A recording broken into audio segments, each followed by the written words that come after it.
Do you like Deadpool, the merc with a mouth? Well then, welcome to the Deadpool Full Story Supercut, where we take full stories that relate to each other and combine them into an omnibus-style mega video. Today is Deadpool's turn for a supercut, starting with Deadpool joining the X-Men in Daniel Way's run, then moving into Gerry Duggan's Sad Clown run, and then finally ending with Kelly Thompson's King of the Monsters run, which ended right before the Krakoan era, and Deadpool kinda got relaunched, but not with his own comic right away. It was a weird thing. But anyway, these are all fantastic stories. The Sad Clown was mine and Benny's personal favorites, but watch the whole thing and then tell us what your favorite is. Anyway, here's Deadpool. Off the shores of San Francisco, a pirate ship sails through the waves with everyone's favorite merc with a mouth, Deadpool. But as Deadpool sits on the deck, he takes a knife, stabbing himself in the leg, letting the blood drain into a bucket. He takes that bucket, pouring it into the waters, asking himself, is he just bored? Does he need a hobby? No, what's really boring is immortality. He jumps off the side of the boat into the shark-infested waters and he waits. Maybe he does all of this because he wants attention. What if instead of getting paid in cash, he got paid in attention? The shark begins to swim up, and before it can even bite down, Deadpool takes out a gun, firing it. A few moments later, he puts the bullet-riddled shark onto the deck and he puts his mask back on and he says, I hope they like sushi. Sitting on the table on the deck is Death. She says that she believes sushi actually means with rice. There is one place that she used to go to in San Francisco called. But Wade stops her asking, Tekomaki? I used to go there too. Wait, aw crap, you're not real, are you? Death tells him no, not to him. And just like that, she fades away. Deadpool lays down looking at the sun, thinking that maybe he'll just sit here and wait for the sun to cook his flesh into jerky and watch helplessly as the seagulls pick at him. But then he hears a voice, and the shark says, wow, that's real original. Seeing as how that was his plan, he should probably go get his own. Deadpool yells that he is totally original! Everything he does is original! And the shark tells him no. What he is alone. All of those friends that he thinks he has, Weasel, Blind Al, What's His Face, the bird. Deadpool says that he completely accepts the fact that he is different from everyone else. And the shark tells him that that is actually the problem. He puts up this front about being different from everyone when in fact he never shows anyone the real him. All of those heroes that he fought with, was it that they didn't accept him or that he didn't accept them? Deadpool says, all right, I'm done. When you're getting a life lesson from a dead fish, it's definitely time to reevaluate things, but where do I start? The shark tells him first he starts by getting on that big boat over there. And Deadpool asks, what big boat? He looks back and he sees a giant cruise ship passing by and he says, oh. A short while later, Deadpool is brought aboard the cruise ship and the medical staff quickly hooks him up to life support. The captain asks how is he doing, and the doctor says surprisingly, normal. His skin is damaged from the sun, but his vitals are better than they should be. The captain then asks, did he have any sort of identification on him? And the doctor tells him no. All he had was this, and they pull out Deadpool's mask. The captain sighs, stating this guy is probably the most wanted and most hated man on the planet. Call the Coast Guard, get this traitorous piece of crap off my boat. A few moments later, Deadpool is thrown off of the boat and back into the water. He swims back up and he looks out asking if San Francisco is over there. If he can fit it anywhere, it's gotta be San Francisco.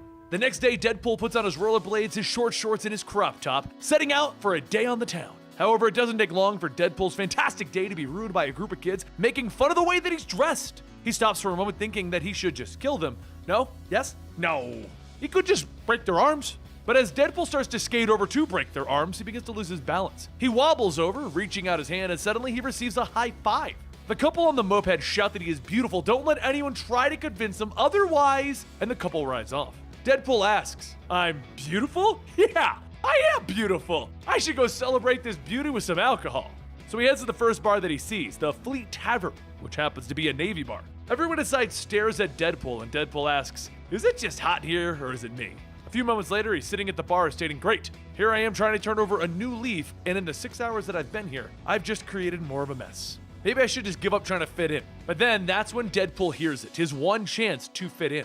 On the TV, the news plays a video from Cyclops stating how they reject Norman Osborn's views on mutants. They've been pushed, prosecuted, persecuted, and punished for who they are. That is why they are building a utopia for mutants on an island off of the coast of San Francisco. Deadpool jumps up from his stool stating, that's it! I'm gonna join the X-Men! The next night at Utopia, Deadpool asks, so, What do you say? And Cyclops tells him no. As a matter of fact, hell no.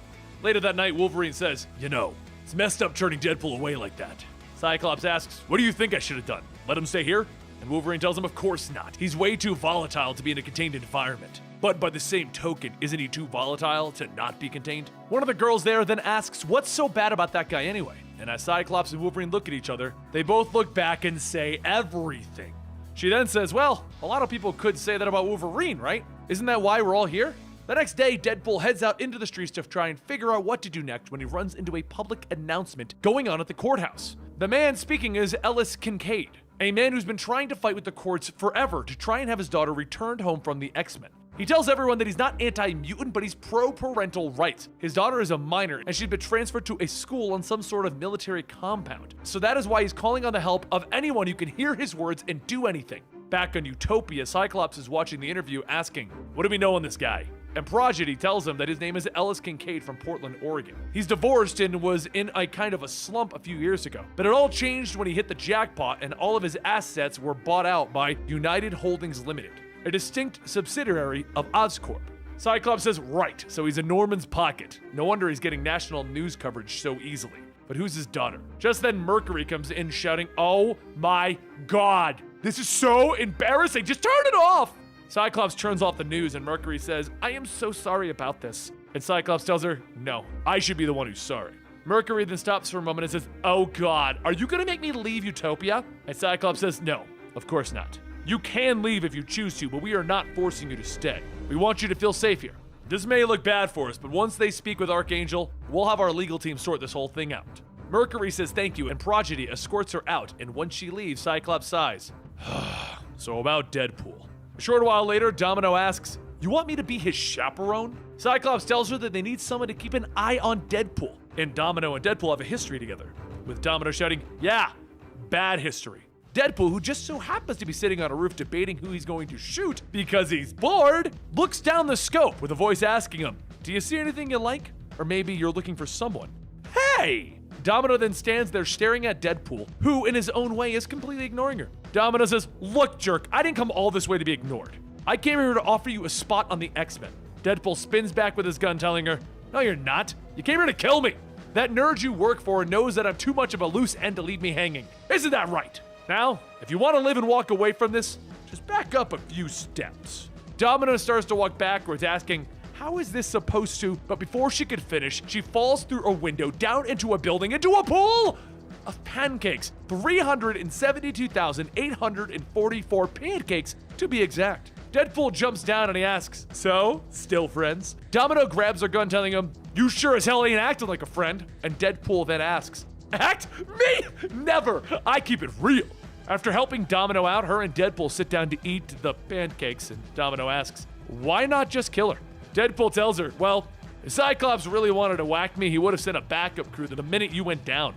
So, down to business. I will join the X-Men on one condition. That is that I wear my very own X-Men suit with my name on the back. After putting on his suit, Deadpool asks, so what now? Does Cyclops want to see my moves? And Domino says, yeah, maybe. While they talk, Deadpool notices the TV is on and a few new pieces on Ellis Kincaid are up. And he asks, who's that guy anyway? Domino says that's Ellis. And Cyclops is already dealing with him. It's just a legal thing. It'll blow over in a few weeks. Deadpool says, oh, it's gonna blow over sooner than that. I'm totally gonna waste that guy. And by waste, I mean assassinate. Problem solved. But a short while later, Deadpool heads down to the news station where Ellis is speaking out. Cyclops, who is watching the televised interview, hears a voice shouting, this is what happens when you mess with my peoples. Cyclops says, oh no. And Deadpool steps into the camera asking, is this thing on? Hey Cyclops, all your warriors are gonna be over in a minute, buddy. Deadpool then begins to shoot out the cameras, but before the feed can cut, there's one man watching and smiling, and that man is Norman Osborn. Deadpool points his gun at Ellis, and he asks, do you want it from the back? But before he can pull the trigger, there's a snap, and a set of lights comes crashing down on the Deadpool. And across the street, Domino stands there with a smoking gun. As Deadpool begins to pull himself out from underneath the lights, he asks, how am I supposed to get out of this now? And Domino tells him, by following her. Quickly. Deadpool jumps down yelling, hey Domino, did you see me on TV? How did I look? Wait, were you looking for me? Domino says, well, she missed him, and they should probably go back to her hotel and grab a drink. Deadpool begins to tell himself, please do not let this be a hallucination. And 18 minutes later in Domino's room, Deadpool takes another drink, and as he brings the glass down, he says, something tastes off. Did you put roofies in this? 50 minutes later over in Utopia, Domino tells everyone, okay, I got Deadpool under control, but please don't ask how. Cyclops then says, good. Now if you could all excuse me for a moment, I need to speak with Wolverine privately. Everyone begins to leave, and as Domino does, she stops and waits by the door. Cyclops whispers to Wolverine that he needs Deadpool out of the picture, permanently. A short while later, back at Domino's hotel room, Wolverine pops the lock to the door, and he starts to sniff the air. And he says, hell, how long has he been gone?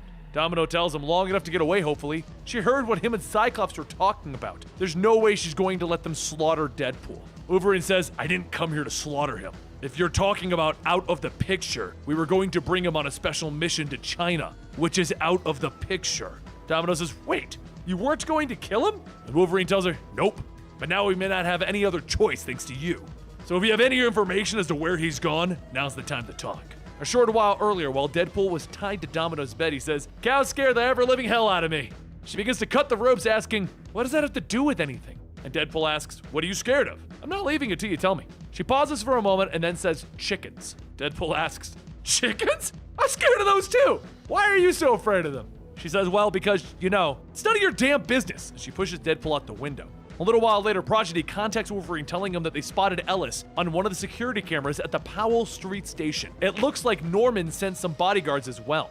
Wolverine and Domino sneak down into the sewers to try and catch Ellis off guard, but as Wolverine takes the vent cover off, Domino asks, so what's the plan exactly? Wolverine says that he has set it up so that the power will blow in about 5 minutes. During the confusion, they're going to go in and extract Ellis. Domino is the first to crawl in, but as she does, she starts to slow down. Wolverine bumps into her butt, asking, what the hell, you stuck or something? And Domino says that she can't move forward. And then a rooster begins to cluck. Shortly after that, the power grid goes down, and as one of the trains comes to a screeching halt, top of the train is Deadpool, telling himself, I got lots of work to be done. Within seconds, the train platform becomes a war zone as Deadpool begins to shoot up the area. Ellis's bodyguards ask what they're supposed to do now. They don't even have guns. And Ellis asks, what? You don't even have guns? Somebody get them guns! One of the bodyguards makes a call back to HQ asking, so what are they supposed to do in a situation like this? The woman who picked up the phone tells the bodyguard one moment while she transfers him to Mr. Osborn. Osborn answers and asks, where's Ellis? And the bodyguard says, well, he's right here, but we're in the middle of... Norman cuts him off, stating, take him to the street level. He needs to be out in the open. The bodyguard says, are you sure about that? And Norman tells him, yeah, now do it! Up on the streets, the news channels begin to gather around to cover the recent power outage, and as Cyclops watches, he already knows what Norman's plan is. Norman is planning on killing Ellis while the X-Men are chasing after him, so that he can ruin the X-Men's reputation while he's still in the shadows. Back down in the vents, Wolverine cuts through the ceiling, and as him and Domino fall out, she asks, you're not going to... And Wolverine says, tell them that we are stopped by a chicken? Not a chance. This one's going to the grave. We need to move out. Back on the streets, Deadpool heads up onto the roof of a nearby building and gets ready to take Ellis out, but in another building, one of Norman's snipers also gets ready to shoot. The snipers begin to fire downward, and just as Deadpool gets ready to shoot, Ellis shouts, wait! I lied about everything! But as Deadpool begins to pull the trigger, Wolverine runs in, tackling Ellis to the ground. And then Wolverine looks back and he looks up at Deadpool, who isn't even aiming in their direction. And he asks, just where were you? Oh. Ellis begins to latch onto Wolverine's leg, telling him, thank you, thank you, thank you. And Wolverine tells him, just get. Ellis then yells, it was all Norman Osborn. He made me say those things. You need to tell the public. Wolverine looks at him and says, your days of public speaking are over.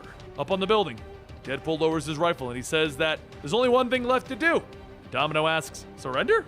Please. Deadpool says, after all of this, do you really think that they're going to accept my surrender? And Cyclops says, yes, we will. We can also do it another way. Down below, a reporter and her cameraman tried to watch what's going on, and Wolverine tells the cameraman that if he wants some exclusive footage, come with him. Ellis here is going to stay and have an interview, and he's going to tell her everything. Back up top, Cyclops fires an optic blast, and Deadpool rolls out of the way, saying, come on, you're not even trying! Domino and Surge begin to focus their fires, guiding Deadpool right into Colossus's path. But after being punched in the face, Deadpool tells Colossus, you've been pretty fast for a... But before he can finish, Colossus picks him up, and Deadpool does the only thing that he thinks he can do, and that's headbutt Colossus. Colossus then asks, what are you doing? And Deadpool takes off his mask laughing. And he spits up all his own blood onto Colossus. While the two of them fight, Wolverine and the camera watch, and Wolverine says, told ya. Just then, as Deadpool dodges more attacks, he rolls grabbing his gun, and as he gets back up, he points the barrel of the gun right at Cyclops' head. And Deadpool tells him, come on, admit it, I got some moves. Cyclops doesn't say anything, and Deadpool yells at him, why did you have to do me like that? I was the best thing that ever happened to the X-Men. Cyclops grinds his teeth, telling him, you are not now, or will you ever be, an X-Man. Deadpool then asks, but what about my costume? And Cyclops turns, hitting him in the chest with another optic blast. Wolverine turns back to the cameraman asking, did you get all of that? And the cameraman tells him, yeah, but the battery died. Wolverine turns back to Deadpool and asks, are you done now? And Deadpool tells him, yeah, he's done. Cyclops gets ready to hit Deadpool again, but he stops and asks, wait, just what the hell happened? And Wolverine tells him, we got set up. Deadpool planned all of this. Cyclops asks why, and Wolverine says, because Deadpool wanted the X-Men to look good, and it worked. We're heroes again. Deadpool coughs up asking, how does it feel? Seriously, how does it feel to be a hero?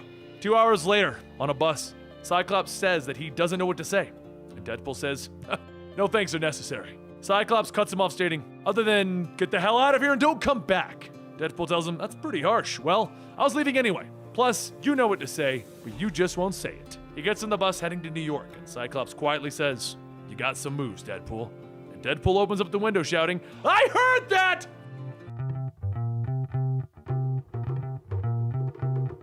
It was just like any other day for Peter Parker as he gets off a train getting ready for work. As he steps off the train, a family visiting New York stops him asking if he could take a picture of them. He tells them, of course, give him a moment to set the focus. But before he has a chance to take the picture, the camera is snatched out of his hands by someone. Deadpool took the camera and tells the family, all right, on the count of 3, say Deadpool's the greatest of all time. The wife asks what, and Deadpool snaps a picture, tossing the camera back, telling her, because it's true, duh. Dude, try to take that picture, don't quit your day job. As Deadpool walks up the streets, he says, all right, now I need to find Spider-Man and get his attention. How am I going to do that? Later that night, Peter goes out on patrol and stops by Mr. Cheng's deli to pick up some milk. As he waits to pay, he starts to notice things are quiet, like a little too quiet. He makes his way towards the back, kicking open the door, and that's when he finds Mr. Cheng dead, along with several other bodies that have been shot. He quickly takes off his costume and calls the police to tell him what he found. And while one of the other officers asks him if he saw anyone suspicious, he can only think of one thing. A short while later, atop a nearby building, Deadpool burps, stating, sorry, I couldn't help myself. And Spider-Man swings down asking, you couldn't help yourself? You're sicker than I thought. Deadpool shouts, Spidey, what up, baby boy? Haven't seen you since Amazing Spider-Man 611. Out of curiosity, how sick did you think I was? Without saying a word, Spider-Man begins punching and kicking Deadpool within seconds. Deadpool then shouts, holy crap, he's fast. Just then, Deadpool's thrown from the building and lands onto the streets on his head. Spider-Man jumps down, stating, that man had 7 kids. He kept a photo of his late wife in the store and moved it around all day so that she would always be in the sunlight. Deadpool then leans up asking, what are you talking about? And Spider-Man punches him again, shouting, Mr. Cheng, the man you killed last night. Tell me why. Deadpool thinks to himself, did I kill Mr. Cheng? And then he says, all I wanted to do was get Spider-Man's attention. Spider-Man gets ready to hit Deadpool again, and just before he does, he lets out a loud burp. And Spider-Man drops him, stating, I can't do this. This is disgusting. Deadpool tells him, I'm sorry, I might be a little sick after all the hot dogs I ate. And then he lets out a loud fart. A short while later, Spider-Man webs Deadpool up asking, why? Why didn't you fight back? And Deadpool tells him, because I wanted to check out your moves. You know, so I could be more like you. Spider-Man tells him, yeah, right. For your information, I don't kill innocent shopkeepers. Deadpool yells, I didn't kill that guy. Spider-Man brushes him off, telling him, yeah, whatever, save it for the cops. And Deadpool shouts, come on! What time was the guy killed? Because I might have an alibi. Just check the paper. Spider-Man calls into Robbie to follow up on Deadpool's claims, and Robbie at the paper tells him, yeah, some weird dude with a scarred face was here about 7 o'clock. He wanted to run an ad on the front page, said he could pay $1 million. Just another nut job wanting to meet Spider-Man. Spider-Man hangs up the phone, and Deadpool tells him, it's okay, you can apologize to me after you get me down. I will wait. Spider-Man lets him down and tells him to leave New York.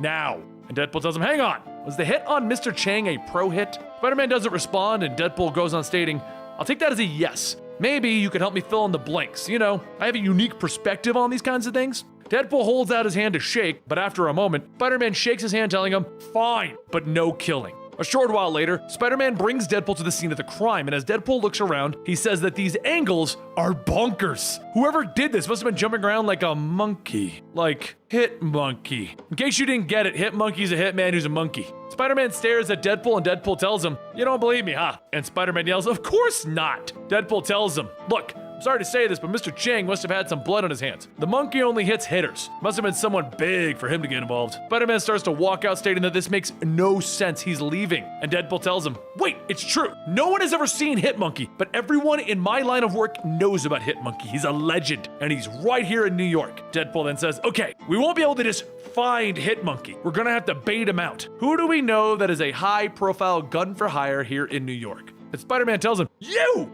Meanwhile, across town, a detective arrives at the scene of a murder, begins to go over the evidence, when another officer says that they have a witness. The detective says fine, he'll go talk to them now, just give him a few moments alone. As the detective walks out, the officer questions the witness, stating that he will leave him out of it, and leaves. Once the two men are alone, the detective asks, where's the gun? The witness lifts his shirt, stating that it's right here. So this makes us even, right? The detective says, yeah, just make sure to make that statement just as I said.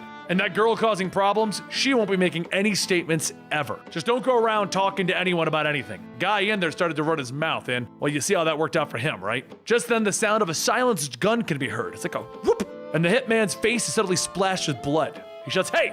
Wait, why do you look so sad? The gun fires 2 more times and Hitmonkey looks at the crooked cop and the hitman and says, eek. The next morning, Spider-Man jumps down into a warehouse calling for Deadpool to come out, but as he lands, his spider sense goes off. Spider-Man then asks if he's pointing a gun at him and Deadpool says, yeah, 2 of them. Now prove you're not a monkey. Spider-Man then asks, is it talking enough? And Deadpool tells him, nope, wait, what are you doing? Spider-Man wiggles his thumb, stating, I'm showing my thumbs. Monkeys don't have thumbs. Deadpool finally steps out wearing a maid's outfit, stating, I knew that, so what's up? Spider-Man says, well, last night a crooked cop was shot. And Wade shouts, it wasn't me! And Spider-Man tells him, I know, I was following you last night. However, the strange thing is that at the scene of the crime, there was a bloody paw print. Deadpool yells, see?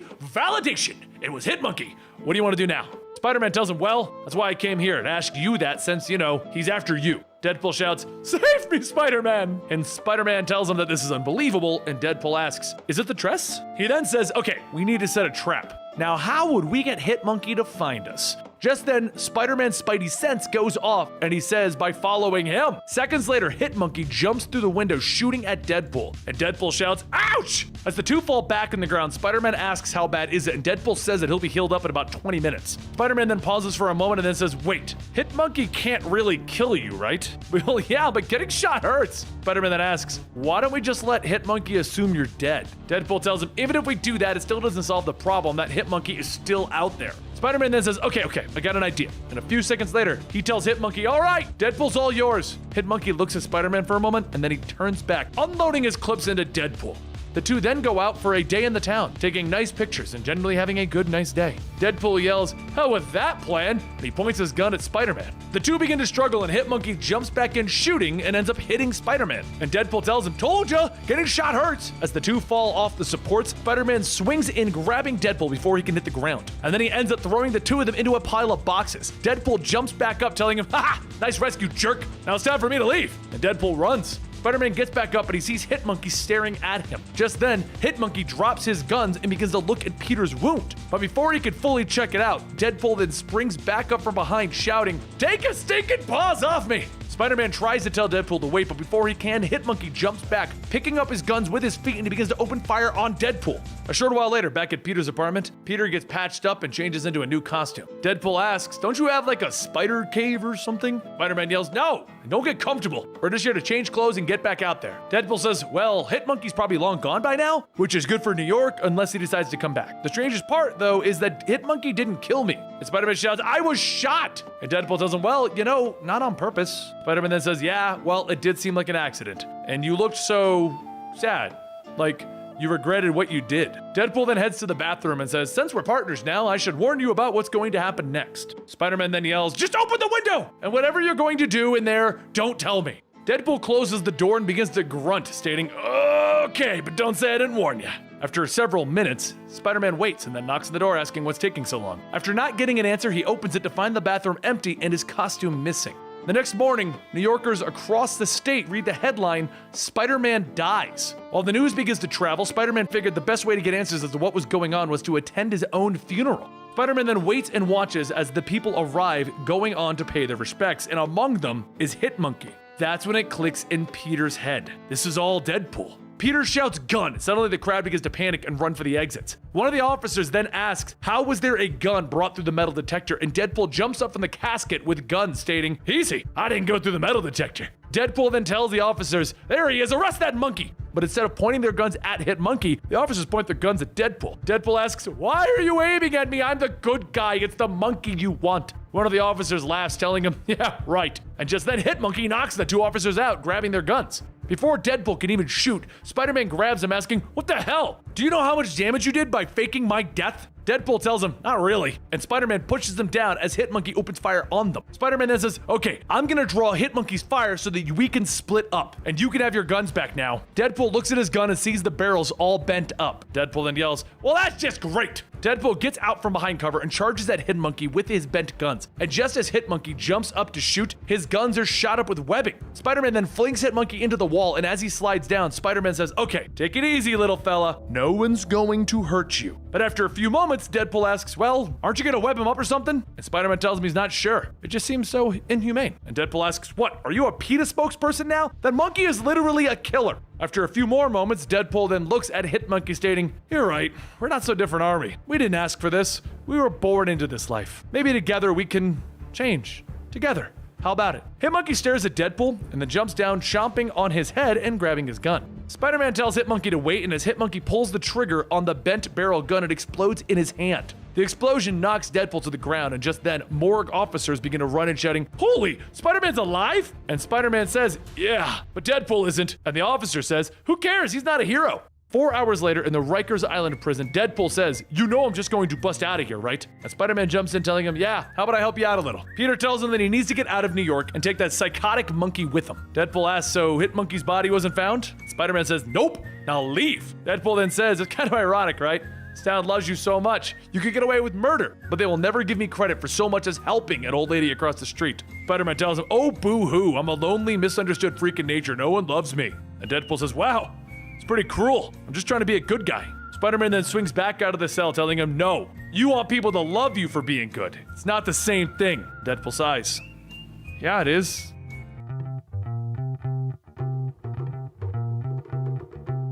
And that's when there's a loud crack-a-boom as lightning strikes and Deadpool stands tall, stating that there are two things that he really needs to say. One, that helmet, dumb. And Thor tells him, 'tis a matter of opinion. What, pray tell, is the second observation? And Deadpool points at Thor's hair, stating, you have girl hair. Pretty girl hair. You may think that you have some classic Nordic beauty or something, but you're no better than me. Thor holds out his hammer and shouts, I am a god. I wield it the Mjolnir. What art thou working with? And that's when Thor hears, shing! And Deadpool pulls out a sword that is nearly as big as him. However, in the real world, where in rural North Georgia, Deadpool is sleeping on a bus, he says, time to get my smite on. Suddenly, the bus comes to a screeching halt, and Deadpool is thrown into the seat in front of him, and he asks, what the hell? The bus driver looks out the window and sees a group of men about to board the bus and tells everyone that he's sorry to inform them, but he's pretty sure they're about to be robbed. A few seconds later, one of the robbers steps onto the bus shouting, listen up, everyone, you see my gun? This makes it an official holdup. The robber starts to walk down the aisle collecting the passengers' valuables when he notices that there's someone in the bathroom. The robber knocks on the door, and a few seconds later he's thrown back out of the bus and in front of a second robber. Deadpool steps out stating, haha, sorry I took so long. Had to wash my hands. Hygiene is very important to me. He then points at one of the trucks that stopped the bus and he tells the second robber to go get anyone else that's there so that he can do some multi-smiting. The second robber holds out his gun, telling him, I'm not sure what that even means, but I'm the one with the gun. And Deadpool quickly disarms the man, turning the gun on the robber, telling him, doing that was an honest mistake. Now if you could, get the other guy out here. The robber nervously steps back, yelling, hey Lightning, come on out. And then a large man steps out of the truck, and as he walks towards Deadpool, Deadpool asks, who are you supposed to be? The large man, strapped with several car batteries, tells him, they calls me White Lightning. Deadpool stops and stares for a moment, and then he falls to his knees, laughing. As he does, a bolt of lightning strikes down on him, and Lightning asks, ain't laughing now, are ya? A short while later, Deadpool begins to wake back up, and as the passengers try to get a signal, the bus driver shouts, you're alive? Deadpool thinks to himself, you know, it'd be nice if someone for once said, thank God you're alive, instead of, well, anyway. The bus driver turns back asking, did anyone else hear that? And then the bus driver looks around and he finds a walkie-talkie. The voice from it then says, got a call from some folks stranded out on the highway saying that they've been robbed or something. You out there, Sheriff Dale? The bus driver picks up the walkie-talkie asking where did this come from, and Deadpool tells him the cops dropped it. You know, the ones that robbed us. Now go get my bag. The bus driver says that he's not so sure. They don't seem like they were cops. And Deadpool tells him, get my bag. The bus driver hurries over to underneath the storage and he asks which one is his, and Deadpool says, the one with all the guns in it. The next morning, Deadpool heads over to the Mason County Sheriff's Department and he asks the sheriff at the front desk if he can see Sheriff Dale. The sheriff says, well, he ain't here, he's out on patrol. And Deadpool then asks, well, what's taking him so dang long? The sheriff then asks, what does he mean? And Deadpool says, I just needed to confirm something. His voice sounds familiar, so maybe you'd remember me. Deadpool holds out his mask to the sheriff, and the sheriff, being the second robber from that night, starts to panic. A short while later, a female sheriff comes in stating that she's sorry for being late. She had to wait for the babysitter, and Deadpool calls out telling her, oh, it's okay, don't worry about it. One more thing, there's a new sheriff in town. The woman then asks, well, what happened to the old sheriff? And Deadpool tells her that he was actually going to ask her the same thing after he gets her name and those digits. The woman laughs at him, telling him that her name ain't none of his business. And if he wants to talk to Sheriff Dale, he's probably hanging out about his still. Deadpool then asks, his what? And the woman says, you know, his moonshine still. He can get away with it, so he does. Deadpool then says that it sounds like he gets away with a lot of things. And the woman tells him, yep, he has himself a gang and everything. Goes around robbing gas stations, title loan shops, all that kind of jazz. Oh wait, are you someone that Dale robbed? Are you here for revenge? Deadpool points to the badge in his chest and he says, not revenge, justice. And the woman says, oh, well, you should kill them all then. We've been needing someone to come through and put those jerks in their place. Deadpool yells that he can't. That wouldn't be heroic. And the woman tells him, well, it may not be heroic, but it needs doing. Folks in these parts take pride in where they live, and we can't have the whole county looking like a bunch of backward hillbillies. After a few moments of thinking about it, Deadpool then says, down at the still, you say. Later that night, down at Dale's still, he looks through his binoculars and he calls out to his nephew, Clovis, who happens to be White Lightning. Lightning steps out asking, what are you hollering about, Uncle Dale? And Dale tells him that it looks like they got themselves an interloper. Well, how about they show him a couple 100 volts of good old North Georgia whoop-ass? Lightning comes running out from underneath the still, charging right at the passing car, and then he blows it up with his lightning. Deadpool watches from afar, and he fires his rifle, hitting the battery pack that Lightning is carrying. The battery acid sprays on his face, and he starts to take everything off, shouting, I gotta see you naked, Uncle Dale! It's my only hope! The entire time that he's doing that, though, Deadpool's kind of rolling around laughing. A few seconds later, ATF agents light up the scene and tell everyone to get down. They're all under arrest. Dale lays down next to Deadpool, asking, are you with those Avengers? And Deadpool asks him, what? Dale says, who is it? Was it Darlene? One of the ATF agents says, no. What? No, what do you mean? You got sold out by one of your own. And Dale asks, who was it? Was it Darlene? Because she's the mastermind behind it all. Just look at us. Do we really have the smarts to run an operation this size? Lightning then says that he thinks Darlene has gone and set them up. And Dale shouts, you reckon? Deadpool leans up stating, actually, he's telling the truth. Later at the sheriff's station, Deadpool explains before he left, he may have pulled the gun on Darlene and made her confess. The ATF agent then says that they really should be turning him in for everything that's in his file. And Deadpool asks, so you read it? You know who I am? And the ATF agent says, yep. And Deadpool then asks, so you know if you happen to actually try? The ATF agent then uncuffs him, stating, yep, now get.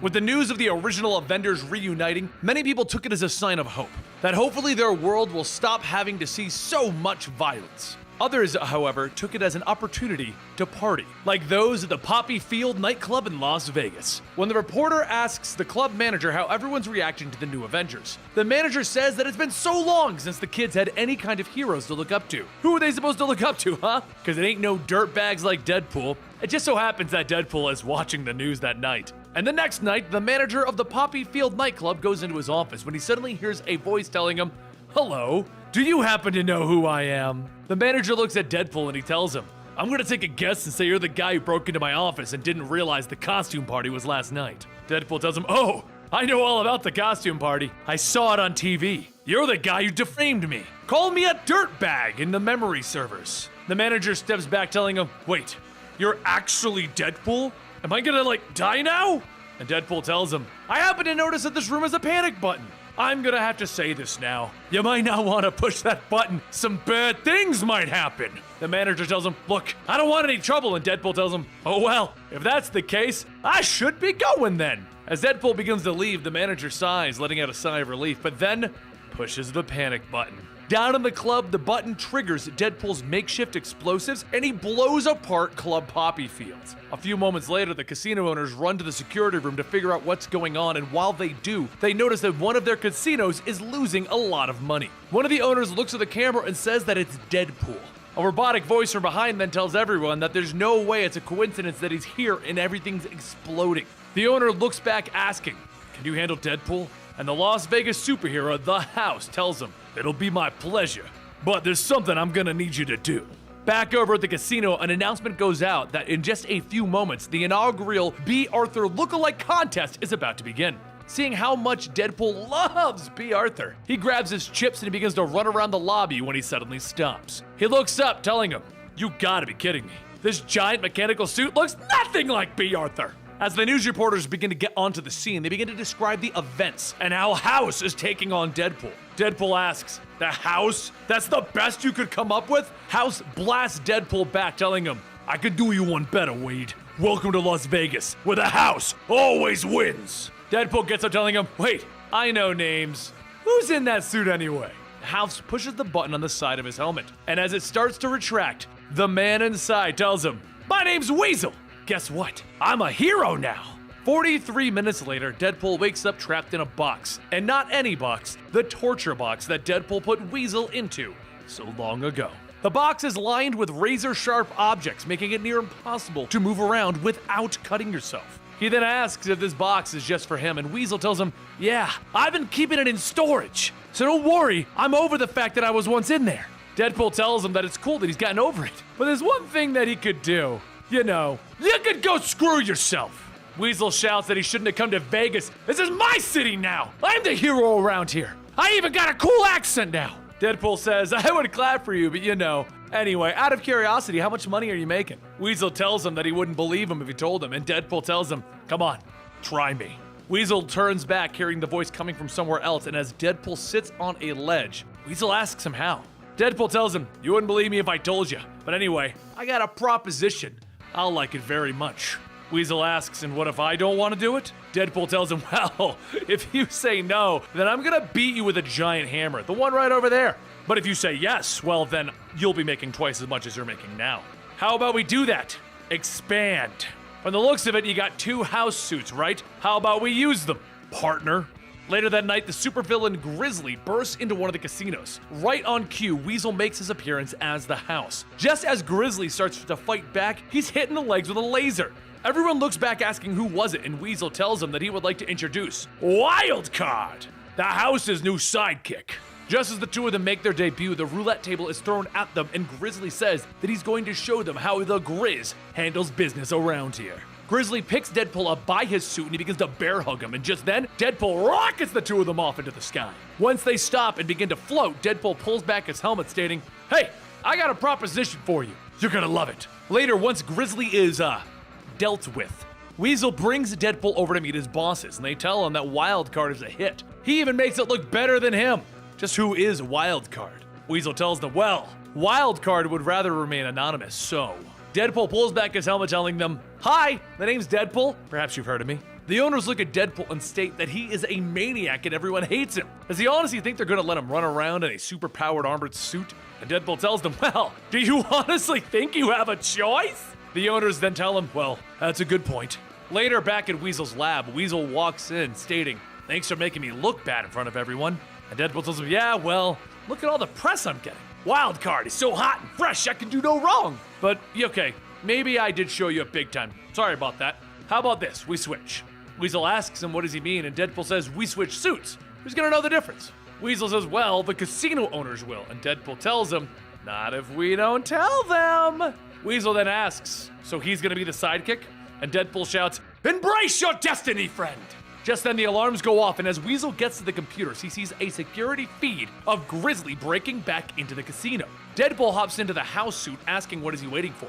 It's time for them to go spank some bare ass. The two of them quickly finish suiting up and they go out to stop Grizzly, but after taking a few hits, Grizzly begins to head towards the counting room. Grizzly then punches into the room where the casino holds and counts all of their money, and he tells everyone, "All right, bag it all up." Once Grizzly has the money, Weasel stands in front of the doorway asking, "Do you really think that you're going to get through here?" Grizzly turns back and runs full speed into Deadpool and Weasel, knocking them down. And Weasel shouts, "Come on, we gotta hurry." Deadpool tells him, "Yeah, about that, I got a headache, so I'm just gonna take it easy now." Weasel runs off to catch up with Grizzly, telling him that he should be ashamed of himself. And Deadpool tells him, "Yeah, they should be." Weasel then follows Grizzly outside and goes back to fighting, and just when Grizzly thinks he can take Wildcard out, Weasel hits him with a blast, slamming him into the ground. Grizzly gets back up, and as he looks, he sees Wildcard charging up another blast, aimed directly at his head. Everyone asks if Wildcard is going to kill someone, and once Weasel is done charging, he reaches down and honks Grizzly's nose. Everyone then starts to cheer for Wildcard, and shortly after, Deadpool comes out shouting, "Yeah, let's hear it for them!" The crowd begins to quiet down, and then the cheers turn into boos. And Deadpool asks, "Oh, so it's gonna be like that, huh? After all I've done for you and I saved this crappy town, now you're gonna turn on me?" Weasel reaches out telling him, "Dude, chill. It's not the time to freak out." And Deadpool tells him, "Oh no, it's the perfect time to freak out." And he punches Weasel. Everyone starts to panic and run away, and Deadpool begins to pick up the money and then Grizzly, and he begins to fly away. Everyone watches as House gets away with both the casino's money and a supervillain, and among those people are the casino owners. As news spreads of Weasel's betrayal, the casino owners ask Deadpool, why would he do something like this? And Deadpool says it's obvious, Weasel's a disgruntled man. Not only did he feel like he was made to look bad, but he felt like you guys weren't even backing him up. But if there's one thing you should know, it's that Weasel will be back. And the casino owners ask, "Are you sure?" And Deadpool says, "Buddy, I can guarantee it. He'll probably be back first thing in the morning." Later, Deadpool heads over to the warehouse where he's keeping the house suit and Grizzly, and tells Grizzly, "All right, we're hitting them again first thing tomorrow morning." Meanwhile, a short while later over the Mojave Desert, Weasel makes a call to the only person that he can trust, Blind Al. Blind Al tells him that he should be running. Run and never look back. He's getting involved with Deadpool, and Weasel shouts asking, "Let's just let Deadpool win?" And she says, "Well, you lost the moment you started playing his game. That's how it works with Deadpool." Weasel yells, "No way! I'm here and I'm gonna take Deadpool out once and for all." And Blind Al says, "Yeah, well, you're an idiot." Just then the explosion goes off and Deadpool and Grizzly get to work robbing the casino again. Weasel climbs into the wild card suit stating, "All right, time to make that traitorous jerk pay." Over at the casino, Deadpool breaks down the walls, and as they do, Grizzly asks, "Can you stop with all the smoke?" Deadpool tells him, "Yeah, sorry about that, wrong button." While Grizzly starts running for the vault, Deadpool waits in front for Weasel to arrive, and just as he does, he shouts, "There you are!" Weasel begins to beat into Deadpool, shouting, "You are so unbelievable! Betraying me like this, we used to be friends!" Deadpool stands back telling him, "Dude, you gotta stop living in the past! Look around, it's a world of opportunity! Everything here is for the taking! Join me, and with our combined strength, we can end this destructive conflict and bring order." Weasel charges up his laser, yelling, "I will never join you." And he fires a blast burning right through Deadpool's helmet and head. He then waits for a moment asking, "Did I do it? I did it! Now I gotta get Grizzly." Meanwhile, over at the vault, Grizzly starts going through the bags and he realizes that there's something weird about the bags. He tries to figure out what's going on and the vault door slams down shut with him in it and he sighs. A few hours later, after turning Grizzly in and making the repairs needed to the wild card suit, Weasel gets a call from the casino owners who still think that Deadpool is wild card. The owners state that they ran into a problem after cleaning everything up. The house suit, it was empty. Weasel's body vanished. Weasel sighs, and behind him, Deadpool asks, "Is that bad news or what?" Weasel spins back asking, "How?" And Deadpool tells him, "Easy, I snuck out. Why do you think there was so much smoke there? In the vault, all fake money. Screwed you over." Weasel tells him, "Great. Did you come back to kill me?" Deadpool shouts, "Of course not. The house was a crappy superhero and you need to face it. You were gonna blow it sooner or later. That is why you're going to return as being wildcard." Weasel thinks about it and then says, "Wait, what about you?" And Deadpool tells him, "Well, I'm gonna have to disappear." Weasel shouts, "I knew it! Where am I supposed to go?" And Deadpool tells him, "There's only one answer, and we both know it." The next day, Deadpool heads into the casino to meet with the owners, and the owners tell him that it's nice of him to show up an hour late. Deadpool tells him, "Well, justice may never sleep, but I do, especially on Wednesdays." One of the owners says, "Actually, it's Friday." And Deadpool yells, "And Fridays!" Another owner tells him, "Right, well, on to business. Was Weasel taken care of?" And Deadpool tells him, "Of course, he's in a box." "Okay, good meeting. See you guys like in what, 2 weeks?" Another owner then says that he might not realize this, but as the chief of security, he was expected to brief them every morning and night. Deadpool scoffs, man, you make it sound like a job. And the last owner says, well, yeah, because it is. Deadpool pauses and realizes what this means. Wait, I have a job? No! After a few minutes pass, the owners ask, what do you mean I quit? And Deadpool says, just what it sounds like. This job sucks and I don't want to do it anymore. One of the owners then shouts, we had an agreement. And Deadpool says, that's a good point. However, I have a gun. Another owner then says, fine, go ahead and leave. We can just have any idiot wear that suit. There was never anything special about you. Deadpool stops and tells him, now, that you really shouldn't have said.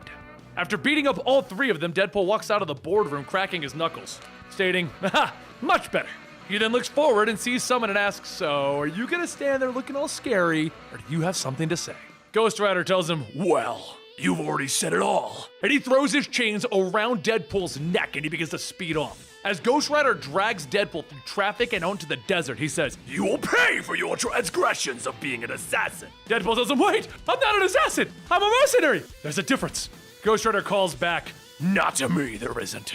As Ghost Rider drives on, Deadpool begins to pull himself up the chains and then he reaches over to the handbrake, pulling it on the bike. It comes to a screeching halt and the two of them are thrown off the bike and into the air. As Deadpool comes crashing down, he pulls out his guns and he opens fire. When he lands, he ends up breaking several bones and says, okay, maybe that wasn't a good idea. There was a loud whoosh, and the Ghost Rider tells him, you're damn right it wasn't. Ghost Rider picks Deadpool up by his neck and tells him, it's time for Wade Wilson to feel the pain of penance that is long overdue. The penance stare will reveal all of your past sins, and we will see through the eyes of those that you have wronged. Deadpool asks, so, it's like a highlight reel. Well, what are you waiting for? Roll the damn tape. As Ghost Rider stares into Deadpool's eyes, something happens and it knocks the both of them apart. Johnny Blaze stands back up, realizing that he reverted out of his Ghost Rider form.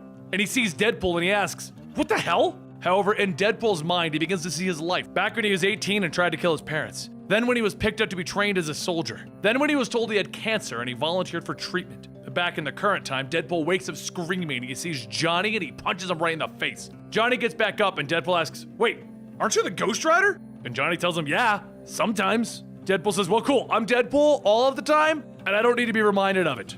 Deadpool picks Johnny up by his shirt and asks, what did you see? Deadpool pushes him back, telling him nothing I haven't seen before. Johnny points off into the distance, telling him that the town is 80 miles that way. And Deadpool sighs, telling him, great. He then asks if he can use his ghost powers and repair the bike. Johnny says, no, I fix it with tools. So Deadpool sits and he waits. And after a little bit, Johnny gets back up, telling him, all right, let's ride. Deadpool waits for a moment and then says someone told him once at the end of it all, what they regret is not the things that they've done, but the things that they didn't do.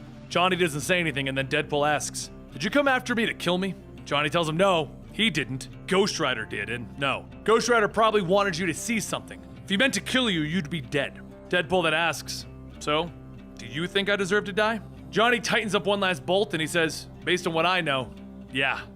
Deadpool looks at him and he tells him, thanks, man.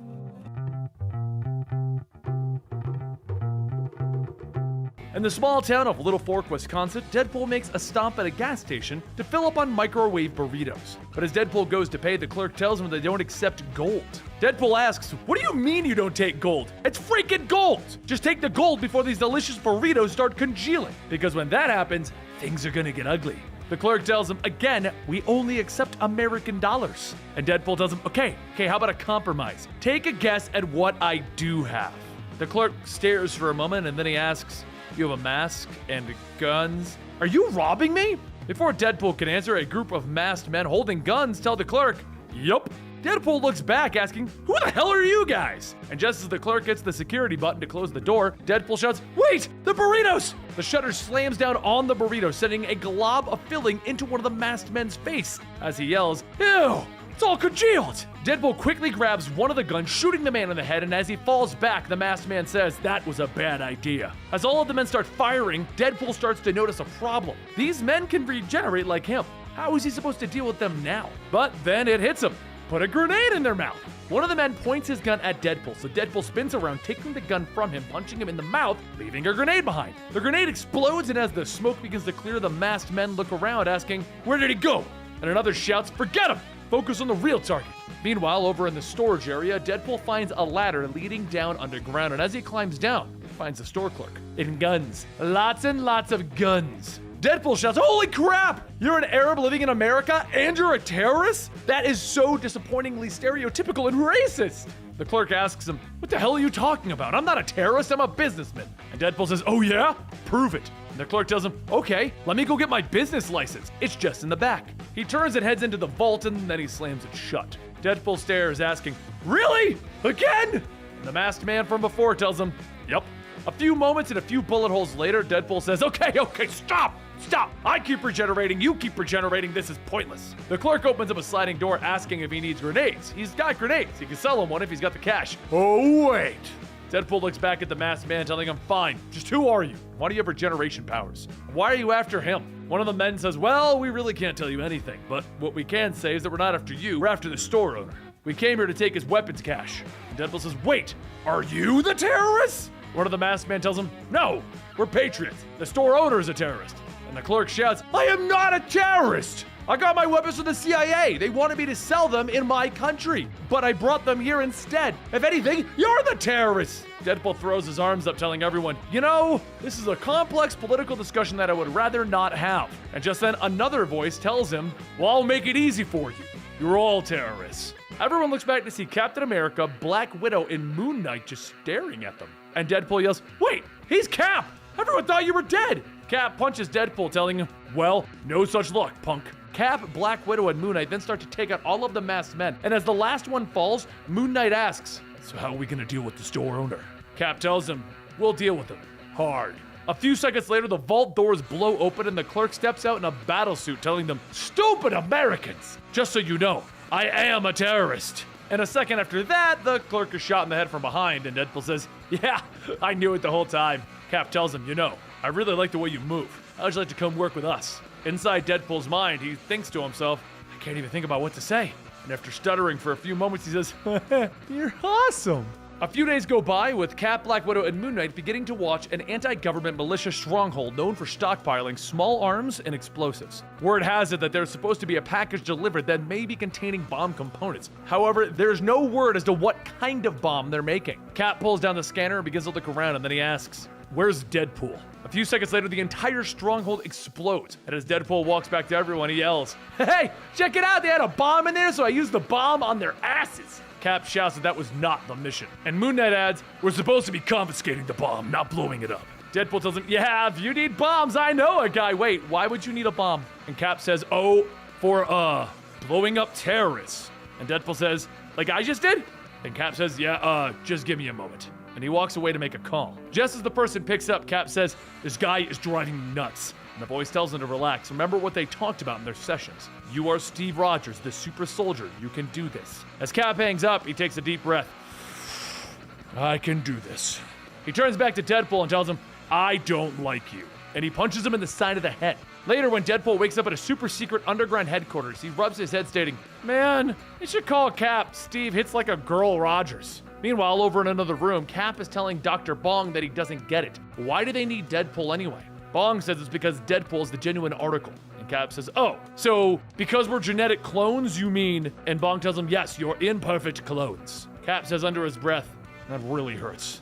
And Bong tells him, "I'm sorry for my hurtful comment and my failings as the genetic engineer, but unfortunately, the truth can be hurtful." The next day, Clone Cap, Clone Widow, and Clone Knight stake out another stronghold. But after a few moments inside, Deadpool sees Clone Cap and yells, "Hey, wait, about yesterday." Before Deadpool could get another word out, Clone Cap turns around, punching him to the ground, and as Deadpool gets up, he thinks, "Man, someone learned how to throw a punch." Just then the alarms go off and Bong shouts, "We're under attack!" Clone Knight asks, "Is that?" And Bong tells him, "Yes, the real Steve Rogers." Bong radios to Clone Cap, telling him that he needs to report in, and as Clone Cap steps back outside, he's shot in the chest and then the head. The real Black Widow tells him, "Don't worry, he'll regenerate. Eventually." Back inside of the secret base, everyone watches and Clone Widow says that they need to get out of here. And Bong tells her no. What they need to do is simple, fight our way out. Clone Knight looks back at the video to see the real Cap beating up Deadpool, saying, "Yeah, fudge that." Over at the fight, Deadpool pulls out one of his katanas, slashing into Cap's chest, shouting, "So it's like that, huh?" I really used to look up to you. And then when you asked me to join you, I almost couldn't believe it. Cap asks him, what are you talking about? I never. But before he could finish, Deadpool kicks him in the throat. Deadpool then picks up Cap, telling him, I should have known. You didn't want to be my pal, you're just like the others. Cap headbutts Deadpool, and Deadpool finishes telling him, you're just out to use me. Deadpool then headbutts Cap back, telling him, you know, I would have let you too. Why turn on me? Was it because I showed you up? Because I make it look so much better than you could? Cap gets up from the beating and he spits out blood, telling him, yeah, that's exactly it. The two continue beating each other senseless, and just before Deadpool can end the fight, he feels several small blades shoot into his back. The real Moon Knight asks, so can I get in on this too? And Cap tells him, no more fighting, we have to talk. Back over at the control room, Bong watches the feed and says, damn, well, that's it, time to face the facts, this venture's over. Clone Widow asks, what, we giving up? And Bong says, of course not. Do I look like Dr. Surrender? Bong then rings the bell in his hand, destroying the clones and bringing down the entire complex. A short while later, Cap begins to wake up and he finds himself tied up along with Black Widow and Moon Knight, with Deadpool yelling, hey, my buddy! Should I say buddies? In front of Deadpool is both the real and fake Cap. And Deadpool asks, so which is which, and why are there two of you? One of the Caps says that the other's an imposter. Dr. Bong created him. And Deadpool asks, why would my old shrink be involved in this? And Cap goes up stating it's because Bong needed money to fund his genetic experiments. He's using the clones to rob weapon caches and then sell them on the black market. And Deadpool says, okay, the guys at the mini-mart. And Cap says also clones.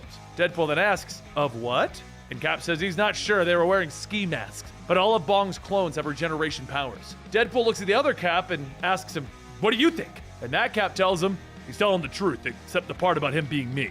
After a few moments of looking back and forth, Deadpool says, this is interesting. There's just one thing that I did notice though.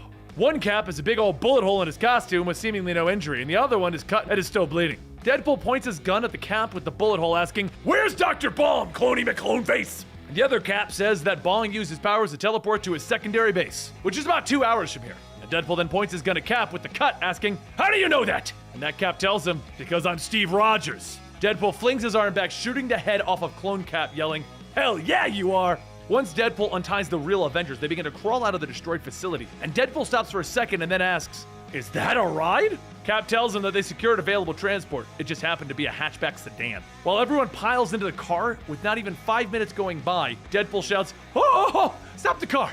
Moon Knight asks, you want to go there? And Cap sighs, telling him, just let him do it. Meanwhile, over at a warehouse, Bong shouts to his clones, quickly, my lackeys! We have these crates of weapons loaded. One of the clones then asks, what's the big hurry? And Bong tells him it's because I'm expecting guests.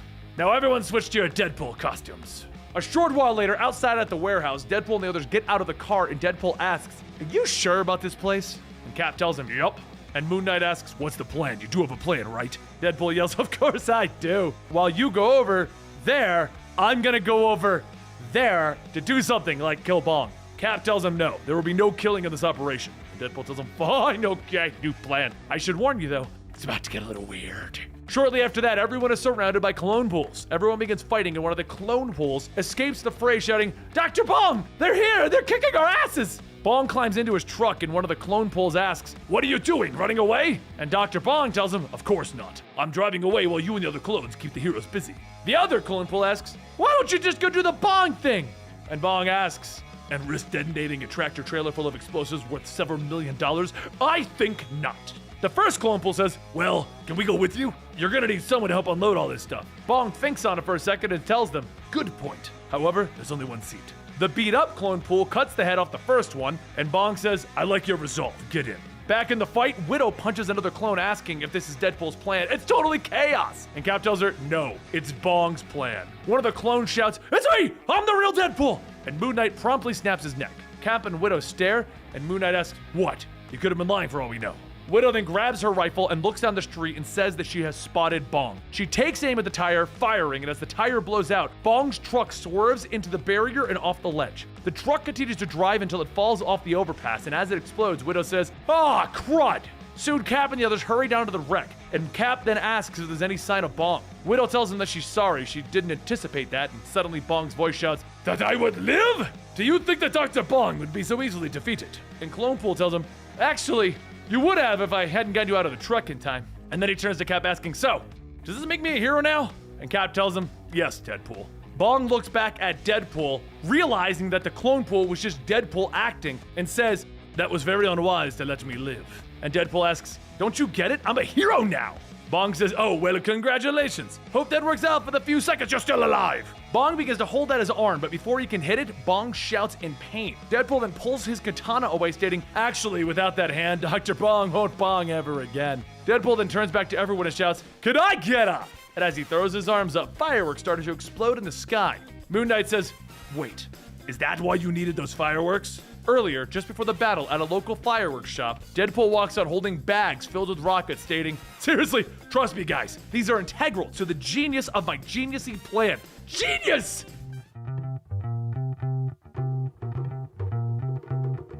It was late night in Deadpool's apartment when shadowy figures seemed to loom over his bed. The shadows tell Deadpool that it's time to wake up, and he asks if he's having a nightmare? One of the men says no, this is actually happening, and Deadpool then asks, "Am I really being surrounded by Draculas?" The man stops and tells him no, they're not all named Dracula, the proper term is, but before the man can finish, Deadpool starts unloading his gun shooting at the vampires. He gets up telling them, "Save it for someone who actually cares, Dracula." After getting dressed and strapping a gun to his head for some reason, Deadpool makes a hasty retreat outside, but he's stopped again by the first vampire. The man tells him, "Listen," and Deadpool says, "Sure, I'm all ears," and then he proceeds to shoot everyone again. The first vampire shouts, "Damn it, stop shooting, you idiot! We came to hire you, not kill you!" The vampire hands Deadpool a card with the name Colvin on it, and he tells him, "Look, just meet me at this address tomorrow at dusk. All will be explained." Deadpool looks at it and tells him, yeah, right, Dracula. I don't work for Draculas. I'm one of the good guys tonight." The vampires start to leave, and Colvin tells him, "So are we, just think about it."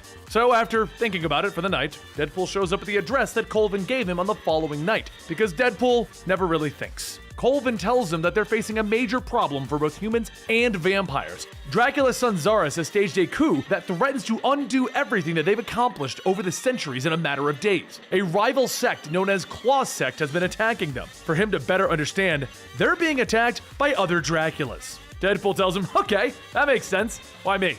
Colvin explains that Zaris has given the Claw Sect a special amulet, one that can block a portion of the ultraviolet spectrum, so they need him for protection during the day. Whatever his price is, they will pay. Deadpool says that he needs to think about it in Colvin's aid, so that Jvanna whispers that Deadpool's just going to shoot them again. And Deadpool yells, "No, I'm not! But I'm not going to help you either, for two very specific reasons. One, they are Dracula, and Dracula too, so have fun dying again." Colvin tells Deadpool to wait. There's so much that they do that is unknown to the world. For hundreds of years, they've collected their resources to open up the Mercy General Hospital, which is currently above them. It's one of the last privately owned hospitals in the nation, and in over 100 years, they've never turned away a patient for any reason. They have the lowest mortality rates of any hospital on the planet, and 30% of their annual gross profit is donated to various humanitarian aid foundations. The remaining amount is used to pay staff. The only thing that they take is the blood, and a small administrative fee. Zaris and his allies want to go to war with the human race, so if he's really one of the good guys, now's the time to prove it. Deadpool thinks about it for a second and then tells him, "Sure, I'll do it. But there's one thing I'd like to know. If these vampires can walk around during the day, how am I supposed to spot them?" Colvin tells him, believe him, spotting them won't be a problem. And that night, Dr. Matsuki notices a man hunched over in a corner asking if everything's all right. The man tells her no, and he leans out of the shadows, revealing himself to be covered in bandages from head to toe, stating that he will help himself though. Matsuki pulls out a gun, telling him that 2 years of self-defense training and 3 weeks of firearms training says otherwise. The man says that the weapon will not save her. And then Deadpool says, "Yeah, but mine will." And the man is suddenly stabbed with a wooden stake. The wooden kind, not the meat kind. Deadpool pushes the stake in further and he jumps around the man, cutting off his head. As he looks back, he sees Matsuki and he says, "Wow, you're looking pretty hot over there. After I'm done killing these Draculas, would you be interested in getting tacos?" Matsuki says, "Wait, that's Dracula? There's more?" And Deadpool yells, "Oh, hell yeah, there are." Ceres, the leader of the Claw Sect raid group, radios in asking if everything's all right in there. Do they find the entrance to the resting chambers? Deadpool grabs the dead vampire's radio, telling them, yeah, it's in the, chapel." Ceres tells his men that doesn't seem right. Go in and see what's going on. Back inside, Deadpool starts to take Matsuki to the chapel and she tells him to wait. They need to tell security about this. Deadpool tells her, yeah, that's not happening. And then Matsuki shoots Deadpool in the leg to let her go. He begins to shout, "Ow!" And he turns back and shoots her in the leg. She falls to the ground and he tells her, "Look, I get your message. Just so you know, I have the same feelings too." Deadpool starts to pick her up and she screams to, "Put me down, you psycho piece of..." And Deadpool shushes her, telling her, "It's okay. There's no need for words." After a few moments, she looks around asking if they're in a chapel. And Deadpool asks, "Isn't it romantic?" One of the vampires opens the doors, telling him, "Very." Deadpool whispers to Matsuki, "Don't worry, baby. I got this one." Then he drops her on the ground. The vampire says, "Bringing me here was a mistake. I'm protected from the sun with this amulet." The vampire holds up the amulet and Deadpool shoots it to pieces, and so that vampire starts to burn. Deadpool tells him, "Right, about that." He then picks up Matsuki, stating, "All right, now we need to get to your security room. That's probably going to be the next place that the Draculas hit." Meanwhile, over in the security room, two guards look at the cameras asking, "Why is this one down?" The other guard radios over to Oscar the janitor to check it out, and Oscar tells them that he found a body with no head. Wait. Oh, the head's over there. What should I do? The guard tells him that he should come back, and Ceres says that would be an excellent idea. The more the merrier. A few moments later, Deadpool heads over to the security room, seeing two guards sitting inside. He tells Matsuki to wait here. This could be a trap. So Matsuki runs into the security room screaming, "Help me! We're under attack by vampires!" As she gets inside, she notices the guards aren't moving, and Ceres tells her, "Yeah, you're definitely under attack by vampires." A few moments go by, and then Deadpool walks in, and Ceres says, "So, the girl you love is moments away from being slaughtered. What are you going to do about it?" Deadpool scratches his chin and tells them, "Well, I lost the element of surprise." And Ceres says, "Drop all your weapons." So Deadpool begins to throw his guns on the ground, which happens to be a lot of guns. And Ceres tells him, "That really is an unnecessary amount of guns, but it doesn't matter. Where are the cowards?" Deadpool asks, why would he tell him? "You're gonna kill the both of us either way, so I might as well drag this out as long as I can." Ceres says, "Actually, I just gave them something. By saying they, that means that she knows where they are. So where is Director Colvin?" Before Matsuki can say anything, Deadpool yells, "Damn you, Dracula, and your superior mind." Ceres pauses and tells them, "I'm not Dracula." And Deadpool tells him, "Yeah, right, and I'm not dead." But before he could finish, one of Ceres' men stabs Deadpool, and Ceres yells, "Yeah, now you are." A short while later in the halls, Matsuki says, "Oh wait, she forgot that they need to be down in the other halls." Ceres then grabs her by the throat, yelling, "Stop running us in circles! You don't know where they are, do you?" And Matsuki struggles for air, stating, "Yes." But right next to them is Oscar the janitor, and he says, "Hola." Everyone looks at Oscar, and Oscar tells Matsuki, "Don't worry, senorita, I'll clean this up for you." Matsuki tells him, "Wait, you don't know who these men are?" And Oscar tells her, "Si." Oscar then snaps his mop, telling her that he knows exactly who they are. But before anything can happen, the fire alarm goes off, and while everyone is flooding out of the hospital, Deadpool appears, takes the broken mop from Oscar, and then he runs up, picking Matsuki. As the water starts to pour down on everyone, it burns away at Ceres and his men, and Ceres asks, "Is this holy water?" And Deadpool tells him, Yes, it is. I had blessed by a priest 12 hours ago." And right now, Deadpool's running with Matsuki down the hallways with her telling him, "Wait, we may have lost them." So he asks, "Really? Damn." And then he peers around the corner yelling, "Hey, we're over here!" As the other vampires start to run after them, Matsuki yells, "Why would you do that?" And Deadpool tells her, "Because I'm a man of mystery. Get used to it." A short while later, Ceres tracks Deadpool down to the MRI room. But before they can go in, Ceres says that they need to be careful. This may be a trap. Deadpool opens up the door, telling them, "Oh, it is totally a trap." And he stabs one of the men with the broken mop. The man then quickly shuts the door, and Ceres kicks it down, shouting, "Deadpool!" And Deadpool tells him, Whoa. Inside voices, I can hear you just fine." He points over to the MRI machine, asking, "Do you know what this is?" It's an MRI. It's basically a big electrical magnet, and I may have just turned it on. Suddenly, Ceres and his men begin to feel their weapons and amulets pulling off of them. And Deadpool says, "Goodbye, little metal amulet thingies. Hello, pointy wooden stick." He throws the other part of the mop at Ceres, and it seemingly goes through him and into the man behind him. Deadpool yells, "Hey, not fair." Says, "When could you do that?" Ceres then grabs Deadpool, telling him, "Not all of us can. Only a special few." He pins Deadpool down, and Matsuki goes to pull something from a hole in the wall, asking, "Is it time?" And Deadpool tells her, "Yeah, now would be nice." Ceres looks at the hole, asking, "What's that?" And suddenly he's hit with a beam of light and bursts into flames. Over in the other room, Matsuki yells, "You did it! But how did you know that this would work?" And Deadpool asks, "Turn an X-ray machine into a vampire-killing megaweapon? Google, baby! Have you never heard of Google? Google it!" Matsuki steps out of the wall, and Deadpool asks, "So, we're pretty much done here, right? Should we go grab a drink?" And Matsuki stares at him, telling him no. She has a gunshot wound, and the last thing she should be doing is drinking alcohol. Deadpool nervously says, how about ice cream? And Matsuki tells him, "Yeah, they can do ice cream." Deadpool yells, "Cool! Just sit here a moment while I handle some business, and then we can get ice cream." He hurries down to the lower levels and tosses Colvin and the others the amulets, telling them that this will protect them from the sunlight now. Before Colvin has a chance to respond, Deadpool asks, "We good here? Yeah? Awesome. See you next time. I gotta go get some ice cream." As he runs back, he yells, "You know, I never got your name!" And as he looks at the seat where he left Matsuki, he sees her gone. And he sighs, stating that it looks like she went and got ice cream without him.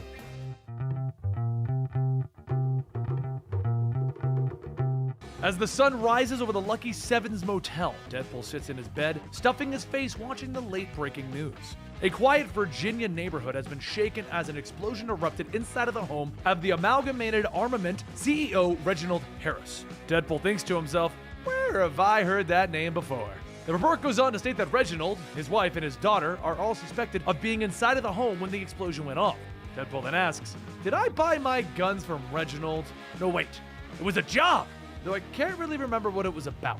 The news anchor continues stating that they have one prime suspect in the case, the masked mercenary known as Deadpool, which was seen on Reginald's home security camera earlier this morning. At 3:12 in the morning, Deadpool was seen jumping over the security fence with what they believe was explosives, the ones that were used to destroy Reginald's home. Deadpool stops eating and yells, "I did what?" Just then, the motel door is kicked in and a voice says, "I'll tell you one thing, hombre. That is that you just snuffed me out of one hell of a payday. I was the one who was supposed to punch Harris's ticket.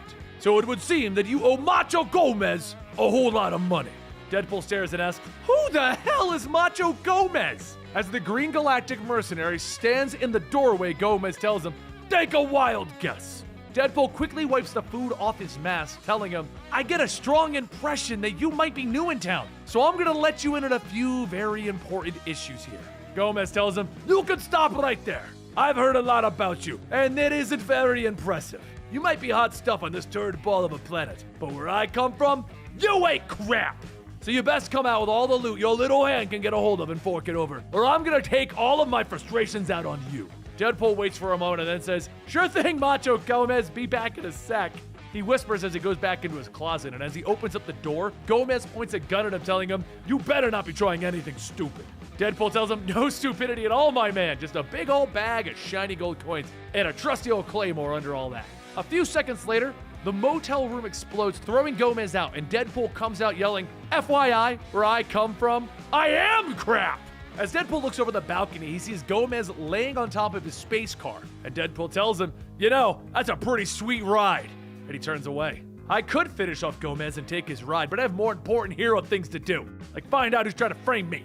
Later that night in a forest cabin, Reginald puts his daughter to sleep, and his wife asks, why are they hiding out? Reginald sighs and sits at a table telling her, "Okay, I've been working with the government on a new project. It involved a new secret technology, weapons technology, alien weapons technology, but I got sabotaged."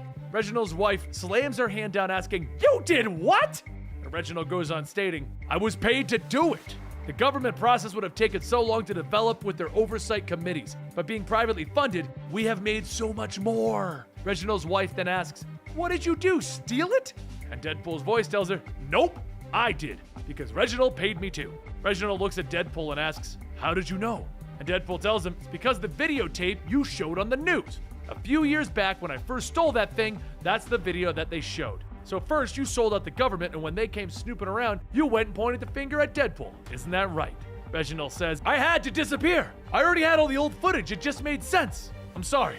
Deadpool takes out his gun, pointing it at Reginald, telling him, "Yeah, well, I'm not so forgiving at the moment." Before Deadpool could pull the trigger, though, Reginald's daughter runs in shouting, "Don't shoot my daddy!" Deadpool looks at his gun, and he then turns to leave.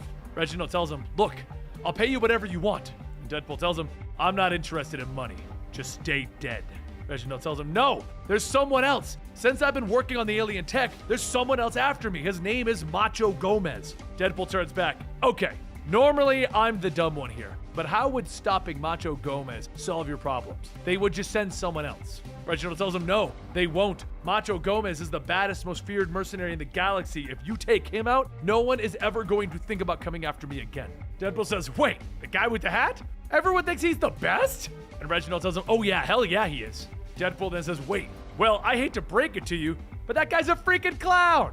A voice from behind Deadpool tells him, "Is that right? Then why ain't you laughing?" Gomez opens fire on Deadpool and Reginald, with Deadpool quickly running over, shielding Reginald and his family because that's the heroic thing to do. Deadpool tells him, "Fine, I'll do it, but you can keep the money. This one's on the house." He starts shooting back and he tells Reginald to hurry and take the wife and kid to the bunker. Reginald then asks, "You know about the bunker?" And Deadpool says, "Yeah, cased the place while you were sleeping. I know about the other thing too. Let's just hope Gomez doesn't." Deadpool runs outside after Gomez asks, "Where are you at?" And just as he asks, a spotlight shines on him. Deadpool looks over to see Gomez standing on his space car, pointing a giant Gatling gun straight at him. As the barrel begins to spin and heat up, Deadpool tells, "Oh, I'm so going to run now." Once the barrel begins to pick up speed, Gomez begins mowing down the trees trying to hit Deadpool, leaving all but one tree left. He laughs as he sees Deadpool's arm telling him, "You're out of your league on this. You ain't nothing but a human." Gomez takes a closer look and he sees Deadpool's arm, but he doesn't see Deadpool. Deadpool jumps up from behind him, telling him, "I stopped being human a long time ago." And he tackles him into a tree. He jumps back, grabbing Gomez's gun, and when he aims back, he notices 3 glowing balls by the tree. Deadpool asks, "Is that what I think they are?" And a second later, they explode. Inside of Reginald's bunker, he watches as Gomez runs away from the explosion, and Reginald's wife asks, "Should they?" And Reginald tells her yes. This space pod will take them to the Amalgamated Armament Surveillance Satellite, where they can hide. A few seconds later, Gomez walks into the bunker, telling them, "Knock, knock." But as he gets into the opening, he sees the escape pod and hears the computer counting down from 10. He laughs, telling them, "That's pretty clever. But as I look into it, I don't see anyone inside." Deadpool tells him, "Thanks." And he kicks Gomez inside, slamming the door shut. As the escape pod takes off, Deadpool sees Gomez's gun, and he hurries outside, firing the gun. Gomez kicks open the escape pod, and as he does, he sees the explosive from the gun. The explosive goes off, and Gomez is blown away. Deadpool says that he just beat Gomez's butt with one arm literally tied to his back. After reattaching his arm, Deadpool decided that now that everyone has seen his skills on Earth, it's time for the people on other planets to know just how much of a bamf he is. Screw trying to be a hero. It's time to go back to being a merc. And all these suckers are on notice.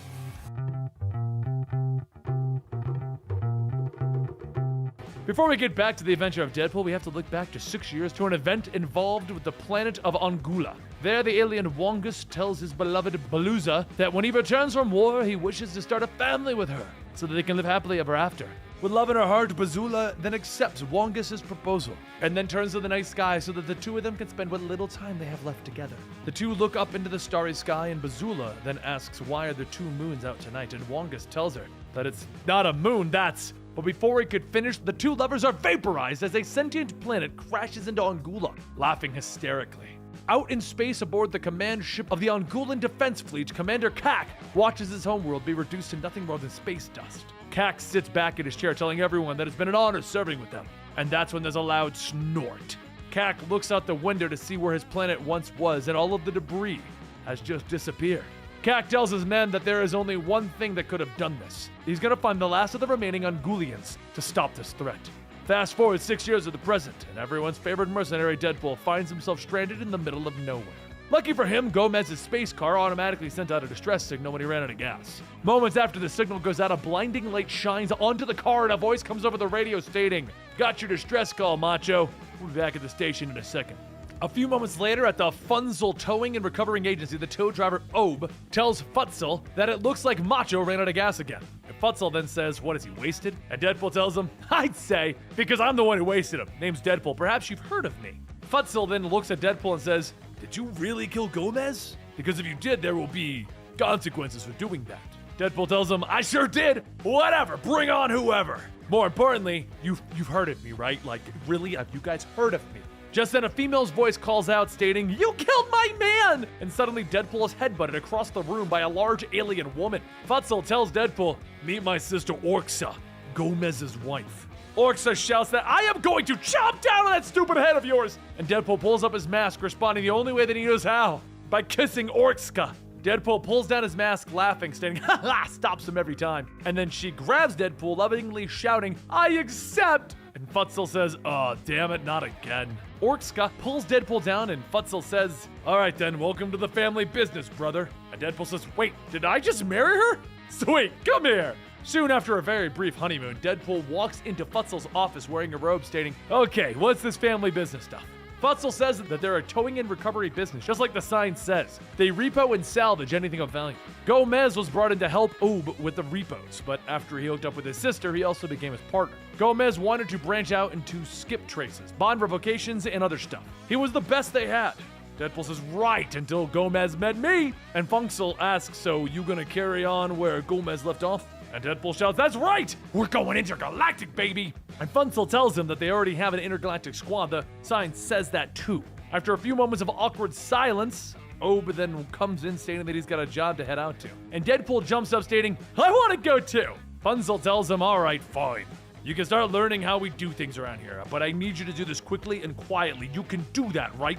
And Deadpool smiles. Later over at the mining planet of U-235, bullets fly over Deadpool and Ob's head. And Deadpool pushes Ob down, stating, do you know what low profile means? Who are these guys? Ob says that they're the Exto clan. They're the toughest group of mercenaries in the galaxy. And Deadpool then asks, why are they shooting at us? Did you guys miss a payment or something? And Ob tells him, no. I think they're hired to protect the mine. It is a uranium mine. And Deadpool says, okay, I got a plan. Once the shooting dies down, the mercenaries look around asking, did we get them? And then from behind, the mining drill turns on, and out of the top of it, Deadpool yells, greetings, space people! I am Deadpool! And one of the mercenaries asks who? And after shooting the other alien, Deadpool tells him, I'm the guy you're going to tell everyone about. Back at Funsel's, Funsel tells Ob that they have to do something. Deadpool's going to put them out of business. What can they do? He's family. Ob tells him, well, Gomez was too. Until he died. Know what I'm saying? Orkska deserves someone who knows what a wonderful woman she is. Let me make a few calls, and I might be able to solve both of our problems. A short while later, Ob knocks on Orkska's door, and she opens it standing in her tiny bikini, and Ob asks, is Deadpool around? Deadpool, who for whatever the reason is also in a bikini, shouts, well, yo! Ob walks in and tells him that he's got a job for him, a merc job, and Deadpool yells, sweet! As Deadpool follows Ob back out, Ob introduces him to Commander Kak. And Deadpool asks, what's the gig about? Kak says that they are the last surviving members of the Ongulian civilization. They are willing to pay him an extremely large sum for his aid on the destruction of the intergalactic entity known as ID, the Selfish Moon. Ob whispers that this may be too dangerous for him, and Deadpool asks, you want me to kill a planet? Kak tells him, well, it is a moon, and Deadpool says, come on, say it! It's a planet. And Kak sighs, telling him, yes, we need your help killing a planet. And Deadpool hugs him, stating, aw, come here! The next day, Kak rallies his fellow Ongulians to inform them that today is the day that they will get revenge for the murder of their beloved planet. Today, they will be joined by a fierce warrior from a faraway galaxy who will lay down his life to preserve the memory of Ongula. But before Kak can introduce Deadpool, one of Kak's officers whispers something into his ear and he says, you've gotta be freaking kidding me! Back at Funsel's, Deadpool tells Funzel that they could get a tow truck to lift Orkska off them. That would be great. I would have called Oop myself, but I can't reach the phone. Once Deadpool is freed from his love-making, he boards Kak's command vessel and says, you know, I didn't expect my ship to be so, crappy.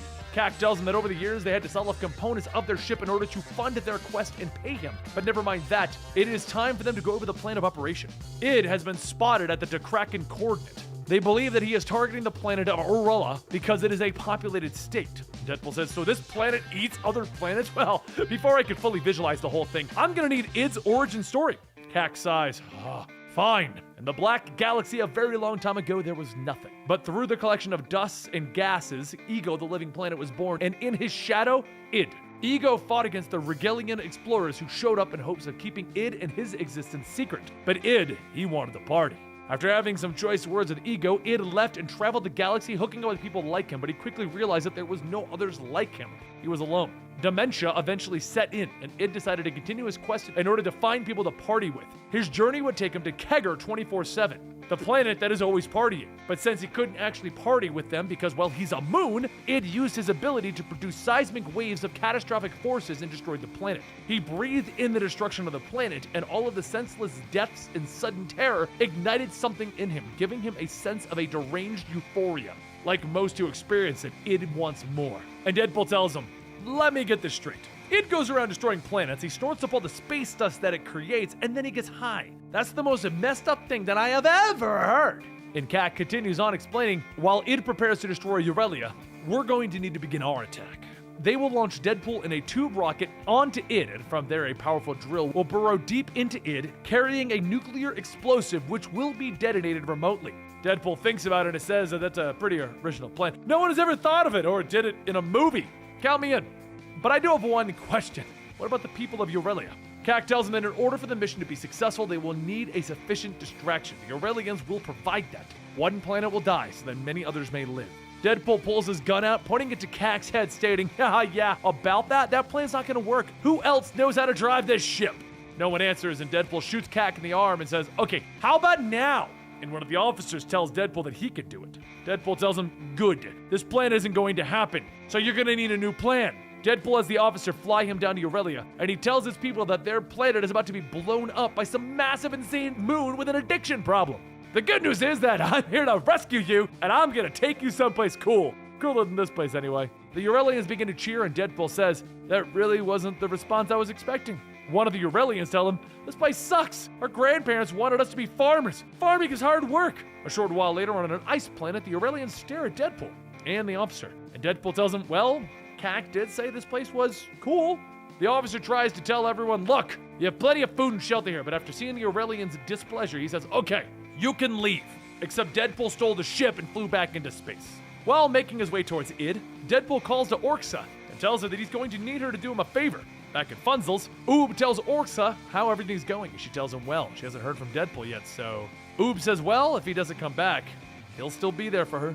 Orxa hugs him, telling him that's sweet, and steals his keys. A short while later, back at U-235, Deadpool lands the ship and tells the Exto mercenaries, hey, I'm back. You have 10 minutes to get your miners off this planet. Back at Funzel's, Oob walks into Funzel's office and says that he's not sure why, but he thinks Orxa took his keys. Funzel tells him, yeah, he just talked to Orxa, and she brought up a good point. What if Deadpool actually pulls this thing off? If he doesn't, then we'll just go back to the way things were. But if he does succeed, then he could bring us a lot of money. Everyone loves heroes, right? Oob looks at pictures of Orxa and Deadpool and says that he'll be right back. Orxa, after taking Oob's keys to his truck, sets out, and right behind him is Oob and Funzel's space car. Over with Deadpool, Id shouts, asking Deadpool, can you hear me? And Deadpool tells him, yeah, I can hear you. And Id yells, I will consume you. And Deadpool tells him, that ain't all you're gonna be consuming. Hopefully you like the taste of the Ungolian drill bomb with nuclear fission on the side. But as Deadpool gets set up, Oob calls out to him and says, let me get this straight. It blows up U-235, but as that happens, you're going to leave the nuke behind. Orxa comes and picks you up along with the nuke and the uranium-235, and it blows up into nothing. Deadpool says, well, yeah, maybe. Why are you here? Are you gonna shoot me or something? And Oob tells him, yeah.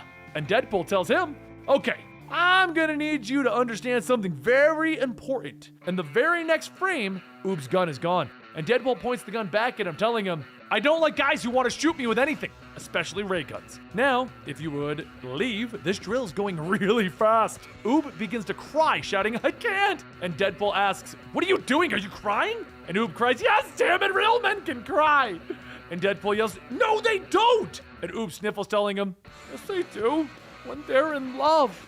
Deadpool stops everything. Whoa, I can understand the attraction, but the two of us? It's not gonna happen. And Oob yells, I'm talking about Orxa.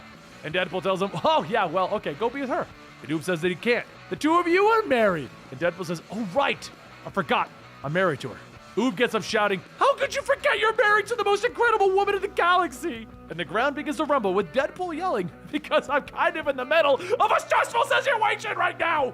As Deadpool looks back, the tremor has taken out Oob's car. And then Deadpool says, well, that's just great. That rocket tube could barely fit you, let alone my tubby butt. Oob sighs, telling him, just leave me here. I'd rather be dead than alive and alone. Just then, the ground begins to shake again, and Deadpool's rocket takes off. A few seconds later, U-235 begins to become destroyed, and Id shouts, who's laughing now, little man? I'll tell you who. Me! As the particles begin to float around, Id snorts all of the wreckage up, stating, oh, that's some good stuff. A few moments later, Orxa calls Deadpool's rocket, stating that she can see him, and Deadpool tells her, I'm here, just grab and take me home now. But while Orxa brings Deadpool home, Funzel watches Id gag and then explodes, stating, holy crap. Once Orxa lands the tow truck, she runs over to the rocket, opening it, stating, you did it, baby. Deadpool falls out, missing his legs and one of his arms, and right behind him, Oob pulls himself out, covered in Deadpool's blood. Orxa asks what the hell did he do to her husband, and Oob tells her, nothing. Maybe I cut off one of his arms, but he asked me to. Deadpool holds out his katana, telling Oob to hurry up, one more to go. Orxa shouts, asking, oh, what the hell are you doing? And then hugs him, stating, you could have died. A few days later, Deadpool leans up in his bed and Cac tells him that he's looking a lot better. Deadpool asks what does he want, and Cac tells him to say thank you. And Deadpool tells him, well, you paid me. I don't need your thanks. Cack says, well, he did pay him for destroying id, but he's thanking him for teaching him a lesson and saving him from himself. If he went along with the original plan, the decision would have haunted him for the rest of his life. He's been out for vengeance for so long, he forgot what he was even avenging. Deadpool tells him that that's the thing about avenging. It's a tricky business. You were smart to hire a stone-cold pro like me to handle it, which I did. It's done. Bye-bye. Cack asks what's his problem, and Deadpool says, you know how David Hasselhoff sold all those records in, like, Poland? Over in the States, no one took him seriously as an artist. That's kinda how I feel right now. Cack says that he has no idea what he's talking about, and Deadpool shouts, I'm gonna break it down to you. In space, no one can hear you win. I just saved 2 entire civilizations, and what do I get? A job as a poster boy for a repo business. Back on Earth, I'd be huge! I'd be a hero finally! Cack tells him, well, he thinks he's a hero. And Deadpool answers him, so? I don't care what you think! Cack stares at Deadpool and then leaves. The next day, Deadpool tells Orksa and Oob that they should really be together. And Orksa says, really? And Deadpool says, yeah. How do we get space divorced? Orksa tells him, well, first Oob will have to kill you, which he already did. And then after that, I would have to kiss Oob. Deadpool says, okay. Well, Oob says that they kind of already did that. And Deadpool yells, all right, cool in the gang. I'm gonna steal a car, the cool one. A short while later, at Funzel's space car, Deadpool sings to himself as he puts Earth as the destination. And once autopilot is engaged, he yells to you, the viewer, the reader, see you all next month!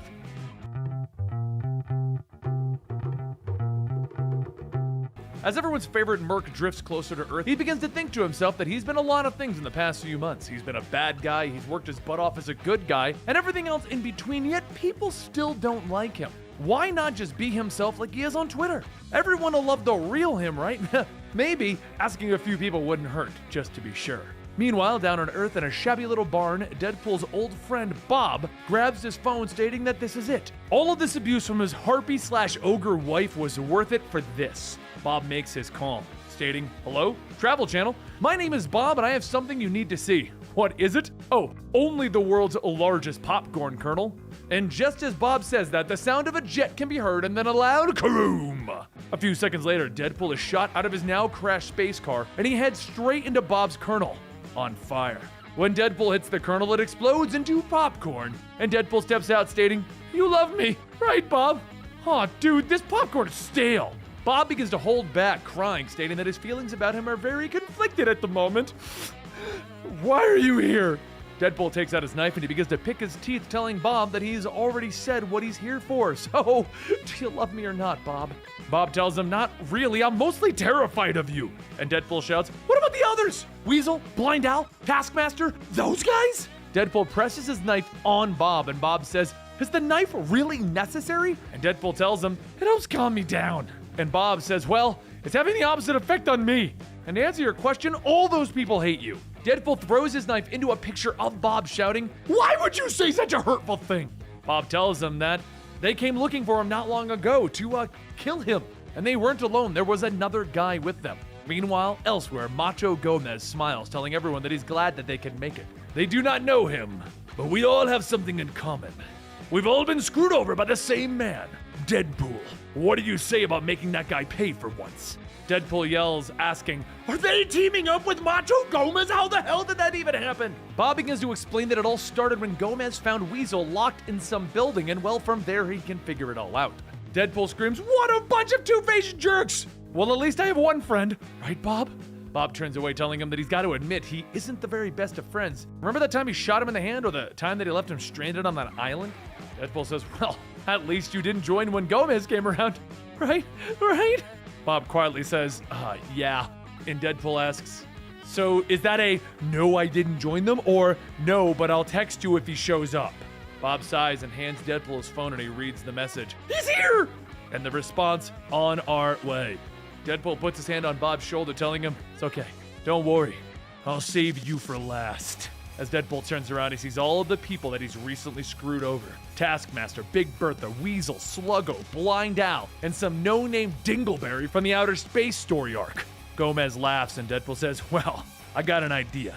How about I kick all your asses at the same time? Sound good? Right, Leroy Jenkins. The funny thing is, Deadpool is actually winning the 6-on-1 fight. As Gomez grabs his flamethrower, Deadpool focuses his fire on the flamethrower's gas tank, causing it to explode, throwing Gomez into the back.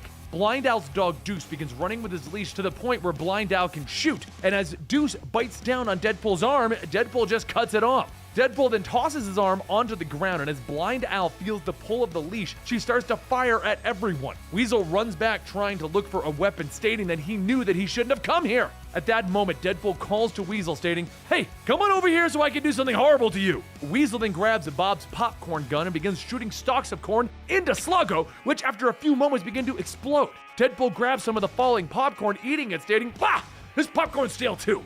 Everyone cocks their guns back, and Deadpool drops his knife, asking, "Is this what you want?" And then a voice inside of Deadpool's head tells him, "No, this is what you want."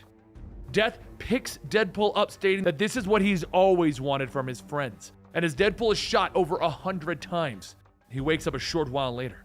Bob holds out his severed arm, stating, "Hey, you're back." And Deadpool asks, "Where'd everyone go?" Bob tells him that they all left. I guess they thought that he was as dead as he's ever going to get. Everything okay? Deadpool tells him no, he's not. He may actually be insane, but he's starting to think that he wants his friends to kill him. He wants it so bad because he can't die.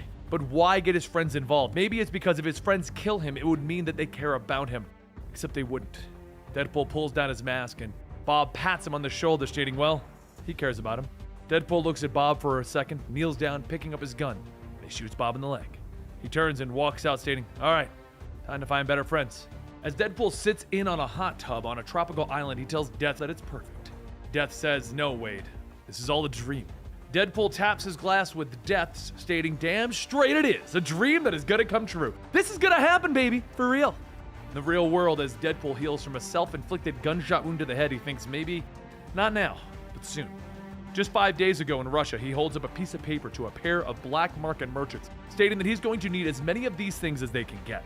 The merchant reads the paper, stating that these are going to be very difficult to obtain. Very rare. He understands this, right? Deadpool opens up a shipping container filled with money, stating that he understands completely. And the merchants then say that they'll be delivering it in 3 days. Fast forward back to our current day with Deadpool looking out on the New Mexico desert until he spots what he's looking for. A passing truck with Bruce Banner.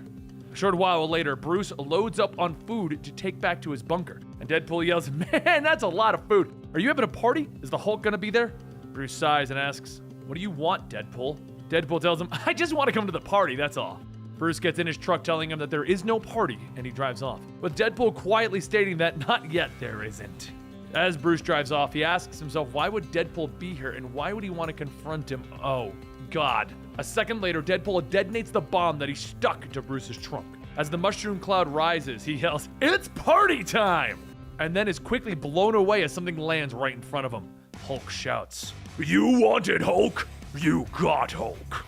Meanwhile, over at the Holloman Air Force Base, the senator yells, there was an unsanctioned nuclear detonation on American soil? And the general tells him that they know, but anything involved with the Hulk they stay away from and maintain it safe. Senator shouts, asking, the Hulk is involved? And the general tells him, look, we can just say that the detonation was made by us for testing purposes. Satellite images should be coming over soon. There is someone else involved and we believe them to be the reason for the explosion. The senator looks at the photos and says, oh God, not him. Back in the desert, Deadpool continues firing at the Hulk just outside of a convenience store, letting everyone around him watch. The shop owner asks his wife if they paid up their insurance premiums, and the wife tells him yep. The shop owner then says, thank the Lord, darling, we're moving to Florida.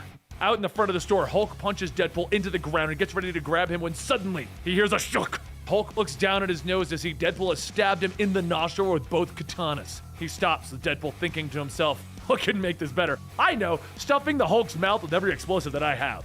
As the Hulk's head explodes, Deadpool tells him, man, that was such an awesome plan! That means a lot coming from me. The Hulk leans back forward as smoke is coming out of his mouth, and Deadpool says, so this is it. Sweet oblivion. Here we come. The Hulk gets ready to attack, and then he stops, telling him no. Deadpool asks, what do you mean no? Come on, get your smash on. Hulk says, this isn't going to work, Deadpool. Whatever your plan or trap is, I'm not going to charge into it like some crazed bull. So whoever hired you. Deadpool stops him, telling him, no one hired me. And Hulk tells him, that would make it easier for me if you would just walk away then.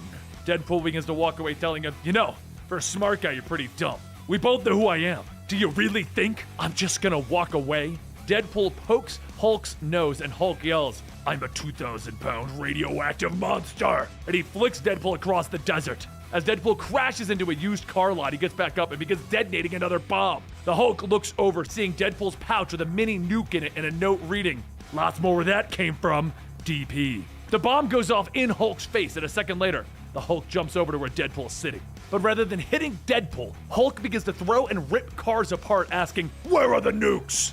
And Deadpool tells him, "You know what? I really shouldn't say, especially since I don't have any more. Oh wait, I shouldn't say that aloud." Deadpool then tells him, "There's one thing that I can say, and that's there's a tiny transmitter that's been surgically implanted into my body. Every hour starting now, it's going to send out a pulse that will trigger a randomly placed bomb. And you know what the coolest thing is? The transmitter is powered by my own body's natural electrical current. So the real question is, what are you gonna do about it?" Deadpool waits, and the Hulk says, "Nothing." As Deadpool looks, he asks, "Is the Hulk getting bigger? 'Cause you're flexing a lot." Hulk shouts, "Monster!" And Deadpool tells him, "Takes one to know one." Hulk pulls back, punching Deadpool so hard that he flies through several buildings, destroying everything in its path. Deadpool closes his eyes, and Death tells him, "Hello, Wade." As Deadpool looks around at the barren land, he asks, "Did it really work? Am I dead?" And Death tells him, "Yes, but only momentarily." Deadpool begins to shout, "Damn it, damn it, damn it! I'll be back." Death then asks, "How are you going to do that?" And Deadpool opens his eyes to the real world, and he sees a giant crane, and he says, "That's how." A few moments later, Hulk jumps up, and as he looks for Deadpool, Deadpool calls out from the crane, telling him, "You know this is a hard-hat area, right? Safety first." Deadpool then begins to turn the crane to swing the wrecking ball, but the Hulk catches it, and he notices the snare on the ground. Deadpool whips the crane around, flinging the Hulk into a building, and then begins writing out his will. After a while, the cable on the crane begins to rip, and the Hulk grabs it, whipping the crane into some construction equipment. Deadpool's body is thrown out, skipping across the ground, and Hulk growls while clawing his way towards Deadpool. Deadpool begins to get back up, telling him, "Okay, I'm gonna need a better plan, and it's gonna have to be something epic." He looks at where he landed, and right in front of him is a daycare center filled with children. As Deadpool scrambles to his feet, he jumps on a little kid's bike, telling him, "Okay, this is how it's going to go." The caregiver yells that the cops are on the way, and Deadpool asks, "You know who else is on the way? About 2,000 pounds of gamma-powered stranger danger." The caregiver stares for a moment, and Deadpool asks, the Hulk? The Incredible Hulk? Gamma bomb turned nerdy scientist into a raging monster?" One of the children yells, "I know what stranger danger is. You're supposed to run away from it." And Deadpool sighs, telling him, "This is going nowhere." He begins to shoot his gun into the air, telling everyone to hurry up and get out of here. As the Hulk stomps through, Deadpool yells, "Yo!" And the Hulk jumps into the air and comes crashing back down. While the Hulk looks around at all the wreckage, up above him, the general and his men watch, and the pilot asks, should we call the Avengers?" The general tells him that he's pretty sure they already know, and they're keeping their distance for the same reason that they are. The pilot then asks, "Well, it looks like the Hulk is trying to take out Deadpool. Why don't we just do that?" The general says, "Actually, that's a good idea. Get a lock on Deadpool's position so that we can." The pilot stops him, telling him, "Actually, we shouldn't. Targeting Deadpool's a very bad idea right now. He's taking hostages." Down below, Deadpool continues to fire his gun into the air, telling everyone, "All right, into the short bus, pronto." Once the caregiver has everyone on board, she says, "Where are you taking us? And when are you gonna let us go?" Deadpool yells, "I don't know. Somewhere safe. And stop asking stupid questions." Just then, there's a loud explosion as the Hulk bursts through the ground, and the caregiver asks, "What's that?" Deadpool steps on the gas, trying to get away, telling her, "Once again, stupid question. Everyone put your hands down." As Deadpool begins to drive off, he tells himself that this is so going to work. He's got the Hulk so pumped that he's going to smash him into freaking subatomic particles. The Hulk begins charging after the bus, and then Deadpool notices him stomping. He asks, what could he be doing back there? And then the Hulk claps his hands, creating a shockwave, throwing the bus off the road. Deadpool speeds off, asking if everyone back there's okay. Good, heads back down. As he drives off, he's stopped by the U.S. Army that has seemingly brought lots and lots of tanks. One of the soldiers tells the general that they have a clear shot at the bus. If they're going to make it, it needs to be now. The general asks, what about the hostages? And the soldier says reports state that they can only see Deadpool in there. He must have let them go. The general grits his teeth, telling the soldier to fire, and as the tank fires off a round, Deadpool barely swerves out of the way. The tank shell goes through, shooting past Deadpool and into the Hulk. And Deadpool then yells, "Well, that's just great! The Hulk's gonna go after them now! That's not fair. You accidentally shot him once by accident. I nuked him twice on purpose." The caregiver gets up asking if he's a soldier, and Deadpool says, "Hell no, I'm not. I'm just a guy who's trying to die." And the caregiver tells him that it's his lucky day then, and shoots him right in the head. The bus then spins around out of control, and it ends up flipping over and crashing. A few moments pass, and Deadpool wakes up asking, "What happened to all the kids?" And the Hulk tells him, "They're fine. I also know the thing about the nukes is a lie. It's been well over an hour and nothing's happened." The Hulk then grabs Deadpool, shouting, "I could have killed those children." And Deadpool says, well, you can still kill me, right? Come on, I deserve it. Hulk sets Deadpool down and tells him, is this what it was all about? A ploy. And Deadpool tells him, yeah? Is this not a healing factor? So can we get on with the smashing part of things? Hulk smiles, telling him, you're a dangerous and deeply disturbed person. And Deadpool yells, right? It only gets worse the longer that happens. But the Hulk stops him, telling him, I can't let you go on like this. It has to stop. Now. Deadpool shouts, that's what I've been trying to! Before Deadpool can finish, the Hulk punches Deadpool so hard in the head, his skull explodes. 5 days pass and a flat line on life support begins to beep. The doctor tells Captain America that it's official. Deadpool's back. Cap says that if it was 5 days sooner, they could have put him on trial, but instead he's going to be shipped off to Crossmoor Prison in England. The doctor asks if that place is still running, and Cap tells him yeah, being converted into a mental institution.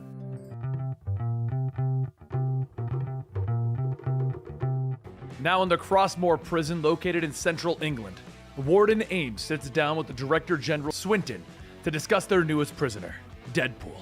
Ames sighs, stating that Deadpool would have been much better suited for the raft, and Swinton tells him that he fully agrees. But if it wasn't for Deadpool's legal counsel with Jennifer Walters, that's where he would be. But the resident psychologist didn't help in the matter. Just then, the intercom buzzes and Ames' aide tells him that Dr. Whitby is here to see him. Swinton pours himself another glass quietly, stating, speak of the devil. Psychologist Ella Whitby opens the door, asking if either of them would care to explain why Deadpool was placed in seclusion when it is clearly written that he is to be under her supervision. There is no need for him to be there and denied the treatment like any other inmates that would be here. Wouldn't you agree, Director General Swinton? Swinton holds his glass, telling her, I fully agree. As a matter of fact, I was speaking with the warden about transferring Deadpool into your innovative and inspiring program. Ella tells the two of them, all right then, and she closes the door behind her. Ames shouts, my good man, could you have thrown me any further under the bus? And Swinton tells him, politics, my dear chap. Like it or not, that horrible goblin of a woman is the daughter of Dr. Everett Whitby, the executive director of the NHS Trust, that is not just funding his daughter's program, but also keeping the door to Crossmoor open with funding since we've had this facility cut off. Ames sits back, stating, I had no idea. Wait, you've been cut off? Why? Swinton goes on and explains, Crossmoor's security record isn't the greatest. 2 in 3 superhuman criminals have escaped since the beginning. We've received money to correct that issue, but it comes in the unpleasant form of Dr. Ella Whitby. If her psychological treatment program on violent superhumans has proven to be a success, Crossmoor's reputation could be restored along with its budget. So the important thing now is to make sure that we give the little troll what she wants. And for God's sake, do not let Deadpool escape. Which at that very moment, Deadpool's attempting to do by punching his way through all of the security guards. The sirens all begin to go off, signaling a prison break, but as Ames puts on his body armor, he quickly finds Deadpool beating on the guards with their own shock sticks. While the fight continues, Ella shouts to him, stating that she knows that he should never have been locked up in that cell, and for that she's sorry. And Deadpool asks, who the hell are you? As he kicks another guard in the groin. She yells, hostage, Miss Hostageworth. Deadpool looks at her. Oh, hi! Nice to make your acquaintance. He grabs Ella by the neck and he holds her out as a human shield. He then begins to yell to everyone, if you get close, I'm gonna snack the ugly chick's neck, so you better start talking. Why am I here, and why are you all talking like pirates? It's freaking me out! Ella tells him that it's English. They're speaking English because they're in England. And Deadpool lets go of Ella, asking, seriously? Wow, England sucks! And just as he says that, his head explodes as a guard puts down his gun, stating, that sorted that out. 13 minutes later, in confinement, Deadpool starts beating his head against the polycarbonate wall of his cell. As he does, a voice outside says that it seems their new patient is having some trouble adjusting to his new environment. And Ella corrects the man, stating that her patient, Mr. Cirrus. Cirrus then asks, isn't that getting a bit possessive? And it's Dr. Cirrus if you don't mind. Ella tells Cirrus that actually she does mind. His practitioner's license was revoked when he committed mass murder and was put in here. Now just sit there and continue working on your puzzle while... But Cirrus slams his arms on the table, shouting, I do not like these puzzles! She fixes her glasses, telling him that she's very glad to hear that, Mr. Cirrus. You're not supposed to like them. She walks over to Deadpool, asking how he's feeling, and Deadpool looks at Ella, asking, did we ever date? I know you from somewhere. She says, well, you might be thinking of earlier when he took her hostage. And Deadpool says, we did have a relationship! As he smiles, horse-like laughter from Ella erupts, followed by a snort. And Deadpool thinks to himself, man, this chick really is ugly.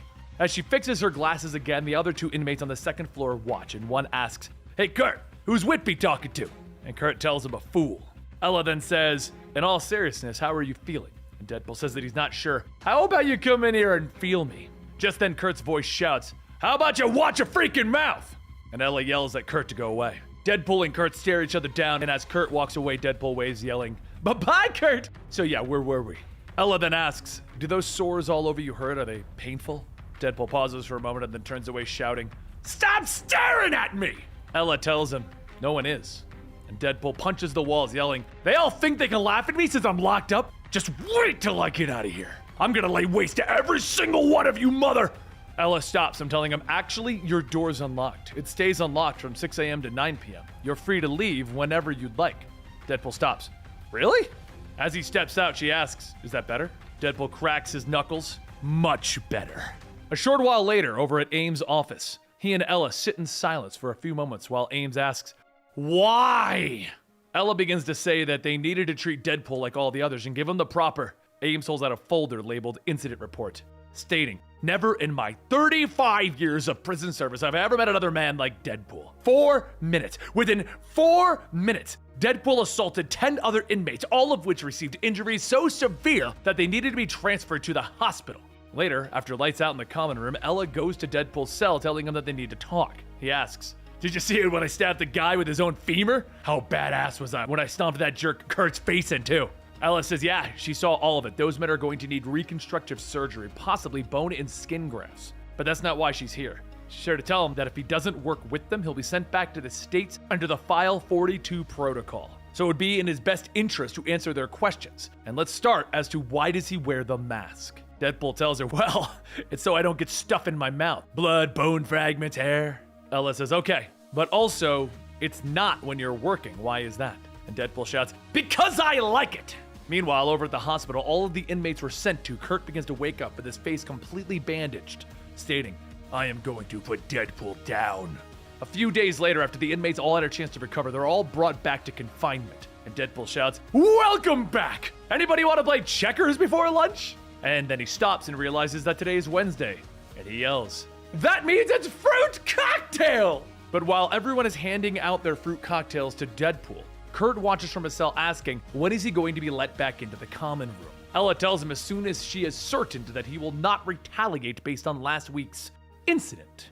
Until then, he'll remain locked in his cell. Once everyone has had a chance to eat and returns to their cells, Ella takes Deadpool out and tells him, "I would like you to work on a puzzle that I've made especially for you." After dumping a box of puzzle pieces onto the table, Deadpool yells, "Puzzles are rad! Oh, and there's no picture on this box, so how am I supposed to work out what this is?" Ella tells him to start with the edges, but she must warn him. The image he sees may cause an outburst of emotions, and Deadpool looks at the pile of pieces and says, "Kararachi, 11 years ago."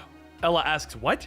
And Deadpool goes on stating, "That gig was bonkers. I even lost a foot. But this photo sucks. Whoever took this photo just took pictures of bodies, and not me being awesome, like when I mowed down half of those guys with a falafel cart that I modded with a .30 caliber minigun." Ella says that's what she wants him to see, the bodies, and Deadpool shouts, "That's the boring part."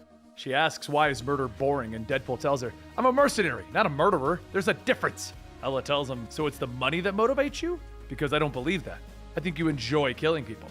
The two stop, and they stare at each other for a few moments, and Deadpool says, "Okay, when I was a kid, I saw a fully grown man die because he slipped and fell off his porch. Everyone in the neighborhood was all shocked and stuff."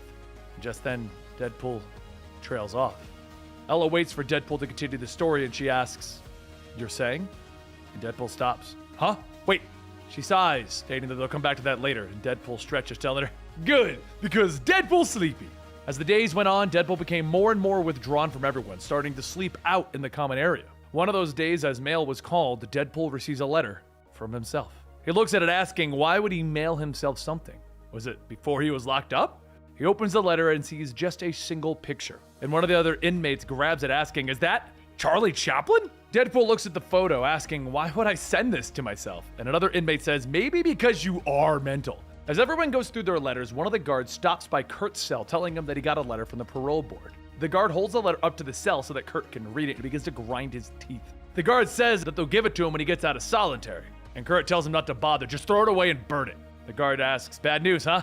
And Kurt says, "Yeah, real bad news." Later that evening, Ella heads home for the night to her apartment, but before she has the chance to go up, her landlady asks if she can have a word. Some of the other residents have been complaining about a smell coming out of her room. She understands that she works late and even stays overnight. Maybe she could remember to take the garbage out or clean the refrigerator. That would probably help. Ella looks away, stating that she's sorry about that. She's just been so engrossed with her work that she's been losing track of time. She'll make sure everything's taken care of. She walks upstairs and walks into her apartment, which is just littered with trash and clothing. She walks over to her refrigerator and opens it. And when she looks in, she sighs. Back at Crossmore, 2 guards begin to walk over to Solitary as they release one of the prisoners back into the common room. As the first guard walks towards Pod 2, the senior guard tells him to stop. They are releasing Pod 3. The first guard says that he's pretty sure they had 2, and the senior guard tells him that he wasn't there. But Dr. Whitby clearly said 3. The senior guard looks into Kurt's cells, telling him, "All right, you're free to come out and play." However, as Deadpool is sleeping in the common room, he dreams of a sweet and pleasant dream with his future wife, Death. Except when she comes home, she finds Deadpool sitting around their apartment telling him that he's a real loser. Deadpool flips through the channels of their small TV asking what she's talking about. And Death says, "Look at all the trash everywhere." Would it kill him to make a home-cooked meal or clean once in a while after a hard day's work? Deadpool asks, "What are you talking about? A hard day's work? You're Death! Your job is nothing! You're just are! Everyone else does work for you." Death sighs, stating that she's leaving. If he wants her, he can get up and try and stop her. Deadpool folds his arms, stating, "I ain't getting up." But out in the real world, Kurt is screaming to Deadpool, telling him to get up. And after snoring and not waking up, Kurt punches Deadpool off his table, and one of the other inmates says that they should look under the mask to make sure it's really him. As Kurt reaches down, Deadpool reaches up, grabbing Kurt by the throat, telling him, "Hell yeah!" And he throws him across the common room.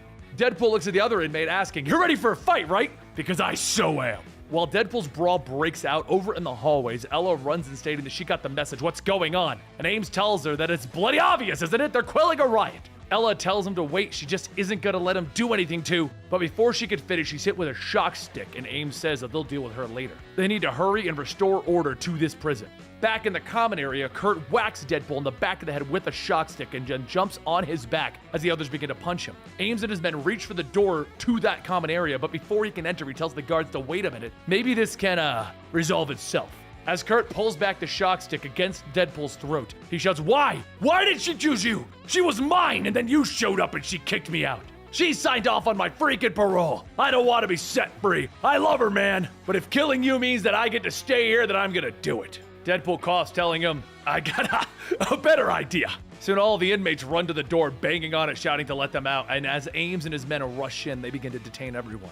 A week later, the hearing for Kurt being released on parole is called, and Ames meets with the board personally as a character witness. The board goes through Kurt's papers, asking, it would seem that he had run-ins with another inmate named Wade Wilson. Ames tells him yeah, and while Deadpool has been permanently relocated to solitary confinement, he'll still receive treatment by their psychologist. Over in that unit, Ella walks into his cell, telling him that she's really sorry that all of this has happened. The moment she filed the complaint against Ames, he filed over 30 right back at her. She's a failure. After a few moments of silence, she asks him to say something, but the voice that responds, it isn't Deadpool's. Back in the hearing, the board tells Ames that they need a moment to speak with Kurt alone so that they can move this along. Ames leaves the room, giving Kurt a thumbs up, and after he leaves, the board tells Kurt that if he would, please rise. They've reviewed everything, and they've made a determination. His parole has been granted, and he is now a free man. Over in solitary confinement, Ella pauses, and Kurt is sitting there asking her, do you believe that it's possible for you to love one of your patients? Ella begins to run towards Ames' office, and as she storms in, she asks, is he gone yet? And Ames asks, what are you talking about? Ella yells, Kurt, has he left? Outside of the prison, Kurt walks outside when Ella runs after him, telling him to wait. Kurt stops, and Ella goes on stating that she can't believe she's saying this, but she loves him. At first, she thought it was simply a girlish fascination with death, but her feelings, they truly intensified with the time that they spent together. She is madly in love with him, and now that he is no longer a prisoner, Kurt turns, and he walks away. Ella calls out that maybe they should go see a film together. One of her favorites is The Great Dictator. It's a masterpiece by Charlie Chaplin. Deadpool pulls the bandages off of his face, telling her, you're the one that sent me that photo? Ella runs up, stating that she couldn't bear to see him so withdrawn from everything, but this is fate! Inside Deadpool's mind, he tells himself, this ugly chick is crazy, but not sexy crazy. She's like ugly scary. Ella holds Deadpool by the hand, telling him, she understands him better than anyone else out there. This is meant to be. And as she pulls Deadpool close, she puckers up to give him a kiss.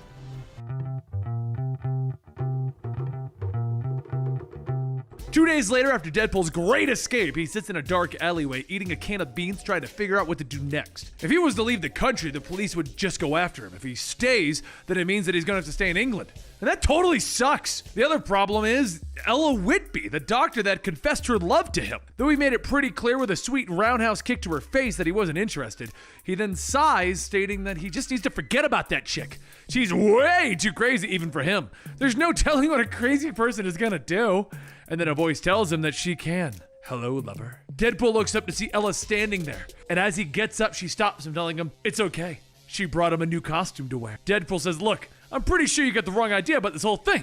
There isn't anything between us. It's just me, like it's just you. She tells him that she gets it. She's not his kind of girl. He's attracted to the daring and dangerous types. But soon he'll realize just how daring she can be. She drops her trench coat, showing off a rather revealing and unflattering Deadpool costume underneath. Deadpool screams, oh my God, my eyes! And Ella says that she is quite dangerous too. She's killed people with poison, strangulation, and a knife, even a gun! She takes out a pistol and begins recklessly firing it at Deadpool.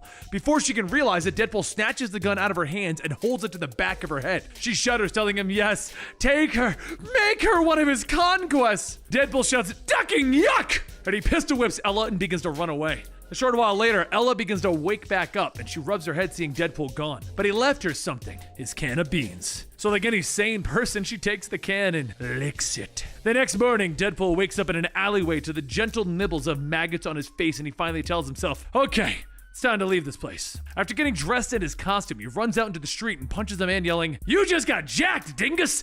Deadpool style! Except the car he stole was extremely tiny because it's in England and it doesn't go very fast because it's in England, which, believe it or not, has a purpose. A few moments later, up on the highway, Deadpool puts through the traffic jam yelling, this is genius! However, it doesn't take long for the cops to spot him. He begins to yell, oh ish, one time's trying to gaffle me! He gets out of the car telling the cops to pump the brakes. There's one thing that he has that British cops don't. Guns! Just then, a large military helicopter flies over his head shouting, drop the tool, mate! As the helicopter's gun turns to Deadpool, he tells it, okay, I surrender. The British agents begin to run out, taking Deadpool down, and Deadpool asks, why are there, oh, these guys are the Queen's Secret Service, which means she's close by. One of the agents radios that they have the subject in custody. Go ahead and bring the van around. As the agent looks back though, he sees all of his men tied up. Before the agent can even figure out what's going on, Deadpool pistol whips him in the head, taking his radio, telling everyone, please be advised, the armed gunman has escaped and is on the loose. The men watching over the Queen's carriage all begin getting in it, and the Queen asks what's even happening out there. The agent leading the men tells her that he begs her pardon, but there's been an incident. A man with a gun is close by. As the last agent climbs in, Deadpool, wearing one of the agent's suits, says, actually he has 4 guns? Check it out. He knocks all the men out and the Queen says that she would like to ask, does he plan on killing them? Deadpool tells her, nope, I'm just hitching a ride. Have you seen the traffic out there? It's bonkers. The Queen says, okay, so we're hostages? And Deadpool says, I'm not quite sure yet. And the Queen says that he doesn't seem very prepared for this kind of a situation. Deadpool yells back at her, look, I'm working on it, okay? No more questions. And since you're so old and wise, what would you do if you were, me? The Queen says that she would surrender immediately since they have no idea who he even is. And Deadpool tells her, hang on, I know why you don't know me yet. He puts on his mask and simply says, boom. Queen asks if he's recently escaped from a mental institution, and Deadpool smiles, stating, you do know me! One of the agents begins to wake up, and after cracking him in the head again with a pistol, Deadpool says, look, I'm just trying to get away from this chick who is obsessed with me. She claims that she's killed people, and she's really, really crazy. The Queen asks, would he happen to be talking about Dr. Whitby? If what he says is true, she'll look into the matter personally. Deadpool then says, the worst part is she's doing it dressed as me, like she's trying to be me. It's kind of weird and gross. A few moments later, gunfire can be heard from the coach, and the outside agents quickly surround the area. Suddenly, the door flies open and Deadpool stumbles out, and the agents begin to beat him down. One of the agents shouts to check on the Queen, and from the other side, the Queen runs out. As the agents go look inside of the carriage, they find the Queen still there, though, dressed up as one of the agents. When the agent looks back to the Queen, he's punched out. Deadpool, now wearing the Queen's dress and crown, says, it's just such a good idea. I'm now the Queen of England! Just then, the mailman shouts, and Deadpool points his gun at him, asking, you wouldn't happen to have any mail for Dr. Ella Whitby, would you, by any chance? Later that night, Deadpool stands out in the street looking at the letter that he stole from the mailman, stating that this place can't tell if she's... Just then, Ella walks out of her building dressed for work at 9 p.m. Deadpool waits until she leaves and says, all right, time to be a dick.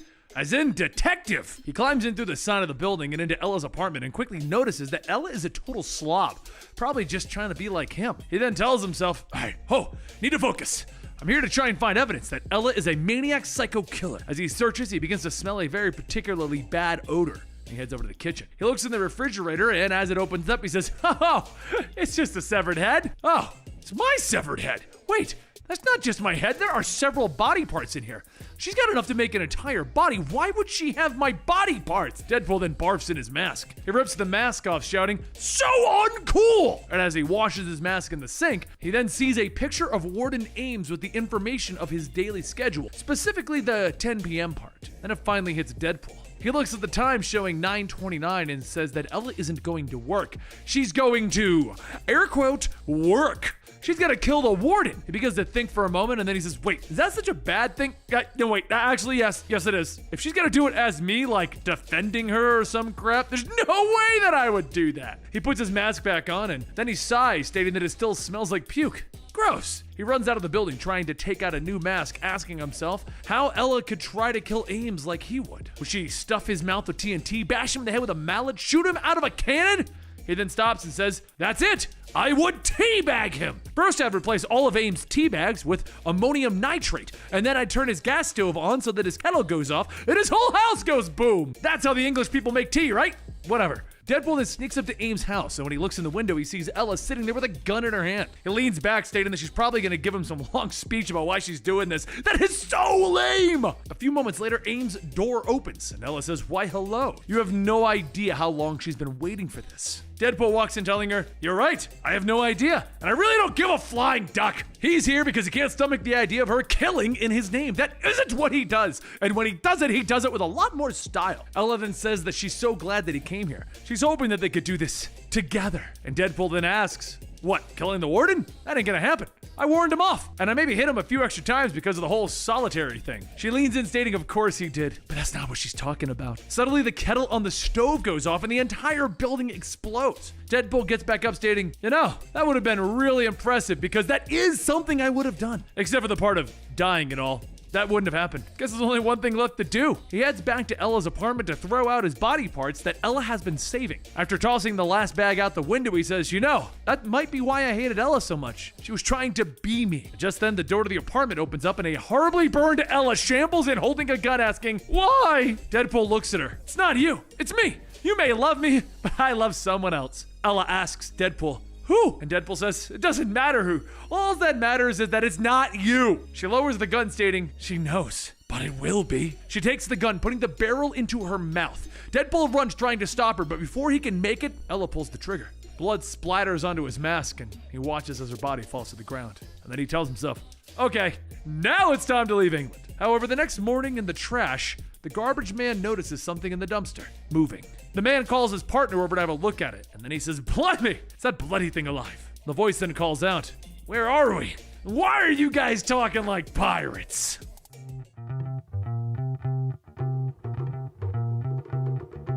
While the whole world is out looking for Deadpool, some people are just trying to go about their day as best they can. At the British airport, a businessman gets ready to board his personal plane to fly back to New York when he notices an awful smell coming out of the cabin. The man gags, asking, what is that smell? And over sitting in his chair, the patchwork evil Pool, whose stitched up left arm is actually a right arm, tells him, that's the smell of destiny!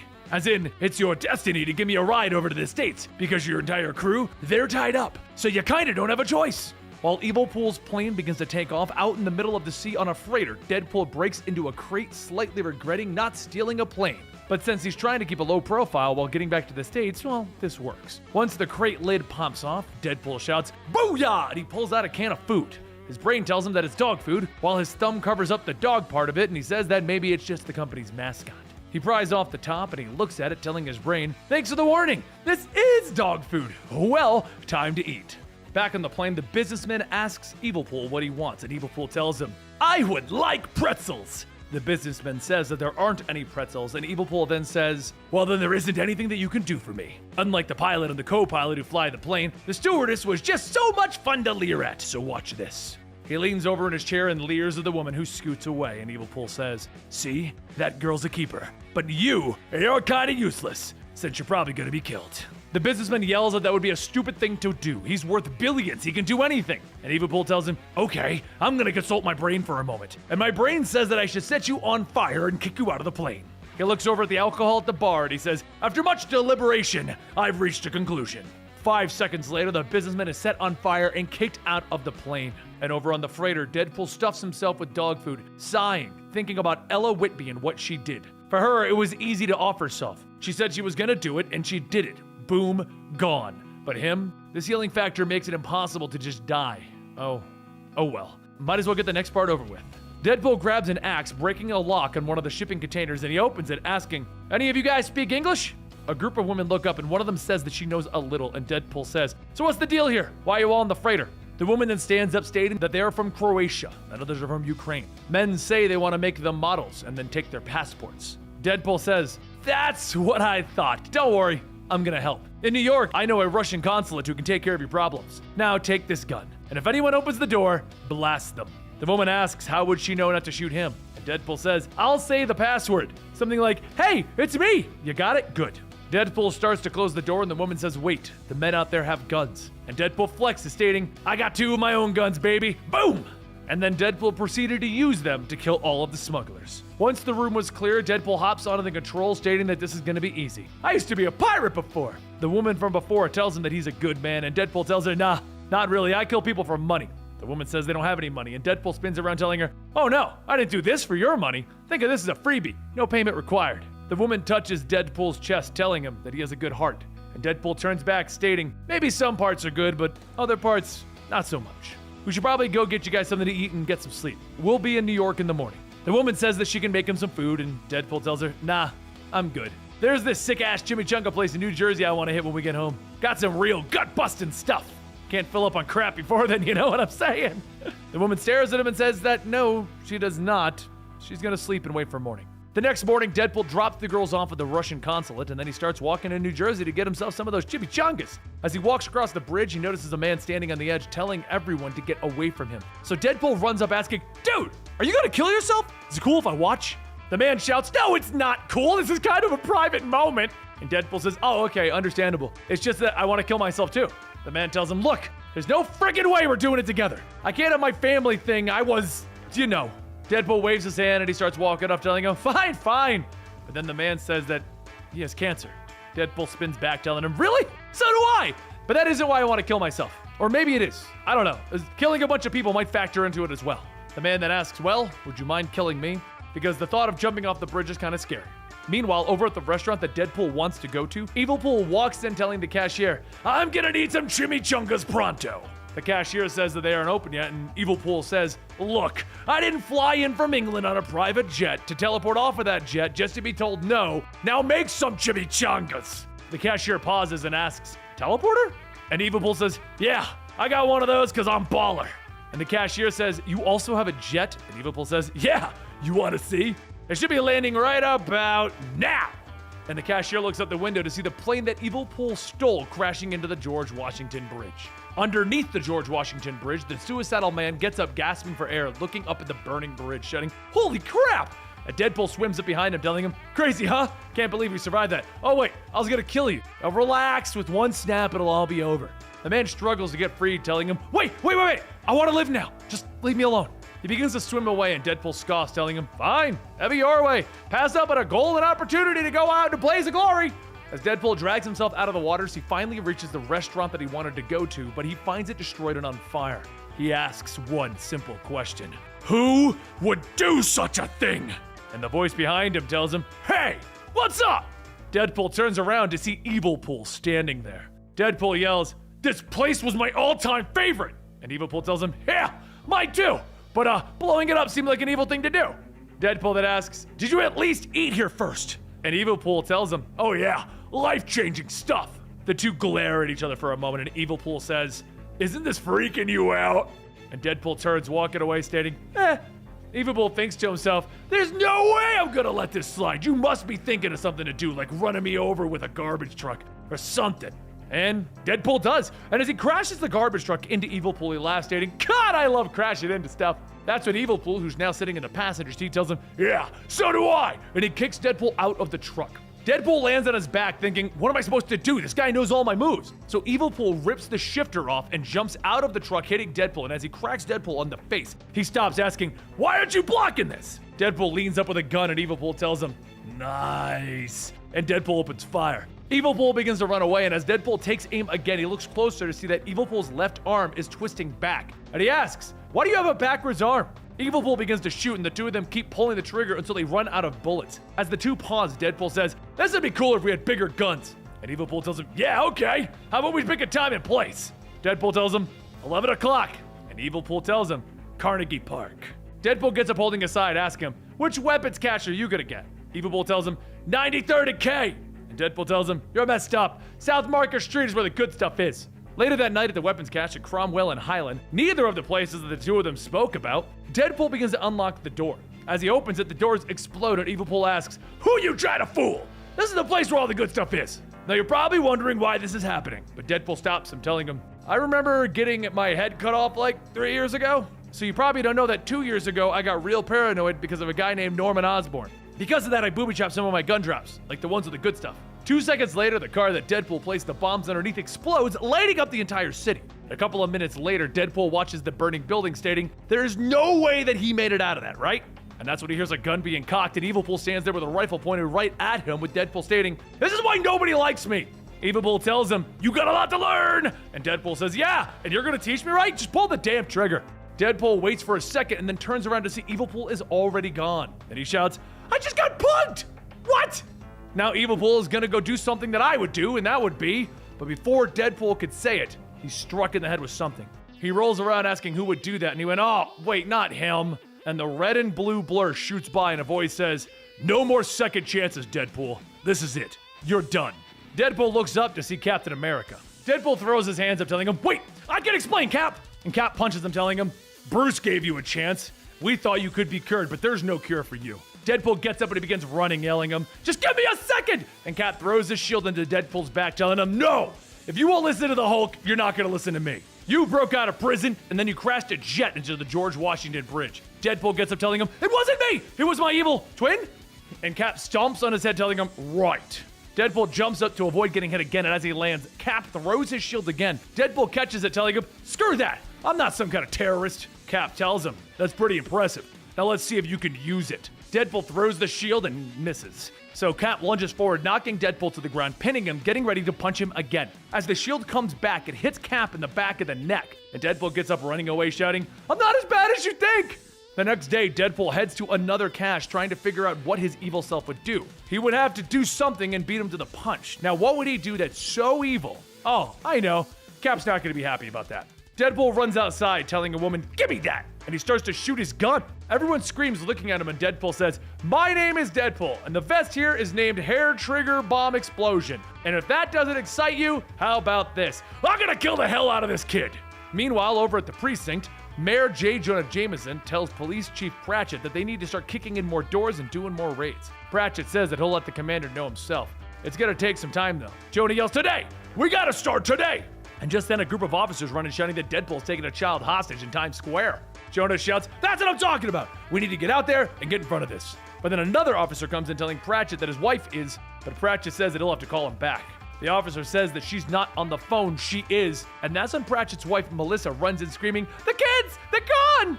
Pratchett asks her what is she doing, and Melissa holds up a letter with blood stating, got your kids! And a picture of Deadpool is on them. Pratchett looks at the raid officers telling them to hand him his weapons. And back in Times Square, Deadpool kicks a cab driver out of his car, telling the child to just sit there and not move. The boy begins to cry, stating, please, don't! And Deadpool says, look, I'm not gonna shoot you. I just need to steal this bad man's thunder. You know what I mean? The boy shakes his head and Deadpool says, look, if the bad man's gonna kill a kid, he won't bother if the shock value is taken away from him. Just take my word on it. But up in the building across the way, Evil Pool looks out the window, standing over a knocked out Captain America. A short while later, Deadpool looks around outside at all of the cop cars surrounding him, stating, crap's gotten pretty real all of a sudden, huh? Elsewhere in the train yard, Pratchett's children sit watching Evil Pool, who is currently sleeping. Evil Pool snores, waking himself up, and Pratchett's son gets up asking, do you know who my daddy is? Evil Pool reaches into his bag, pulling out tape, telling him, actually, yeah, I know exactly who he is. Why do you think I took you, smarty pants? Back in the precinct, Pratchett runs out of the building with his rifle, and Jonah stops him, telling him he doesn't want to do this. Pratchett shouts, "I'm gonna get my family back," and then there's a bip, bip, bip. An electronic voice says that they need to speak with whoever is in charge. Pratchett asks, "Who is this?" And a tetraplegic woman in a motorized wheelchair responds, "Interpol, bitch." Pratchett says that he appreciates Interpol's interest, but the NYPD is not requesting any support from the woman. Agent Kemp says, "That's the thing. We have. Do you know how many people are after Deadpool? Unfortunately for him, you're going to have to get in line." Back in Times Square, Deadpool peeks out a window asking, "Could this get any worse?" And the boy says that he's got to use the bathroom. So Deadpool stares for a moment and asks, "Wait, number 1 or number 2? The boy doesn't say anything. So Deadpool tells him, "Actually, good, do it in my bag." Back over at the precinct, Pratchett holds up the letter from Deadpool stating, "Look, he took my kids last night. I'm going no matter what you say." Kemp tells him that that's impossible. They've been monitoring Deadpool's movements by satellite for the past 3 days. Other than taking the child that he has right now, he hasn't kidnapped anyone else. Then a voice comes up and goes, "If he hasn't, then his partner did. Deadpool's not working alone." Cap storms through the crowd stating, "I've been shadowing Deadpool myself, and then I was attacked and knocked out. If I was attacked, that means that Deadpool probably knew he was being followed. There's a reason for all of this." And Jonah asks, "A trap?" A short while later, once the police move into Times Square, Cap tells Kemp that she's gonna need to pull her men out. Kemp says that Deadpool is one man with one hostage. He's completely surrounded by trained agents waiting too, and Cap asks, "What are they gonna do? Shoot him? Arrest him? You have no idea what you're dealing with." Kemp stares for a moment and then says, "Neither do you."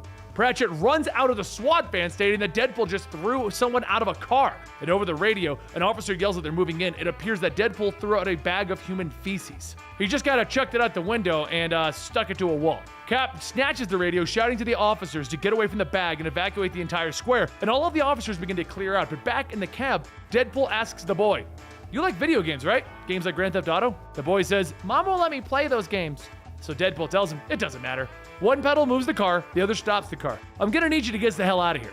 A few moments later, the taxi speeds off, leaving Deadpool out in the open. A second later, Deadpool detonates the feces bomb that he threw out the window, allowing him to escape during the confusion. Later, at one of Deadpool's hideouts, he looks at himself in a mirror, stating that Evil Pool wants to teach him a lesson. He wants him to see how other people see him: homicidal, maniac, unstable, untrustworthy. A walking disaster looking for a place to happen. He wants to show him that he's the only one fooled by the mask. Deadpool takes it off, stating, "I already know that people are afraid of me. Now it's time for me to be the one teaching the lesson." Later in a warehouse, Deadpool stands out in the open, calling out to Evil Pool. Evil Pool teleports in, punching him in the back, and then teleports away as Deadpool tries to counter. Deadpool shouts, asking, "You know why I stopped using teleporters? Because it made things too easy. How about taking off the training wheels and getting a ring?" He then pulls out his katanas, and Evil Pool shouts from the other room, "Not by the hair on my chinny chin chin!" Inside of the room, Evil Pool whispers to Pratchett's kids, stating, "Shh, be very quiet, my little piggies." Back inside, Deadpool begins to load up the door with explosives, but before he can push the detonator, he's shot in the back of the head. Deadpool then drops his remote and Pratchett kicks it away, asking, "Did you really think that I wouldn't know that you were going to be setting up a trap?" He bashes Deadpool with the gun, asking, "Where are my kids?" And Deadpool looks back at the door, stating, "Oh, they must be in there." Pratchett then shouts to his kids that he's coming, but just before Deadpool can grab the remote, Evil Pool teleports in, grabbing it. Evil Pool pushes the button, but the door doesn't explode, and instead a beeping sound can be heard from the duffel bag behind Evil Pool. As that bag explodes, it blows Evil Pool to pieces. Deadpool jumps up, stating that it looks like the cops trying to say something, but I can't hear him with all this ringing. He says maybe something like, "Thank you from the bottom of my heart." And then Pratchett starts to shoot at Deadpool again. Deadpool jumps to the side, shooting his own gun, and then the lock on the door stating, "Look, just get your kids and get out of here." As Pratchett leaves, Evil Pool shuffles out, missing a leg, stating, "There's gotta be a joke to be had here." And Deadpool tells him, "Nah, there's just an ass-kicking contest." Before the two of them start fighting, Evil Pool pulls off his mask, asking, "Do you know why all of this happened? It was so that you could see that no matter how many stupid kids you save or goofy-ass civilians you take a bullet for, they will look at you and see nothing but a monster." Deadpool tells him, "Yeah, I figured that was the lesson. But then I look at you and all I see are the parts of me that I want dead. Here it is. I'm trying to find a way to permanently end this messed up life, and it would be all kinds of pointless if I left you here. We're both the same." Evil Pool shouts, "Nope, wrong. When I crashed that jet into the bridge or when I nuked the taco shack, I did it because I loved it. This life is awesome and things are just getting started." That's when there's another and Cap walks in, telling him, "Wrong, drop the weapons." Evil Pool laughs, asking, "Did you just get me to confess all of that so that Captain America can hear me?" And as Cap says, "Both of you." Deadpool sighs, he says, "Evidently not." Evil Pool pulls out a gun, telling him, "I'm just gonna blow there." But then he's struck with a dart and the officers unload into him. Deadpool runs over, pulling the dart, asking, "What's this?" and the agents say that it wasn't from them. Deadpool looks back at Evil Pool and his skin begins turning to normal, and he says that it looks like he got his wish. Holy crap, Evil Pool is actually dying. Deadpool asks how. How is he turning to normal? And then he pushes the button on Evil Pool's teleporter.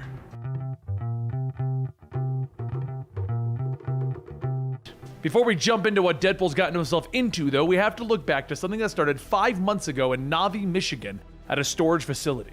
The owner tells the agent that he's got until 6 to clean it out, and the agent says that he understands. As the shutters open, the agent starts to dump the contents of all of the boxes looking for something specific. And then he gets a phone call. He answers and a voice asks, "So?" And the agent rubs his head, stating that it's just more dead ends. Every lead that they've had didn't go anywhere. The voice then asks, "What about the aunt you said you found?"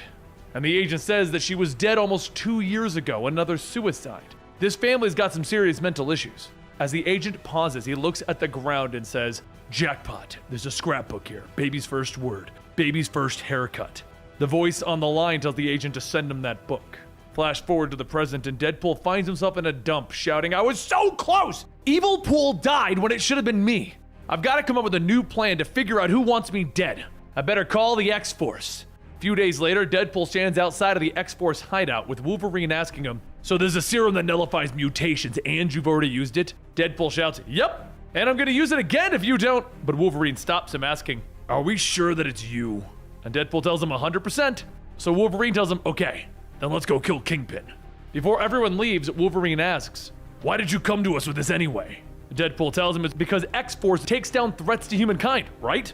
And Wolverine tells him, "Yeah, but that isn't what you do. You're more of a lone wolf, gun-blazing type. Maybe Psylocke can get a read." Psylocke looks into Deadpool's mind, which is in complete chaos with how many voices are actually inside of his head. He sighs and says that he just needs their help. And Wolverine lets out a small laugh, so Deadpool says, "Fine, you know what? I'll handle it myself." Psylocke whispers to Wolverine that as far as she can tell, he's being honest. He really does want this, and he really doesn't want to ask for help. However, this isn't the start of Deadpool's master plan. It actually started a few days ago with Duggan, Wolverine's son. After explaining the situation to him and how the serum works, Duggan told him something about this sounds too good to be true. "But I do wish you good luck on dying." But that wasn't the only thing. Just the other day, Deadpool had sent Bob to meet with Kingpin to let him know about the serum. Kingpin sits at his desk with Typhoid Mary, and he says that he wants him to find this serum to kill Deadpool. Why? Bob kicks his feet up on the desk, telling him, "Because that jerk shot me in the leg and I hate him." Kingpin tells him, "No, you misunderstand. I want to know why I should do anything for you, and remove your foot before I have it removed." Kingpin then asks again, "Why do I want to kill Deadpool?" And Bob says, "Because I just want to take him down a peg. Maybe if he wasn't unkillable anymore, he would have some empathy for the rest of us. What do you say?" Kingpin tells him, "No, I'm not going to help you. Frankly, I don't even know where to begin." Bob tells him that that's kind of surprising. He thought that if anybody would know where to find a serum that would remove mutations, it would be Kingpin, the big crime boss of... Kingpin stops him and tells him, "Leave, now, before I do what natural selection should have done a long time ago." Bob asks him, "What?" And Kingpin throws Bob out in the streets and tells Mary to find that serum. Mary says why would he want to worry about killing Deadpool when he's already running a global empire? Kingpin tells her, "I couldn't care less about Deadpool. But a serum that can negate mutant powers, that, my dear Typhoid Mary, is an asset that could be used not only to protect an empire, but to expand an empire. Deploy the hand." Back in the present at the X-Force hideout, now that Deadpool's master plan has been pushed into motion, Wolverine says, "Okay, I got the names of 4 snipers who are currently active in New York. We can forget about 2 of them because when we checked where the shot was fired from, their scents weren't there. The other 2 are named Kuberlavik and Van Buren. Fantomex and Psylocke will take the Serb, and myself and Nightcrawler will take out the Dutchman." Deadpool asks, "What about me?" And Wolverine tells him, "You stay here. Odds are these 2 guys are the ones that fired that shot, which is why you need to stay.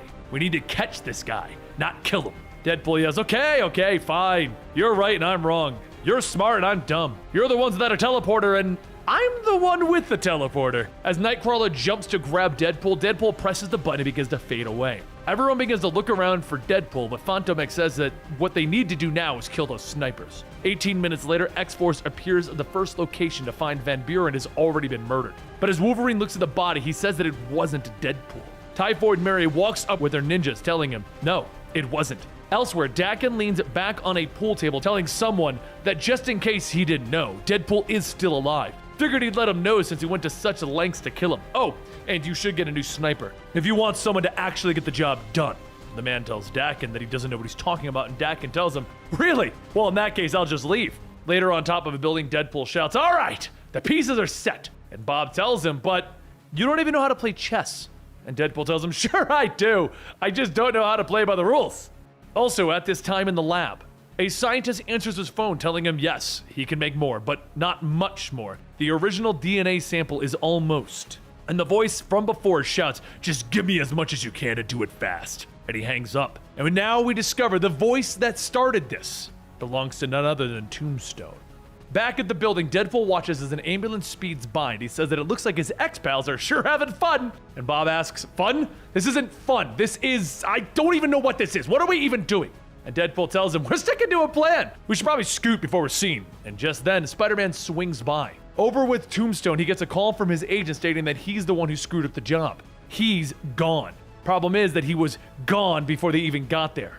And Tombstone asks, was it Deadpool? And the agent says it was big and nasty enough to be, but no, you're not gonna like who it was. It was the Hand. A short while later, over at Kingpin's tower, Typhoid Mary walks in all bloodied up, and Kingpin asks her what happened. She tells him, well, there was a fight, and the issue they ran into is that Van Buren was dead before they got there. So what they now know is that Wolverine is looking for the serum as well. And unless they believe in incredible coincidences, they also know that Van Buren was the Trigger Man. Kingpin says, we still don't know who hired him or who killed him. And until we know that, just then a voice calls out stating that maybe they can help him with that. Back at the hideout, Wolverine says that he knows who killed Van Buren, Dakin. Nightcrawler asks why would he be looking for the serum, and Wolverine tells him most likely to use it on him, or wait, where's Deadpool? Psylocke pulls up the TV, and as the screen lights up, a reporter says that there have been several explosions that went off tonight, obliterating several Diamond District offices. Speculation as to what the motivation behind the attack has been rampant, but one theory in particular has caught a lot of people's attention, and they now go live to One Police Plaza. Reporters swarm around Chief Pratchett, asking if it's true that all of those businesses were secretly owned by Wilson Fisk. Is this a fallout from the gang war? Wolverine sighs, stating, you stupid. And Deadpool tells him, yeah, you saw it, huh? Nice, I'm awesome, huh? Wolverine turns and he swings, but Deadpool catches the punch, pulling his gun, telling Fantomex to drop. Wolverine tells him, don't tell me that you started a gang war. And Deadpool tells him that he didn't start a gang war, but he made it look like there's a gang war starting. Just then, Deadpool screams as Wolverine pops his claws into his hand. And Deadpool thinks that he probably should have saw that coming. He shouts asking, do you realize how close I was to having people notice us? Spider-Man almost caught me. And who could be next? The Fantastic Four? The Avengers? Most of the heavy hitters live in New York City. Fantomex says so it was an overly elaborate smokescreen, and Deadpool tells him, masterfully executed. Back at the pool hall, Tombstone asks, so Deadpool shot you? And Bob says, uh-huh, and I want to make him pay for it. Tombstone asks, what would make you think that I can help you? And Bob says, well, I don't really know if you can. I just thought that since you spend a lot of time in prison, you might have had a lot of time to think. Tombstone asks, if I could kill Deadpool, and that's a big if, I would want to do it myself. Bob says, yeah, but see, I can get close to him. He would never suspect it. Tombstone pauses for a moment and then asks, how soon can you get close to him? And Bob says, I'm not sure. Maybe within an hour? Tombstone says, so he's in the city? Bob begins to panic, and he teleports away. Earlier, back at Kingpin's tower, Kingpin looks at Tombstone asking, how did you get here? And Tombstone tells him, with my charm, of course. But now that I'm here, what's going on? Do we have some beef that I didn't know about? And Kingpin tells him, I'm not particularly grateful for my business needing renovations. Tombstone tells him, it wasn't me. And Kingpin asks, what makes you think that I was coming after you? Tombstone laughs and he says, I'm beginning to think that you're not. Well, have you had any strange visitors lately? Back at the current time in the pool hall, Tombstone tells his driver to bring the car around. They're going to the lab. Underneath that pool table that Dakin leaned up against earlier, a small device begins to beep. As the driver goes outside, Dakin appears behind him, stating, so, where's this lab? Meanwhile, over at X-Force, Psylocke asks how are they going to deal with Dakin? And Fantomex says, directly I'd suggest. Wolverine says, that's my son. And Fantomex tells him, it sounds like a Wolverine problem is now become an X-Force problem. Deadpool then says, I'll handle Dakin.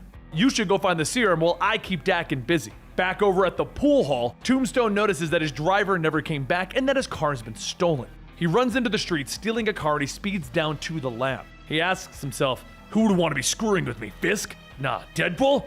He's gonna be sorry, But as Tombstone pulls up to the lab, he sees the scientist is now on fire. The next day, as Duggan is sitting for lunch, he notices his phone ringing. He then looks at the number and asks, "How did you get this number?" Deadpool tells him, "Around. Also, did you know that nobody likes you? Anyway, did you find it yet?" Duggan tells him, "Find what exactly?" And Deadpool says, "Just cut the BS. We both know you're in New York for a reason, and it ain't for the Coco van." Duggan then asks, "Are you following me?" And Deadpool tells him, "I was, until you sat down." Just then, Duggan feels a thump coming from underneath him. Deadpool pokes the floor, stating, "I just needed to know where you were sitting so that I could plant a C4. All I want to do is give you a message. It's from your dad. Get the hell out of New York City." Duggan asks, why wouldn't he just deliver the message himself? And Deadpool tells him, because he has more important stuff to do right now, or at least more important than you. Deadpool takes the C4 down, telling him, "Okay, you can go now." Later, back at X-Force, Deadpool tells everyone, "I have no idea where Duggan is." Wolverine tells him, "Kingpin's dug himself deep and he hasn't left his building in 2 days." And Phantom X is telling he fears that their cause is lost. Deadpool says, "Don't get mad at me. I've been working on something. I got a guy on the inside at Kingpin's building. He's gonna call later and inform us where the weak spots are." And believe me when I say that this guy knows all of the weak spots. Meanwhile, over at Kingpin's tower, after getting hit one last time, Kingpin asks Bob, "Did you really think that I wouldn't find out what you were up to?" Bob coughs, holding his side, stating, I don't even know what I'm up to. Look, you don't have to torture me. Just the thought of you torturing me is enough to make me spill the beans." Typhoid Mary tells him to relax. They didn't kidnap him for information. They kidnapped him because they needed bait. A few seconds later, a loud explosion goes off and Typhoid Mary says, well, we got a nipple. Up above, Deadpool and X-Force burst in and they charge through a group of hand ninjas, with Wolverine asking, "This is the weak spot?" Typhoid Mary hurries up to see what's going on and tells Deadpool that she was expecting to see him, and it would be more of an intimate thing. She wasn't expecting him to bring friends. Wolverine asks, "What is she talking about?" And in Deadpool's head, he tells himself, "Oh shizzle, gotta protect the ruse." Psylocke overhears his thoughts, asking, "Ruse?" And Deadpool shouts to Nightcrawler to hurry and get Psylocke out of here. Nightcrawler does just that, and as the others spot Kingpin, they begin to run towards him. Deadpool sees Wolverine and Phantom X going, and he shouts, "Look out!" And he shoots a nearby statue. Wolverine asks, what are they looking out for? But then the statue gives way, and it comes crashing down on Wolverine and Phantom X. Deadpool tells himself, all right, these guys aren't idiots. They're gonna know what I'm up to, but it doesn't matter. It's do or die. A few moments later, up on the rooftop, Kingpin runs out of the elevator to his helicopter, but before he can get on it, he sees Deadpool standing in his way. Deadpool tells him, "You're gonna have to get used to this kind of thing happening, because until I'm dead and gone, I'm just gonna keep coming. What are you waiting for? You wanna resist over this nightmare, Kingpin? Then you gotta go through me." And just then another voice says, "Don't you mean go through us, Mr. Wilson?" Deadpool looks past Kingpin to see Bob, and a second later, the rest of X-Force is bamfing in with Nightcrawler's teleporting ability. And Wolverine asks, "Yeah, don't you mean us?" Deadpool sighs, telling Kingpin, "Remember who was the one who saved you. Not that I plan on being around to collect on any debt or anything." Deadpool pulls the pin on a few grenades, tossing them, and before they can hit the ground, Phantom X shoots them back, causing them to bounce into the helicopter. Deadpool ducks for cover as he shouts, "Ah, freaking French crowd!"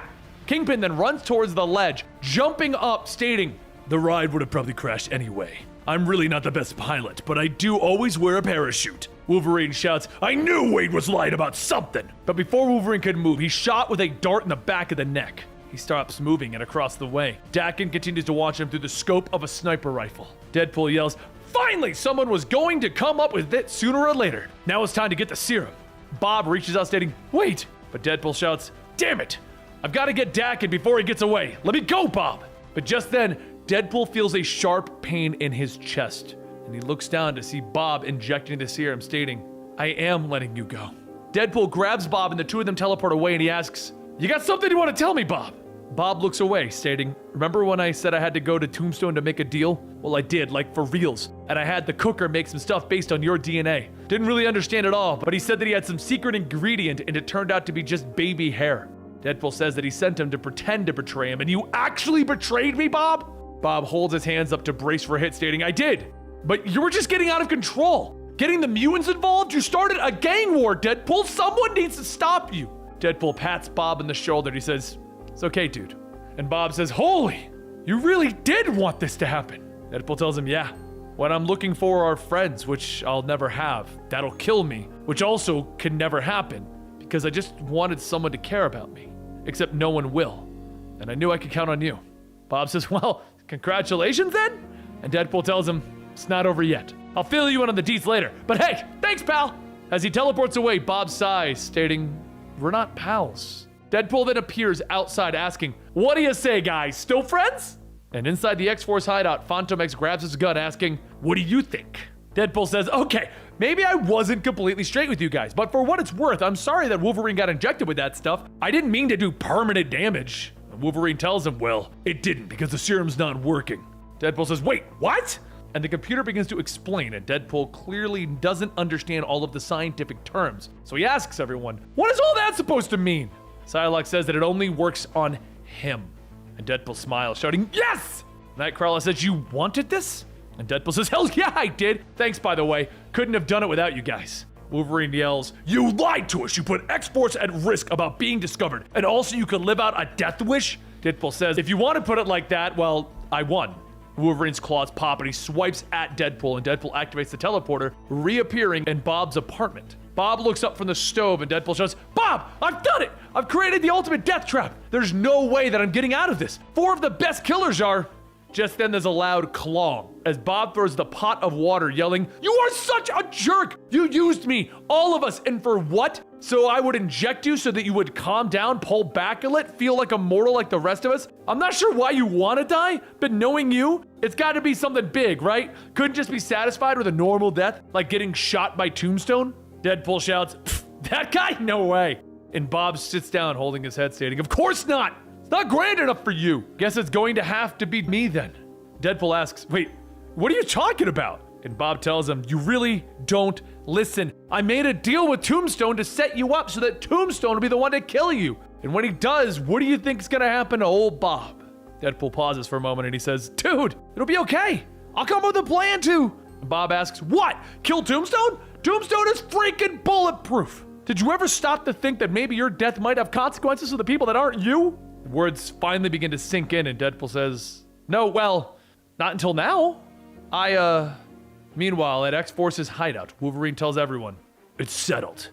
Deadpool dies. Back at Bob's house, he starts to make some more macaroni and cheese, and Deadpool says, all right, I got it. We just need to get a little distance between everyone so that I can come up with a plan. We got ourselves a teleporter, so how about we get the hell out of the city?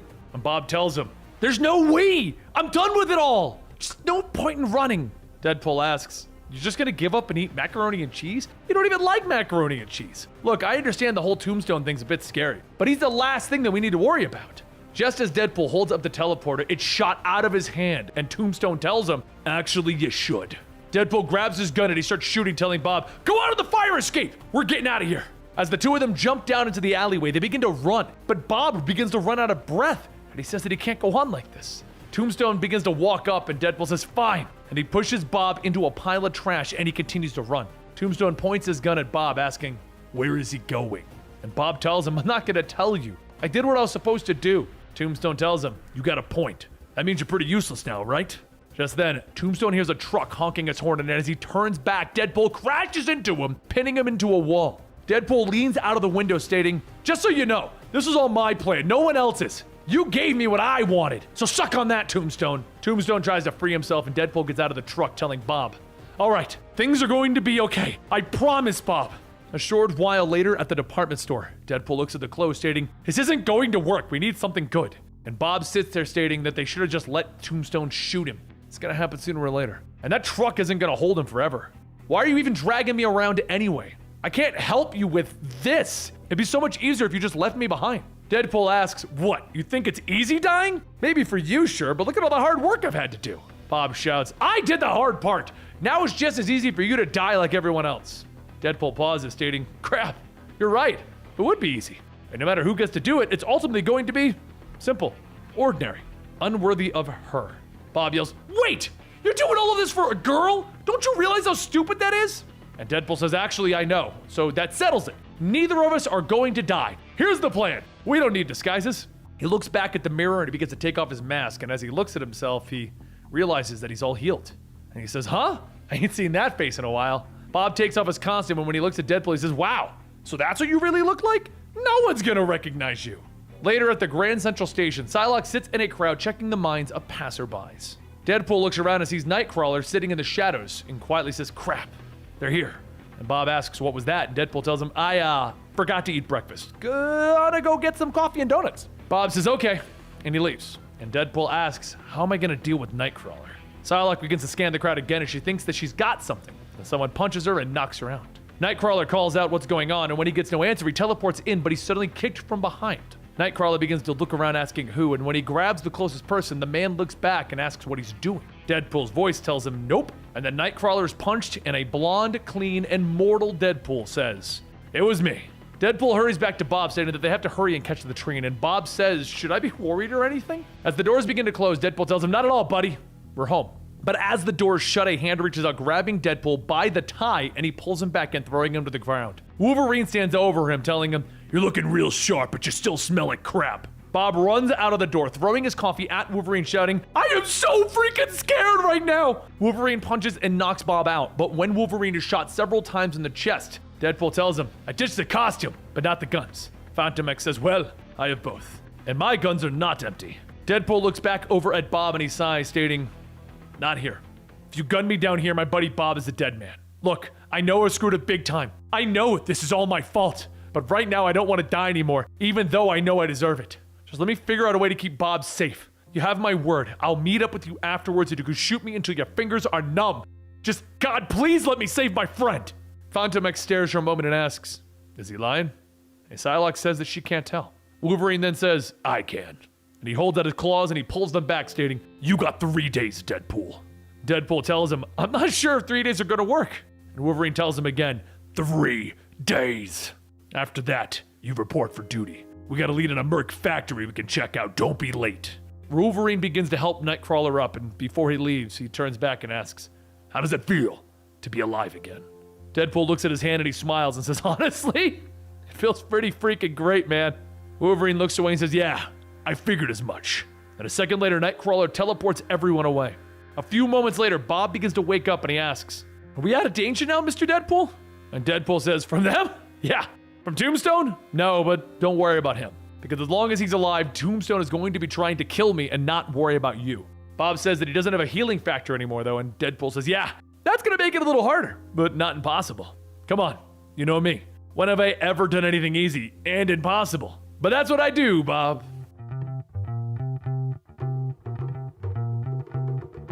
As he wakes up from another nightmare, he screams, stop looking at me!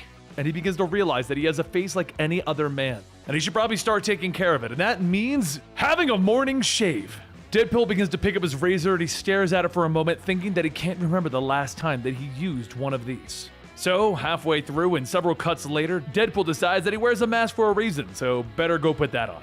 As he eats his morning burrito, he tells himself that he's feeling confident, like he's reached an all-time high. The Merc with the Mouth is back, baby! And that means killing some people who really deserve it. Later in the North Sea, MODOK gathers the members of his intelligentsia to discuss what they've always talked about. World domination! The only problem is that neither he nor the others have an actual plan of how this is going to work. Trapster tells MODOK not to worry, he can always count on him. Everyone looks at Trapster and begins to laugh, and Wizard says that they already know that they can't count on him for anything. After all, they are geniuses. Just then, Deadpool calls out to the group stating, hey geniuses, if you're all so smart, why am I the only one wearing a life jacket? He pushes the button on the detonator and suddenly there's a series of booms. He says, oh, and by the way, if you really wanted to take the Hulk off the board, you just lift him off the ground a few inches with an anti-grav unit or something. He wouldn't be able to do crap! Anyways, adios you evil nerds! He slams the hatch shut as he climbs back out, and everyone runs to try and escape. But as they pull on the door, it gets stuck. Claw tells everyone to back up, he's gonna open it, and MODOK shouts for him to stop, but Claw fires a blast at the door and the water begins to flood in. Outside of the ship, Deadpool speeds off, stating, haha, and that's how it gets done. You know what? What? He looks back to see Trapster floating above him, and Trapster tells him, anti-grav units. Thanks for the idea, Dingleberry. He starts to spray the lifeboat with glue, and Deadpool jumps into the water to try and come up with a plan. But then Deadpool remembers that he's the one wearing the life jacket, which will just bring him back to the top anyway. So it gives him time to aim up, and he starts shooting out of the water, grazing Trapster. But as he surfaces for air, he sees several things thrown into the water. Deadpool asks, what the hell is that? And as he looks underwater, he notices that they're bombs, and he doesn't have his healing factor. Dagnabbit.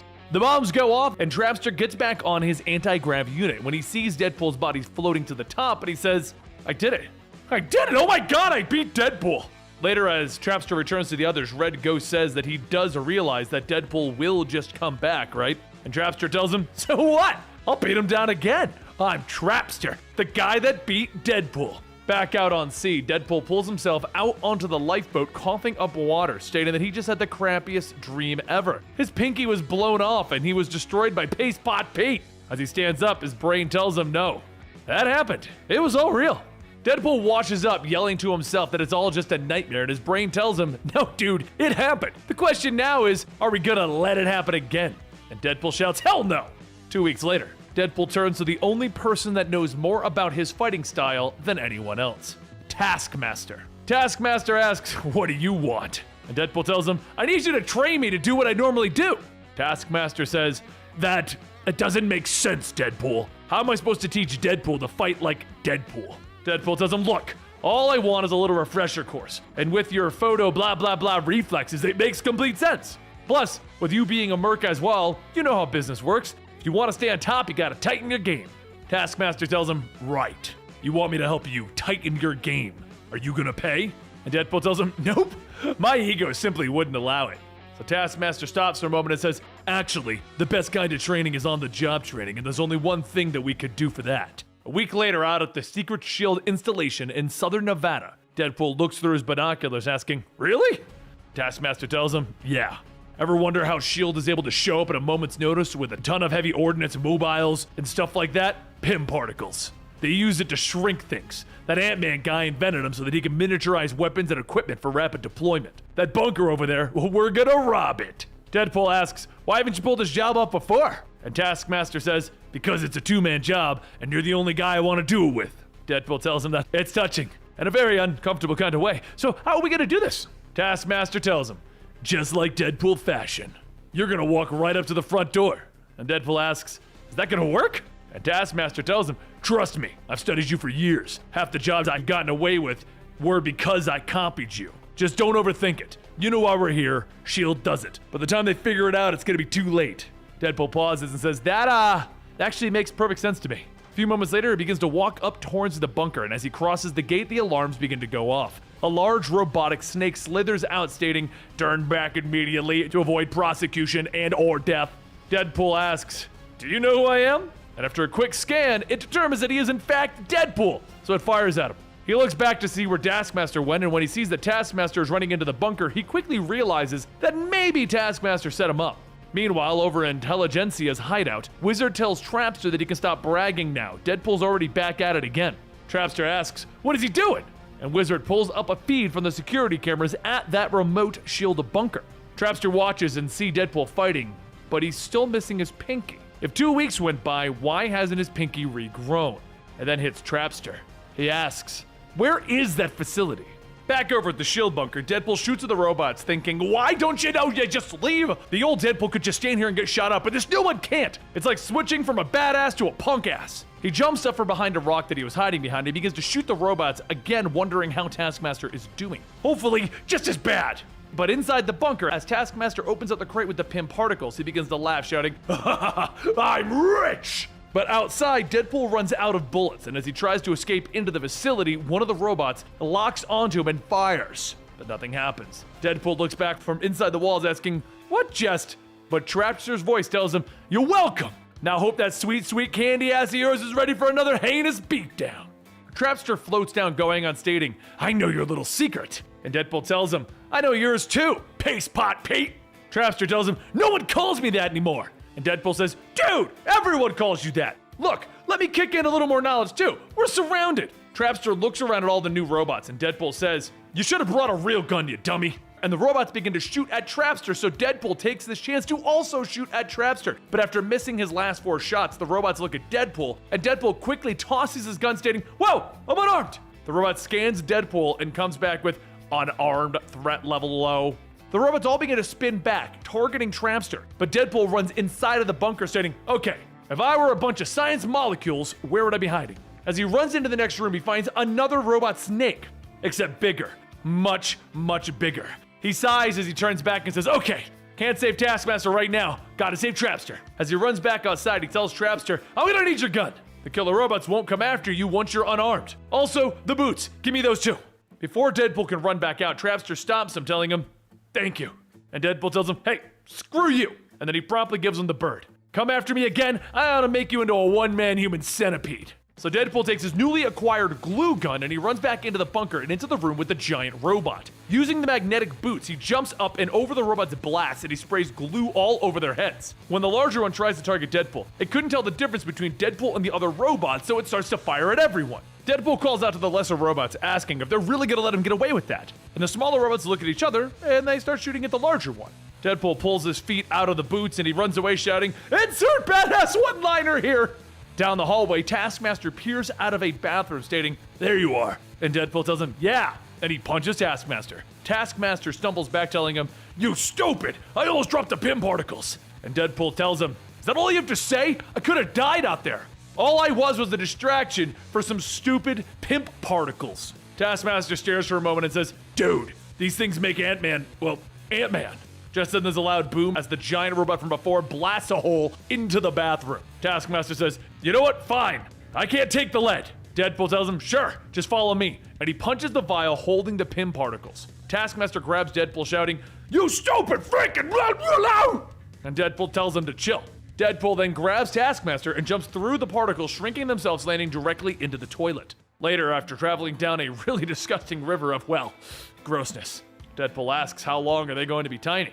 Taskmaster tells him not too much longer. But what's really bothering me is the smell. Deadpool says, yeah, I thought you'd be used to that seeing as you're a total turd and all. Taskmaster says, why are you acting all butthurt? You didn't just lose out on your biggest payday of your life. Deadpool shouts, I just saved your life. I don't have my healing factor anymore, so... And Taskmaster tells him, I know that. You only have 9 fingers. You had 9 fingers since last week. You losing your healing factor is the only explanation I could think of. Other than that nasty nail-biting habit of finally reaching a new level. You're probably angry about this whole thing, huh? And Deadpool says, give me a sec. Yeah, I am. And Taskmaster tells him, good, then the next part won't matter. So here it goes. Last week when you showed up, there was a call made and some money transferred. I sold you out to Black Box. Have fun with that.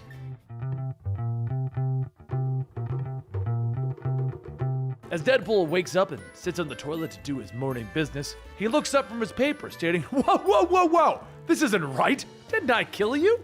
Holding a gun in the doorway, Black Swan says, in a sense, yes. And when he returns the favor, then they'll be even.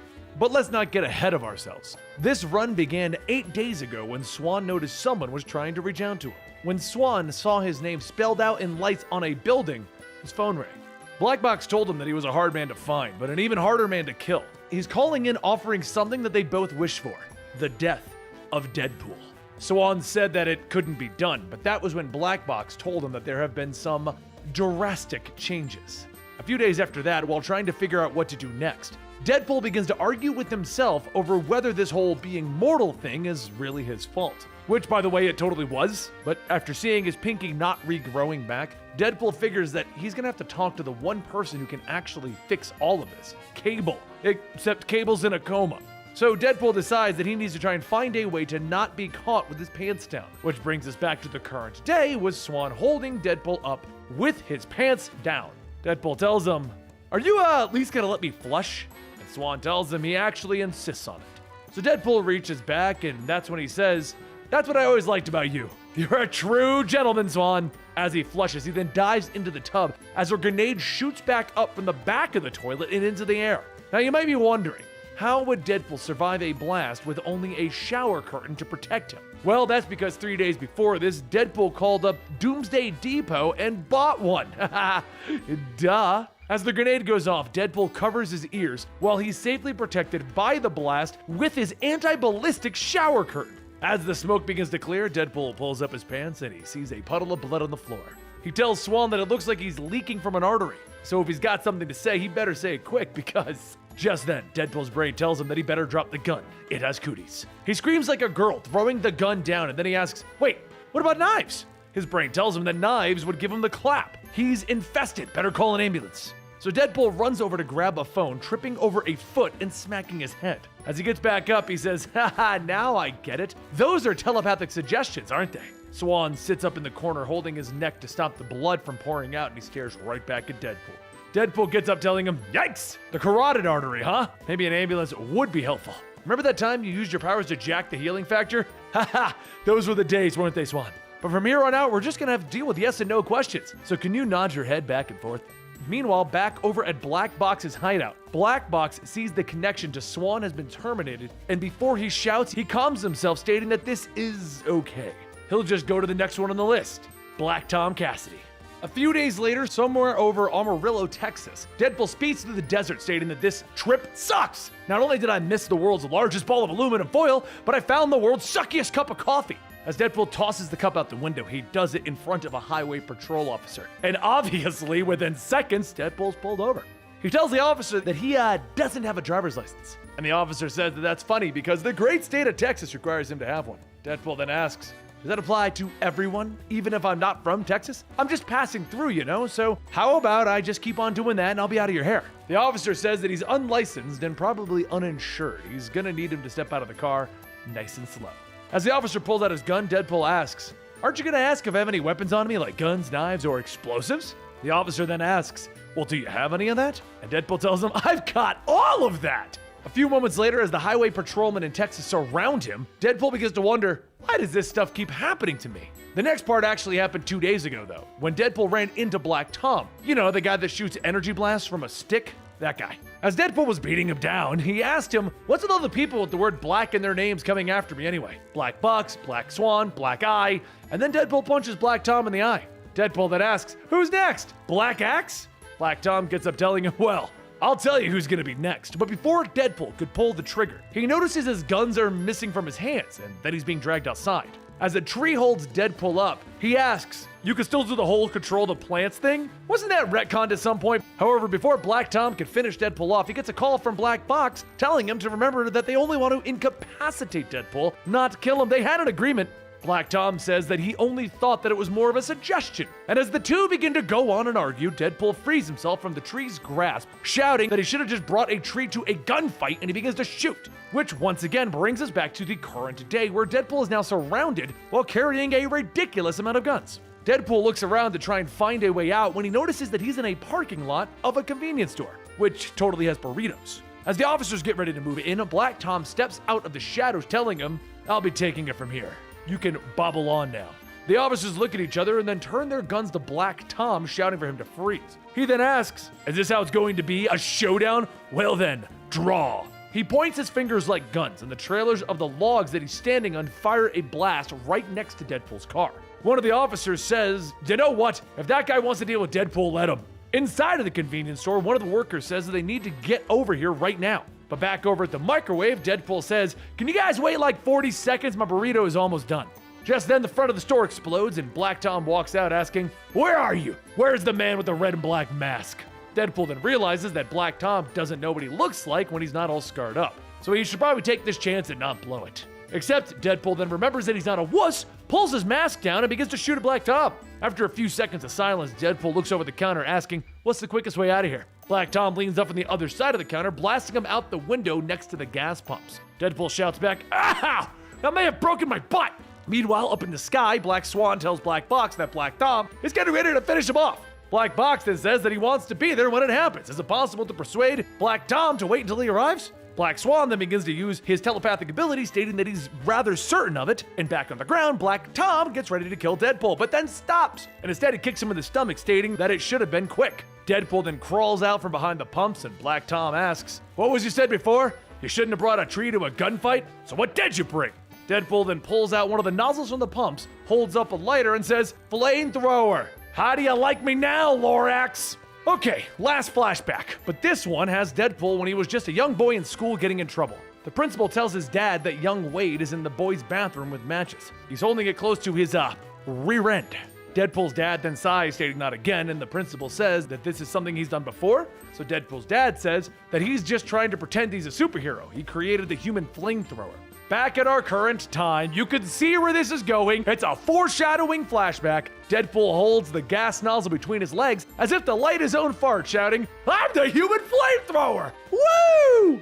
As Deadpool pats his butt to put out the fire, he yells, "Justice is served from my butt!" Up in the air, Black Tom's attack helicopter locks on and he says, "Finally, You can die as you lived, stupidly. But as Black Box fires the missiles, Deadpool lights the nozzle up again, creating a giant flame that creates a thermal updraft and surprisingly avoids being blown up himself. Black Box's helicopter swerves to avoid the fire but ends up hitting one of the light posts nearby, crashing. Deadpool's brain tells him that he should probably stop all of this now, and then Deadpool asks, "Why? I realize I'm kind of on fire and don't have a healing factor." But after burning most of his head, Deadpool looks at Black Tom shouting, "It was you! You did this! You made me ugly again! I burned myself!" Deadpool then gets ready to set him on fire, but the voice then tells him, "No, you've always been ugly, and you've done this all by yourself, again and again." Deadpool pauses and says, "So what you're saying is..." Swan then steps out, stating, "You're the bad guy. Embrace it." Deadpool shouts back, "Like hell I'm the bad guy! I've just gotta..." And then one of the patrol cars explodes and Deadpool finishes stating, "I'm just misunderstood!" As Deadpool falls, he lands on a pile of feathers and a voice tells him, "Everyone understands you. Everyone except yourself." Deadpool wakes up in a bed and he looks over at Black Swan and says, "Oh yeah? If I'm so bad, why did I save your life?" Okay, seriously, last flashback, I promise. Back when Deadpool almost killed Swan, he actually saved him and said that he needed something secret. Just not now. Gotta get everyone together first. Swan says that it's done, both of them. Black Box and Black Tom have forgotten that he lost his healing factor. Now but Deadpool stops him shouting, "No, our deal is done. Peace in the Middle East, I'm out." Swan says, "Actually, I was hoping to bring you in." Partnership would have been a more accurate statement, but since you're returning, the mercenary landscape has changed. Certain markets have become closed to me. Deadpool yells, "What? You want to bring me back in to open them all back up? You think the two of us are the same? Well, newsflash, we ain't. If you think you got some leverage for saving me, you're wrong. If the world finds out that I can be killed, I'm not a bad guy, but I can do some real bad freaking things."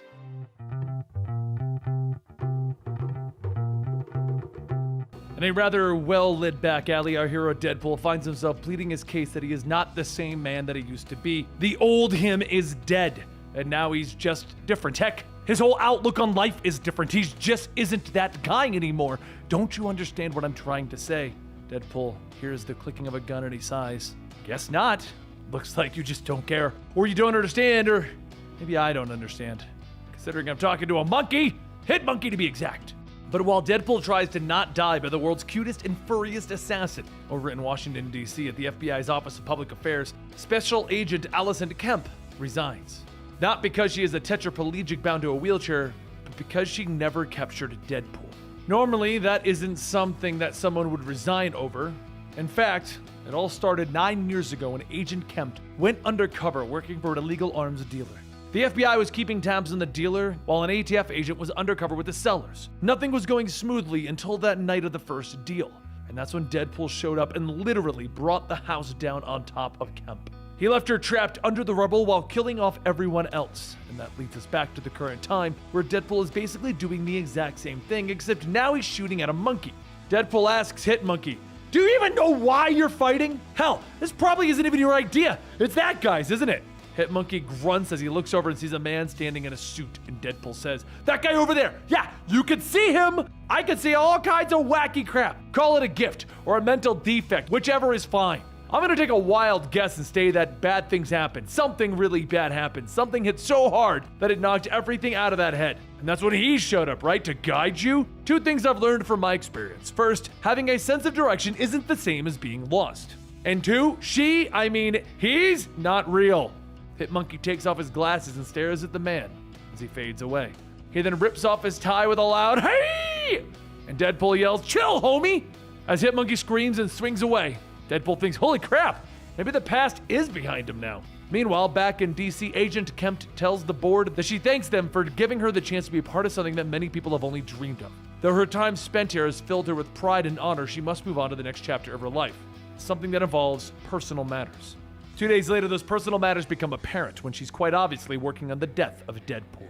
It's just that this time, Agent Kemp has some outside help in the form of T-Ray and Slayback. But while this is being set up, weeks pass and Deadpool begins to have the sudden realization while in the bathroom that it's been 2 weeks and he still looks all burned. The only good thing about his weird power situation is that his pinky apparently grew back. But hey, luckily he's still not dead, right? Back with Agent Kemp on her flying helicarrier, she tells T-Ray and Slayback that she has spent a lot of money upgrading and resurrecting both of them. For now, she'll test those enhancements by showing what can be done against a training simulation of Deadpool. T-Ray shouts, "We don't need no stupid training. We got all the training we needed on the job. We already know how to deal with that punk Deadpool." And Agent Kemp says, "Right. Well, that punk wiped the floor with both of you on every occasion. I'm the one who knows everything about Deadpool. I'm the one who spent over a decade studying every move that he's ever made. I'm also the one who made the training program. I've brought you back to life, so be assured that I can and will reverse that process if necessary."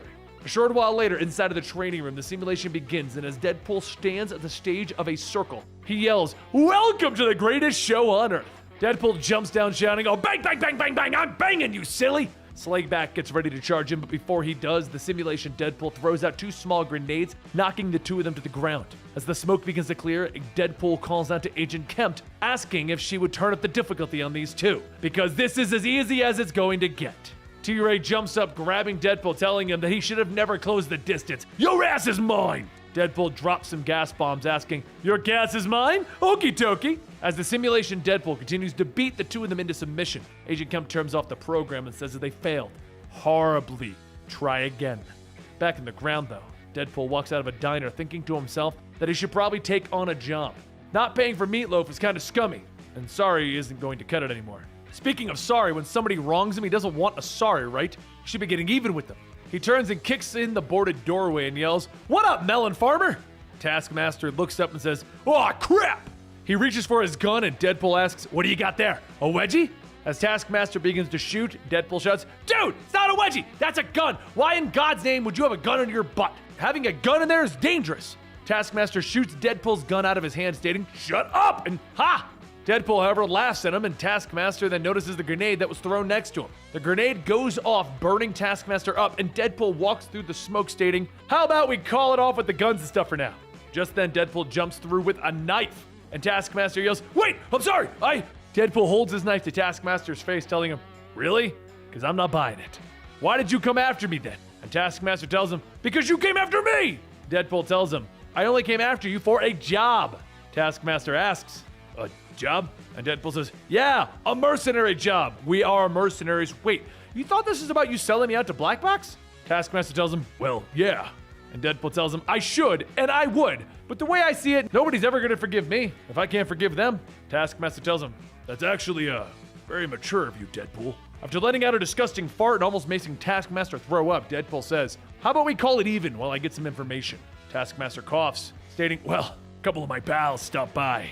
A few minutes later, after Deadpool leaves, Taskmaster turns on the screen and tells Agent Kemp, "Okay, he just left. Now give me that money."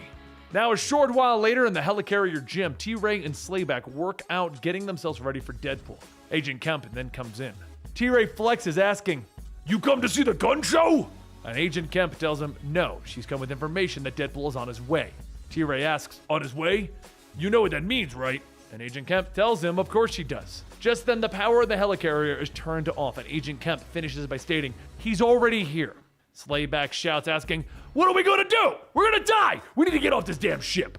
Agent Kemp tells him that the parachutes are located in Storage E, end of the central corridor to the right. As Slayback runs out, T-Ray then asks, "Why would you tell him that? That was my partner." Agent Kemp tells him that he was going to die regardless. Better not take them down with him. Outside as Slayback jump, he pulls the pin on the parachute, except the parachute is actually a bomb. Deadpool laughs to himself, stating, "Ha ha! One down!" However, T-Ray called my bluff. He then flips the power switch back on, restoring everything to normal, stating, "I'm just gonna have to do this old school." Back in the gym, T-Ray knocks off one of the weights on the barbell, telling Agent Kemp to stay here, looking pretty while he goes and handles business. T-Ray begins to make his way through the hallway, but when he stops at the cafeteria, he pauses and kicks the door in. Deadpool asks, "How long are we supposed to wait after eating before I kick someone's butt? I really don't want to get a cramp. Besides, didn't I kill you once before?" T-Ray gets ready to fight, asking, "How's that working out for you?" And Deadpool laughs, telling him, "It's funny that you mentioned working out." T-Ray stops and looks at the barbell, stating, "No way. The barbell? You put a pipe bomb in the barbell? That's old school, man." Deadpool goes on telling him, "This is how it's gonna play out. You're gonna tell me who's bankrolling this whole thing, and you're gonna walk away." T-Ray asks, "What's this, negotiating? This is new for you. Is it because you lost that healing factor?" Deadpool pulls out the detonator, and T-Ray says, "Here's my counter offer. Go ahead and push it." T-Ray then punches Deadpool, knocking the detonator out of his hand, catching it, telling him, "Thank you. Now I'm gonna beat you to death with a bomb that you made." As T-Ray completely destroys Deadpool, Agent Kemp radios in that she would like for him to bring Deadpool topside. T-Ray picks Deadpool up and throws him out onto the ceiling, stating, "No problem." A few moments later, as Deadpool sits with the barbells wrapped around him, T-Ray asks, "What you think? I even put a bow on him. You can push the button if you'd like." Agent Kemp tells him, "No, thank you. I will observe from here. But before we finish things, I have something to say to you. My name is Allison Kemp. And many years ago, you caused an explosion that cost me the use of nearly my entire body. Despite my disability, I've risen through the ranks of both the FBI and Interpol. Those achievements, however, mean nothing to me. There's one thing that I've always wanted ever since that day, and that is revenge. Though my body shall remain broken, I will nonetheless be made whole by your death." T-Ray bursts out laughing, stating, "That's my cue. This is gonna be epic because no one could ever rig up an improvised explosive device like him." T-Ray pushes the button and there's a loud explosion. As debris falls, Deadpool looks back and Agent Kemp tells him that if the barbell was actually a pipe bomb, he would have triggered it while they were in the gym. A bomb rigged to look like a detonator? For that, you would need a psychological strike. That's why the bomb set up on her wheelchair is not a ploy. She will not be denied her revenge, even if it kills her. Deadpool sits there for a moment and he begins to laugh. It serves me right. I should have offed you the first time around. How the hell did you even survive? Usually when I blow someone up, I really blow them the hell up. What's your name again? Agent Kemp begins to tell him. Kemp, Special Agent Allison. Deadpool stops her. Whoa, whoa, whoa, whoa! You're a cop? Kemp then goes on stating that she was undercover when he... But Deadpool stops her asking, how the hell was I supposed to know you were a cop? You're probably with a bunch of really bad guys, right? Bunch of guys who deserve to get blown up? And I'm guessing you volunteered for that, right? Thought so. You rolled the dice and you lost. You're just pissed off because you can't walk is all. Blowing us both up isn't gonna make you whole, it's gonna make you dead. Jeez, lady, get your head out of your ass. A few moments later, Agent Kemp deactivates the bomb, stating that this has all been for nothing. Deadpool lets out a sigh of relief, stating, I can't believe that worked. But another voice tells him actually, it didn't. Become apparent to her that even if she killed him, sooner or later he'd come back. You know, like herpes, or me. Evil Pool shows up, telling him, because for some things, there's no cure. Deadpool says, wait, how? The serum! His evil doppelganger, made up of cut-off body parts of Deadpool, tells him, it didn't work, well, not permanently at least. Deadpool groans and Evil Pool asks, what's that look about? Is it disappointment or hope or what? Deadpool thinks to himself, that's why his finger grew back. Evil Pool then asks, what's going on in your head? How about we have a look? Evil Pool takes the gun and pulls the trigger. And that is the end of Deadpool. Or is it?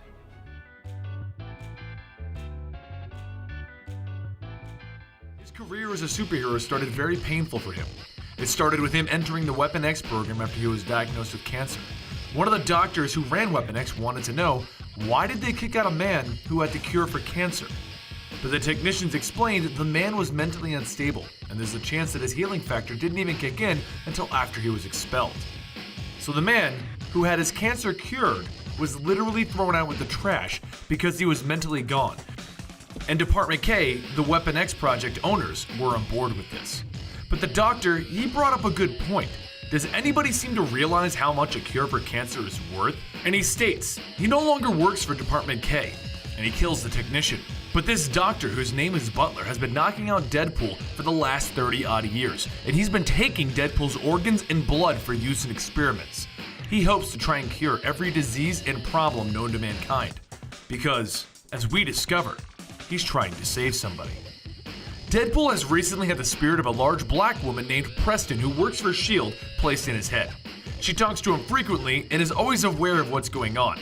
So that's how Wade found out that his organs were being removed by them knocking him unconscious, because she wasn't unconscious when he was.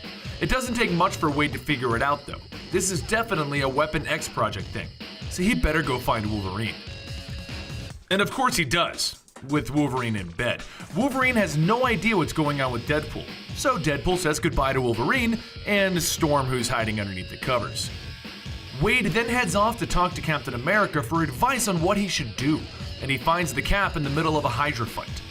Cap tells Wade that he's a good soldier, but a bit of a head case, and Cap says that everyone needs somebody to talk to. And good luck with your mission, Wade. Wade contemplates what he should do next. This isn't normal for him. Normally he's on some crazy adventures where he fights his own clones, he kills dinosaurs, or he's bothering the X-Men. But to go back to where all of this started, he's gonna need to be ready. And since the people who jump him for his organs know that he knows what they do now, they won't be coming for him so quietly next time. So he prepares a surprise, and he cuts open his own leg to slip something into it. He then heads to a slum of a room, and he gets ready to be captured. But somebody is already there waiting for him, and it's Wolverine! And he says, Deadpool, you're right. Somebody is here for you, and they're seconds away. Deadpool opens fire in the door, killing the first of his kidnappers. Preston tells him to get the mic off that guy's head, and he responds to her, that's a great idea, now I control the bastards! But she tells him to be quiet and listen to them. It gives them a tactical advantage. Wolverine gets his claws out. 4 guys just dropped onto the roof, and Deadpool begins to throw things into a microwave while Wolverine begins to cut up the thugs through the walls. Deadpool then opens fire on more of them while Wolverine cuts their ropes so that no one is climbing up the side of this building. And Deadpool declares on the headset that he stole, Butler, I'm gonna kill these men and I'm coming for you. And Preston says in his head, well, there goes our tactical advantage. He then sets off the microwave, destroying the entire building. And he screams up at the men, I won't go back. I won't be your guinea pig anymore. Wade then mows down the mercenary sent to get him. He's gonna win this. Or is he? He's actually been under sedation this whole time. And this is just a dream. We see Dr. Butler explaining to a colonel that they have been letting Deadpool roam free this whole time because it's far too dangerous to keep him here. Weapon X went crazy and killed everybody, so the only way that they can keep Deadpool is by keeping him sedated. But remember that thing in Wade's leg? He was expecting that this might happen, and it breaks open, waking him up with an adrenaline shot. He snaps the nearest scientist's neck and he tells Preston to shut up for a second, let him work. And once he slaughters everybody in the room, they look around to see what they're dealing with. He's been getting injected with a powerful mind-wiping drug, something that allows you to implant memories into somebody else's head. Wade moves forward, killing everyone in his path, but they did something to him, and he's not feeling too well at all. Preston suggests that they should go outside and call a shield airstrike, and Wade agrees. But once they step outside, they realize that they're off in some far-off corner of Korea. And just then, Dr. Butler walks out, and he wants to explain what they're doing to Wade. Dr. Butler explains that they haven't been experimenting on him, they've been harvesting his organs, and what they're doing is right down there in that camp. And when they get there, Wade sees what they've been doing. Korea has been paying for super soldiers, so Dr. Butler has been grafting on other mutants' powers using Wade's tissue to make it stick. Wade is happy that he saw this, because now he can kill Butler with no remorse. But Butler tells him, if you kill me, you'll never see your family again. Wade just laughs because his family abandoned him when he entered the Weapon X project. But Butler says, no, the family that you started when you had a child with Carm. Wade turns and says, what now? And Butler shoots him in the head. With this knowledge, Wade is defeated mentally, and he explains to Preston that the child's name is Eleanor, and he knew about her. Carm came looking for child support, and he just laughed it off. The baby was just too beautiful to be his. But just then, a Nightcrawler Korean experiment named Kim arrives, and he says that the other experiments at him, they're planning to escape tonight, but their families are being kept hostage elsewhere. They need Wade's help. He's the only person that Butler seems to be scared of. But Wade, he's mentally broken. Thankfully though, he has Preston inside of his head, and he allows her to control his body so that they can leave the area with Kim. As they go through it trying to find a way back outside, Wade comes across something interesting though. Butler was watching when Wade asked for help, and he asked Wolverine and Captain America. So guess who Butler has sedated and being kept hostage right here in this Korean base? Oh boy, are these two gonna be pissed. Wade, now back in control of his body since his friends are here, explains that the Weapon Plus project has been continuing right here in North Korea, and he needs the both of them to help him shut this down for good. With the rest of the experiments, they plan the ultimate prison break. Wade begins firing at everybody, and it's time for Deadpool to be back in action. The experiments are all getting wrecked, but Captain tells the guards, I urge you to surrender. You won't win this. The guards then get wrecked because they said, nah. And Captain lobs his shielded one while Wolverine leaps inside of another, letting Deadpool stick a grenade inside of the guy. The fight is epic, and once it's done, they win. And Deadpool slaps a Hello Kitty band-aid on Wolverine, and they get ready to end this with Butler. All of the experiments' families, Butler and his sister that he keeps reviving, and Deadpool's daughter, they're all being kept at Camp 23, so that's where everyone goes. And Wolverine notices Wade's never been this quiet. And it's because he finally has something to lose that he didn't know he had. He's scared that he'll lose his daughter. The entire group goes to town killing everybody that stands between them and their families. And they do it. They kill all of the guards standing between them. Some of the families are freed, but there's a problem. The Korean army had enough time to Wade, he's excited. He's gonna finally see Carm again, and he's gonna meet his daughter. And he wants to know, will this sign help?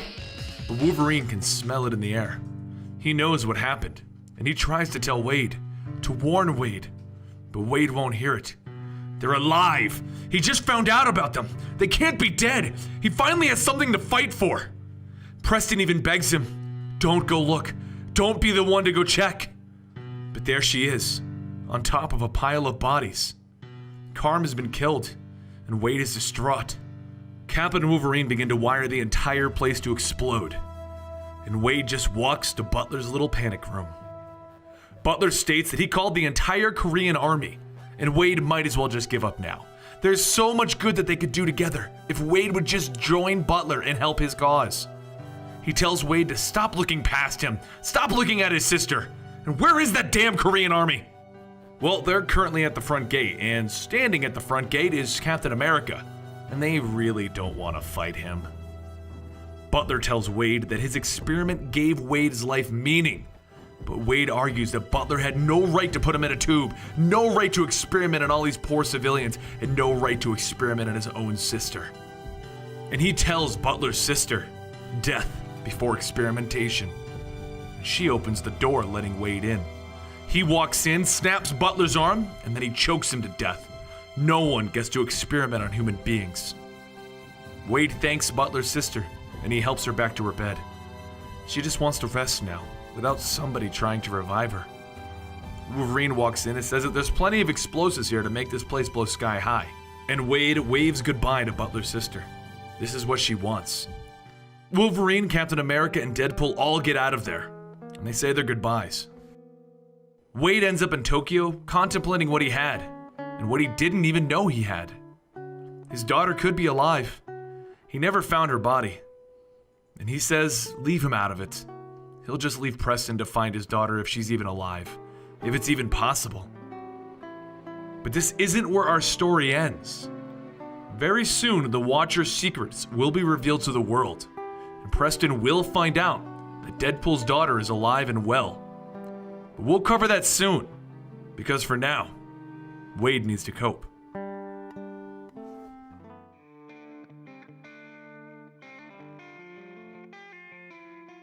Recently, somebody killed the Watcher, and thousands upon thousands of secrets spilled back into the world. Deadpool is a man of many secrets, but today, we'll be looking at only one of his many. It was recently discovered that Deadpool had had a wife and a child, and that both had died as leverage against him. But a large black woman named Preston that was living in his head thought that maybe his daughter could still be alive. So she decided to continue searching until she could at least find a body to give Deadpool some closure. Well, after getting out of his head, she's been having some success, and on a visit to the S.H.I.E.L.D. helicarrier so that he can get some help fighting some vampires for his wife, which was Dracula's former bride, Preston shows Deadpool an official birth certificate and his daughter's name, Eleanor. Well, before they could get any more information out of the birth certificate, the Avengers cornered the orb while he was holding the Watcher's eye, and Preston, as a S.H.I.E.L.D. agent, was called to the site with her partner. On the way to the site of the Watcher's supposed killer, Deadpool hitched a ride so that he could get off of the Baxter building and use the time-traveling portal so that he could travel back to the 1970s and, with Dazzler's help, fight vampires before they could launch attack against his wife, all while dancing to disco. But we're not going into that today. Today we're going to explain what Preston and her partner saw when the Watcher's eye exploded and Deadpool's secret was revealed: the location of Eleanor. As it turns out, Butler, the man who was experimenting on Deadpool, actually kept the child alive, and he left it with his own brother, Joshua. Well, since she knows that this is Butler's brother, she just looked him up and paid him a visit to see if any of this was accurate. And what she finds is a nice house, a lovely yard, and a young girl named Eleanor, who wants to be called Ellie. Preston steps inside to speak with her foster father, Joshua, and explain the situation. Butler's now dead, and the child that he's been raising wasn't Butler's. Ellie is technically a missing person, and Preston would like to bring her in. Well, Joshua isn't happy with the idea of the girl that he raised being taken away by S.H.I.E.L.D., and he politely asks Preston to leave the building so that he can do the only thing an elderly man raising a child can do: try to run, since he can't take on S.H.I.E.L.D. But as they're packing, he runs into another problem, because Preston isn't the only person who has officially tracked down Deadpool's daughter. Deadpool's enemies did also. They tie up both Joshua and Ellie, and they take aim at Joshua's head. He's just an elderly man. What did his brother get him into? But our story can't end here with an old man dying and his daughter being kidnapped. Shouldn't this be the part where Deadpool shows up and cracks wise? Oh, right, he's coming back from the 1970s to bring Dazzler back to the present day to help him nuke the vampires who don't sparkle. And for some reason, he came back to the modern day with an afro. But don't you worry, dear listeners. Preston will just punch her way through the wall. You see, when she had her soul pulled out of Deadpool and put back into a body, her body was already decomposed. So they just put her into a robotic body. And they try to shoot her face off, so she punches them in the head, knocking their face clean off. Oh, too bad they're not robots also, because they kinda died when that happened. She then flips a tub onto the kidnappers and opens fire Terminator style. While Preston was against killing people while inside Deadpool's head, no one tries to kidnap a child. Everyone has their line, and they've just crossed Preston's. But while Preston was fighting, Joshua and Ellie made a break for it, and now Preston doesn't know where they are, and there's still more soldiers chasing them. She sends out a distress text message to Deadpool. "I found Ellie. They're going to kidnap her. Help." Deadpool looks around. Oh my god, no! They're gonna kill Ellie, and he's halfway across the states right now. He needs to cross the country in a hurry, so he goes to the Baxter building hoping to get help. But the Baxter building is all closed up. And Doctor Strange isn't in his sanctum, and Tony Stark is missing. How is he gonna get across the country? He jumps onto the front lawn of the Avengers Tower looking for Cap, but Cap isn't here either. Not again. He's gonna lose her again. Why can't he just get some help getting across the country? But there's one Avenger here, Thor, and he refuses to help Deadpool, because the last time Deadpool visited, he broke their toilet. But Deadpool, please, Thor, don't let a little girl pay the ultimate price for his mistakes. Please help him. Thor still isn't happy with Deadpool, but he won't sacrifice a child for his own vendetta. He tells Deadpool he'll fly him there. Hold on to the hammer, and boom, Deadpool rides Mjolnir to Chicago. He won't lose her again. He will save her. Following the trail that Joshua and Ellie left, Deadpool ends up on the train tracks with the kidnappers, but they see Deadpool before he sees them, and he's a little preoccupied looking for his daughter. So they open fire and unload everything into him. It's gonna take him some time to regrow everything, so the kidnappers pick up the Deadpool mush and they carry him away. Well, the kidnappers also have some police officers on payroll, so they quickly locate Joshua and Ellie. The toll of everything that's going on is too much for Joshua though, and he begins to have a heart attack. All hope looks lost. S.H.I.E.L.D. doesn't know where they are. Deadpool's a pile of mush, and Joshua's about to check out. Except, Deadpool kind of regenerated, and he took the outfit of one of the kidnappers, so he's kind of there. And he kills the kidnappers, and then he pulls his mask off. "Ellie, my name is Deadpool, and I'm your fastest ticket out of here." He kneels down to Joshua, and he tells him that help is on the way. But Joshua grabs Deadpool's hand. "My brother wanted me to keep her protected from you. But once I realized that he was more of a monster than you, I decided to protect her from the world. Promise me you'll protect her." And Deadpool says, "On my life, I'll protect her." Deadpool then takes her hand to run the heck out of there because there's a lot more henchmen shooting at them. And they make their way to an office building where Deadpool tells Ellie to hide, and no peeking, so he can do what he does best, which is slicing, dicing, and shooting up the henchmen left and right. But eventually, they overwhelm him again, and they shoot him in the spine, paralyzing him. He can't stop them as they pull Ellie out, and they call up their boss. And who's the villain that's trying to get his revenge against Deadpool? Who's the villain that started all of this? The Flag Smasher steps out of the elevator, laughs at Deadpool, and he throws Ellie out of the window. Wait, all of this is from a D-list Captain America villain? He just lost his daughter to a D-list villain? Deadpool uses all of his strength to heal faster, and he gets up and he tears all of the henchmen limb from limb. And at the end of it all, he walks over to Flag Smasher, who is bleeding and injured, prepared to kill this man and make him pay the ultimate price that he made his daughter pay. When Evan shows up, otherwise known as Kid Apocalypse. Deadpool sent out a distress call to one of his friends, and he came and caught Ellie just in time. Deadpool thanks Evan so much, and then he walks over to Flag Smasher, with Flag Smasher begging that Deadpool just kill him, don't torture him. But Deadpool says he's gonna try something new. He needs to stop all of this killing for his daughter's sake. He'll just take Flag Smasher's finger for evidence, and if Flag Smasher ever shows up again, Deadpool will kill him. S.H.I.E.L.D. then shows up and Deadpool asks them to take Ellie into protective custody. He wants to be a part of her life, but he can't just take this girl home with him. Not with his life. So S.H.I.E.L.D. does just that. Deadpool has his daughter back. Agent Preston is watching over her right now while they sort out where she should go. And Deadpool is getting to know his daughter.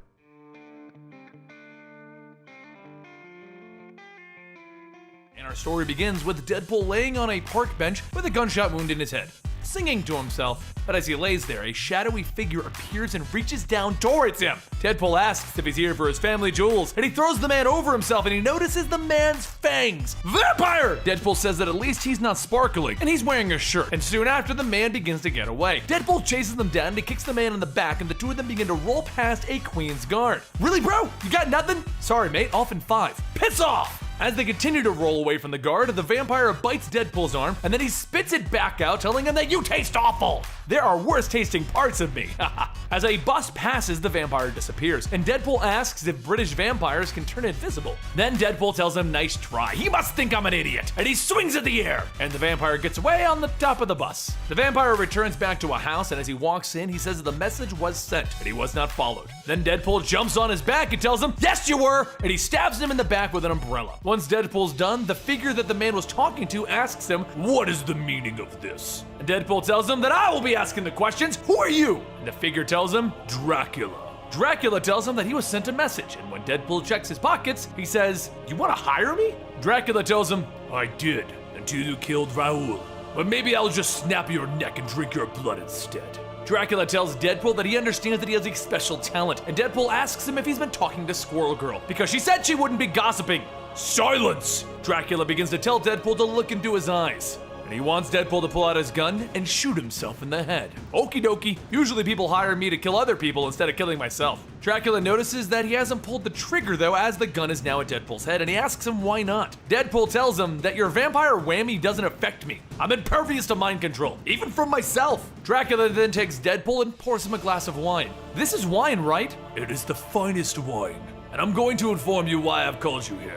I am to be married, and I will unite the monster world, but some people do not want this marriage to happen, so I need you to go and bring my wife here safely. Deadpool sniffs the wine. This is blood. Oh, I see, the finest wine is blood. So where is she? Or the lucky gentleman? Dracula tells him that she is in the Arabian Peninsula, awaiting to take his hand in marriage. So, Deadpool sets off on his journey, riding a llama and eating a burrito until he reaches the ruins of where she is. Dracula continues to tell him that there are members of her tribe, even some of his own vampire line, that do not want the factions to have a peace, which is why he's sending Deadpool. But as Deadpool begins to go deeper into the chambers, he finds some dead bodies and some assassins already surrounding the coffin. They tell Deadpool to leave, but he begins to shoot at them all. That was so easy, I'll throw in me shooting myself for free.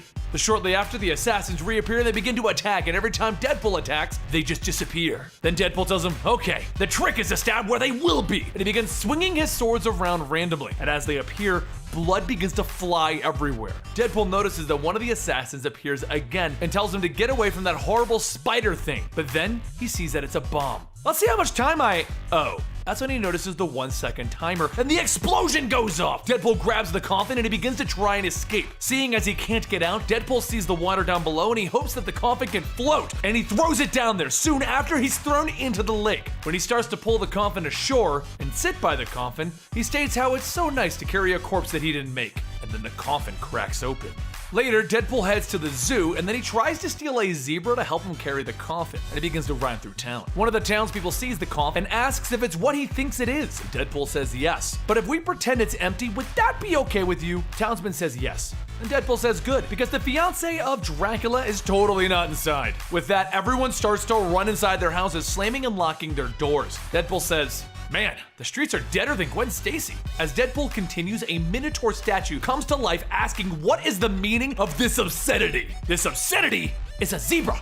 and it's a beautiful creature. After suggesting that the Minotaur pull his cart, the Minotaur begins to attack him. Deadpool starts swinging his sword at the Minotaur's head, only hitting its horns, and shortly after, the Minotaur begins to charge and impale Deadpool, running him through a building. As Deadpool lays there, he tells him that he would love to stay, being as he's never been killed by a Minotaur before, but he has a zebra to catch, and he jumps off a cliff. Deadpool then takes a scooter from a couple riding by, asking if this was the Uber that he ordered, and he takes off. As the man begins to get back up, the Minotaur comes looming over the couple. Deadpool begins to chase after the runaway zebra, and just behind him is the Minotaur on a scooter. Deadpool catches up and he jumps onto the wagon, and he begins to taunt the Minotaur with a red sheet. As the Minotaur speeds up and crashes through the wagon, it begins to fly into the river down below. And then, in a purple mist, it begins to swirl, and a voice begins to ask Deadpool if he's the one that she is to thank for freeing her. She tells him that she is Shiklah, the queen of the undead. And who are you? Pool. Deadpool. Shiklah tells him that it is time for him to claim his reward. One kiss. And as they begin to kiss, Deadpool falls dead. As she steps away, she tells her flying creature, of course, she kills the first man that she meets in a millennia. But Deadpool appears behind her with his gun to her head. And he tells her to keep her lips to herself, or she's gonna make him do something that he's going to regret. And that's his job. The two of them begin to walk down the street. Deadpool asks how long she's been in the coffin, and Shiklah tells him about her past. A long time ago, Shikla's family used to rule the night, but as time passed, vampires began to challenge them, and after an attack on their bannermen, a war began. After her brothers were killed, her father hid her in the coffin to wait until the war was over, or until she was wed. As they continue to travel, Deadpool sees a train and decides that they're gonna hitch a ride. But as they board the train, Deadpool is met by Blade, telling him that he's in over his head. Blade tells him to let him do what he needs to do, and Deadpool tells him that that's not going to happen, so the two of them begin to fight. Blade knocks Deadpool into a box filled with Beanie Babies, and Deadpool yells back at him, "I hit Grandma Gold, I tell ya!" Blade then grabs Deadpool, and Shiklah fires a blast, knocking Blade down. Shiklah then starts to grow her horns. Deadpool states that he didn't see her monster side before, and Blade tells him, that's not her monster side. Shiklah begins to transform into a massive purple beast, and Deadpool tells Blade, help! Kill him with fire! Back over in the monster metropolis, Dracula returns home to find that he has some unwanted guests in his home. He begins to storm in, and that's when he sees Shikla's brothers. Amjad tells Dracula that their death was a ruse to preserve their bloodline, but as Dracula's soon-to-be brother-in-law, they're now at his service. And they ask where Shiklah is, and Dracula tells him that he's not sure, but he's about to go find out. That's when he turns to his assistant, asking how they're alive. Because if they are, Shikla's not the monarch, and he goes on to state that he's now in the mood for blood. Back on the train, Shiklah begins to attack Blade, and Deadpool tells her that she doesn't know what vampires are like in this era. They're topless and they sparkle. Blade has suffered enough. Shiklah then reverts back to her lesser monster form, and Blade begins to attack again, and he ends up tackling himself and Deadpool out of the train. Once they're outside, the two of them begin to use their swords, and they climb onto the top of the train. And once they're on top, they continue fighting, but both are forced to lay down as they pass into a tunnel. Once out of the tunnel, Blade jumps up, knocking Deadpool off the roof of the train car. Deadpool then states that he was hoping he didn't have to do this, but feel his fist of explosive rage, and he throws a Hulk fist at Blade. Blade looks at it as it bounces off, and then it explodes. Afterwards, Deadpool thinks that he's won, but that's when Blade appears, slicing into Deadpool's head. And just as he's about to finish off Deadpool, Blade is told to stop by Shiklah, who then uses her powers to seduce Blade. Deadpool gets back up and he tells Blade to go to the next car, while Shiklah questions how Deadpool is even walking. Deadpool then kicks the lock for the train, leaving Blade behind. And as Deadpool wrings the blood out of his mask and begins to heal up, Shiklah tells him that he's strange and handsome. I suppose you went almost totally blind in that coffin of yours, Deadpool tells her. Shiklah even tells him that her pet bug even likes him. But Deadpool tells her to hang on. He's got to call in a ride. Siri, call the idiot. And after a moment, he calls his friend Hydra Bob and he tells him, you got nothing better to do. Come help pick me up. As they're waiting for Bob to come and get them, Deadpool and Shiklah begin to go sightseeing in Europe until he arrives. And Shiklah asks what is that strange device that Deadpool used. So he tells her that everyone has one. It's called a phone. People use it to exchange wanted and unwanted pictures of their genitalia with each other. As the day continues, Deadpool states how he's actually having fun and he hasn't even killed anyone. And Shiklah tells him that she's kind of enjoying herself, so she needs to visit again after she marries Dracula. Deadpool tells her that it would probably be a bad idea to bring Dracula back to Europe, and she tells him that maybe Deadpool would like to go down with her. She knows of some fun in the dark. What? Oh yeah, the catacombs. Wow, you like dead stuff as much as me. If you like Mexican as much as I am, I'm in trouble.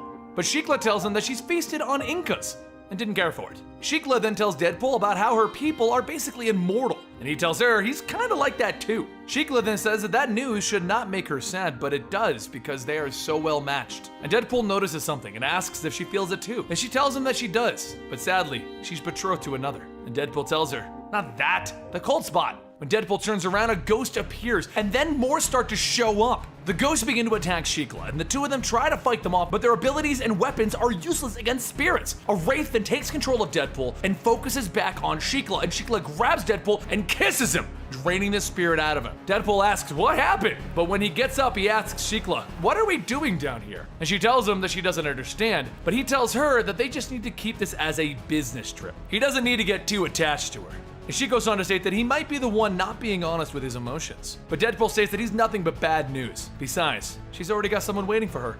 Once they step outside of the catacombs, they are then surrounded by Hydra soldiers. And Deadpool says, don't worry, one of these guys is my friend. But later, inside a cell inside of a submarine, Shikla says this seems like a lousy getaway. And Deadpool tells her, yeah, Bob must be busy. Shikla then begins to think that maybe Deadpool's friend isn't as loyal as he thought. But while they talk, Bug begins to chew through the cell doors and the two of them escape again. As they turn a corner though, Deadpool sees Bob, but he runs up to him. And the guard says, Bob? You must mean the other Bob. Wait a minute. And then Deadpool snaps his neck. Behind them, the real Bob appears and asks, what is Deadpool doing with Bob from accounting? Well, I thought it was you. Wait, you thought he was me, so you killed him? But before they can continue their conversation, the sub is then pulled out of the waters by AIM, because everyone is now AIM's prisoner.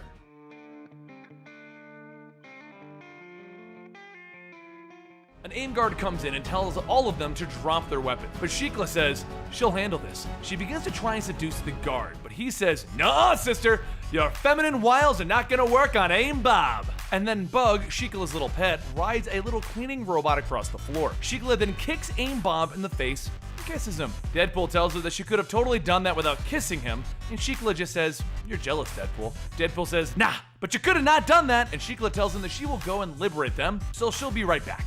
She begins to run through the sub, killing all of the guards, and Deadpool and Bob wander off to get their gear. As Deadpool and Bob walk through the destruction left by Shikla, Deadpool begins to explain the story thus far to Bob until they finally meet back up with Shikla. Bob asks if she's supposed to look like the end of Raiders of the Lost Ark, and Deadpool tells him, yep, evidently it's her lunchtime. Shikla says how she can feel her full power returning, and then suddenly she is frozen by MODOK.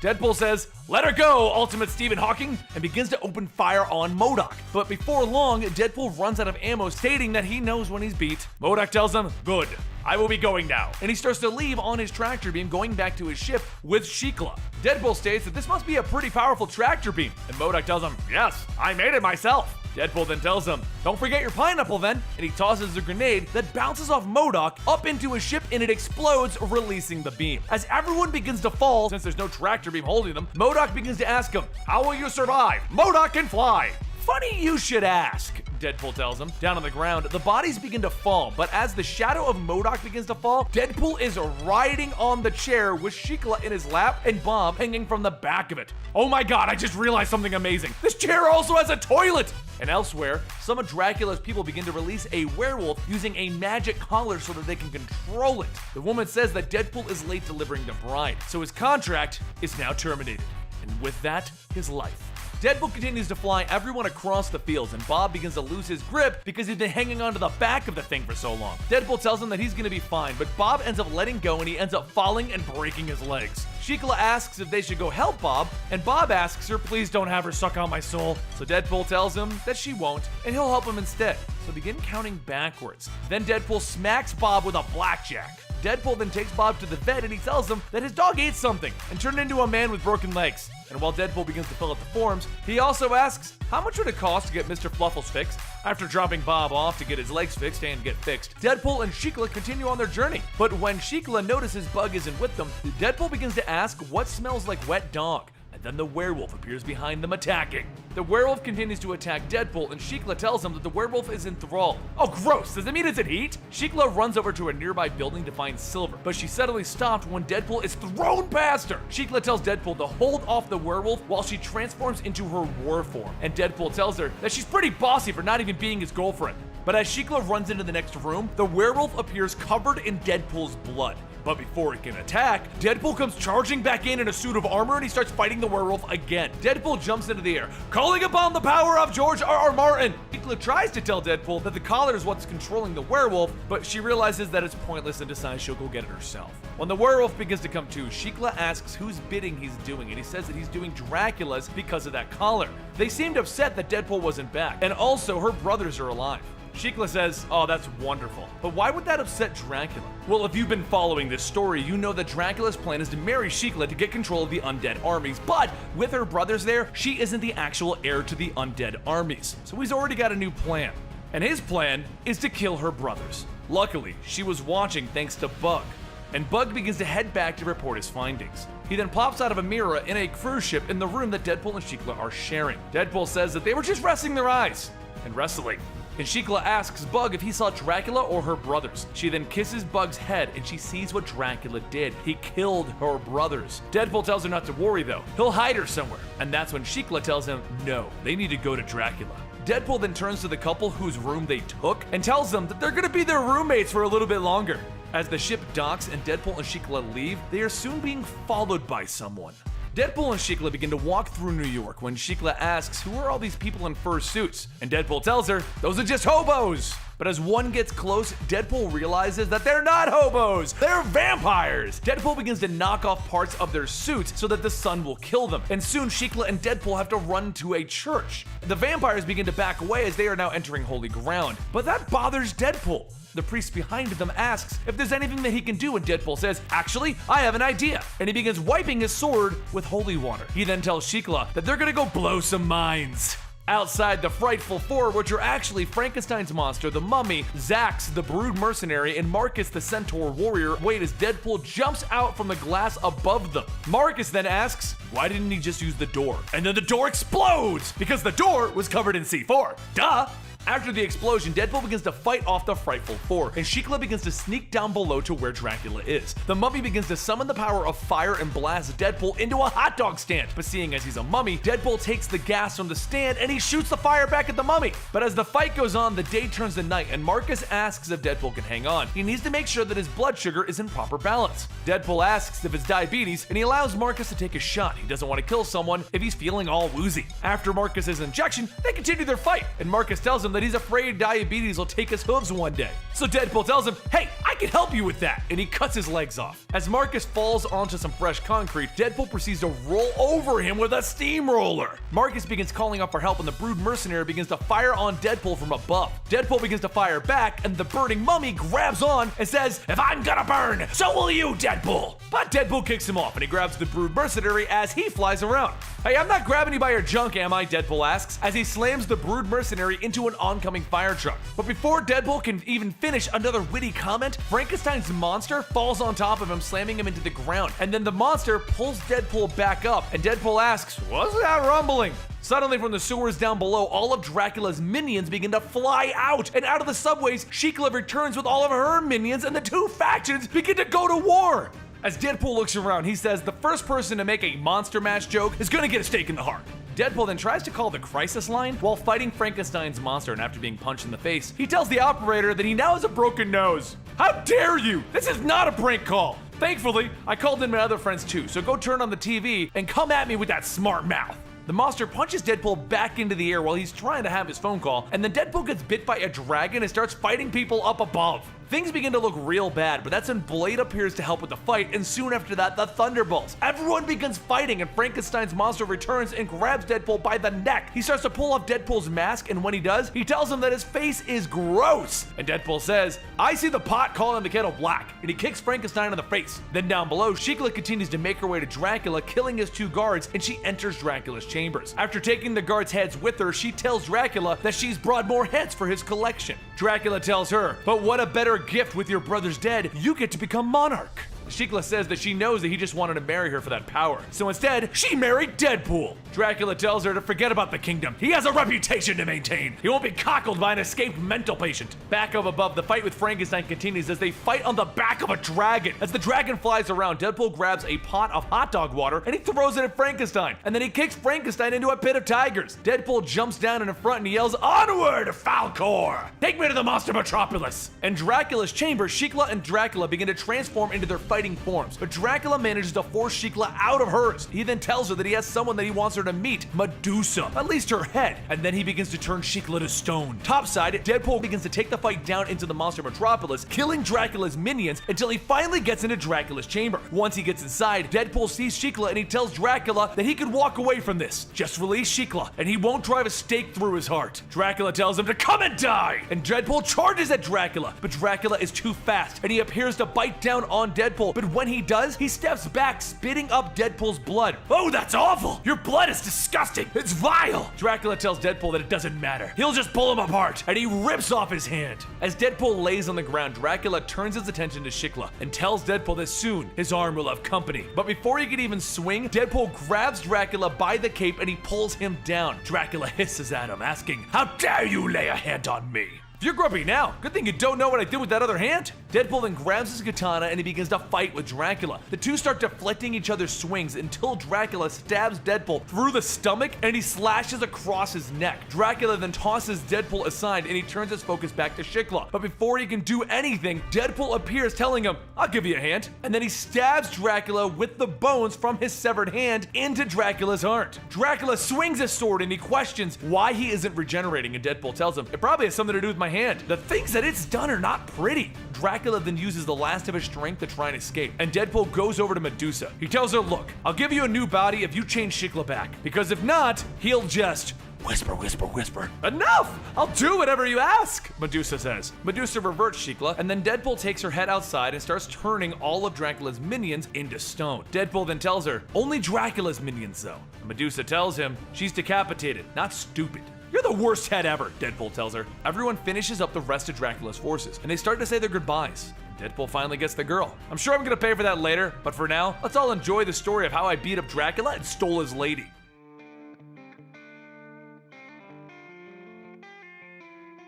Things begin in a diner with an officer reading the paper, and the paper explains that Carnage has gotten free again, and he's on a murderous spree right now. He's fed up. Why can't they just kill this monster? Well, the man next to him turns to him and says, "Is that so?" And then he spears the officer through the head. "Who ordered bacon?" Carnage asks as he stands up from the counter. And then he leaps into the air and cuts the limbs off of everyone in the room.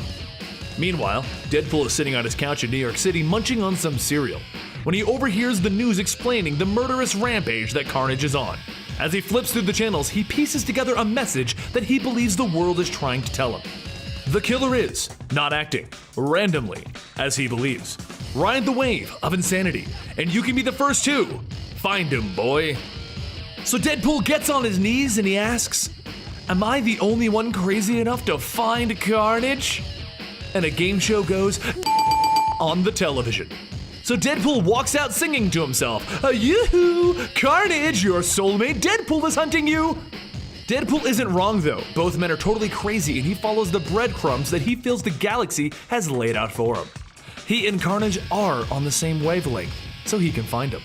So just as Cletus was breathing in the freedom that he's given to himself, Deadpool launches a missile right at his farm, blowing up the whole place. Deadpool then walks up on Carnage as he's recovering, wondering who found him. The two men go at it with Deadpool pulling out his guns, Carnage blocking the bullets, and both men swinging their blades around. Eventually, Carnage jumps on him and pins him, and he asks, "Who the hell do you think you are?" And Deadpool just looks at him. "I'm Deadpool, the merc with the purty mouth." And with that, he shoves a grenade in Carnage's mouth. With Carnage officially defeated and on the ground, Deadpool takes his sword to Carnage's throat, and he says, "See, pal, you may be a homicidal maniac, but when it comes to crazy, you're simply outclassed." And then he gets blasted in the face so hard that it peels back the skin off of his face and blows his mask away. Shriek, Carnage's lover, has arrived. So Carnage gets up and he spears Deadpool. "How did you find me?" So Deadpool explains that there are these crazy wavelengths, and he's able to track the wavelengths of Carnage. This just pisses off Carnage. "Everything I do is random. Every action I do is an offering to the Almighty." "Dollar?" Deadpool jumps in. "Chaos!" Carnage yells out. So he begins to run Deadpool through in hopes of ending his life right here and now. And Deadpool struggles to ask, "Do you like music?" And he blares speakers that are on his belt right at Carnage, knocking the symbiote off of Cletus. Cletus falls to the ground yelling, "What is this?" "Oh, this is dubstep," Deadpool tells him. "Your brother, daddy, or whatever Venom is, hates this stuff." Shriek interrupts again though, and Deadpool has to just chuck a whole bunch of grenades on the ground. And just as Deadpool is about to do his victory dance, Carnage rips his stomach out, and Shriek flies the two of them away. Once Deadpool comes to, he realizes that he's gonna need a new uniform and some new gear. So he goes to a local storage locker that he was keeping his gear in, and the lady there tells him that he didn't pay his rent, so it was all sold off to the locals. So he goes to the local who bought his storage locker, and it's there that Deadpool meets his largest fan. After a little bit of gearing up, Deadpool meets back up with Carnage on the highway while he gets ready to crush him with some farm equipment. He begins to chew up Shriek in Carnage's car until he forces Shriek to bang her head, knocking her unconscious. This, of course, pisses Cletus off, so he suits up as Carnage and he jumps back in to fight. Let's do this, Carnage versus Deadpool round 2. And Deadpool stops him. Don't you mean Deadpool versus Carnage? They begin their battle once again, and this time on the highway, with Deadpool cracking jokes like normal, and Carnage just asks, "Don't you ever shut up?" But Deadpool defends his jokey manner by telling Carnage one of us has to keep the conversation going. Their fight continues with Deadpool slicing at Carnage and Carnage pushing around Deadpool's insides until Deadpool is hit by a truck and smeared across the highway. Once he wakes up, he's clueless as to where Carnage went as he puts his stomach back together and picks at his own brain. But the universe fills him in once again. The fight isn't over. Find him, stop him, is all Deadpool can hear from the passerbys. And then he sees a nameplate that says Mercury and Team. What's Mercury Team, he thinks to himself. So Deadpool follows the trail of blood and death until he gets to the Mercury Team, which is a government-run team that uses the other symbiotes that they've captured over the years. Carnage has gone to the Mercury Team to kill the host of the symbiotes and leave the symbiotes themselves to die there. So Deadpool creeps into the base, but realizes that he's too late because the entire Mercury Team has already been killed, and the vats have already been broken into. Suddenly, before he can even attack, Carnage cuts off both his arms, and his legs, and his head. "Try healing back from that as I burn this place to the ground," he yells out as he leaves the room with Shriek. Is this the end of the Merc with the mouth? Well, it may have been if Carnage didn't leave the 4 symbiotes there that hate him, because they bond with Deadpool becoming his new arms and his new legs. Deadpool gets up with symbiotes all over him now and he thinks, "Oh boy, and here I thought I had split personalities before." And he yells out as he gets ready to battle Carnage one final time. This time, Deadpool starts things off by taking a sniper shot at Carnage's head from a distance using the enhanced sight of phage, while Carnage is trying to get answers as to who this higher power of chaos is that's controlling him. Then Deadpool sends in the symbiote dog, Lasher, which just confuses Carnage even more. And on top of that, Deadpool uses the super speed of the symbiote Riot to tear through Carnage's body. While doing all of this, Deadpool makes Shriek think that she just blasted Carnage in the stomach, messing with her head, forcing her to flee from the scene as she thinks that she just killed Carnage. With Carnage weak and confused and Shriek gone, Deadpool lights up Carnage, throwing his tasers into Carnage's stomach, and then he runs him through the stomach. But Carnage gets an upper hand as he fights back like a cornered dog, and he knocks Deadpool out temporarily. Carnage runs off looking for Shriek so that they can get out of there, but Deadpool has one last trick up his sleeve. He covers Shriek with his symbiotes and makes her look like Deadpool, so Carnage falls for the trap, and he kills her. He screams out that he should have listened, he should have left, no one can control Carnage! Well, Deadpool fled the scene because Carnage turned himself in. He decided that he would just sit right there in jail in one spot and do nothing until he is free of whoever is controlling him. And once he finally breaks free of whoever is controlling him, he'll get his revenge. Once Deadpool walks away from the whole scene, he passes the combined symbiote of Hybrid onto the Team Mercury dog. And he walks away, because who needs a symbiote when you're Deadpool?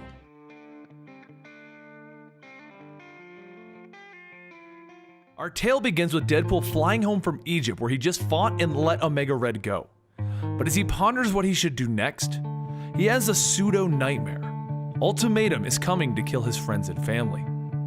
Meanwhile, at the home of Preston, Ultimatum's soldiers are forming up outside of the building. As the men walk forward with their guns raised, the ground begins to burn green and skeletons begin to rise out of the ground. Benjamin Franklin chuckles to Michael. "You thought I was crazy for planting an army of skeletons." "Hey man, when you're right, he replies to him as he shouts, "Lightning bolt!" Preston takes her own family and Ellie, Deadpool's daughter, as she begins to go into the safe house, which is located in the basement, as Benjamin Franklin possesses members of Ultimatum and kills them off one at a time. The new Flag Smasher, who took over when the previous Flag Smasher refused to get revenge on Deadpool, sees that the family got away and he tells his men to just burn the house down. Preston then gets everyone out the secret exit and into S.H.I.E.L.D.'s custody, and then she calls up Deadpool. Wade, you need to come in. By now, S.H.I.E.L.D. knows what happened, and they're going to formulate a response. We can't go off half-cocked. We need a plan. But Deadpool just puts his head into his hands. I have one. I'll fix this. Stay with the family. You'll know when this is done. Goodbye, Preston. And Deadpool hangs up as Preston tries to tell him to wait.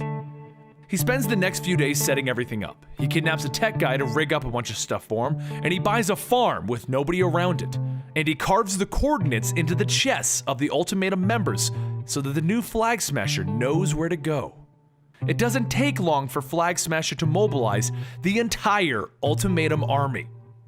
Deadpool killed off so many of their group that they just need their revenge, and it'll take every single one of them to get it. They fly in on choppers and they roll up on Deadpool in tanks, and they march in the rest of their army. But all they find is Deadpool sitting on the hood of his car, playing with a tablet. Without even looking up, he says to them, "I tried to end this situation without more violence. That was my fatal mistake." Flag Smasher stops Deadpool right there. "We're not here for a history lesson or an apology. We're here to kill you. So the least you can do is look up from your game." And Deadpool just keeps looking at it. "I don't play games." Just then, a series of unmanned drones fly in, bombing the entire farm and killing massive amounts of Ultimatum members. Deadpool then presses a button in a briefcase. "Thanks for the EMP, Tony," he says, and whoop! Every aircraft in the area hits the ground, killing off more members of Ultimatum. Deadpool simply thinks to himself, "I can't undo the mistake of killing everyone in the first helicarrier, but I can fix the mistake of letting everyone else in their little club live."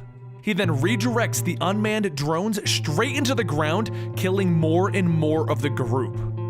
At this point, Deadpool just does what he does best, and in his own words, he's just murder drunk. Everything here needs to die. "You guys are lucky," he tells them as he makes their deaths short. "Can you imagine what I would have done if you had actually killed my family? Thanks to you guys, I found where I belong. Not with the people I love, but here in hell, protecting them." And after Deadpool kills everyone in the field, he finds himself in front of a beaten and battered Flag Smasher. Somehow, he lived through this. "Wait, please. I thought we were just gonna kill some clownish merc. I had to kill you." "Well, you succeeded," Deadpool tells him, as he puts a hole right through his face. Then, as a part of his own grand finale, he cleans up any survivors, any wounded, and anyone who's trying to save their own hide. No one walks away from this fight, not even Deadpool. And with a 3-gun salute, Deadpool dies so that Wade Wilson can live. About a week passes and Deadpool is on a boat with his family. Everyone's here, Preston with her family, Benjamin Franklin's ghost, the evil wizard Michael, and of course, his daughter Ellie. He thanks everyone for their help in putting up with him, and they all reply with, "How could they not? They're his friends." Wade closes his eyes and he thinks to himself, "I can feel it, love, and it feels warm." And then he opens his eyes, too warm. Above him is another planet, about to smash into this one. Oh man, I thought the incursion stuff was just a bunch of Avengers nonsense. Are you telling me that none of them figured this out? And as the two worlds collide, Wade holds his daughter close to his chest. "I accept this ending. I'm safe in love. I can live with this finale. And the entire world is destroyed."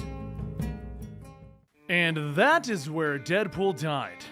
No, seriously, he really did, but so did the entirety of the Marvel Universe. But since you're about halfway through our video, you know that there's more to this story. You see, what had actually happened is Secret Wars had started and multiple universes were colliding together. That universe that Deadpool died to, that was the Ultimate Universe colliding with the Marvel Universe. Secret Wars goes into this part of the story, but Deadpool himself really doesn't matter to that story. So what we're going to do is bring you two things that are in continuity, and you'll understand more as the videos go on. But they don't really have a good place in this series, so I figured they would be good for bridging the two halves of the Deadpool story. So, you're going to get Deadpool 2099, and then you're going to get Deadpool, where did the voices in his head come from? And then you're going to notice the story of Deadpool continues. He's been brought back to life on this new version of Earth 616, and they don't even reference that he died. But the story of Deadpool, his family, and his friends will continue on after these two stories. I hope you enjoy.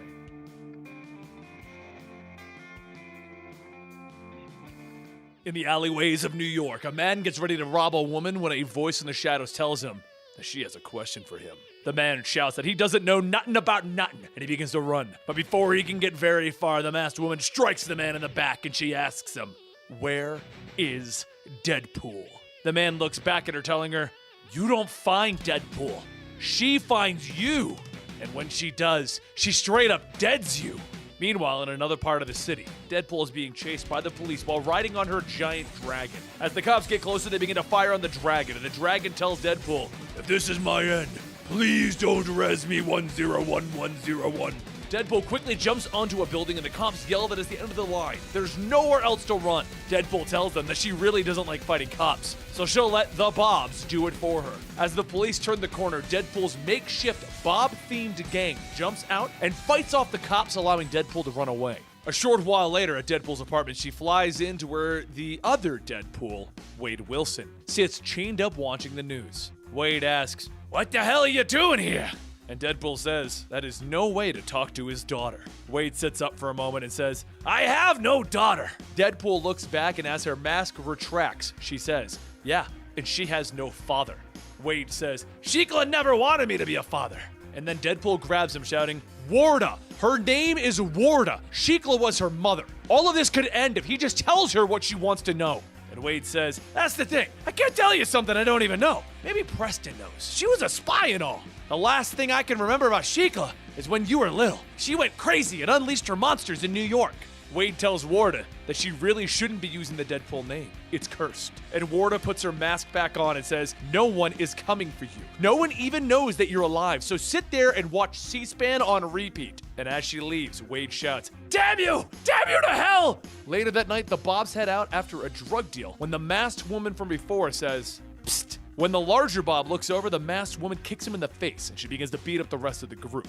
Through her swing, she says that they should already know what she wants. And one of the Bobs says, Deadpool has a subterranean lair known as Metropolis. And they shout that they won't tell Deadpool that she was here. The masked woman knocks the last Bob out, telling him, actually, she wants Deadpool to know that she is coming. Later, down in Metropolis, Warda makes her way to find out that her monster guards have been turned to stone. One of the monsters says that if she would bring a mage, then they could, but Warda stomps on the stoned monster, telling him there's no need. She has no use for failures. As Warda looks through Wade's things, she asks herself, who would want any of Wade's old crap? There's nothing missing except that. Back outside, the masked woman rides off to where Wade is being held as she plants an explosive. She knocks on the window and Wade looks up and sees her counting down on her fingers. He shouts, "Oh no! No, go away! Don't use any finger countdowns here!" Suddenly, an explosion of colors goes off as it rips through the walls. And Wade says, "Man, explosions have gotten really groovy since the last time I've blown up anything." But as Wade hangs onto his chains, he asks how he's going to watch TV now.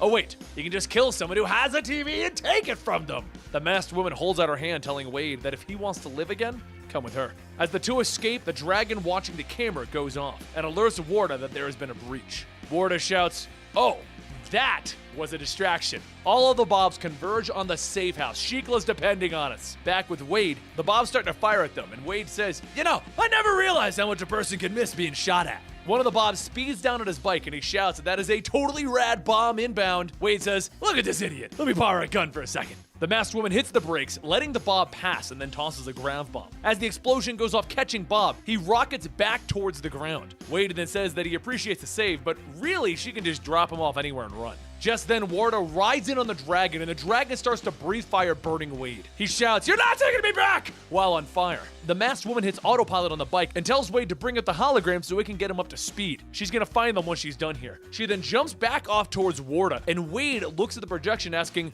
"Who? Oh, it's you!"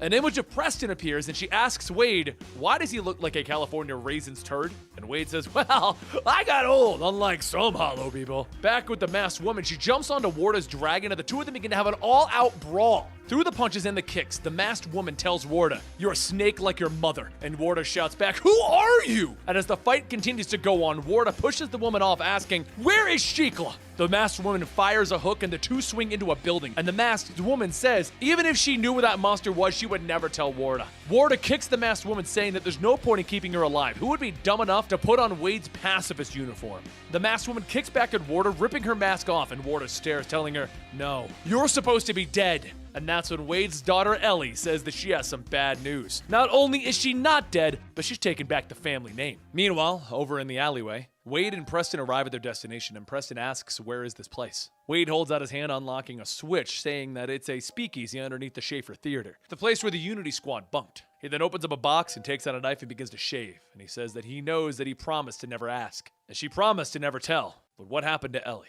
Preston looks away and says that she's not sure. She's been gone longer than him, remember? Besides, they need to worry about Warda right now. Back at the fight, Ellie continues to beat into Warda, and after being knocked away, Warda radios over to the Bobs that she's going to need them to get the plan she reserved ready. Warda then continues to lead Ellie through the streets, but when Ellie catches up, Warda mentions that the Madison Square Garden is packed tonight. Right now, once the concert is over, if people don't hear back from her, they're going to open up a glass casket that was left over from Shikla's war, and they're going to release an elder beast. Ellie steps back, telling her, you're insane, and Warda says maybe they both are. Just look at how they dress. Ellie asks, why is there so much hate for Wade? And Warda removes her mask, telling her, look at her face, look at her inheritance. Ellie sees the marks from Shikla and the damage done by Wade. Warda then says that it looks like she's working for her now, so go get Wade and make him cough up Shikla. As Ellie turns, she says that she never killed anyone before, but tonight that might change. And a short while later, with some actual clothes, Ellie's bike brings Wade and Preston to a building with a bouncer standing outside of it. Wade jumps off shouting to the bouncer, asking,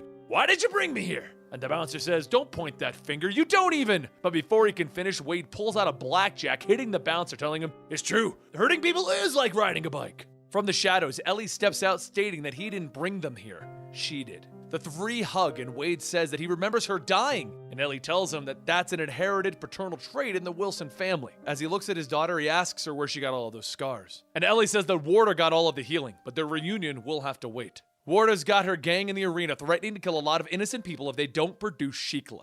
And Wade shouts, out of the question! But as he thinks on it, he says, okay, fine, damn it, go here and dig up the casket. Wade scribbles in her dress onto a piece of paper, and Ellie asks, why does she have to dig it up? And Wade hands the paper over to her, telling her that she gets to dig it up. He's got the much harder job, but he thinks he knows where he can get some help. As Ellie runs off, Preston asks if he really plans on handing over Shikla, and Wade says he's not sure. They can burn that bridge when they get to it. Right now, they have to go see someone. A short while later, over at Little Italy, Wade walks up on a group of men, telling them that he needs to see their master. The men look at Wade and they say that they don't have a master, so Wade says, fine, you wouldn't mind me looking around then, would ya? The men appear behind Wade and they snap his neck and they begin to drag him off. And Preston says that there have been so many times that she wanted to do that. Once Wade regains his consciousness, he's brought in front of a shadowy man. And the man tells Wade that he's got a lot of nerve coming here. Wade says that he's got nowhere else to turn, and Preston looks at the man and shouts, you! And the old man steps out, and Danny Rand says, it's okay. Now give the immortal Iron Fist a hug. After explaining the situation to Danny, Ellie radios in that she dug up the grave, and she says that she's not quite sure who Doc Samson is, but it turns out he's a real dead guy. Wade starts to think and asks, is there any other bodies there? And Ellie says no, she's coming back. The Robo Gravekeep shouts, damn kids, now I have to bury Handsome Boy here. As the group moves out to Madison Square Garden for the big meeting, Danny tells Wade that they still have some unfinished business. Something that shouldn't be passed on to the next generation, Wade. Wade tells him that he has no clue what he's talking about. Memory isn't so great, and Danny pulls out a small case and Wade looks at it and he says, we'll sort this out when the girls are gone. Up at the top of Madison Square Garden, Warda watches as the concert ends, and before she can tell the Bobs to go ahead, Wade shouts in the crowd. Warda jumps to the building onto Wade, asking where is her queen, and Wade says, well, you might have to be a little bit more specific. I've hung out with a ton of queens. Wade then goes on stating that Shikla is something from the past, even when he met, and Warda punches Wade, telling him wrong answer, now where is she? As Warda kicks Wade in the face, she asks, how much of this do you really think you can take? And Wade spits a tooth out, telling her, kid, you gotta kick off your leg before you get that answer. Warda starts to kick Wade again, telling him to fight, and Wade tells her that he's got plenty of regrets, but kicking the crap out of his kid ain't gonna be one of them.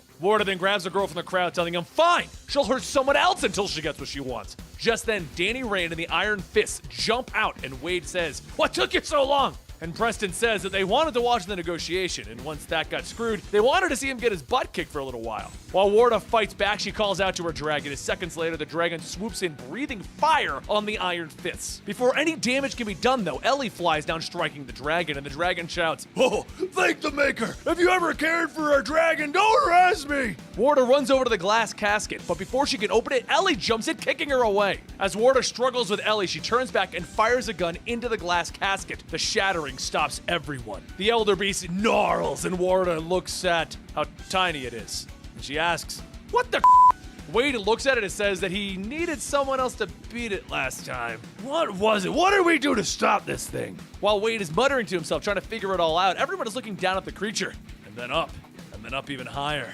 The Elder Beast growls, and it grabs onto people, and Wade in the background just says, oh, that's right, I needed the help of Lang and some Pym particles. Is there an Ant-Man in 2099? Surely there's one by now, right? Danny runs up to the Elder Beast shouting, I know what must be done. And then he gets picked up and eaten. Wade starts rubbing his face, and he takes a gun from one of the bobs, shouting, just give me the pew stick! As Wade fires, he hears Warda and Ellie still fighting, and he tells Danny, wait a minute! He then shouts to the girls, stop fighting! I just want to do what's best for you, but I know where Shikla is, so just stop fighting. Ellie looks at Warda and asks for a truce, and Warda tells her, nah, and stabs her in the chest with a knife. Wade runs up, but Warda kicks him back, and Ellie says that it's going to take a lot more than that. So Warda jumps on Ellie's back and says, fine, shame you didn't get the healing factor from our father. Let's see how our family deals with liquid napalm. She stabs into Ellie's neck, and as Ellie falls to her knees, she bursts into flames. Warda then grabs Wade, forcing him to look at his daughter burning, telling him, watch, because if you won't help me, there's no need for you to be around either. Once Ellie's body is nothing but ash, Warda drags Wade down into Monster Metropolis. She throws Wade to the ground, and then she steps on his head, asking, would you cry the same tears if it was I who died? Wade tells her, you're not making a really strong case here, but I did remember something.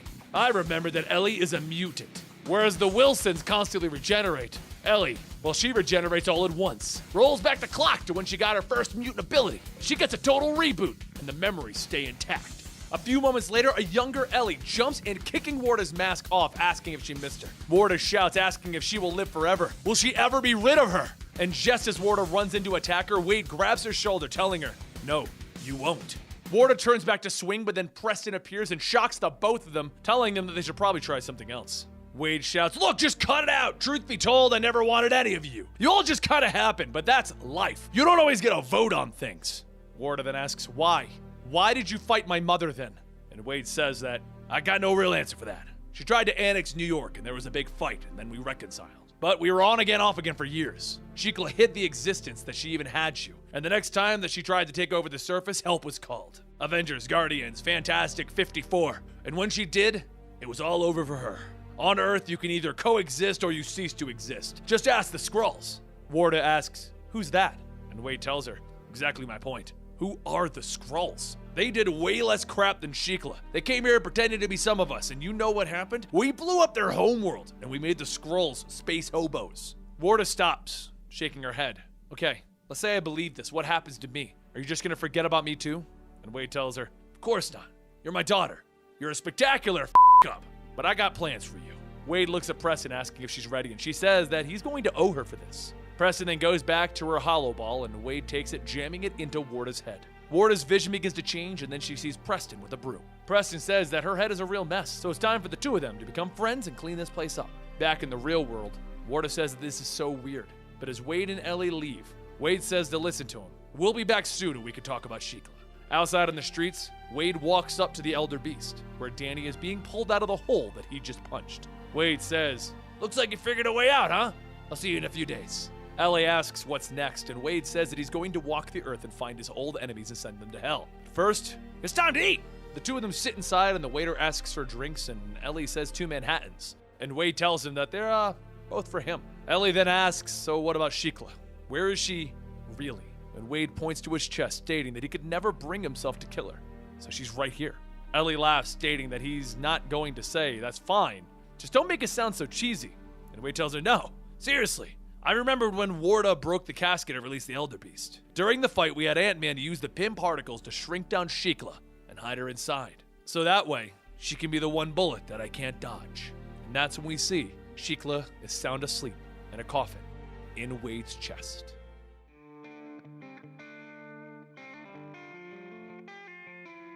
Our story begins with Deadpool sitting on a roof in New York complaining because there are just too many superheroes in New York. How can a guy shoot one blind lawyer without another superhero seeing him?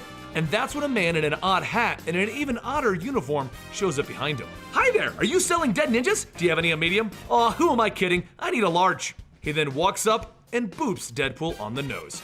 Boop me? I'll boop you! And Deadpool cuts off his head. He then catches the head and it starts to talk. Oh, sorry, you can't kill me. I'll just Wolverine myself back together again, so you're Deadpool. I'm Madcap. Deadpool then sticks Madcap with a bunch of ninja swords from the dead bodies. Madcap eyeballs himself, and then he stabs Deadpool with a whole bunch of other swords from the same dead ninjas. He then pulls out a bubble gun and hits Deadpool with bubbles. He finds himself quickly in a psychedelic world of warm and fuzzy animals. Deadpool has a few birds drop off his sniper rifle while a deer leads him to a rainbow to get a drink. But in the real world, Madcap is slapping Deadpool with his hat. When I hit you with my bubble gun, you're supposed to go insane, not to your happy place. Stop going insane! But Madcap interrupted Deadpool in the middle of something important. You know, trying to kill Daredevil. And Daredevil has now arrived on the rooftop to finish this. While Daredevil did kick them, both Deadpool and Madcap kind of ignore him, and Madcap tries to pull a sword out of his chest. Oh, I don't have time for you healing factor guys. But he won't need time, because Thor just happened to be flying by and noticed that Daredevil may need a hand. Oh, what the hell, New York? Deadpool shouts. Lightning them, Thor. They're healing factor guys. So Madcap jumps into Deadpool's arms as a giant lightning bolt hits the roof, turning them both into a pile of ash. And as Thor and Daredevil took off into the night, Deadpool heals himself back up, but it looks like it's only him sitting there now. At first, he's curious as to where Madcap went, but it honestly didn't matter. He just walked away, and that's when things got weird. Deadpool was able to hear another voice in his head, a crazier one that would talk to him. Maybe Madcap drove him crazy with the bubble gun after all. The two of them went on a lot of adventures together, from killing the Skrulls by making them all into Deadpools to becoming a pirate, wearing a meat suit, and fighting a hitman monkey. They even did some more serious things like join X-Factor, try to join the X-Men, and eventually fight his own evil clone. Until eventually, after an entire run of 4 years in a comic series, Deadpool found himself sitting on a roof in New York looking down on Daredevil with his sniper rifle yet again. You know, right before the Marvel Now run began in 2012. It's the same problem though. There are superheroes everywhere in New York. And just to remind Deadpool of that fact, Luke Cage happens upon him. You know, the guy with unbreakable skin. Deadpool tried everything on Luke Cage, from breaking multiple swords to bouncing multiple bullets off of Luke Cage. Until eventually, Deadpool takes a hit from Luke Cage so hard that it jogs his memory. But it wasn't his memory. What the hell was that? Deadpool says to himself mentally. You weren't supposed to see that, the crazy voice tells him. Wait, are you hiding things from me? The white boxes then begin to take shape and form into something that looks like the Hulk. The voice explains that when Thor zapped both Madcap and Deadpool together, they reformed as one person. And since that time, Deadpool's been driving, but now it's Madcap's turn. So he takes control of Deadpool and he turns to Luke Cage to use his madness powers. And instantly, Luke Cage is forced to dance. This pisses off Thor, who happened to be flying by so much that he yells "Nay!" and he throws his cappuccino off the roof. Deadpool, with Madcap steering, turns to Thor and he forces Thor to become Luke Cage's dance partner. Hey, Deadpool says from inside his own mind, I am not okay with this arrangement. I'm not okay with you in charge, and I'm not okay with all the silly stuff in here and out there. I hate silly stuff. Oh, well then here's an anvil, Madcap says, throwing an anvil onto Deadpool. You do realize we can't hurt each other in here, Madcap. Yeah, I know. I have an idea, Deadpool says, and a light bulb appears over his head. Yeah, I can see that. So Deadpool goes between Luke Cage and Thor, and he has them play tug of war, tearing his own body in half. At that exact moment, both Luke Cage and Thor snap out of it, and they see that they've killed Deadpool. So they decide to leave. But Deadpool and Madcap both form back up on each side of his body. And they officially have their own bodies again. They look at each other longingly, and Madcap gets up and begins to walk away before turning around. I'll call you. And that is why Deadpool had a crazy voice, and why now it's gone. To top it all off, Deadpool eventually hires Madcap to join his group Deadpool's Heroes for Hire, and they're working together again in the current run with the all-new, all-different Marvel, and that's why I wanted to tell you who Madcap was and his special relationship with Deadpool.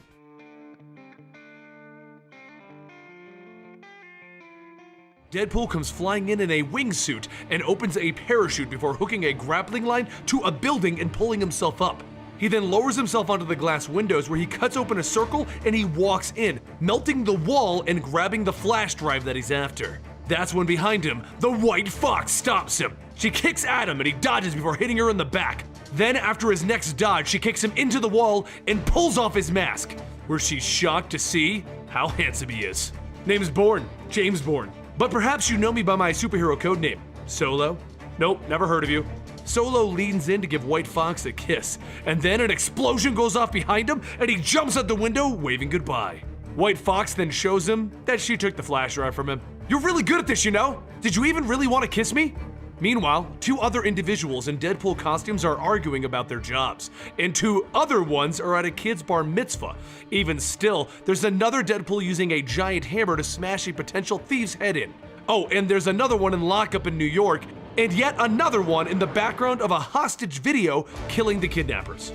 But the one who rescued the man with the kidnappers, that's the real Deadpool. And he tells the man that he just rescued that no one hired him for this gig. He did this because he saw the man's daughter on the news. So if anyone asks, the man paid a lot of money for this rescue because no one can know that he did this for free. You see, Deadpool is now world famous and he has an appearance to keep up. So he hired a bunch of his superhero and villain buddies to pretend to be him so that he could take every job that came his way. Sales from his merchandise are even funding the Avengers now, or at least the Steve Rogers group of them. There is a total of 6 Deadpools running around, but only one real one. But with this new life came a price though. He's pissed off his wife Shikla by ignoring her, and his daughter Ellie is being watched over by Preston, the S.H.I.E.L.D. agent that he used to work with who is now residing in a robot's body. After a gig in which Deadpool's crew kicks a bunch of frat guys out of a house, they realize that they haven't been paid and they take these complaints to Deadpool himself. The problem is, Deadpool is now spending his money far too quickly, and he isn't making enough, but he tells his crew that he'll fix this. So while they run off on another free mission, Adsit, a man that once worked for S.H.I.E.L.D. and aided Deadpool in his efforts, decides that he needs to talk to Deadpool.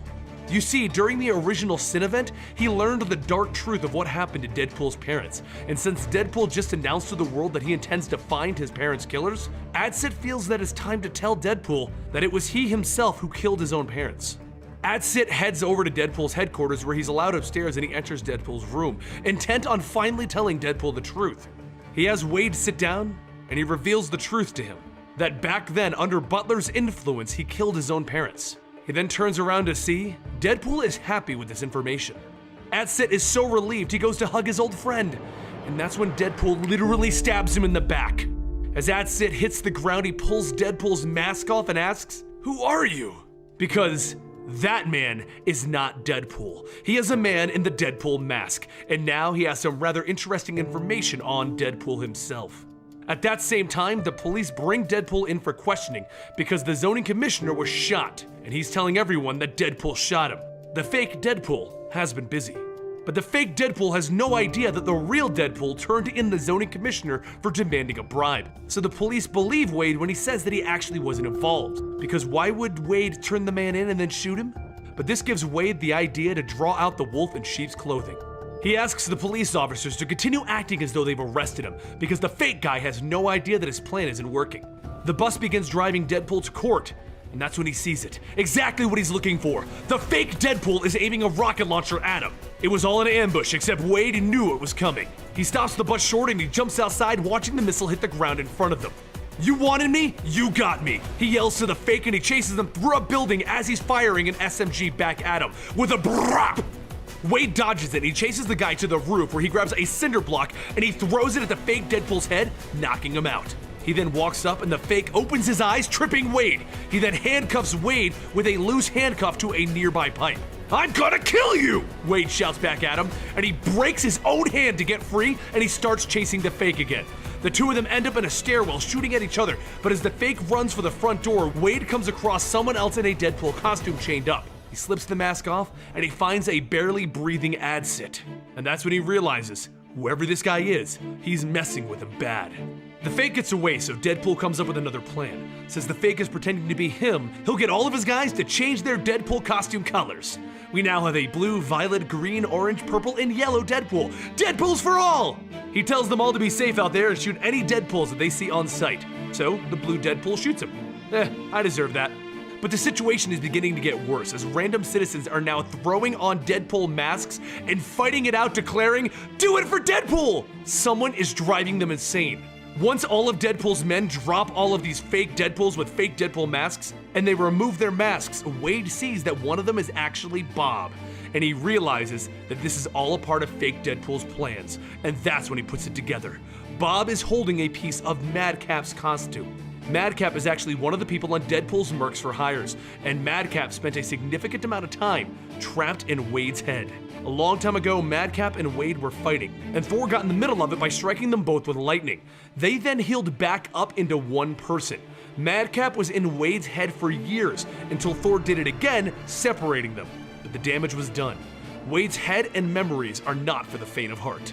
While Wade doesn't want to believe it's Madcap, it can't be anyone else. So Steve Rogers and Wade drive to Madcap's apartment, and inside, they see all of Wade's memories drawn on the walls. Madcap's actual power is to turn people insane along with his healing abilities, and right now, he is off in New York making everyone think that they are Deadpool. Everyone wants to feel his love. Wade devises a plan to get the fake's attention, and he brings his little girl Ellie to the rooftop of his building. Ellie wants to know what's going on though. First, Wade sailed away with her and then changed his mind and sent everyone away. Is he mad at her? Did she do something wrong? It's not her, he explains. There's a very bad man trying to kill him, and he wants to use her to get that man. That's when they hear it. Blam, blam, blam! 3 shots are fired. As the bullets get closer and closer to Ellie, instantly she is picked up and brought all the way out to New Jersey by Quicksilver helping out as a Avenger friend. Even though Ellie was bait, she's safe, and Deadpool knows where Madcap is, so he runs over to his location and throws the both of them off of the roof. While this is going on, Deadpool's Mercs for Hire are successfully wrapping up all of the poor civilians that Madcap sent to their own deaths. "It's over, Madcap!" Wade shouts as they hit a car in the street. Wade begins tearing off Madcap's mask and beating on him, but he also has a healing factor, so no matter how many times Wade breaks his face or stabs him, Madcap comes back. He then gets Wade to the ground and he shoots him through the head multiple times. That's when another fake Deadpool arrives named Massacre, and he cuts off Madcap's head. Then Massacre begins cutting up the Madcap pieces into various littler pieces. Stingray lands in front of them with his own plan to put the pieces of Madcap into a box so that when he heals, he can't get out. But Madcap isn't done yet, and he begins moving the pieces of his body, and he breaks Stingray's kneecap, and then he grabs a gun off of Deadpool's belt, the only gun that could probably kill Deadpool, a Chitauri hand cannon. It disintegrates whatever it hits. He turns it to Deadpool, and then with a smile, he turns it to himself. Hey wait, do you think I'll regenerate from the molecular level? I think I will. He then shoots himself. Wade is standing there in shock, and Preston runs over, hitting him across the head. "Don't you ever use Ellie as bait again." He stands back up and a fan runs over, grabbing his mask off of his own head. He turns to yell at the guy, but he sees a billboard with his face on it selling a drink. The slogan is, "Because you deserve it." He smirks at the irony of the situation, and then takes a selfie with one of the fans before walking back into his building and smashing the glass on all of his own pictures.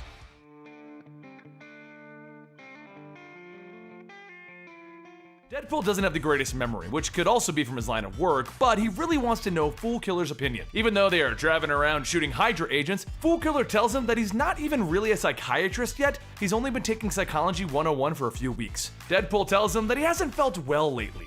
For example, last night he stayed up all night remembering how Iron Fist said that his face looked like a melted candle. Fool Killer says that maybe he's having a manic event. There have been wild mood swings, and that's when Deadpool gets it. Enough with the blahs, he's just gonna go confront his issues. So, a little while later, Deadpool heads over to Danny Rand's dojo for underprivileged kids, and he tells Iron Fist that his face doesn't look like a melted candle and Kung Fu is stupid.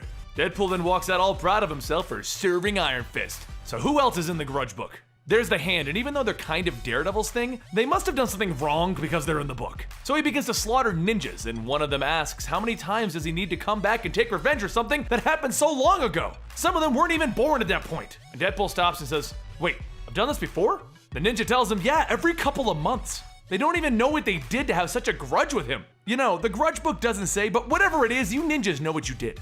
But while he goes back to killing everyone else, Deadpool gets a call from Shikla telling him that he has 15 minutes to get home or she's gonna declare war on him. Deadpool returns home and Shikla tells him that he's never around anymore. He just doesn't do those monstrous things that he used to do anymore. And Deadpool informs her that he'll show her something monstrous. 10 minutes later, two of them are laying in bed, and Deadpool tells her that that will shut her up for a while. And Shikla agrees. But before he can leave, Shikla chains him to the bed and tells him that she'll be back. So how does Deadpool break free? By chewing his arm off, and then supergluing it back together. He could have just let it grow back, but the whole baby arm thing is funny only for a few minutes. So who's next in the book? Creed was there. And Deadpool stares at those words in the book. He doesn't know what he did, but he does remember that he was there for something. And while there are some things that he can forgive, not Creed, not Sabretooth. Deadpool goes about his day confronting those that he can't forgive, like the guy who spoiled the Harry Potter book before the book was released, and the doctor who told him that he would help him but selfishly died. But there's something still bothering Deadpool. As he sits at his table flipping through his grudge book, he begins to trace the page after the one that was ripped out. And then Deadpool sees it. Victor Creed called me a sap. Sabretooth must die. Deadpool figures that he'll start where things started to go bad. So he begins looking for any clues that he can find in Butler's medical supplies. When Deadpool enters the building, he hears a voice telling him that he remembers this place too, even though it wasn't that much fun. And that's when Deadpool notices Madcap there, but he's just a hallucination, so whatever. He's done talking. Deadpool makes his way into the bathroom and he begins to search, and he finds a handprint, and he knows who this might have belonged to. He then travels to a strip club that he's told that he can't enter because of how he looks, but that doesn't stop Deadpool from stabbing the bouncer and the soldier and entering anyway. He tells everyone that he's here from Michael, and then a figure appears in the doorway asking, "Who is interrupting?" Yoo-hoo! Deadpool says that it looks like they've been acquainted before, which is good because this is the part where you're going to start from the beginning. Michael explains that Butler used to hire him to bag Deadpool from time to time, stating that Deadpool would never remember. You see, in Deadpool's past, the guy Butler used to send him off to do hits and kill for him. This is back when Deadpool wasn't such a nice guy. But before Michael could go any further, he starts to grab his chest, like he's having a heart attack. He falls to the ground in pain and he passes out, and Deadpool just stares at him. Seriously? Moments later, Deadpool sits in the ambulance that is taking Michael to the hospital, and as he wakes up, Deadpool tells him that he's gonna want to get out a journal and write down everything he knows about Deadpool's hits. Michael tells him that he doesn't remember too much, but there was 2 of them, and Deadpool interrupts him asking, "Is the other man Sabretooth?"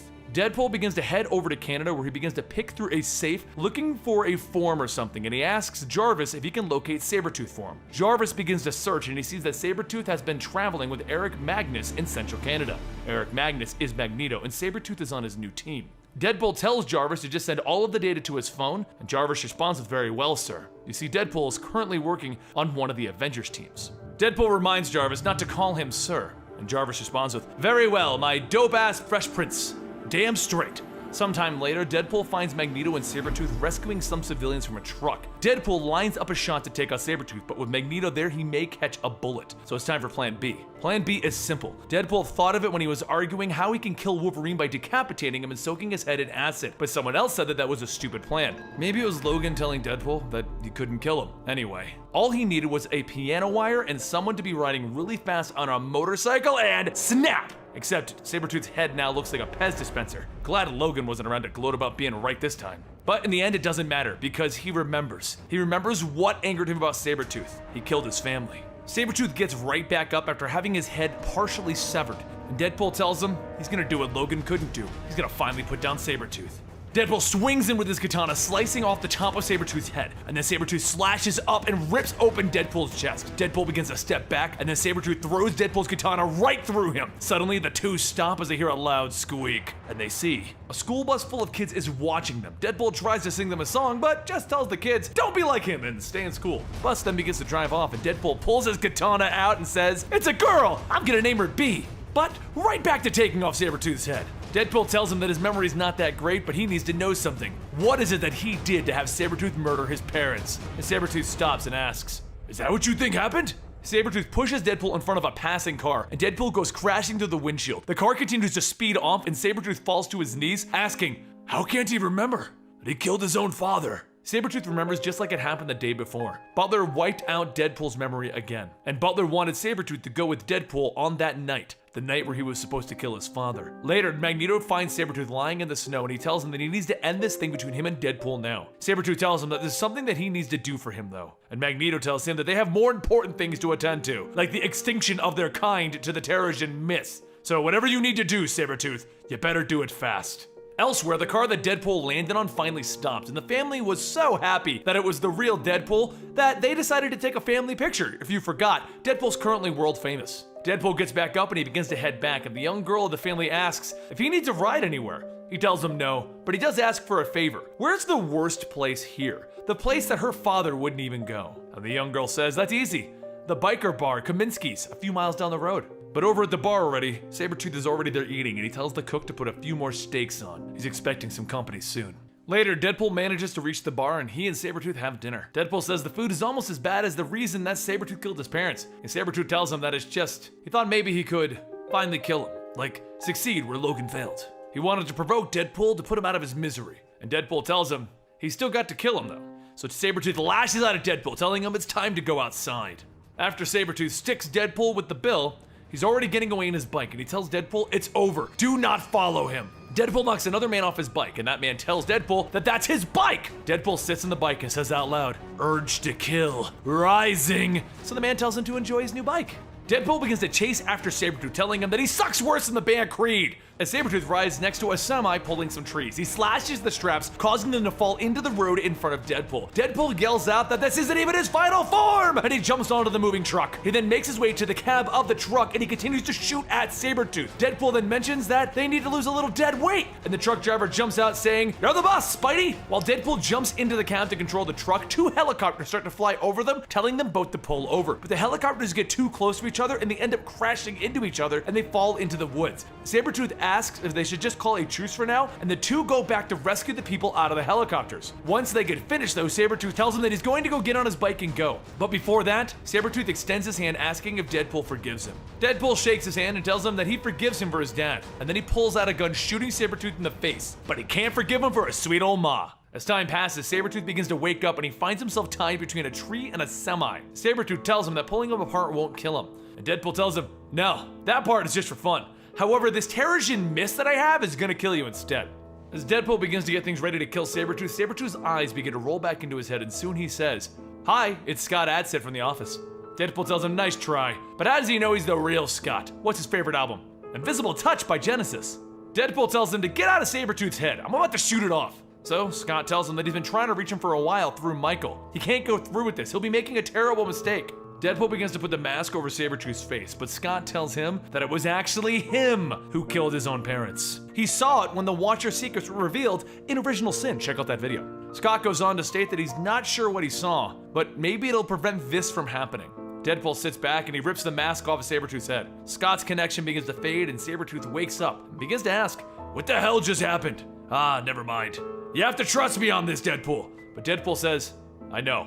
I did it. I just wanted to take the burden off of you. What are a few more bodies on your account and another sworn enemy? I am surprised that you would come up with such a way for killing me though. So can you cut me down now?" Deadpool will get him down for sure, just with the truck. But before he can drive, Deadpool sees Gandalf? Magneto begins tearing the truck to shreds, telling Sabretooth that he's disappointed. Bested by Deadpool, the worst Avenger. Sabretooth shoots the bullet from earlier out of his nose and he says, "I was just playing possum." Magneto takes the Terrigen container, and Sabretooth explains that Deadpool actually had it for research, because his daughter is immune, or at least she will be in a few years. Sabretooth frees Deadpool from his trap, and Magneto says that he didn't think there would be a good reason to not kill Deadpool. Deadpool then grabs Magneto and tells him he'll give him another, and then he begins to whisper in his ear. Magneto's eyes widen, and he throws Deadpool onto the ground, telling him, "I'll hold you to that, so you better not cross me. But for now, good luck protecting your little girl." Sabretooth helps Deadpool back up, and Deadpool asks why he saved him from Magneto. And Sabretooth tells him it's something that Logan would have done. "Also, I'm a sadist, so I'll be looking forward to doing this again when you forget. But before I go, I have some advice. Get some help, Deadpool." Deadpool lays down and thinks that maybe it is time to see a real doctor. So, he goes to visit Doctor Strange to make sure that all that happened was true. And Doctor Strange hands him a book with a hidden video in it, one Deadpool made to tell himself that it was true. He tells them that this is the first time that he'll actually be fully remembering everything. And as Deadpool looks at the tape, he throws it in the fire. Before leaving, Deadpool asks if Steve Rogers knows about this, but Doctor Strange tells him no. And Deadpool tells him, thanks for the whole doctor-patient confidentiality. Later, Deadpool heads back to the strip club to get the journal that he made Michael write out about Butler, but instead of reading it and learning more about his past, he just burns it. As he begins to leave, he tells Michael that if the Mountie comes looking for his horse, tell him that it'll be at the border crossing. And as Deadpool gets on his horse, he hears a voice telling him to halt! And that's when he sees the Canadian Mounties chasing him. And he rides off yelling to the Mounties to catch him if they can! Going back to his usual Deadpool self.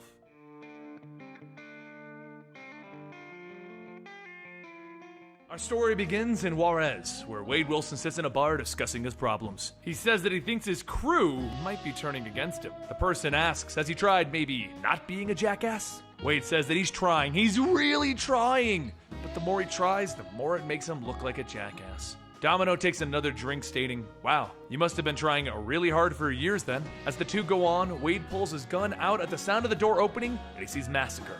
Massacre tells Wade that they have their next mission. Domino says, "You know, pointing a gun at your friends isn't a way to earn you any additional points." As Wade heads out, Domino tells himself that it seems like he really is trying. He's definitely going to get himself killed. A short while later in Albuquerque, New Mexico, Wade and the Mercs all get ready to move in on their next target. Wade asks Fool Killer, what do they have? And he tells them that they have a highly trained professional acting like a creeper. Target's alone in the house. Everyone gets out of the van and Solo says that he didn't sign up to kidnap a child. And Wade says that their target is dangerous. Why else would she call herself a Negasonic Teenage Warhead? Inside the house, Ellie sits on her phone talking with her friend Cheryl when she sees something. Images of Fool Killer bursting in with his guns. And the second he does, she's already gone. As Ellie moves through the house, she continues to see visions of everyone trying to capture her, and just as they jump out, she disappears. You see, Negasonic Teenage Warhead, aka Ellie, she's a telepath with precognitive abilities and telekinetic detonation powers. So she kind of saw them all coming ahead of time. However, as she's attempting to vanish, she sees Wade, and she sees one more vision. One of him telling her not to worry, he won't be leaving her behind. Now in the current time, because that was a flashback, he tells her, how about we just do it the easy way so nobody gets hurt? And she tells him, okay, she'll do it. Wade shouts, really? That's awesome! I totally knew cooler heads would prevail. Solo pulls Wade aside and asks, what the hell is really going on? There's something you're not telling us. Why would our client want this kid? Wade tells them by kid, he assumes that they mean kid who just kicked their collective butts. Wade then reminds them that their mission is to gather dangerous individuals who all fall into the radioactivity spectrum for monitoring and observation, so don't ask too many questions. He would also like to add that they need to stop being whiny baby men and start showing some respect for finding them these sweet gigs anyway. As they leave, Tara asks Ellie if maybe they should inform her parents, and she tells them it's alright, they don't need to tell them anything. As they drive off, Ellie's house begins to fade away. Over at the Umbral Dynamics drop point, Wade notices the men taking Ellie away are all suited up in hazmat suits, and his he did a bad thing sense begins to tingle. One of the workers tells Wade not to worry, she'll be in good hands, and here are the details on their next target. Wade tells everyone that it's time for them to move out, and as Ellie walks off, she begins to see another vision, one of her being strapped to a chair to be examined. The next mission begins with everyone over at Vietnam. As the team begins their preparations, Wade tells everyone to suit up if they feel they need to. Slapstick tells him, what's the point? Are we even gonna get more freakier? Solo grabs him by the shoulder and tells him that it's his call, but he won't be taking any chances. On their last op, they didn't pick up any radiation and they still managed to get their asses handed to them. Slapstick then says that if the suit's protecting against teenage girls, then maybe he'll wear one. Stingray jets off stating that he'll get into position and the rest of them head inside of the temple. Wade tells everyone to be quiet. They don't want to tip their guy off too soon. Element of surprise, you know? The room suddenly begins to glow green and Solo says, I think we're a little late for that. Tara then adds that he's pretty sure Radioactive Man already knows that they're here. He then slams his fist down and everyone opens fire. While the bullets fly, Fool Killer tells Slapstick to flank him while they get to cover. Slapstick springs in with his hammer shouting, "Feet don't fail me now!" Radioactive Man then grabs him and throws him into a stone pillar, while Slapstick screams, "Feet, you failed me!" Solo quickly runs over to ask if he's okay, and Slapstick says that his life, his entire existence is pain. As the fight goes on, suddenly Radioactive Man vanishes. Wade gives the order to move out, and while the mercs head out, Slapstick starts talking to himself in third person, acting out a conversation as if Wade asked him if he's alright. He then turns to Solo and asks, does Wade even care about us? If I were to die, Wade would just replace me with someone else who would work for cheaper. Or maybe it's time we replaced him. Soon Tara's device begins to pick up radioactive signatures, and Radioactive Man tells him, you're not going anywhere with them. My soldiers will march and step on your bones as we journey to crush Western culture. As the soldiers begin to appear and fight, Wade tells them, Western culture is not that bad. The outlaw Josie Wales, Rio Bravo? Wade then leaps in to take Radioactive Man head on, and as he knocks Wade down, he tells him that his employers will not subject him to their torture. He then picks up Wade a second time, and Wade says, hang on, I'm not done with my stop, drop, and rolling. And what do you mean by torture? They're trying to help you. Radioactive Man laughs, stating, just like a capitalist, taking jobs without fully understanding. And then he releases a radioactive blast into Wade's face. Massacre jumps in to free him and makes sure that the fire doesn't spread too quickly, and Slapstick crushes Wade's head with a mallet. Soon Radioactive Man shouts that they have all stepped into his trap, and he begins grabbing each of the mercs. A voice calls out that he's sorry he's late, and Stingray swoops in. He holds out a rocket launcher, and Radioactive Man tells him, your fancy weapons will do nothing against me. And Stingray tells him, well, it's not a rocket launcher, it's a ram cannon, as in a radioactive absorbent material. The rocket fires, and as it hits, foam begins to cover and encase Radioactive Man. As the group starts to get back to their feet, Wade begins to think back to what Radioactive Man said. Umbral Dynamics are forces of evil and torture? Negasonic Teenage Warhead, what has he done? A few days later in West Virginia, Wade and the Mercs jump out of a van ready to move in on their next target. Stingray says that he's not picking up any radioactivity. Are they sure that this Nucleo guy is here? And Wade says that the old dude at the gas can get out of here said that this is where Nucleo hangs out. And even if he's not, he's pretty sure someone deserves an ass whooping. Wade bursts into the bar, telling the bartender to give him a pint of whatever bacteria-filled pig swine he has on tap. He's worked up a powerful thirst, being generally terrific. And give his companions whatever they want, just make sure they're on separate taps. Wade then leans into the bartender, asking if he's seen a guy named Nucleo, one that can kinda glow in the dark. Heard he kicks his feet up here. A voice then says that he's been in and out of here for 3 months and no one goes by that handle. He's never heard of anyone named Nucleo, but his pals call him Nuke. Solo tells everyone he knows this guy. He's like a super soldier gone wrong. Maybe their intel is a little shoddy. And Wade says that with a name like Nuke, he's bound to be radioactive. Nuke grabs Wade and soon the bar begins to burst into an all-out brawl. As Nuke holds up Wade, Wade says, "You're right, we don't need to fight, but I want to." Wade holds his gun up to Nuke's head and says, "Which of the 50 states to shoot first?" And the gun goes off and Wade shouts, "So long, Indiana." Nuke grabs his head, stating that that was a mistake. One thing that he should know, these colors don't run. Nuke grabs Wade by the leg and starts beating him against the floor. The next day in Chicago, Wade and the Mercs set out to take down Ralph Roberts, Cobalt Man. During the fight, Stingray says that they need to be careful. Any mistake and there could be some serious casualties. Wade tells him not to worry, he just has to finish the guy quickly. They don't call him Half-Minute Wade for nothing. As Cobalt Man blasts him away, Wade begins to realize that maybe the name was for another reason. Activating selective memory. Wade then takes out a grenade and Solo shouts that they can't use it here, they're civilians. So Wade tells him, grow up. How am I supposed to strike fear and explosive diarrhea into the hearts and butts of bad guys without a little? And a blast burns off Wade's hand and he shouts, see what you just did? You distracted me and now you have to live with the fact that I got my hand blown off by a guy named Ralph. Cobalt Man begins charging back up and suddenly he's shot in the back by a shadowy figure and drops to the ground. Wade says that's what he's talking about. But this mess that all you guys caused in my Mercs group, most of your money's gonna have to go back to fixing that. The next day, the Mercs all gather to discuss their next plan. How they may be better off without Deadpool. Over at the drop-off, Wade waits as Umbral Dynamics arrives for their pickup. On board of the helicopter, Machine Man Aaron asks where's the rest of his team, and Wade tells him, you know, mercenaries, probably some meeting to unionize or something. Aaron leans in and whispers that he's been working undercover at Umbral Dynamics and he needs to alert someone. The Avengers, the X-Men, anyone what they're attempting. They need to stop Umbral Dynamics. As Aaron walks off, Wade says, sure. So he heads back to the theater to grab the Mercs, and as he walks into the halls of his offices, he notices things are rather quiet. He looks at the gathering table and he realizes, my Mercs team ditched me. He turns back stating, I guess I need to get old school. I'm coming to bust you out, Negasonic, Cobalt Man, and big green guy who's not the Hulk, Lone Wolf style.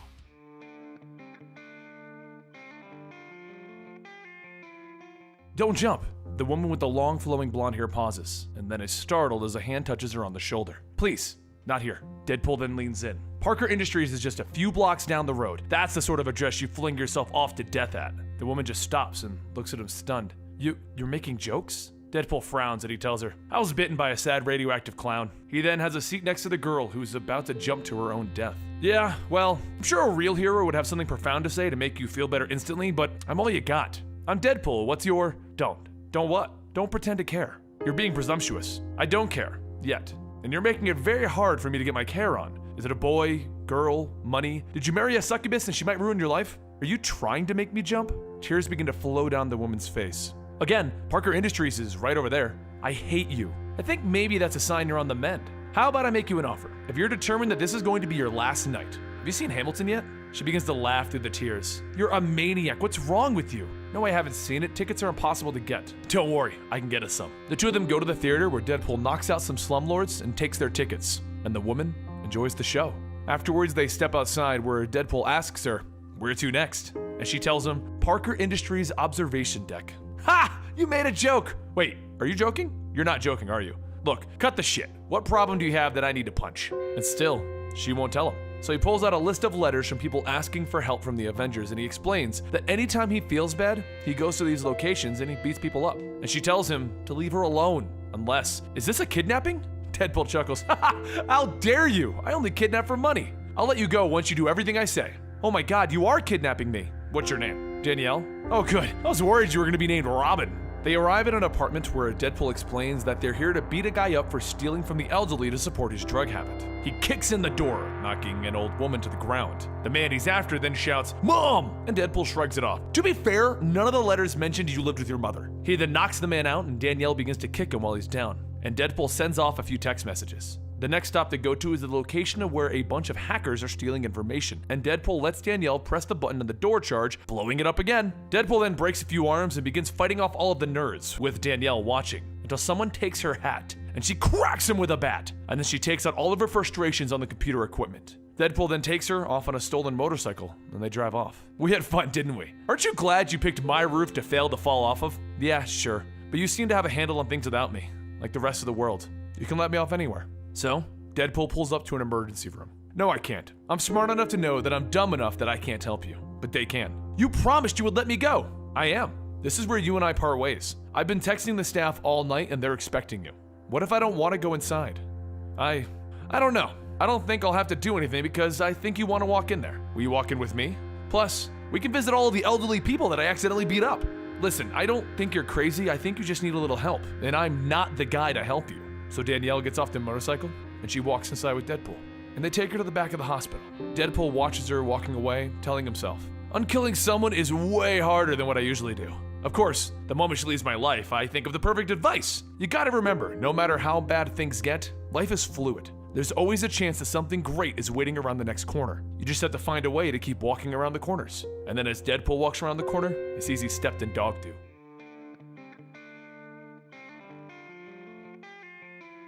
New York City was under attack from a celestial alien. The mercenaries for money were watching from on top of a building, but you probably don't know who the heck these guys are. Massacre, Terror, Stingray, Fool Killer, Solo, and Slapstick have been the guys helping Deadpool maintain his mercenary rep while he was working with the Avengers. They are the mercenaries for hire, and they're basically Deadpool's other team. So while all of New York is under attack from the Celestial, Deadpool, his wife, and the mercenaries for money all head out to save the city, and they start by putting out the fires and saving the civilians. They use everything from guns to teleporters to flying aids, and ultimately, they save everyone that they can. And in the end, it's not the superheroes that defeated the Celestial in a fist fight. Instead, the powers of Ulysses gave the magical individuals of the planet enough time to come together and send the Celestial home. To celebrate their new tool, the superheroes all went to a party at the Avengers Tower. Everyone, except the mercenaries for money. They weren't too happy about getting the snuff from Deadpool again either. They all headed back to the theater that Deadpool was keeping as his base of operations, fed up with everything that was going on. Deadpool doesn't pay them on time. He takes all of the credit, and now he gets to go to the parties without them. Deadpool, meanwhile, meets up with Ulysses, and he doesn't believe in Ulysses' powers. No one can predict what Deadpool is going to do. He then tips his drink up to the circling news helicopter as the Fact Network reports that Deadpool has once again helped save the day with his hirelings. And Adsit, one of the friends of Deadpool, tells the Mercs that maybe they should be making better decisions. As a matter of fact, so should he. Deadpool hasn't paid him either, and because of that, he's going back to S.H.I.E.L.D. With no other real options, the Mercs for money begin digging through Deadpool's paperwork trying to find their contracts so that they can tear them up and then go off to do their own thing, which leads to a rather interesting discovery. Deadpool has been skimming their paychecks off of the top, which is why they haven't received any money for the last few months. Meanwhile, Deadpool has decided to see if Ulysses can actually see the future, and he's decided that he needs to have a chat with him. So he heads over to the base of the Ultimates where they're keeping him at this time. He walks into the room that Ulysses is in and he puts a gun to his head, telling him that if you can really see the future, then you're really bad at it. But the fact is, Ulysses has had a lot of people testing him recently, and he knows that Deadpool's not really going to kill him. So he just asks him, "Why are you here?" He explains that he wanted to get some answers about his daughter Ellie. He needs to know if she's a...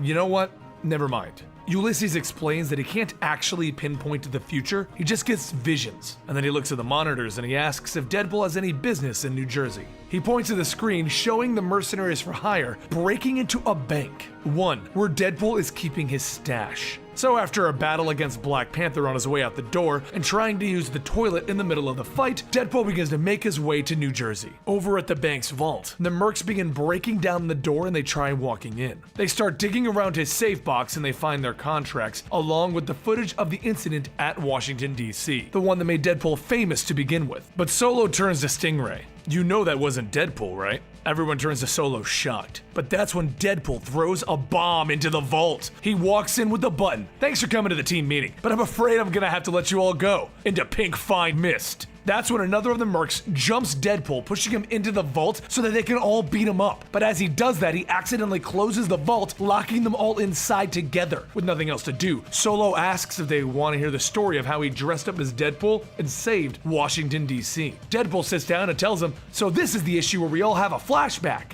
Solo explains that no one was hiring washed-up James Bourne anymore, so he took on a new identity, Deadpool's. He got a basic assassination job, but he got an odd feeling about it. One that got worse as the dignitary's motorcade arrived. That's when he realized that he had been set up to take the fall for killing a dignitary. Well, Deadpool had been set up. He jumped down saving the man and he ran him into a parking garage with the shooter opening fire on the two of them. He then stole a dog washing van and he began to flee, but the Secret Service agents began to chase him and they opened fire on the van. As Solo teleported into their car, they simply told him, boop. So he teleported between all of their cars, knocking out each of the agents working against them until eventually he dropped each of the booping Secret Service agents and got the dignitary to the White House. The world saw Deadpool as a hero, even if he tried to tell them that his name was actually Solo. That's when Deadpool stands up telling his guys, it's obvious, that was Madcap. He practically signed off on it by having them say boop. So he hits Solo telling him, why didn't you tell me that part? You said it was a random telepathic attack. Because even though Madcap had turned himself into dust, he's not gone, and he still has a bone to pick with Wade. For those of you guys who don't know who Madcap is, our first two videos of Deadpool's adventures and the all-new, all-different Marvel explain that Madcap is trying to take down Wade because of their history together. Go check out those videos in the Deadpool playlist. The next day, the guards open the vault to find everyone punching it out. That's when the pin on a grenade hits Solo in the head, and he runs for it with everyone else not wanting to be killed. Deadpool stands up holding the grenade, telling the guards to calm down. He did it to scatter everyone. And then the guards inform him that the flashbang grenade doesn't have a pin in it either.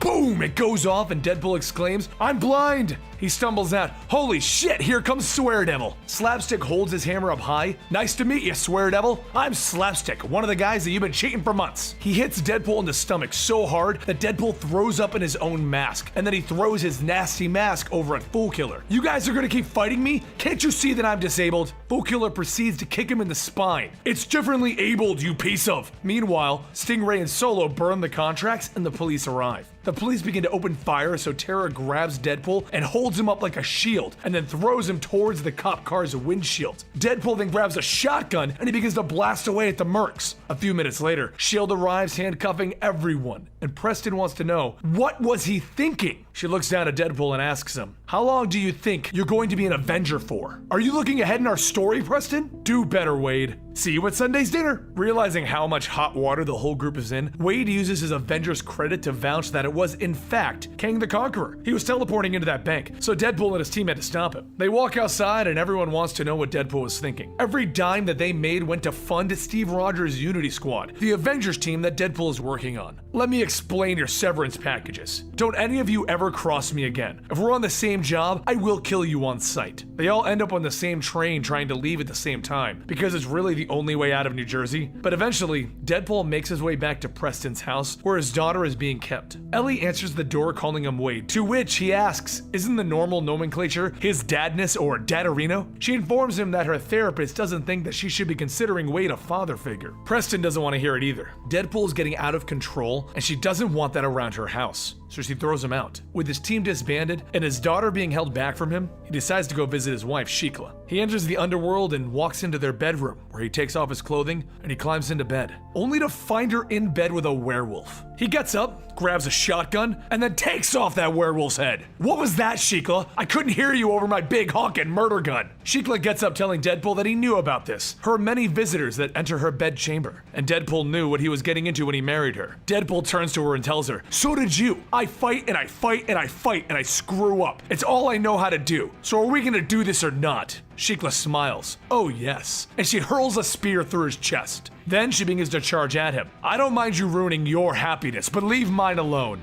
She tears him through a wall and into the streets of the underworld. She then grabs him by the ankle and begins to fling him around. You shouldn't have made me angry, Wade. And you shouldn't have married the first idiot that you saw stepping out of a coffin. She bounces him back into the subway system where a train is headed towards him, so he leaps through the window. Shikla isn't done though, as she follows him onto the train and begins to kick him around some more. And then she bounces him out of the subway. And he asks if they can be done now. He'll go get a dog so that she can shoot its head off in his bed. She walks up top and sticks her foot into his throat. Fine, that was the most fun that we've had in a while. Why don't you come back to bed? The one that I just shot the werewolf in? Nah, I'm good. Very well, husband. Never the end. And she walks away. He gets up and he starts to walk down the sidewalks trying to sort all of this out. He wants to protect Ellie and Preston, and he wants to be close to them, but the longer that Madcap roams free, the worse the end is going to be. Eventually, he made it back to the theater, or what's left of it ever since Ultron destroyed it when he attacked the Unity Squad. After talking to Rogue, he walked up to the roof to go over what a cluster that his life has become, because he needs to fix this somehow.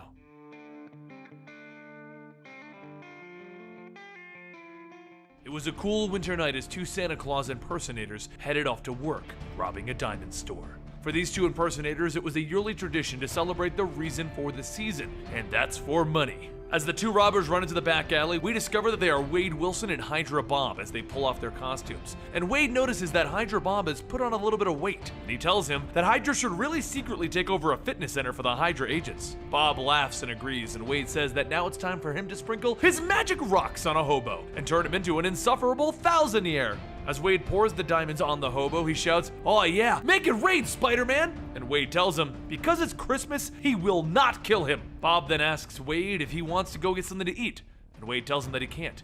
He actually has some serious stuff to do. As Wade rides off, the sirens begin to blare, and Bob asks, "Wait, where's my getaway bike?"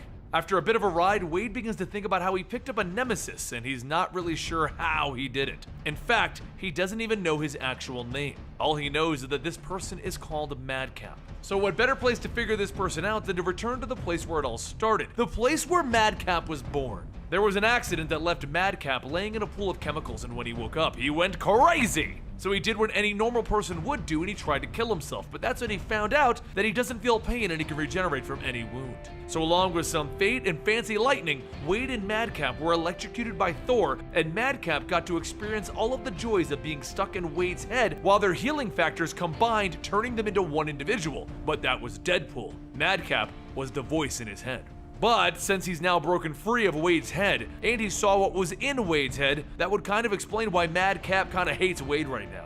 A little while later, Wade heads over to the S.H.I.E.L.D. helicarrier to see Preston for some information. She asks if he's been sleeping at crime scenes again, and he tells her that he's not. And as Preston looks at the crime scene tape stuck to Wade's boots, she asks if he wants to rethink his answer. Wade shrugs, asking, "How do you always know when I'm lying?"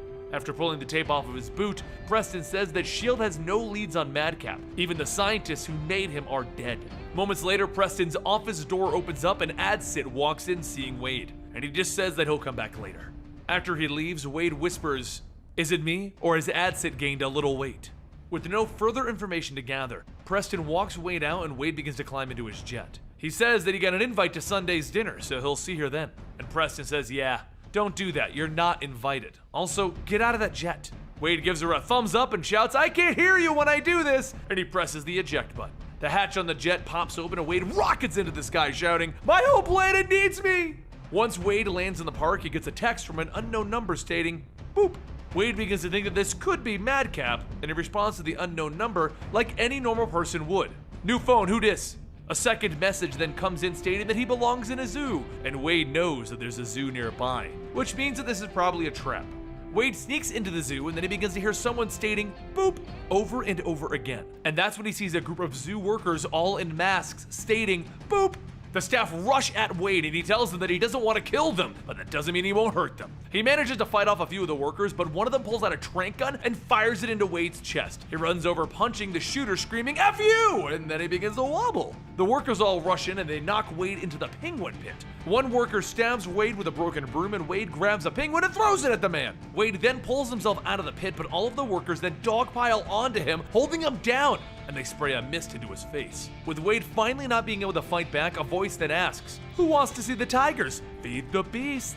All of the workers then begin climbing into the cage of the tiger pit, and Wade tries to shout for them to stop. But one by one, the workers throw themselves into the pit to be mauled by the tigers. The voice then tells him, "I would prefer no witnesses, and I'm still not at full strength yet." Wade looks up to see a growth on a man's chest, and Madcap shouts, "I did it! I destroyed you!" And Wade asks, "What happened to you?"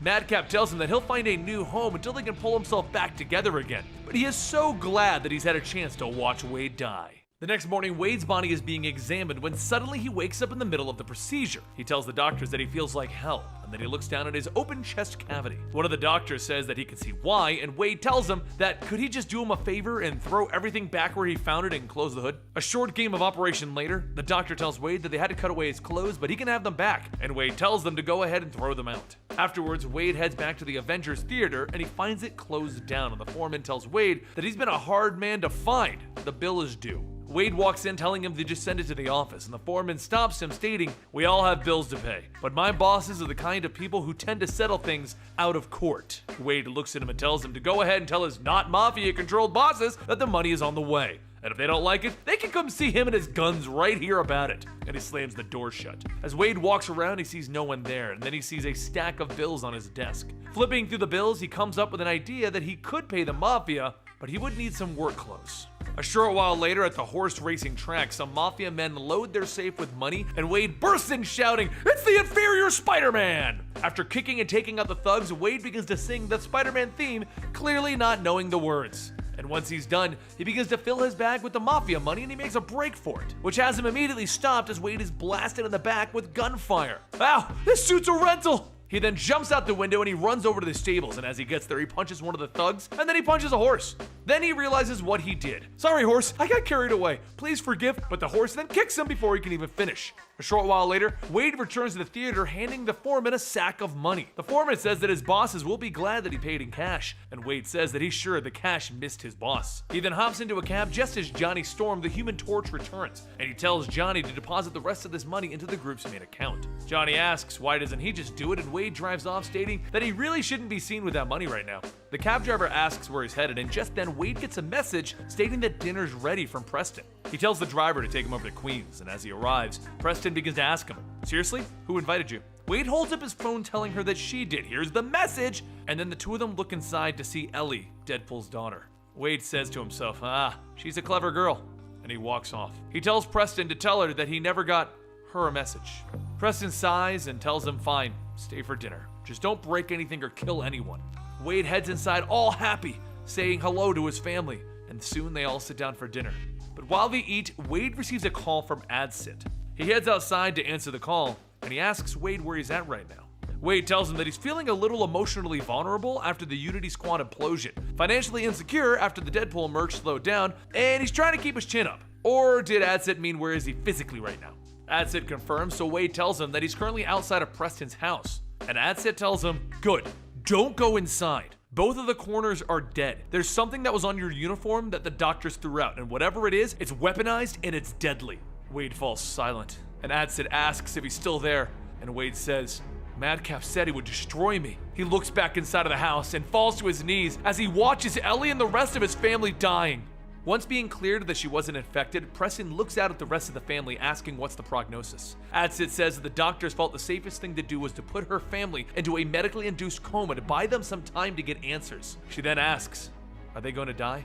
And AdSit tells her all she can do right now is be here for them. She then turns and asks, "Where's Wade?" AdSit explains that they're currently examining him, and Preston runs over to the containment room where Wade is being placed. She tells him that she needs answers right now, and Wade says that he needs to be out of here finding Madcap right now. They can either let him go or he can break out. Either way, he's willing to cross the lines that S.H.I.E.L.D. wouldn't. AdSit tells Preston that it might not be worth the risk of having Wade around, and then she asks if the facility has a crematorium. Over in the furnace room, AdSit comments that this is the first time they're putting someone into the furnace alive, and the doctor says the heat is beyond 330 degrees. It's hot enough to kill anything, including the virus. But as the doctor goes to turn the switch off, Preston tells him not yet. She wants to make sure that her idiot is well done.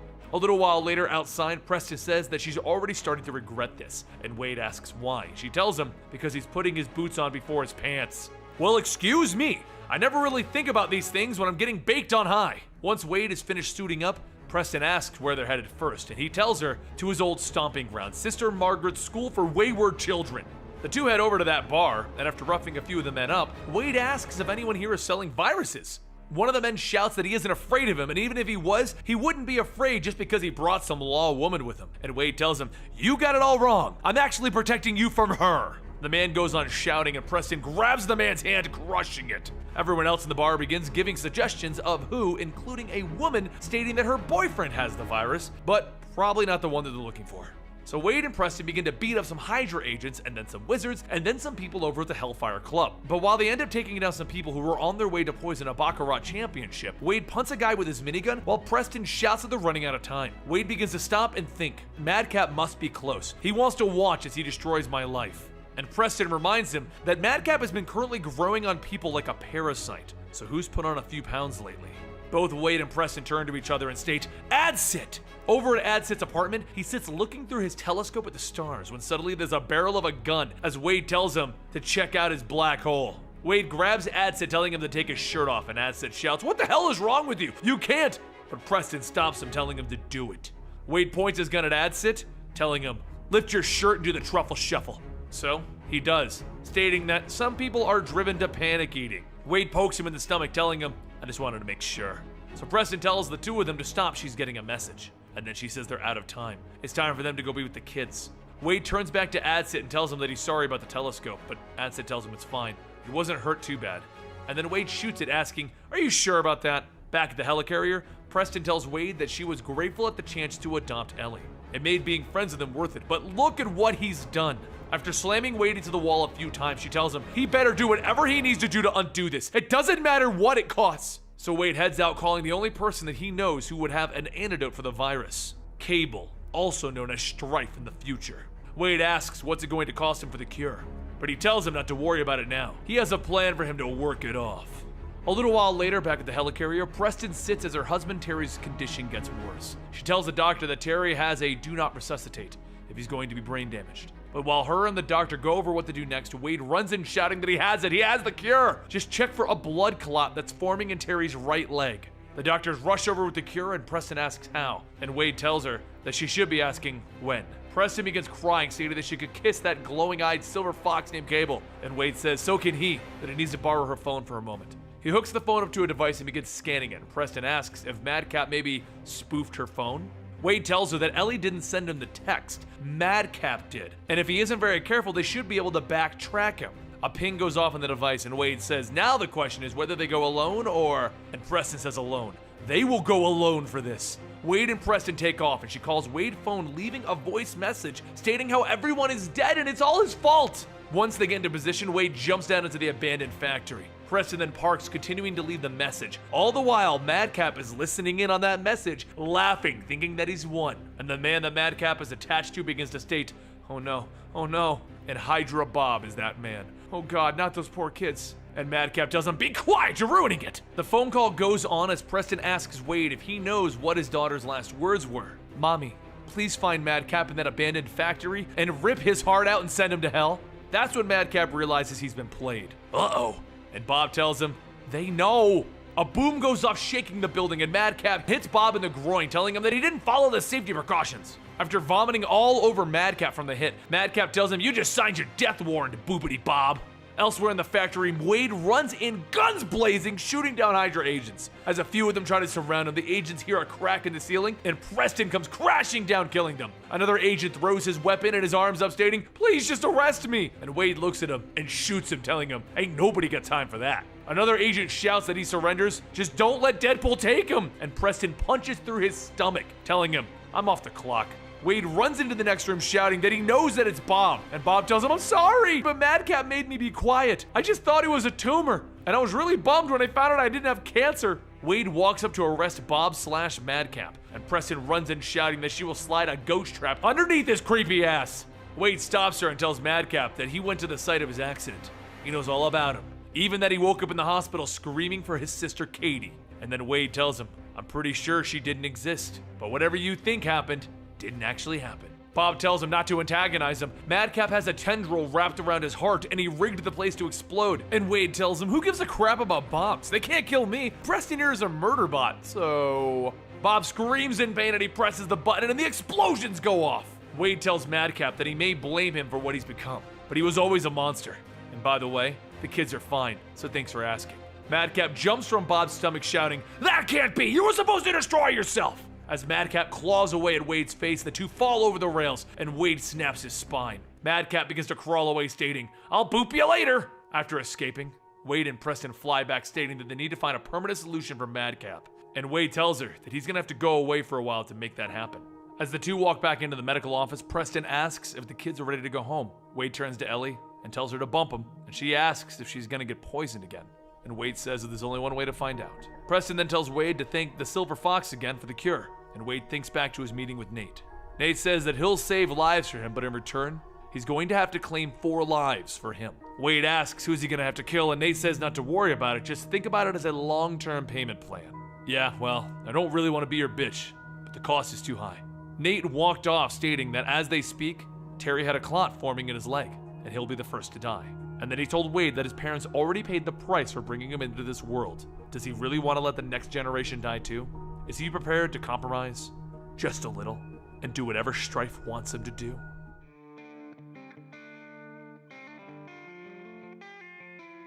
There's a man who's been around for all of this insanity, and that man is Adsit. Scott Adsit, S.H.I.E.L.D. agent, well, ex-S.H.I.E.L.D. agent. He's had his life threatened, gotten fired, gotten a new job, and then lost all of his money, all because of Deadpool. So he's done with it. It's time to end it all. He walks to a bridge where he throws his badge in and he pulls out a gun. And then he notices 2 other people pulling out pistols and throwing them into the river. Oh, come on! Meanwhile, in a space rocket, Deadpool sits calmly in a seat. My name is Deadpool, and I'm commandeering this capsule in the name of revenge. I'm gonna find a weapon that will kill my nemesis Madcap. You see, it all started back when we were fused together by the power of... And the astronauts all look at each other. Do we have to listen to this? Kill is calm. Deadpool docks on the space station and thinks about the whole chain of events that led to this. Thor fused Madcap and Deadpool together. Madcap was then stuck in the insanity of Deadpool's mind. Not a nice place to be stuck in. So when he finally got free in order to get revenge for what Deadpool had put him through, Madcap once again began to fight against him. But then he attacked Wade's family. And while they have seemingly killed him, he'll regrow and he'll heal like Wade. So Wade is off in space to find himself a weapon that will get rid of Madcap for good. And with that, he jumps off the rocket and into the Watcher's home on the moon. The guy's been dead for a while, but maybe there's a weapon or 2 lying around. He walks over to the wall and he pulls out what appears to be a lightsaber and he cuts it open. Inside, he finds the place mostly ransacked already. The Watcher has been dead for quite some time now, so he walks around until he finds a video storage of great disasters in the universe. And it's through that in the live feed that he discovers a nearby space war.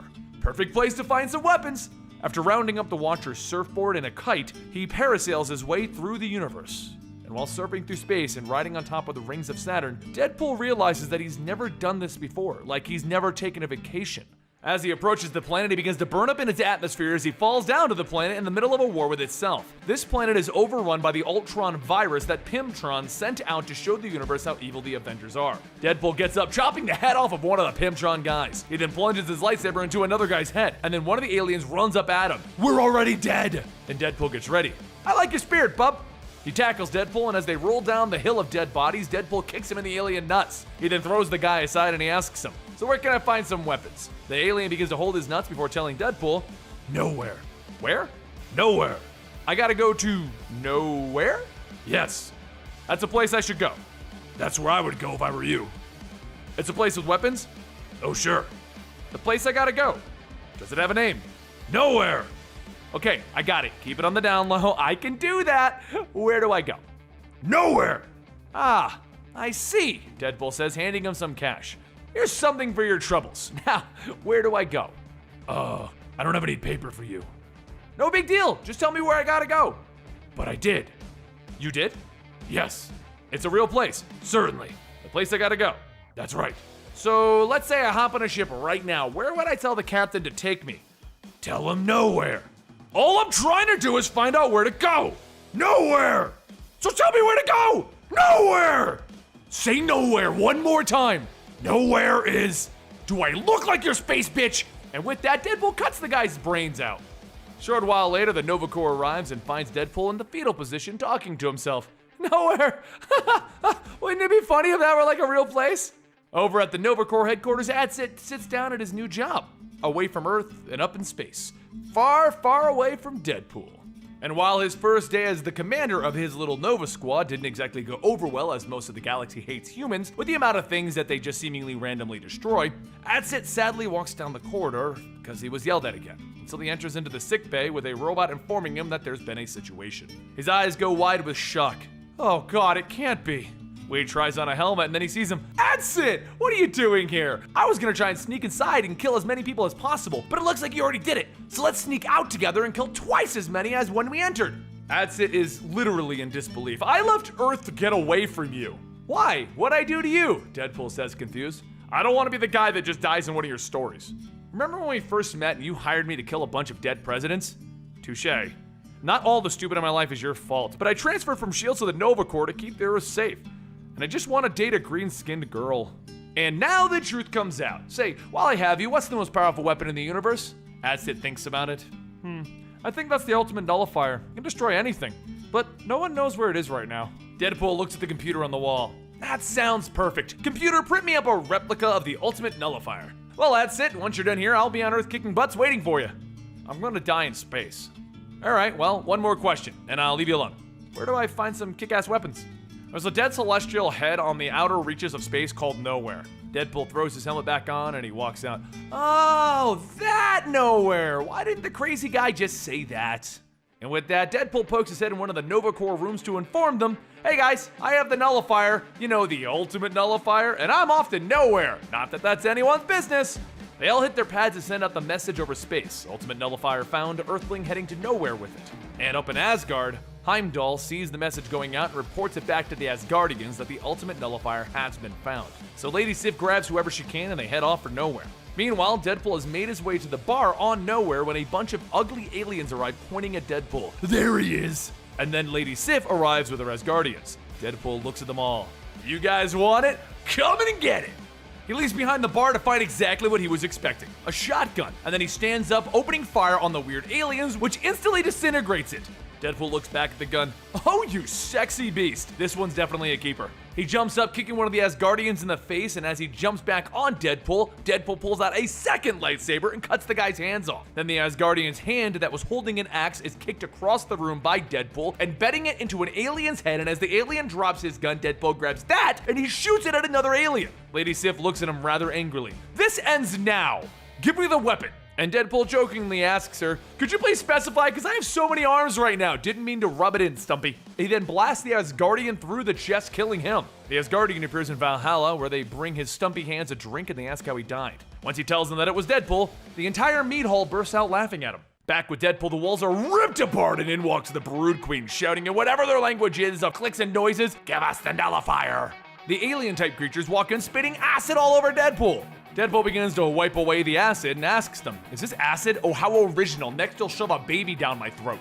And the Brood replies with their own language of once again clicks and noises, telling Deadpool, oh, that's rich. Tell Deathstroke I said hello. The Brood grabs him, throwing him into the ceiling, and Deadpool falls over woozy. And he begins to think, you know, it just hit me. I'm on vacation. I went parasailing. I played golf. I hate golf. I got to do my favorite things, breaking into a crime scene, living in another guy's house, use my new weapons to kill people. I've been so preoccupied with Madcap and my wife problems that I haven't had any time for me. This feels good.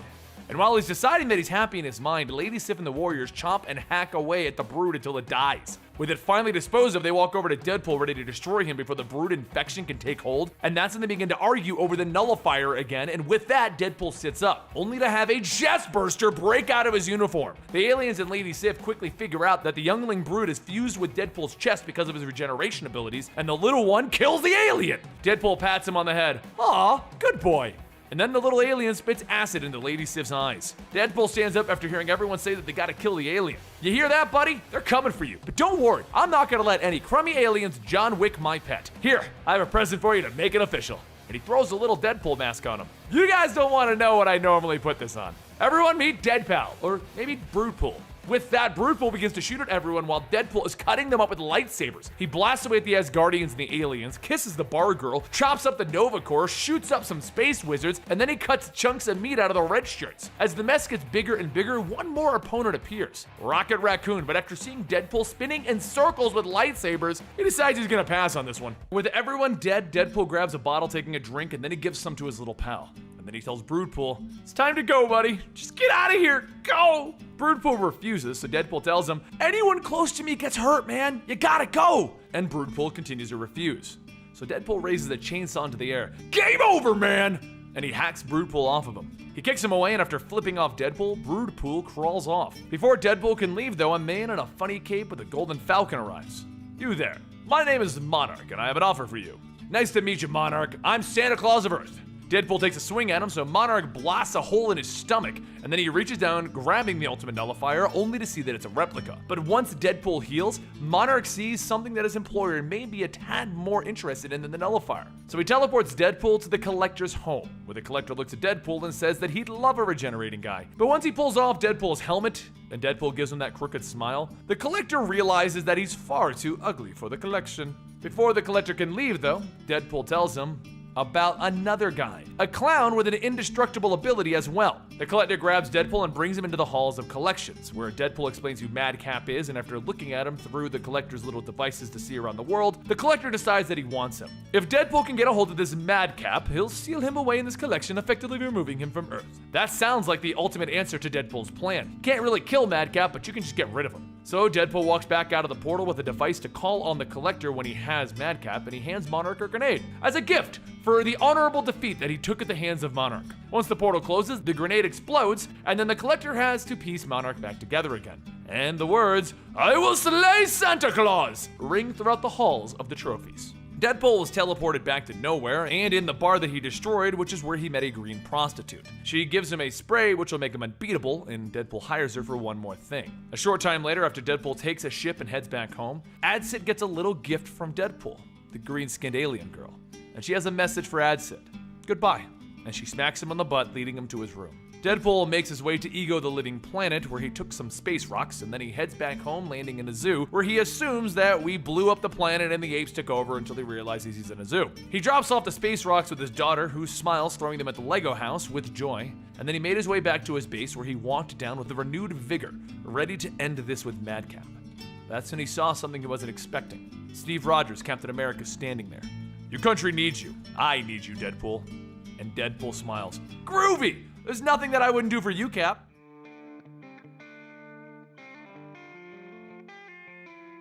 I grew up idolizing Captain America.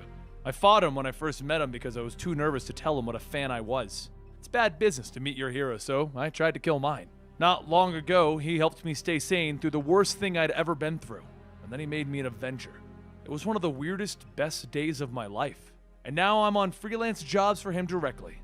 Today's job is to find Phil Coulson for Steve. You see, Steve hasn't taken over as Hydra's leader yet. Nothing seems wrong about this, does it? So Deadpool drops in on Preston and her family and his daughter Ellie. They're having a barbecue. In a typical Deadpool fashion, he uses a helicopter to get in there, and he messes up their night. He grabs a burger and some chips, and he asks Preston for Coulson. She probably knows where he's hiding, they're good friends, and Deadpool needs to find him fast. She gives up the information because Deadpool is her friend. He's helped her through thick and thin. He's a hero, right? Coulson is off in one of his safe houses, sending off messages warning people that there is something wrong with Steve Rogers. He's suspected it ever since Steve became young again, and he's gone into hiding to try and stop whatever Steve is planning. But Steve knew, and he asked Deadpool to handle it.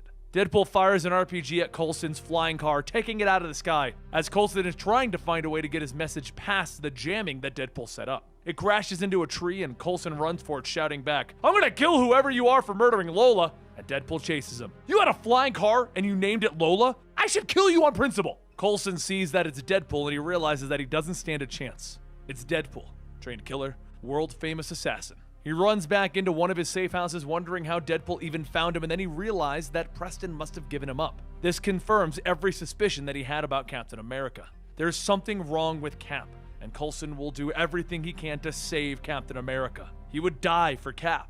Problem is, Deadpool will kill for Cap. Deadpool leaps into a window and Coulson slams the panic room door shut. Deadpool, you're on the wrong side on this one. Ask yourself, Phil, has anybody ever said that about Captain America and been right? Coulson shuts his eyes. Whatever Cap is about to unleash on America, I could have stopped it. And as he's shutting his eyes, Deadpool got a gun in and he shot Coulson in the stomach. Coulson looks down scared at what just happened and he gets out the words, "Wade, stop," before collapsing. Deadpool stepped outside and there was Captain America. Sit rep. Tango down, Cap. Deadpool walked out with an explosion going off behind him and he asks, "Do I get to know what this is about?" "Yes, Wade, but not tonight." "How am I gonna explain this to Preston, Cap?"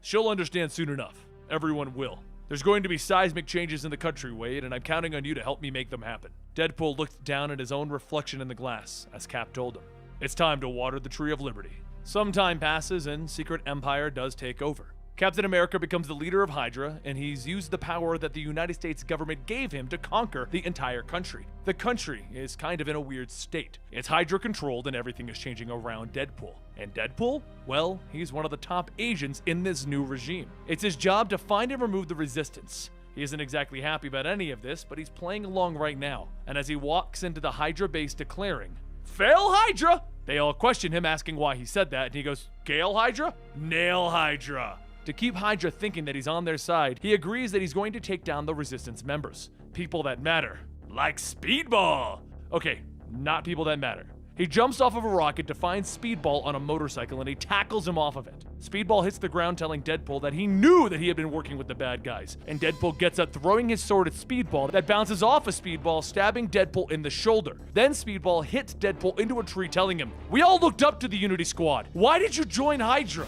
Deadpool shoots at Speedball and the bullets all bounce back hitting Deadpool. "Must remember to check myself before I wreck myself." Speedball then runs up on him, taking him to the ground, asking why he's even here fighting him. And Deadpool tries to kick him in the knee. And of course, that's bounced back as well, and he knees himself in the face. Speedball then asks him, "Did you want to get your butt kicked?" And Deadpool answers him slyly, "No, but I knew that you would monologue or grandstand or both." He hits a gas pellet that begins to rise, and then he jumps on Speedball, putting him into a chokehold. "You got a lot of heart, kid. Bet you thought I was gonna say balls." Then he sits on the unconscious Speedball calling for transport. He brings Speedball back and they demand to know why he even brought in this guy. They want the leaders of the Resistance, not some low level. And he responds by telling them, "Kill Hydra!"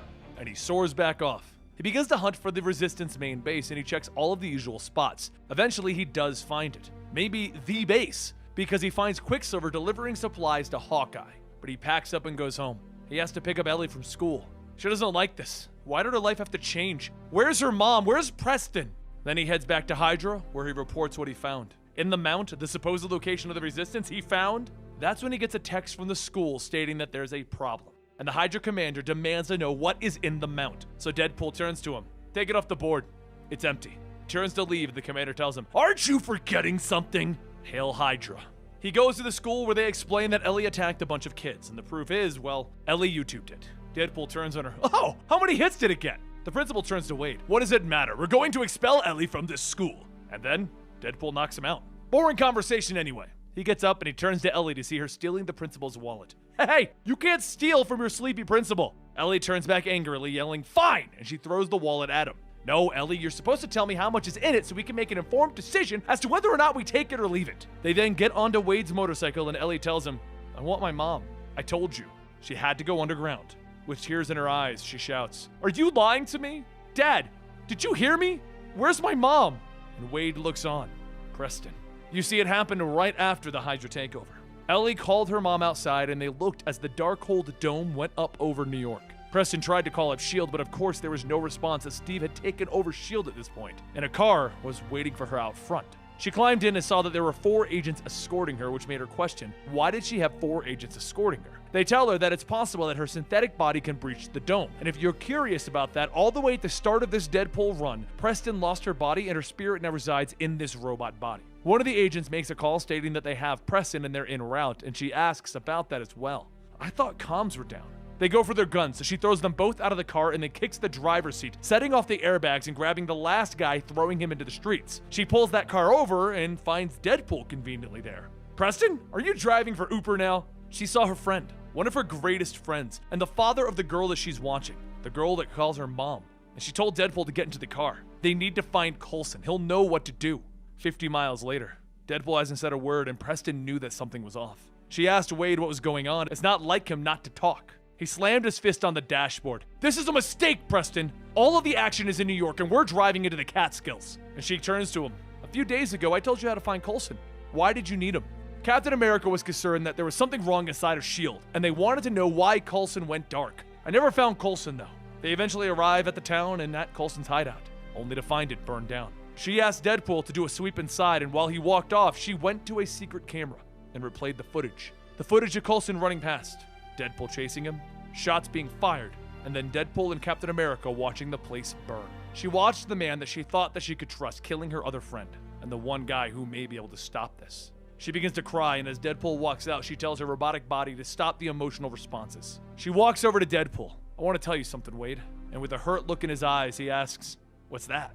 And she slams his jaw off of his face, telling him, "Your daughter called the good man that you murdered Uncle Phil." Back in the present day, Deadpool brought Ellie to their apartment, and she looked at her father. "I don't understand. I just want to go home. Back to the Prestons." "I know, Ellie. I'm trying to tell you. You can't. Not ever." And continuing to cry, she looks at him. "Why?" "Because one day we woke up and the world was different. Because you're different."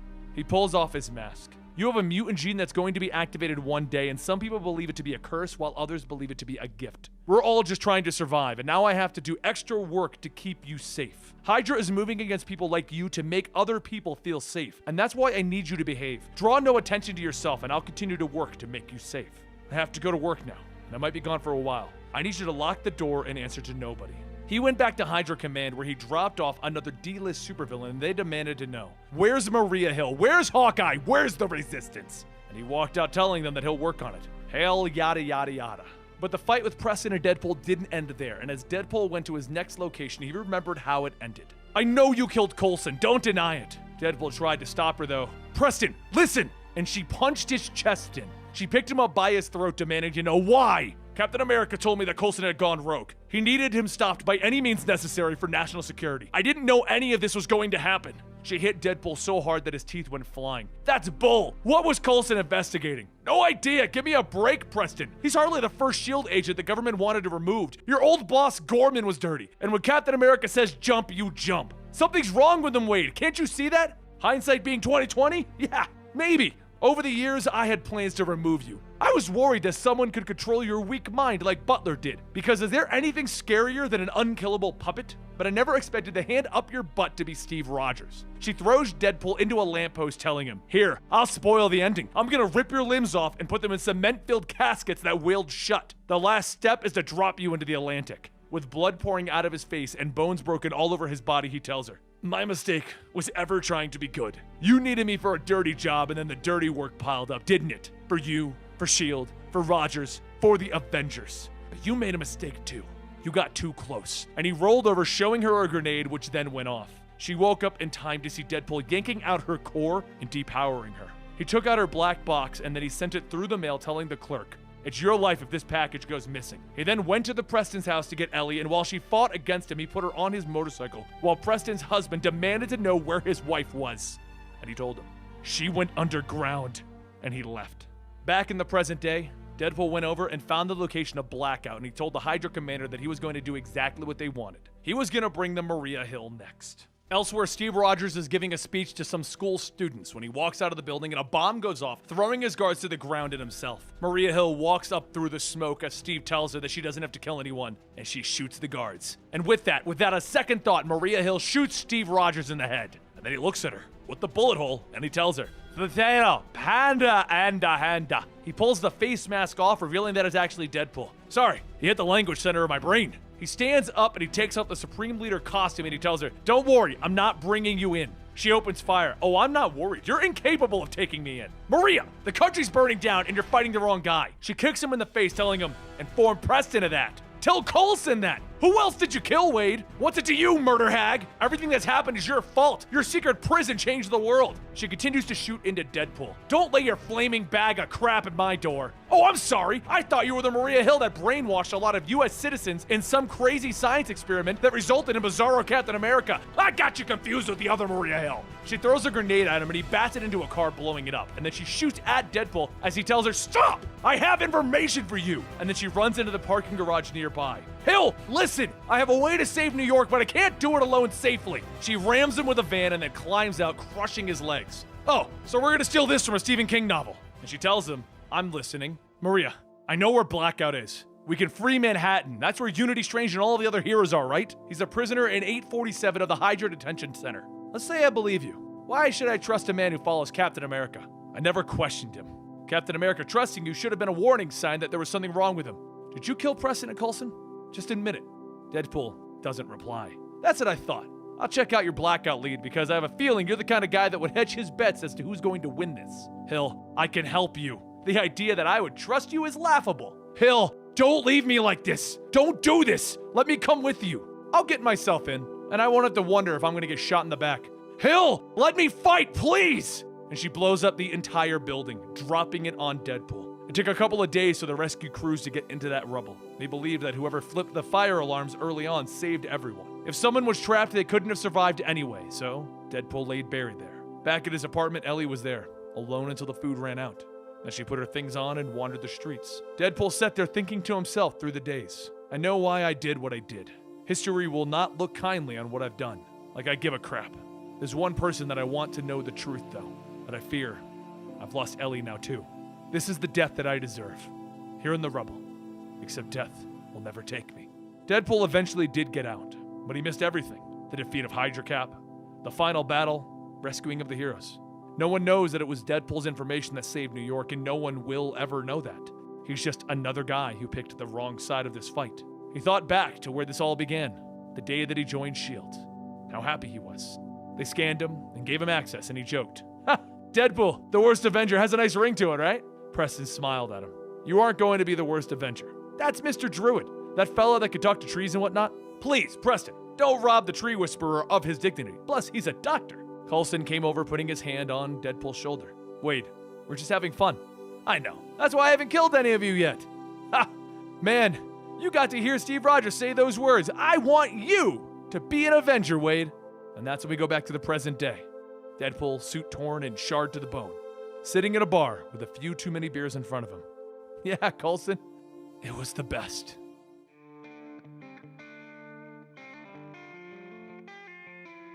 In the quiet apartment of Laura and Gabby Kinney, there's a scream as Pentagon the Pelican loses a leg. Gabby looks at Jonathan the Wolverine as he's chewing through the broken leg of the statue, asking, "How could you?" Laura comes in holding a leash, telling Gabby that her pet Wolverine just ate through a statue. It's probably time to take him for a walk. Gabby says maybe he doesn't need one. And Laura says if only they had some kind of universal translator so that he could tell them, oh wait, they do. After tying the small device around Jonathan's neck, Jonathan tells them, "Need outside, sunshine, air, taste of other bird statues." And a short while later, Gabby is out walking Jonathan. It's not long into their walk that Jonathan begins to smell something, and he immediately begins to growl and pull at the leash. Gabby tries to control him, but Jonathan just starts running full force, dragging Gabby behind him. Once he finally stops, he begins to growl towards a building with 2 armed guards sitting outside. Gabby looks at the building and asks, "What is this place?" And he simply says, "Bad place. Hurt. Jonathan. Hurt family."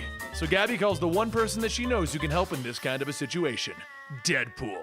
Wade picks up the phone telling her, "Hi, kiddo!" And Gabby asks if it's a bad time. Wade, who was in the middle of stabbing someone, tells her, "Oh no, I'm not doing anything important." Gabby tells him good. There's something that she was hoping that he could help her with. Wade asks, "This isn't something Wolverine can help with, is it? Is it unethical? Is it illegal?" Gabby says that she's not sure Laura would help with this, so it's probably unethical. And it's definitely illegal. Wade tosses the body off his sword and he tells her, "All right, I'll be right there." Once Wade gets to where Gabby is, he looks at Jonathan and it says, "Oh my God, he talks. Who's a sweetie little snookums?" And as Wade extends his hand to pet Jonathan, Jonathan snaps at him, telling him, "We'll eat face off."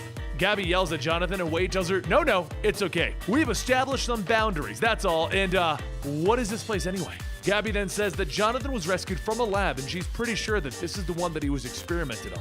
Wade tells her, "So, you want to burn it down?" And Gabby yells, "Hell no! I want to save the animals." Wade tells her, "Oh, of course! And then burn it down?" And Gabby tells him they'll cross that bridge when they get to it. And they'll probably burn it down. A few moments later, Gabby walks up to the guards and says, "Hello, I'm not sure where this sentence is going, but it's okay. I'm only here to confuse and disarm you." The men stare at Gabby, and then Wade reaches from behind holding a cloth over the two men's faces. Gabby asks, "Do you always carry chloroform?" And Wade tells her, "Of course. In fact, I'd like to give you this bottle. How irresponsible would I be if I let you walk around without a means of knocking anyone out?" Now it's time to suit up and get to business. After Gabby gets her honey badger costume on, Wade and her just walk right in, and his security guard yells, "Hey, you can't be in here." Gabby quickly takes out a cloth with chloroform, putting it on the guard's mask, telling him, "Shh." The guard falls backwards, hitting his head, and Gabby asks if she was supposed to catch him. And Wade tells her, "Yeah, but it's your first chloroforming. Don't stress about it." As Wade goes behind the counter, he looks at the computers and he says that the first few floors are full of animals, and he can open them all up from here. How convenient! Gabby then begins to walk towards the testing room, and Wade tells her, "Hang on a second. You need to prepare yourself for what you're about to see. These animals could have makeup on." Wade pushes open the door and sees a pack of zombie rabbits and squirrels and says, "Well, they are not spraying perfume in their eyes. But this also means that they have done something else. They've reanimated the dead." Gabby looks at the animals and says that those are monsters. They made zombies cute! Wade then says that he's not sure how to handle this situation. He's had dreams like this before. And Gabby tells him that they're already dead. They have to destroy them. So she pops her claws and yells, "I'm really sorry about this, but we're gonna put you out of your misery. Come hippity hop to your doom." After cutting up a pack of zombie animals, the two head down the hallway and they see a zombie sloth. Wade shouts, "Whoa! We have to be careful with this one." And they stand there. And they wait. And they wait. And they wait.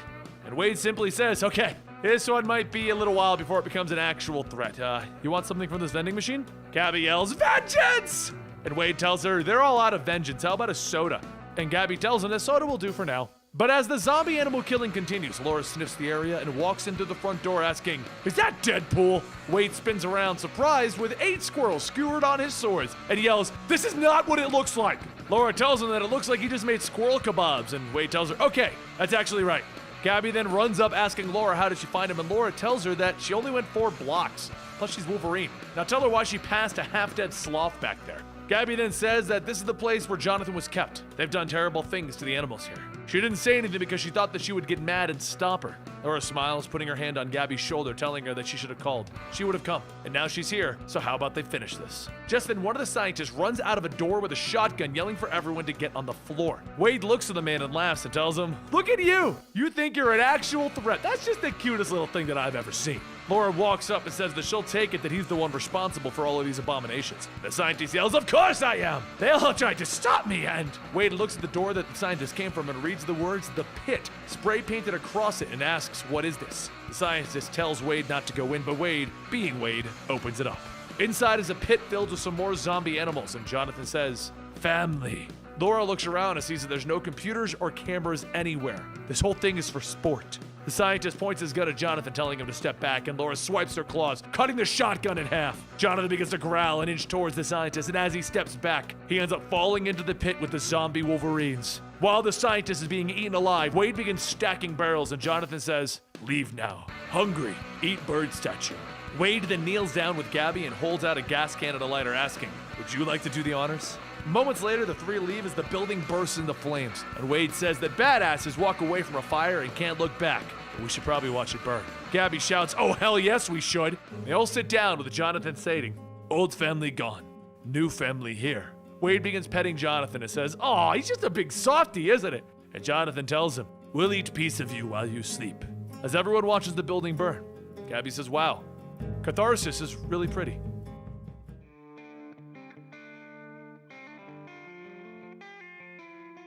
As the rain comes down on Cable's lifeless body, Cable's AI Belle shouts that he needs to get up. She'll inject as much adrenaline as she dares put into him. And seconds after the adrenaline flows through Cable's body, he wakes up screaming, picking himself up, asking, "Where am I?"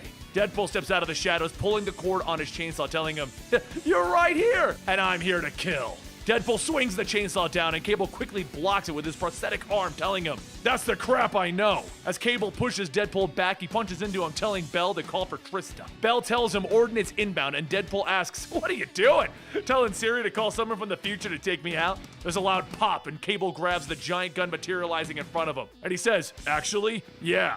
Cable pulls the trigger, blasting into Deadpool, and Deadpool shouts, "What the hell is that? It feels like anime. I hate anime." Cable then tells the gun's computer to induce a pain stasis around the target. Maximum power! As the stasis holds Deadpool in place, Cable walks over telling him, "I don't know what's wrong with you, Deadpool." And Bell tells him, actually, he's been asking that for a few hundred years now. As for our current situation, body sliding and time jump capabilities are both recharging. For now, we're gonna need to put some distance between you and Deadpool. A short while later, Deadpool says that this is probably the most metal thing that has ever happened to me. And then the bubble pops, dropping Deadpool on his head. He gets back up running through the streets, knowing that with some of the wounds that Cable had, he's going to have to head to a hospital, right? As Deadpool walks into the hospital lobby, he tells everyone, "Don't worry, I'm not here for you. Do not talk me into it though." He pulls back the curtains looking for Cable, and just as he finds him, he starts shooting at him through the curtain. Deadpool pulls the curtain back to see a shot in a random man's legs, and he tells him, "Hey, at least you're already in the emergency room, right?" Suddenly, an oxygen tank is thrown into Deadpool's face, and he stumbles into another room shouting, "Oh, I'm gonna kill you!"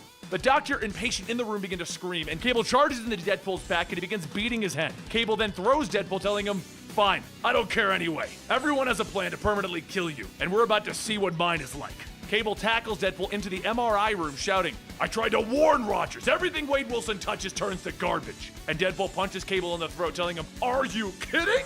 This is your fault." Well, not this specific part. This one's kind of my bad. As Deadpool then hits the switch for the MRI, suddenly Cable's prosthetic arm is swung back from the magnetic pull of the machine. Deadpool walks up, telling him, "That's why I have carbon fiber katanas. Always thought I'd surprise Magneto to death. Funny how life works out, huh?" Then Deadpool swings down, cutting Cable's prosthetic arm off. Cable's eye flares up as he calls him a maniac, and Deadpool sighs, telling him, "Yep, sorry, Nate. Didn't have much of a choice here." As Deadpool swings his katana at Cable, it suddenly stops inches from his neck, and Deadpool says, why can't I move?" Cable tells him, "It's a tachyon field, dumbass. It's not one of mine either." Suddenly, a voice calls out that this is Time Variance Officer Salcido. They've secured the prison. Cable tells them thanks for the assist, officers, and Salcido tells him, "We're not here for Wade. We're here for you, Cable, or the man who's going to become Strife, the evil Cable." The officers grab a hold of him, and he yells, "Wait! Strife's a clone! It's really complicated." A few seconds later, the officers leave with Cable, and they resume time, freeing Deadpool from his location. He falls over sighing, picking up the phone, asking for radiology. Strife answers, telling him, "What rotten luck to have the TVA show up, huh? Well, you have everything there to finish the job, so get to it." Deadpool looks at the prosthetic arm, and Bell tells him, "I am not helping you." So Deadpool tells her, yeah, I gotta do everything the hard way." He sticks one of his katanas through a door, and he positions his arm just above it. Then with a hard tug, he pulls his arm down, cutting it off. He grabs the prosthetic arm, with Bell shouting that he's despicable. And suddenly she's hit in the back of the head. Deadpool's AI says that it's going to take over for a second. He'll start by getting things taken care of. Deadpool positions the arm in his socket, stating, "Whatever. Just boot up the time machine. I gotta cut out Cable's heart." Over in Cable's cell, he tells Salcido that they really shouldn't have left his arm back in 2017. Deadpool will find a way to get here. Salcido says that there's no way that Deadpool could even find them, and Cable tells him, "Yeah, tell yourself that. Also, I want to get my call." Salcido asks how the hell would Deadpool even locate this place, and Cable tells him, "That's easy. He would use the Avengers database to collect information on the TVA. Then he would wait at a specific time to find a TVA officer and, well, kill him. He'll then get the information that he wants, and then there will be some knocking at the door." Salcido begins to tell him that there's no way that Deadpool could, but then there's gunshots coming from outside the door. The doors slide open, and Deadpool, holding the cut-off head of an officer that he killed to get here, says, "Turns out retinal scanners are easy when you roll it with katanas." He throws the head at one of the guards, and he proceeds to hack and slash his way through. Cable stands up in his cell, telling Salcido that he would like his phone call now. And at another time, Old Man Cable lays in his bed as the phone begins to ring. Old Man Cable opens up his eyes, and he grabs the phone, asking, "What do you want?" Cable tells his future self, "I'm fighting Deadpool in 2017, and I don't know how to stop him. These events have thrown a curveball." Old Man Cable tells him, "Wade lost everything. Men who have lost everything are exceedingly hard to beat. Perhaps you should find a way to lose. Good luck." But back in the other room, he runs past the last of the guards, throwing a grenade behind him, telling him, "You know what? Screw time police!" As the blast throws Deadpool into the next room, he begins shooting, and then he notices he's run out of bullets. So what's the next best thing to do with a gun with no bullets? Stab people with the gun! On the other side of the wall, Cable and Salcido begin to make their way out when a flashbang is thrown right in front of Cable. The flash goes off, blinding two men, and Deadpool runs in, punching Cable, telling him, "Stay down!" And then he stabs Salcido, telling him, "You stay down too!" Deadpool then takes out another gun and points it at Cable and says, "Maybe in another timeline, it wouldn't have had to end like this." Cable leans into the barrel of the gun, telling him, "Actually, I've been giving my prosthetic challenge questions every day to make sure nobody compromises it. Like, say Strife. All I have to do is say the magic words and I'll regain control over the tech in that prosthetic." Deadpool tells him, "Okay, what are those magic words?" And Cable tells him, "I already said it. The magic words are the magic words." Deadpool tells him, no way, you're lying. But then, the prosthetic arm jerks back, punching into Deadpool. Cable gets up looking at Deadpool, telling him, this is sad. And Deadpool tells him, no, what's sad is what I've done to myself with this metal arm. Completely voided its warranty. Cable then steps up on Deadpool and tells Bell, get to work getting rid of that other AI. Bell throws the Deadpool AI into a wood chipper, spitting out emojis, asking what's next. Cable then rips off the prosthetic, attaching it back to himself. Then he leans down, telling Deadpool, when you wake up, you're going to answer all of my questions about Strife. And Deadpool asks, wake up? I'm not tired at all. Then Cable begins to shoot Deadpool in the head. Deadpool begins to dream, finding himself laying on a beach with Rogue. And while she feeds him grapes, he asks, what did I do to deserve this? She tells him, ew, gross, what's wrong with you? Meanwhile, in the real world, Deadpool tries kissing Cable. Cable pushes the gun into Deadpool's face, telling him, just try it. Then Cable kicks Deadpool into the lava pit, holding his head down, telling him, I never thought I was gonna ask this, but start talking. Deadpool wakes up telling him, I should have known something was wrong when Rogue smelled like ozone, old guy, and Ben Gay. Look, Madcap hit me with a virus, it ended up moving into Ellie and the Prestons. It was supposed to be their death, and I needed a miracle. So that's when I found him. I turned to Strife. Cable hits Deadpool with the butt of his gun, calling him, you're an idiot. And now that I've got that out of my system, I'm going to assume Strife wanted me dead in exchange for his help. Deadpool grabs Cable's arm to get up, and he goes on telling him, the worst of it all is Strife saved 4 lives, now he wants 4 lives taken. Started with you. He's supposed to call whenever I manage to cut out your heart. Cable then says, well, that's not going to happen. When did all of this happen? Deadpool tells him it was last Christmas. He returned from the future and gave him the cure for the bioweapon. Back in the past, at the moment that Strife handed off the cure, he tells Deadpool to remember that it was Strife who was there for him. Where was Cable? Just then, a portal opens, and Cable leans out, punching Strife, telling him, right here. Strife gets it back up, yelling at Deadpool, if you don't want to help kill Cable, everyone knows you're gonna die a painful death. Deadpool tells him, yeah, or I can roll with Cable, and we can punch 10 shades of crap out of you. Both Cable and Strife pull out giant guns, and Deadpool says that he's pretty sure they're overcompensating for something. So after a awkward standoff, Deadpool decides that he'll be the one to pull the trigger. Strife deflects the bullet, sending it into Cable's gun, and Cable tells Bell to pop a tachyon bubble and end this. Bell then says it's going to take a bit to charge, they're gonna have to delay Strife a bit, so Deadpool jumps in fighting against Strife, and a portal opens up behind Strife, and he says, I knew you were gonna betray me, and I planned for it. The portal finishes opening, and dinosaurs stampede out, attacking everything in sight. A raptor lunges onto Deadpool, slicing open his chest, and Deadpool cuts off the raptor's leg, using that to kill the other dinosaurs. Once Cable is able, he then points his gun at Strife, and Deadpool rides a raptor and shouting, I've come to save the day! But then he's eaten by a T-Rex! Cable tells Strife that he prepared for this, and he's got neurotoxins ready for those dino pets. And Strife says that he thought he might, which is why he trapped a bunch of starving vampires since 2022! All the vampires fly out of the portals, fighting into the dinosaurs, which then turn him into vampire dinosaurs! Which in turn fight Deadpool, turning him into a vampire Deadpool! Folks, I'm not even joking, this all actually is happening in the comic. Meanwhile, over in the Pentagon, word of the vampire dinosaurs come in, and the commanding officer decides, you know what, we're blowing up New York! Seconds later, bombs are dropped, and the Avengers did not come to save the day, and Cable opens up a portal to 30 minutes in the past, shouting, don't do it, it's a trap! In that portal is Cable and Deadpool still in the lava pit, and they watch as Cable is literally blown to pieces! Cable's skull bounces off of the portal, and Deadpool says, you know what, I didn't realize it till now, but you have really nice bone structure, buddy. But let's clean it up here a little bit. He kicks the skull into the lava, and then Cable tells Bell to open up somewhere else. They have to change tactics a bit. Strife wants his heart. They might just have to deliver. A short while later in the subway, Deadpool leads Cable into a room, and Cable asks if it's his safe house. Wasn't he like an Avenger 20 minutes ago? And Deadpool tells him, yeah, but time flies when you're having fun, and then you have to live in an abandoned underground station. Cable grabs the phone, telling the receiver that this is Cable in 2017, and he's gonna need a ring back on this wire. As he hangs up, Deadpool asks, wait, did you just call Old Man Cable? And the phone rings, and Deadpool snatches it before Cable can, and he asks, what, are we out of ideas here? Old Man Cable asks, is that Wade? And Wade shouts, oh my god, you're even gruffer and more Eastwoody than ever! Old Man Cable then shouts, shut up and put my younger self on the phone. Deadpool hands over the phone and says, yikes! And Cable grabs it, telling him, we have a bit of a situation. Strife is changing his timeline. We need to talk in person. After yelling an obscenity, Cable then asks, is that a yes? And Old Man Cable tells him to meet him at the junction box 67 years from now. A short while later, in the year of 2084, Cable leads Deadpool to Penn Station, and Deadpool asks what is going on with this place. Cable pushes open the door, telling him that it's a pretty exclusive club. Two walk in and they're quickly scanned, and Bell tells them that the scan is complete. Deadpool then asks, what did they just scan for? We still have our weapons. And Cable says that was a Strife check. In one future, he sent clones here, and he doesn't know which one are really the clones. Also, don't talk to others, they won't talk to you. A second later, the doors open and Deadpool begins to shout, what the? as he sees a room full of multiverse cables. Cable then walks to the back and tells the terminal that he needs to see the old man. The terminal hands out a ticket, and once they're through the gates, Deadpool says, "So, where's the old version of you again?" The two board the train, and as they sit, Cable says, "See you in a couple million years." Just then, the train takes off in a blaze of colorful lights and disappears. Seconds later, Deadpool is thrown into a wooden box, and he asks, "What was that? In the future, do you live in a storage locker or something?" And Cable tells him to shut up and come on. "Let me do all the talking." As Cable starts to climb up, Deadpool looks at Cable's butt and he says, "Haha, nice up pooch view." And where are we? Space Camelot or something? As the two climb out, Deadpool looks at a Viking boat and Cable says, "Welcome to the end of the universe." Old man Cable shouts from his bed, "Good, now you can go the hell home. There's things about that pigman that I've never said and maybe I should have." Cable looks towards the sun, telling them that they're just a few minutes away from the total death of the universe. He's always wanted to see that. Old man Cable grabs the gun from under his pillow and yells, "Deadpool is not our friend. He's always trying to kill us. Now you need to leave so that I can die in peace." But Deadpool shoots old man Cable in the head, asking, "What?"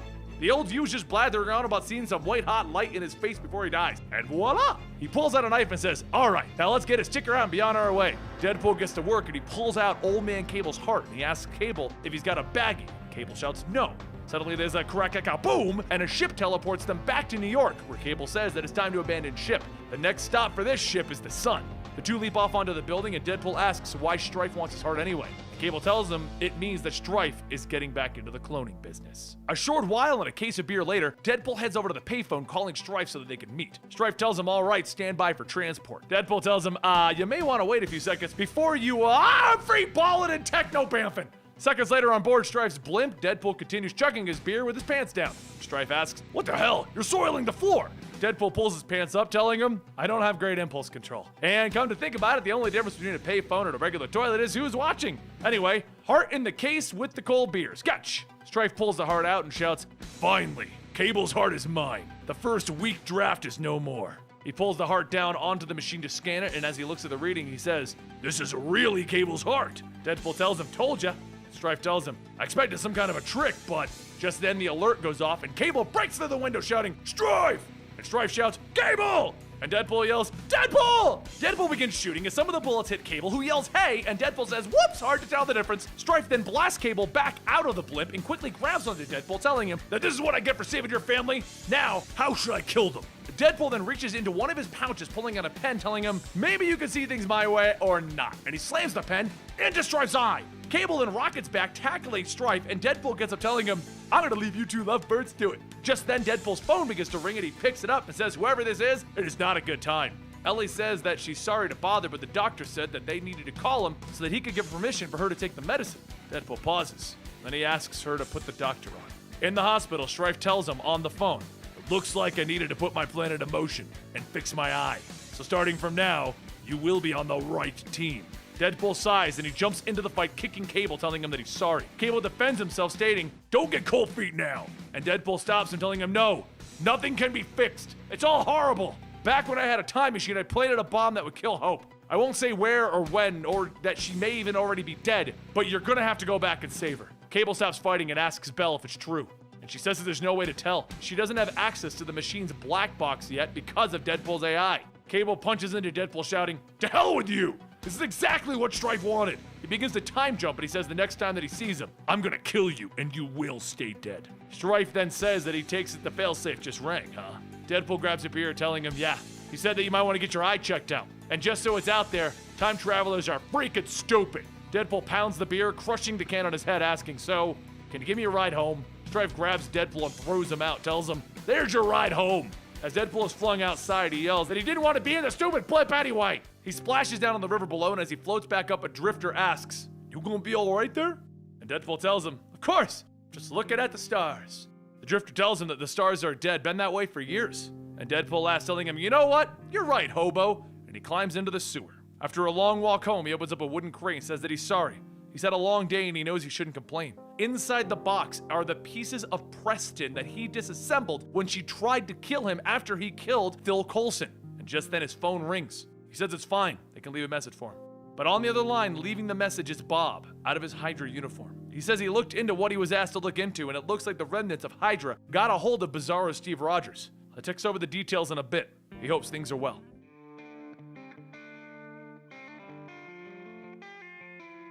As the employees of a tech store groan in pain, Deadpool opens up a laptop telling Strife to go ahead. Strife asks, "Are we on a secure line?" And Deadpool says, "Sure, just give me the next name so I can get this over with." And Strife tells him, "All right, the next person that you need to kill is..." A short while later at the Daily Bugle, Deadpool, wearing a terrible Strife costume, yells, "Irene Merriweather! It is I, Strife, Cable's evil twin, and I have come for you!" Irene looks up from her desk, telling the person that she's on the phone with that she's going to have to call them back.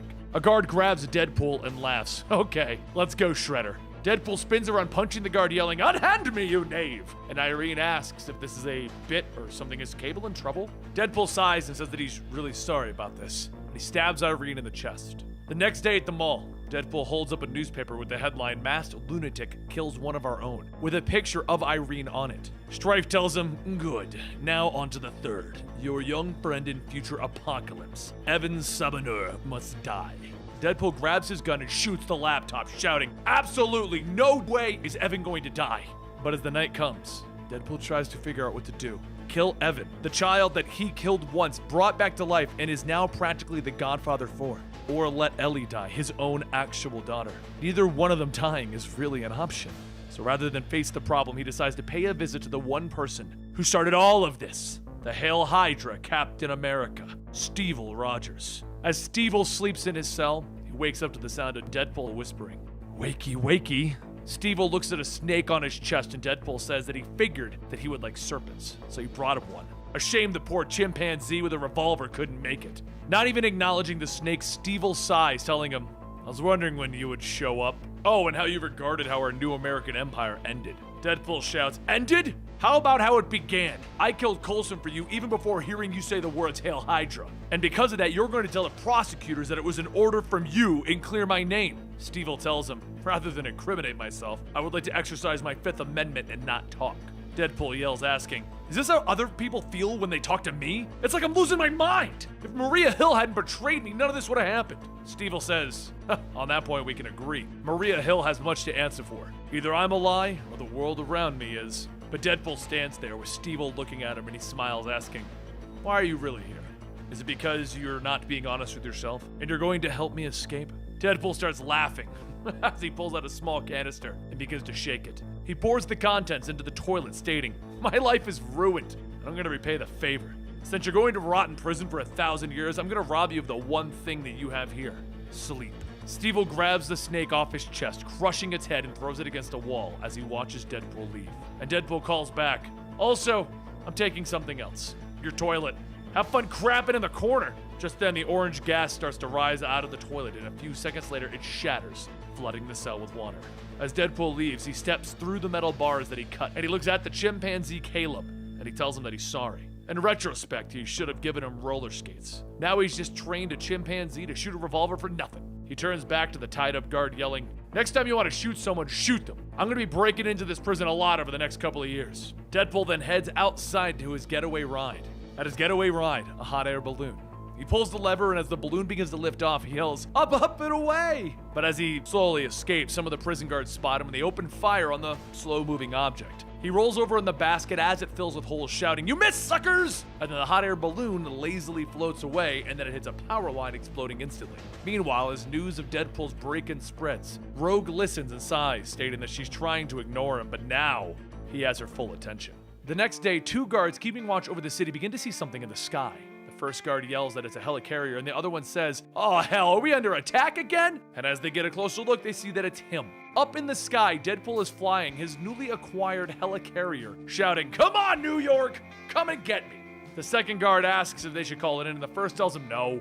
It's just Deadpool. If we just ignore him, he'll go away. Deadpool looks down at the guards doing nothing, and he says that it looks like they found out ignoring him is his kryptonite. Just then, there's a green flash that shoots by, punching Deadpool off the ledge, barely giving him enough time to catch himself. He looks up and says, "Hello, sugar." And Rogue tells him, "Don't give me any sass. I'm not in the mood." Deadpool asks if she's here to pick up where they left off. "I must say, I do like a little warm-up before the rough stuff." She reaches down to help Deadpool up, stating, "A swing and a miss. I'm here to take you in." So he tells her, "If that's the case, then I'm afraid I gotta bounce." And he lets go off the ledge. She watches and says that she should let it happen, but she flies down grabbing Deadpool before he hits the ground. He tells her that he always knew that he would be safe in her arms. And Rogue says, "That's strike two, let's go." As she does, Deadpool's body slingshots into a fish truck. And he asks, "Did you know that you were throwing me into the stinky truck?" She tells him, yeah, she had a choice between this or a pillow truck, so she went with this one. She lifts the truck to slide Deadpool out, and as she does, Deadpool makes a break for it, trying to jump over her. Rogue grabs him by the leg, slamming him back onto the ground, stating that if he would just work with them, he could probably get a lighter sentence. Deadpool then jumps up and shouts, "You're just like the rest! Everyone's always trying to control me! You never cared about me, and I never cared about you! I would never date anyone who dated Gambit!" Deadpool punches Rogue a few times in the face, clearly not doing anything to her. And she tells him that she doesn't need to have a makeout party with him to know that that's a lie. After they beat the Skull, she saw the good, the bad, and the ugly in him. She knows that he's the type of guy who would go through hell for his friends, and right now, he's just pushing everyone away. Deadpool stops and says, "Well, shut up. You're right. Hell, I would even probably date Gambit, but I wouldn't want to make it weird between us." She laughs, asking, "Do you know why there isn't anything between us?"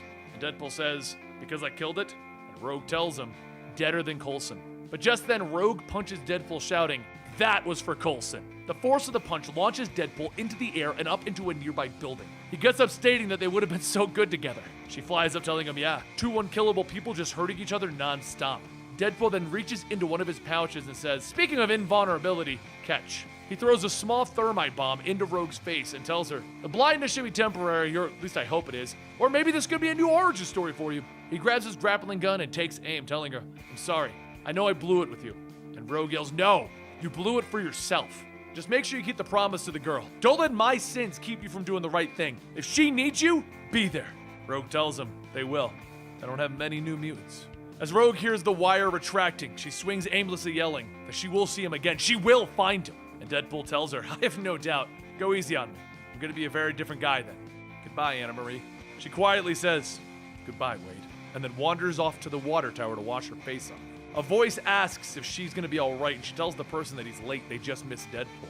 The voice asks if she's hurt, and she says the only thing that is hurt is her pride. She just said to try and get through to him. He was her friend before everything went to hell. But anyway, she's neck deep in X-Men stuff. And the voice says that they completely understand. As Rogue flies away, Captain America tells her, "Leave Deadpool to me. Deadpool's a mess that I need to clean up."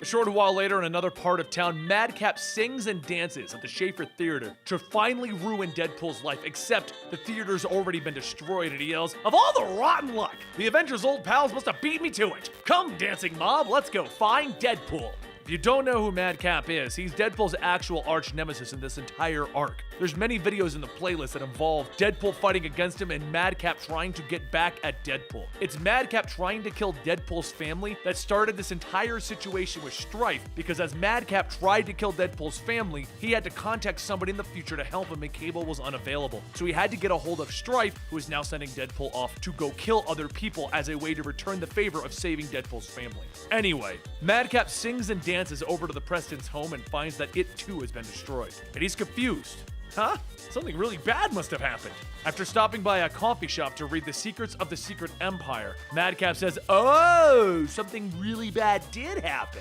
Madcap then tosses the book into the trash, stating, "That sucks. I wanted to destroy Deadpool's life, not turn the rubble of his life into a slightly smaller pile of rubble." Deadpool then shouts, "You thought you could destroy me? I say nay!" And Deadpool runs Madcap over with a horse and carriage. Madcap starts laughing, telling him, "Haha, looks like you're giving the horse a ride. Be careful, anyone who gets close to Deadpool doesn't live very long." Deadpool then starts shooting Madcap, asking, "And whose fault is that? You're the one who tried to kill my family." As Deadpool jumps off the horse, it begins to panic and it runs out into traffic, getting hit by a car. And Madcap boops Deadpool on the nose. Boop! See what I mean? Now I should be off to go beat that dead horse. Deadpool pulls out his katanas and cuts Madcap's arm off, telling him, "This time I prepared for you. I went to space looking for a weapon that would kill you." Madcap grabs his arm and reattaches it, telling him, "Oh, that's so thoughtful of you." Deadpool pulls out a small device, pressing the button, telling him to shut up. You're about to get the ending that you deserve. As Deadpool hits the button, Madcap begins to fight back, hitting Deadpool in the throat, then kicking him in the face. The two go back and forth, hitting each other until finally a bright light appears. Deadpool rubs his eyes after being poked in them, and he says, "Meet the Collector!" The Collector says, an indestructible clown. At the same time, both Deadpool and Madcap look back asking, yes? The Collector tells Rhiannon to go please test the specimen. Rhiannon tells him of course and pulls out a sword, cutting off Madcap's head. He catches his own head laughing, and Rhiannon says that they'll see if he can survive this. Suddenly, Madcap bursts into flames, and as the flames go out, Madcap pops on his original form, stating, ta-da! The Collector then encases Madcap in a clear box, stating that the specimen is just as Deadpool said. Let us leave. Deadpool starts laughing, stating, you thought you could destroy me? Like that would ever happen. Now you're going to spend an eternity at some nutbird's private zoo. Madcap's eyes light up like stars and he says, I've always wanted to go to space, and I love zoos. Deadpool yells, wait, what?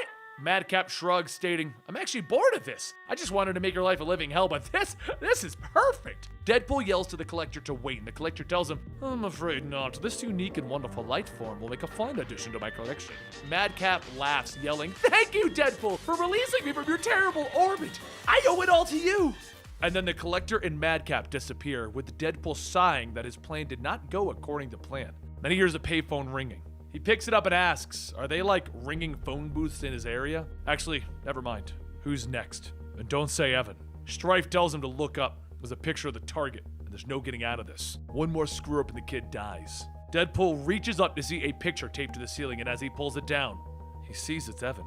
Later, that stormy night, a young boy runs through the streets and is accidentally bumping into a couple. He falls and the woman asks if he's okay. Oh God! Evan with a dart in his shoulder looks up and tells the couple that they need to run away. Deadpool's trying to kill me! And the woman tells him, we won't let him do that. And the man asks, what are they going to do about it? Deadpool hits the man and the woman in the back of the head, telling them, you're going to do nothing. He puts his sword away, and Evan asks, what happened to my powers? Deadpool points a gun at Evan, and he says, you were hit with a drug that suppresses them. Don't struggle. It'll be over in just a moment. Evan then asks, did I do something wrong? Is this something that I'm going to do? And Deadpool tells him, no, it's all on me this time. Meanwhile, over at Strife's hideout, he quietly says, come on. And a second later, the Genesis marker on his map of mutants fades, and he presses a button. Just then, Deadpool's teleported to the hideout, and Strife tells him, well done. Shooting the boy must have been hard. Deadpool coldly tells him, no, it wasn't. Well, give me the next name, and you better hope that we never meet again. Strife pushes the button to send Deadpool away, telling him, this one's going to be easy. It's a civilian named Marionette Nelson. As Deadpool teleports back to the streets, the couple starts to wake up, and he just knocks them back out before heading into a back alley. Deadpool smacks a human Evan, telling him, wake up, I owe you an explanation. And Evan yells, damn right you do! What did you do? Deadpool tells him, you're a real boy now, but don't sweat it, it's not permanent. It's a drug developed by a scientist named Butler. It suppresses X genes for a short while. He was a brilliant man until I murdered him to death. But come on, did you really think I was going to kill you? If you really thought I was going to kill you, you would have called the X-Men, right? Evan stares at him and says, I did. And a second later, Colossus bursts through the wall, punching Deadpool through another wall and into a sporting goods store. Deadpool groans, stating, I like that guy better in the movies. And then Kitty Pryde phases in, telling him that it's taking every ounce of her self-control not to phase him into the ground. Deadpool gets up and charges at her, telling her, sorry, but I'm late for a blind date, or a date to the blind. I haven't really decided yet. Kitty grabs a bat and Deadpool tells her, I've been hit with more bats than you can count. And Kitty tells him, oh, I'm not gonna swing it. She phases the bat inside of Deadpool's chest and then lets go, and once it turns back to solid, Deadpool screams out in pain. He continues to run, and Kitty grabs him by the shoulder just as he's about to jump through a window. He then yells, don't do me like this! And Kitty then shouts, hush now, and she lets go. Deadpool becomes solid in the glass, and he screams again, falling to the ground with the pieces of glass still inside of him, and he gets up yelling, oh God, there's glass in my ass! And Evan asks, why? Colossus tells him it doesn't matter, and Evan says, no, it does. Why did you do it? And Deadpool sits up telling him, he'd kill Ellie. Hell, he may still kill her when he finds out that I didn't kill you, but I'm doing it for the girl. Colossus gets ready to hit Deadpool again, but Evan tells him to wait. Deadpool then pulls the bat out of his chest, stating, it's my daughter. She's gonna be a mutant one day, that is if she survives being my kid. And Kitty yells, you're wanted for murder. You're not walking away from this. Deadpool reaches into his pouch, stating, it's exactly what I'm doing. He tosses a grenade at Evan for him to catch, and he tells Kitty that she better get to phasing. Kitty grabs both Evan and Colossus just before the grenade goes off, and as they look around, Deadpool's nowhere to be found. Later, in the apartment of Marionette Nelson, Marionette suddenly wakes up asking, who's there? Over in the shadows, Deadpool pulls shards of glass out, stating, my name is Wade Wilson, and I owe you an apology. I didn't mean to wake you, but I'm not on top of my game right now. Someone wanted you dead, and I didn't want to do it. But that person was going to kill my daughter if I didn't. No one deserves me. I just kinda happened to people. Marionette begins to cry, asking, "Isn't there any way you can save us both?" And Deadpool grabs the last shard, telling her, "I know it really doesn't matter, but I'm really sorry." Marionette asks what's her name, and Deadpool tells her Ellie. As he gets up, Marionette sobs that maybe this isn't the worst end. A middle-aged woman dies so a young girl can survive. Will it hurt? Deadpool takes Marionette's hand, telling her no, I already did it. And just as he says that, her eyes roll back into her head, and she falls back down onto the bed. Deadpool walks out of the apartment, and he already knows who's there. His heavy boots hitting the roof above, but he's already too late. The red, white, and the blue flash hits Deadpool in the face, bouncing off the wall and then back into Captain America's hand. Cap looks at him and he says that he's sorry that this all went horribly wrong for him. But it ends now. Deadpool tells him that he can't do that, there's one more item on his bucket list. And Cap tells him, then you better prepare to have some good old-fashioned sense knocked into that head of yours. Deadpool jumps up slashing at Cap's shield, and Cap yells, "You're making this worse." And Deadpool says, "I know, that's my superpower." Cap knocks Deadpool back, telling him, "You have every right to be upset." And Deadpool begins shooting back, shouting, "Everything that's happened is your fault." Cap knocks the bullets away and then asks, "Murdering Coulson sound like something I would ever say?" And Deadpool charges in, telling him, "Yes! I've heard you say it with your own voice. You kept climbing the ladder until you got to the top and you became the guy who decides who lives or dies." As Deadpool punches Cap a few more times, Cap ducks the last hit, telling him, "Those were free, and they're gonna be the last that are gonna land." Deadpool pulls out a katana and he swings it, breaking it across Cap's shield. So Cap kicks Deadpool back, and as Deadpool catches himself, he throws the broken sword at Cap's foot, asking, "Would you even be having this conversation if I was Black Widow? No, right? She would get a pass, but for me, nope." Cap kneels to block the sword and he says, "How about we not deal with the hypotheticals? I saw a lot of potential in you." But before Cap can finish, Deadpool runs in, punching him, shouting, "Give me a break! You didn't care about me until you lost the super soldier serum. Logan died and you needed another obedient torpedo." Cap cracks the shield across Deadpool's jaw, telling him, "I feel terrible that you got duped. So were a lot of other people."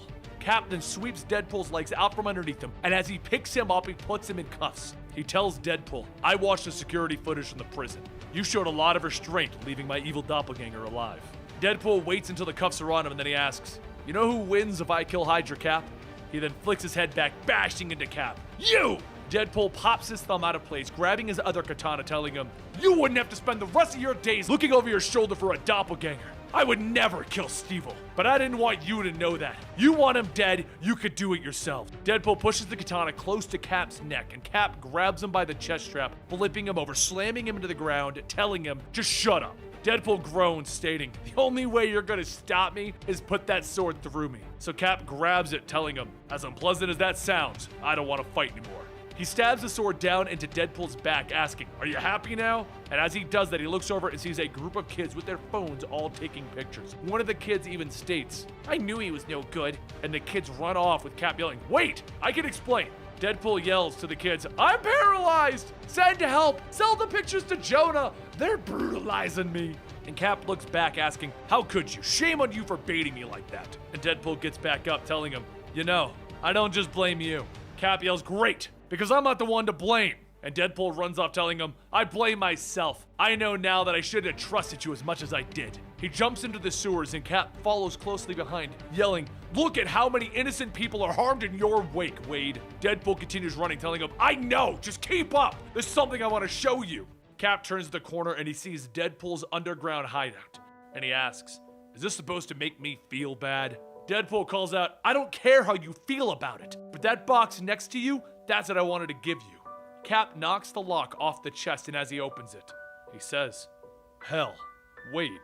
Down in the box is Preston's mangled LMD body, and Deadpool steps out, stating, "Nobody's my friend for long.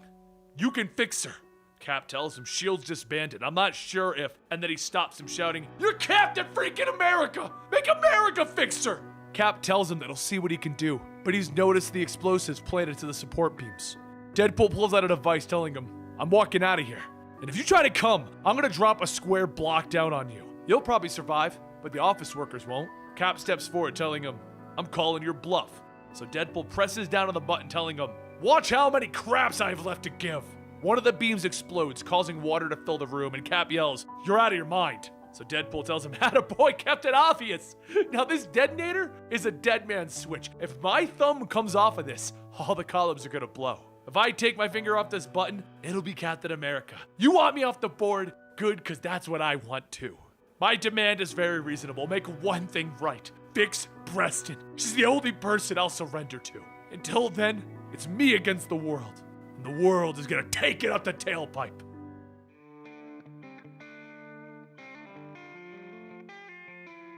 As the Queen Kathleen sets sail off of the port, Tombstone tells a room of villains that here, on this boat, they stand on neutral ground.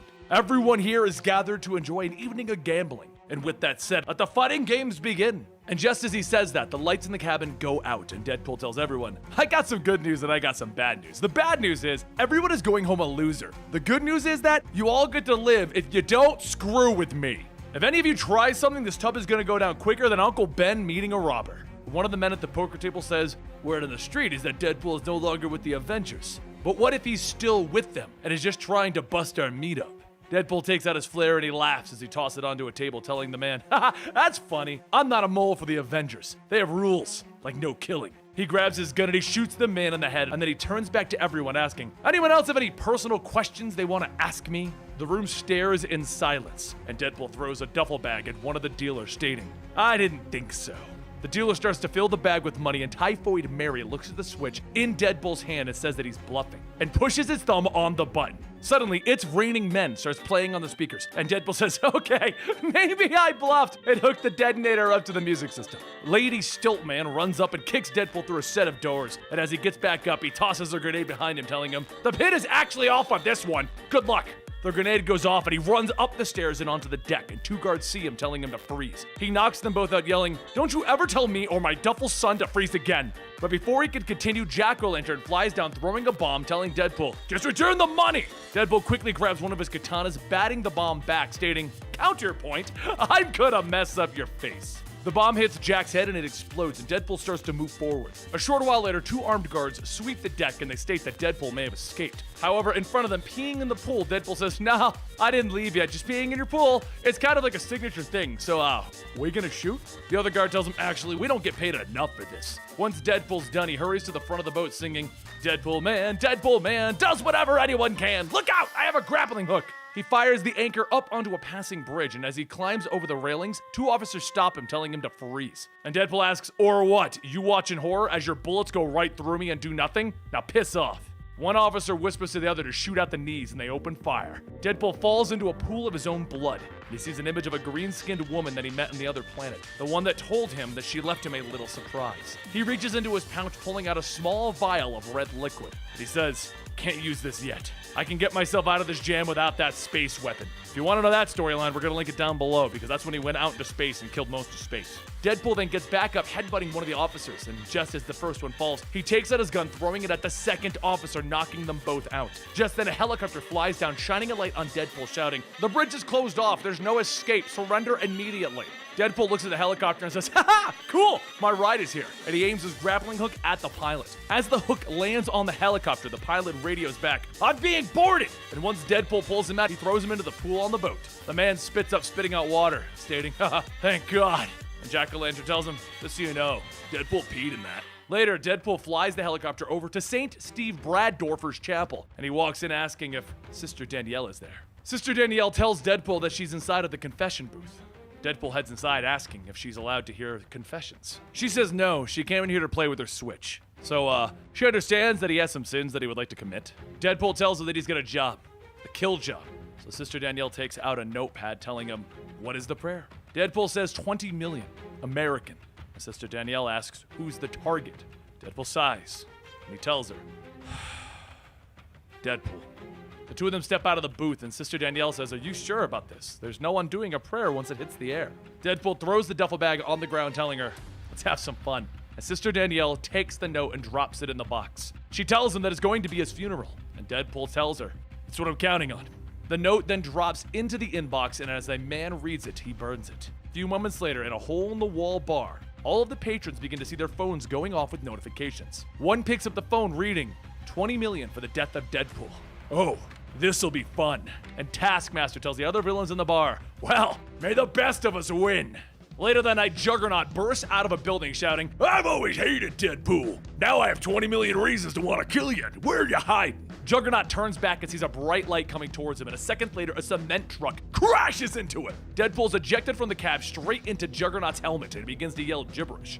Juggernaut yells, "Do you really think a truck is gonna stop me?" And Deadpool then starts shouting back more gibberish. Juggernaut tells him, "You know, that face is really messed up. Can't make out a word you're saying." Deadpool pushes on his jaw until it snaps back in place, and he says, "No, a truck won't stop you, but you still gotta breathe." He grabs the hose from the back and he begins to spray Juggernaut with cement until his entire head is covered. And then he asks, "Who's next?" Deadpool spits out a few teeth as Taskmaster tells him, "I'm up next. I saw what you did to Rhino." Deadpool laughs, "Ha ha ha! That horde's been jammed in worse places. Let's get this over with." He slashes, forcing Taskmaster to deflect, and as he does, he tells Taskmaster, "By the way, the T on the shield? That's freaking dumb!" Taskmaster takes the shield, cracking Deadpool on the back, telling him, "The T is a dumb." And just as Deadpool falls to his knees, a voice shouts, "Excuse me?" Taskmaster looks up asking, "Who are you?" The man in the wheelchair rolls by, telling him, "I'm someone who needs to use the sidewalk so I can get to my job. That is, unless you're gonna turn me into a bystander." Taskmaster tells the man, "This is a private matter that does not concern you. You are free to pass with my sincerest apologies, sir." The man begins to roll forward and Deadpool then gets back up, telling him, "I've known Taskmaster for a long time. His word is his bond." Deadpool lifts the man up and throws him at Taskmaster, yelling, "Me on the other hand, I did not promise safe conduct." The man leans up asking, "How could you?" And Deadpool runs off telling him, "It was simple. I put my legs into it." The man screams, "You despicable freak!" And Taskmaster gets up and hands a bow to the man, telling him, "You're welcome to join the hunt. You can have half my share of the bounty." The two begin to chase after Deadpool, and Deadpool looks back, telling them, "Haha, look at those two. Move over, look at Danny. There's a new marvelous team up." Just before Deadpool could let out another quip, he hears cars honking, and then he's hit by a speeding taxi. Inside, Bullseye asks, "You okay, mate?" "My bad. I never got to practice driving." Deadpool begins to pick himself back up, telling him, "I can't believe you're working with T-Man. Or is he the T-Man?" Bullseye then throws the car into reverse, stepping on the gas, peeling out, parking on top of Deadpool. Bullseye gets out, telling Deadpool, "You do have a point about Tasky's shield." But underneath the car, Deadpool stabs into the gas tank. Bullseye crouches down to look under the car to make sure Deadpool's dead, but as he does, he sees a lighter being struck. Seconds later, flames shoot out from underneath the car, and Deadpool reaches out, biting into Bullseye's leg. Bullseye shouts in pain as he lifts Deadpool to his feet, and the two begin headbutting each other over and over. Bullseye yells, "No one will ever out-headbutt me!" And then Deadpool just knees him in the groin. Deadpool sighs, telling him, "I was really hoping that you guys are gonna be the ones to do it. Now I'm just gonna have to kill you." As Deadpool brings the knife up, an arrow shoots through his wrist, and the man in the wheelchair yells, "Damn it!" Taskmaster asks, "Why are you upset? You hit him!" And the man says, "I was aiming for his head." Deadpool tells the man, "I want you to know, I treated you just like I would any other man when I threw you. Be sure to remember that when you're rolled off a building." As Deadpool goes on, Bullseye gets back up, throwing a card into Deadpool's back. And Deadpool asks, "Is that all you got? I'm beginning to lose respect for you and Daredevil. How has he not?" But before Deadpool could finish, Bullseye runs up, kicking Deadpool into the back of the head, launching him into an aquarium. Deadpool pulls his head out as the crabs pinch it, asking Bullseye, "Seriously? What does Daredevil see in you?" But then Deadpool is struck with another arrow in the groin. The man shouts, "Hey, I did it!" And Taskmaster tells him, "You sure did." While Deadpool is stunned, both Taskmaster and Bullseye punch Deadpool in the head, knocking him out. A short while later, Deadpool begins to wake up tied up, and he sees a wood chipper next to a tank full of piranhas. He says, "You know, I may have been wrong. You might actually be able to pull this off." Bullseye flips the switch onto the wood chipper, and he begins to push Deadpool towards the blades, telling him, "The only thing I was wondering is who would want Deadpool dead." And Deadpool yells, "Oh, that's easy. It was me, of course." Taskmaster and Bullseye both stop asking, "What?" Taskmaster turns off the wood chipper, telling him, "That's a total bummer. Give me a moment to think about this." Taskmaster and Bullseye huddle together and talk loud enough for Deadpool to hear, stating, "I really don't like this." Taskmaster looks over and tells Deadpool, "We so wanted to kill you, but not like this." Deadpool screams, "You two are the biggest disappointments in this entire stupid universe." And Bullseye yells back, telling him, "Get better so we can kill you proper." And Deadpool shouts, "You two are cowards!" As Taskmaster and Bullseye leave, Deadpool lays back down, asking, "Won't anyone send me off to the sweet embrace of eternal night?" And then he's hit in the head with a bag of garbage. Elsewhere, Maria Hill meets Captain America and the other heroes, telling him the spike of violence needed to end yesterday. And Cap says, "I'm working on a plan to peacefully bring Deadpool in, and if that fails, we all need to work together." The next day, Maria gathers up some local heroes and local police, telling them that they all have a dangerous and unpredictable subject that needs to be brought in. And just then, a bandaged up Hawkeye walks in, stating, "I'm sorry for being late." And Maria asks, "How did the peaceful talks with Deadpool go?"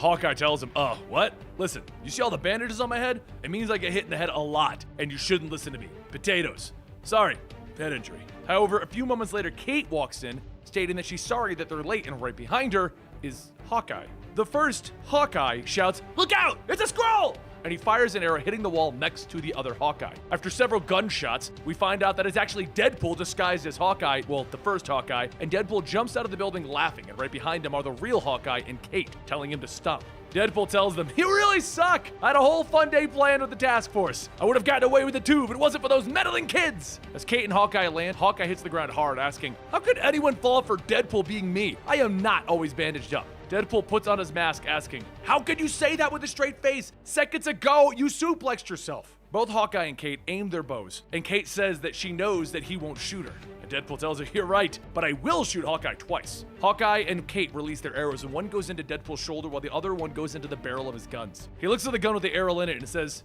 "You know what? I ain't even mad." Hawkeye readies another arrow and tells Deadpool to drop the gun. He can't hurt anyone with that. And Deadpool yells, "Wrong!" And he throws the gun, hitting Hawkeye in the face. Kate shoots another arrow into Deadpool, asking, "How could you?"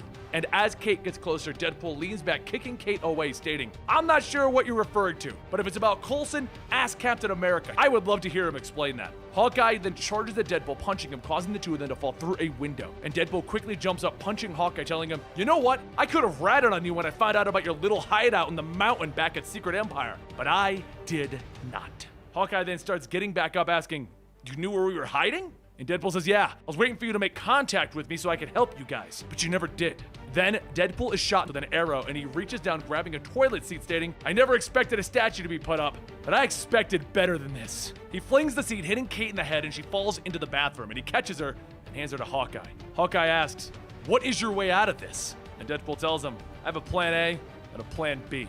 We're gonna see which one the universe gives me." Just then, the owner of the apartment runs in, asking what the hell is going on, and Deadpool grabs the man, pressing his gun to him, telling him, "Looks like my ride is here." We both know that I won't shoot the man in the head, but I would have shot him somewhere else, and you'd have to rush him to the hospital. Kate steps forward, but Hawkeye grabs her, tells her, "Let him go." Later, after Deadpool's escape, Hawkeye heads back to the roof to patch up the window, and Kate asks Maria, "Is what Deadpool said true?"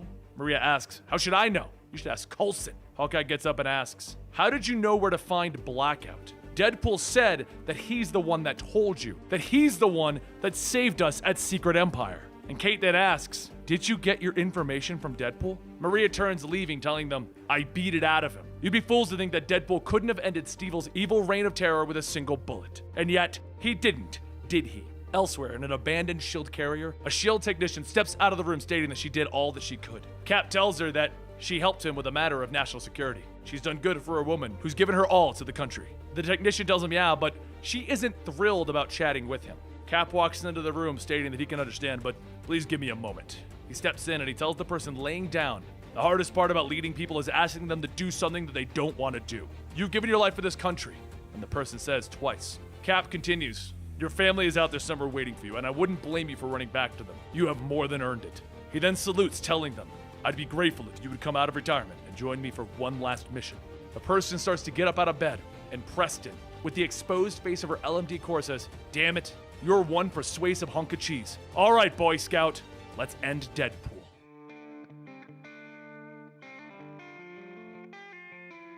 Not long ago, in the galaxy bar of nowhere, Deadpool is sitting there asking, why is he always getting stuck in decapitated heads? What does that say about him? But with the woman that he is with, she says that her shift is over and she can think of a few ways that he can work out that depression. Deadpool tells her that he appreciates the effort, but he came to space to find a weapon to kill some powerful enemies. The woman pulls out a small vial, asking, why didn't you say so? I've got something here that will make your enemies wish they were dead.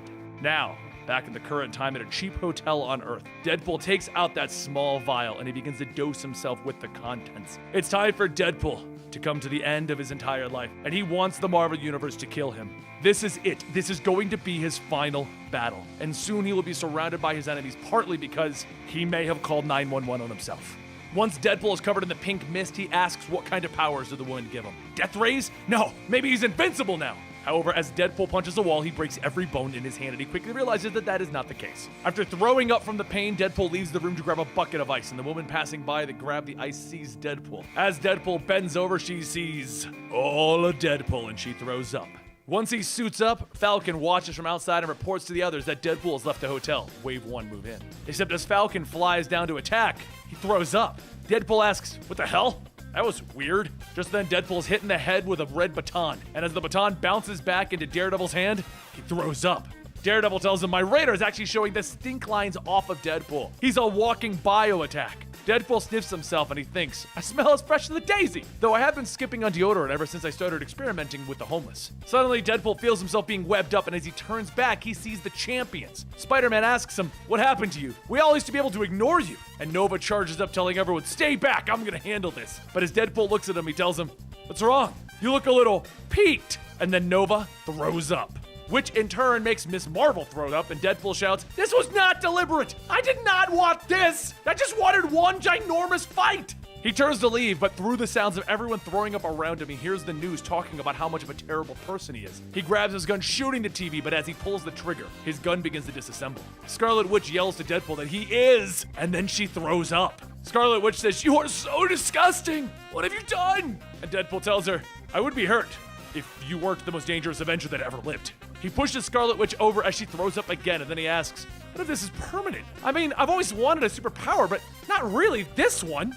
This continues for a while, with Quicksilver throwing up on people as he runs, Voodoo opening up a portal and hitting Deadpool then throwing up, and Tony Stark throwing up so much that his Iron Man suit actually throws him out, or up, you decide. But just when the heroes finally brought in Vision, since he can't throw up, Giant Man passes by and ends up flooding the entire block. So later that night, after a quick swim and a visit to the Hoboken laundromat, Deadpool decides that there's one thing that he could do. The question is, does he really have the stones to do it? To kill one last person? The next day, Cap fills Preston in on Deadpool's recent attack, and as the two talk, a hazmat worker tells them that they just received reports that Deadpool swam to New Jersey and proceeded to walk north along the roads of the New York Thruway. Preston says that they're going to have to redeploy upstate. She has an idea of where he's going. A short while later in upstate New York, Cap and Preston take a helicopter to their next target location, and Preston asks the question, "Why did you ever trust Deadpool?" Cap smiles and asks, "Why did you?" As the helicopter lands, Preston says that maybe she just wanted a crazy guy to fight against a crazy world. And as the two get into a police cruiser, Cap tells her, "I could see why you were friends with them, but why are we going upstate?" Preston says that that's where Butler experimented on Deadpool. Butler had a medical supply business as a front, and that's where Deadpool is probably heading. So we're gonna beat him there.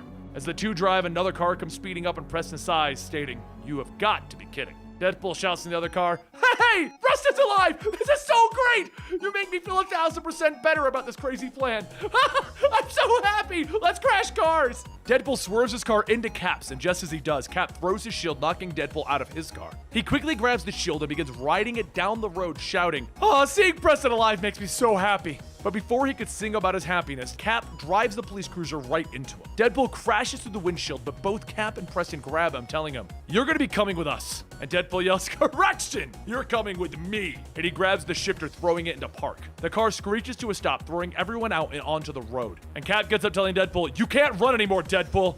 Deadpool stops and he looks at him. "You're right." And then he turns and he starts running. Preston jumps back up and chases after him, telling him to stop. "This is what you wanted, right? Don't make me spend this life fighting you." As Deadpool is punched down, he shouts, "I don't want to hurt you anymore either. My mutant power is to kill people whether I want to or not. Just watch." He takes his gun, firing 3 shots into the air, and they just happen to hit a passing by spacecraft, sending it crashing to the ground. He begins to yell, See, I did that! I can't even mindlessly fire my gun into the air without bringing down tragedy." Cap shouts, "There's survivors inside!" And both him and Preston run in to pull whoever they can out. As Preston rips off the metal siding, Cap comes out holding Adsit, and Adsit shouts, "I thought you were dead! I'm so happy to see you." Cap tells them that they're going to have to wait in the pleasantries. Deadpool's getting away. Later that night at Butler's medical supply front, Deadpool kicks in the door and makes his way to the back. He opens the fridge, stating that the remains of Butler's science experiment are right here where he left them. He's going to eat them like Popeye Down's spinach. Deadpool starts to grab the vial and the IV bags, and he thinks that he fought hard to regain his memories. What an idiot he was. Ignorance really is bliss. He starts to set up all of the IV bags, injecting the contents of the vials into all of the bags right next to the chair. And as he does, Deadpool hears Cap outside yelling, telling him that he's surrounded. "I held up my end of the bargain by fixing Preston, plus an apology is owed. Won't you come out and accept it?" Deadpool takes off his mask and he yells, "Give me a sec, I'm changing. I also have, hostages." Preston calls out that he doesn't, and Deadpool says, "That's not true, I got a little weight in my hands right now." Outside, Preston scans the area and sees that there's no one inside of the building but Deadpool. And it looks like he's relaxing in a chair. Preston and Cap charge in, shouting for Deadpool to come out quietly. And then they look up at Deadpool, and they both suddenly stop. The small office room falls silent until Deadpool snores and lets out a large fart. Cap asks what has he done, and Preston looks at the vial, stating that this is the stuff that Butler used to wipe Deadpool's memories whenever they harvested his organs. A small amount used to wipe his memory for days, but this is enough for a full mind wipe. Cap looks at Deadpool and says, Deadpool did say that he had one more name on his list. Inside of the mind of Deadpool, he walks down the halls of his memories, stating that a mind is a terrible thing to waste, but it's all gotta go. With the machine gun in hand, he walks through his memories, destroying everything in sight. His time with the Avengers, his team up with Preston and Adsit before all of this started, his vacation trip to Asia that happened to be the worst vacation ever, but at least he got to do it with Wolverine and Cap. The time that he was at his happiest, when he was with Shikla dancing. He sighs, stating he loved her so much that even this has to go. He shoots the memory, and the memory drops Shikla. She asks, couldn't he have waited until after the dip? Deadpool tells her, I'm sorry, Shirley. And Shikla corrects him, telling him Shikla. And Deadpool tells her, good. Butler's drugs are already working. Just one last stop to make. The next stop is Christmas, when he gave Ellie the present that Thor left for Cap. He figured it must have been very important, so he decided to give it to her. He asked if maybe he can just keep a few memories. And Ellie says that that would be nice. He opens fire on the memory, shouting, no, she won't be safe if she's a part of my life. And as the last of the memories fade, Deadpool falls to his knees screaming. And as he does, the ground shatters beneath him, and he falls down into the fiery pits of hell. He pulls himself out shouting that he's been through worse hell than actual hell, by the way, so bring it on! Soon hands begin to reach out, pulling Deadpool down into the hands of all of the people that he's killed, including Coulson. As he's held down, Coulson shoots him, and he shouts, Hail Vetus! And Deadpool says that he killed Vetus once before and he'll do it again. And Vetus laughs, telling him, you're a useful idiot. And he reaches into Deadpool's chest, taking out his heart. Vetus begins to eat it, and there's a light that shines down on a hand that reaches out, asking, why do you torture yourself? The hand pulls Deadpool out of the pits of hell, and an image of a woman tells him, everyone deserves love, but first you must love yourself. Deadpool tells her, oh, believe me, I love myself at least once a day. Sometimes, but the woman tells him, hush, and she kisses his forehead. Back in the real world, Deadpool begins to smile, and Preston asks if he's smiling, and Cap says just a little. He salutes Preston, telling her that it's time for her to go home. You've served proudly and sacrificed everything for your country. You are an inspiration to us all. Cap opens up a car door for Preston and says, make sure you give that beautiful family a hug for me. Soon the ambulance with Deadpool drives off, and Preston leaves in the other direction, leaving Cap alone. He stands there, and he notices Deadpool's jacket on the ground, and inside it is a folded picture. He opens it, and he sees a picture of him, Deadpool, and Logan, and he quietly stares at it. The next day, Deadpool goes on trial, and the judge rules that due to Deadpool's mental condition, the defendant is found mentally incompetent to stand trial. He has been remanded to the state psychiatric system, and days pass. Deadpool laying in his bed sleeping, not moving, or showing any signs of life.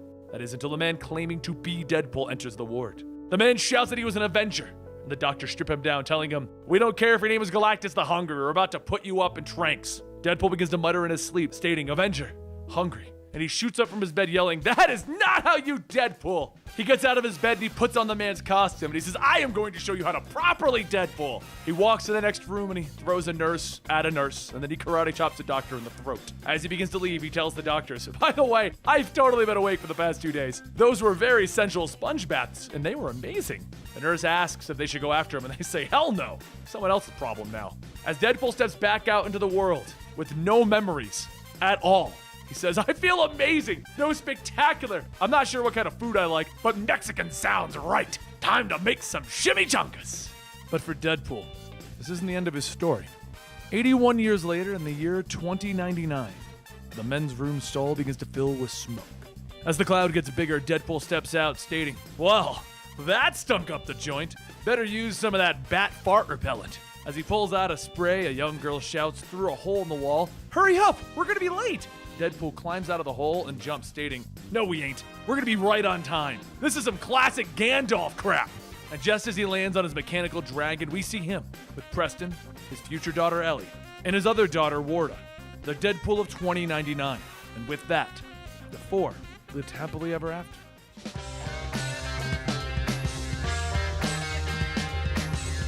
You know that thing where you can just tell something is going to be extra painful? Yeah, that's happening right now. Like, you know, being ripped in half. And 5 minutes later, as Deadpool looks at his lower half hanging from a tree, he sighs, telling himself, I hate being right. But as he lays there, a sophisticated bird-like monster leans down asking, is everything all right? Deadpool tells him, well, from the feels of it, I'm only half all right. Anyway, do a friend a favor and grab the other half. Knitting back together takes a lot less time than regrowing everything. As the bird monster starts to pull down Deadpool's legs, he tells him that this is terribly inappropriate. Why would you try and kill the king of the monsters? Deadpool asks, why would any of you kill a monster king? For money! It was like a lifetime ago, really? And yesterday, in Deadpool's super secret base in New York City, he was summoned to Staten Island by a random anonymous client. But let it be known, he wouldn't step foot onto Staten Island for any less than like $40. Anyway, it was also his birthday, and he could tell because of the letter that he received for his yearly dental appointment. So they partied, he and mailman Carl. There were cocktails, cake, and everything, and even an ice sculpture. Okay, maybe none of that happened and he actually kidnapped Carl, but that's not the point. While sitting on the roof, he thought maybe, just maybe, the client needed his help. And that's when his conscience got the better of him. So he left for Staten Island, and while on the way, the other ferry was attacked by a giant tentacle monster. But you know what? That is not Deadpool's problem. Moving on. The client's name was Blaylock, and he wanted the king of the monsters dead. The king had migrated all of the monsters to Staten Island because of some new legal thing, and some 17th century deal with some desperate humans. The deal didn't sound right, and eventually, the real heroes would pick up the cause. And that's when Blaylock offered payment, a boatload of gold bars. And that young monster is why he came here. The bird monster says his name is actually Bellis, and Deadpool tells him, great, as soon as my spine heals back together, we're gonna shove like 40 grenades down the Monster King's throat. Bellis tells him, well, as the Lord Chamberlain, I am currently serving the Monster King, so... And Deadpool asks, are you gonna stop me? Are you gonna be a hero and save the king? Bellis tells him, no.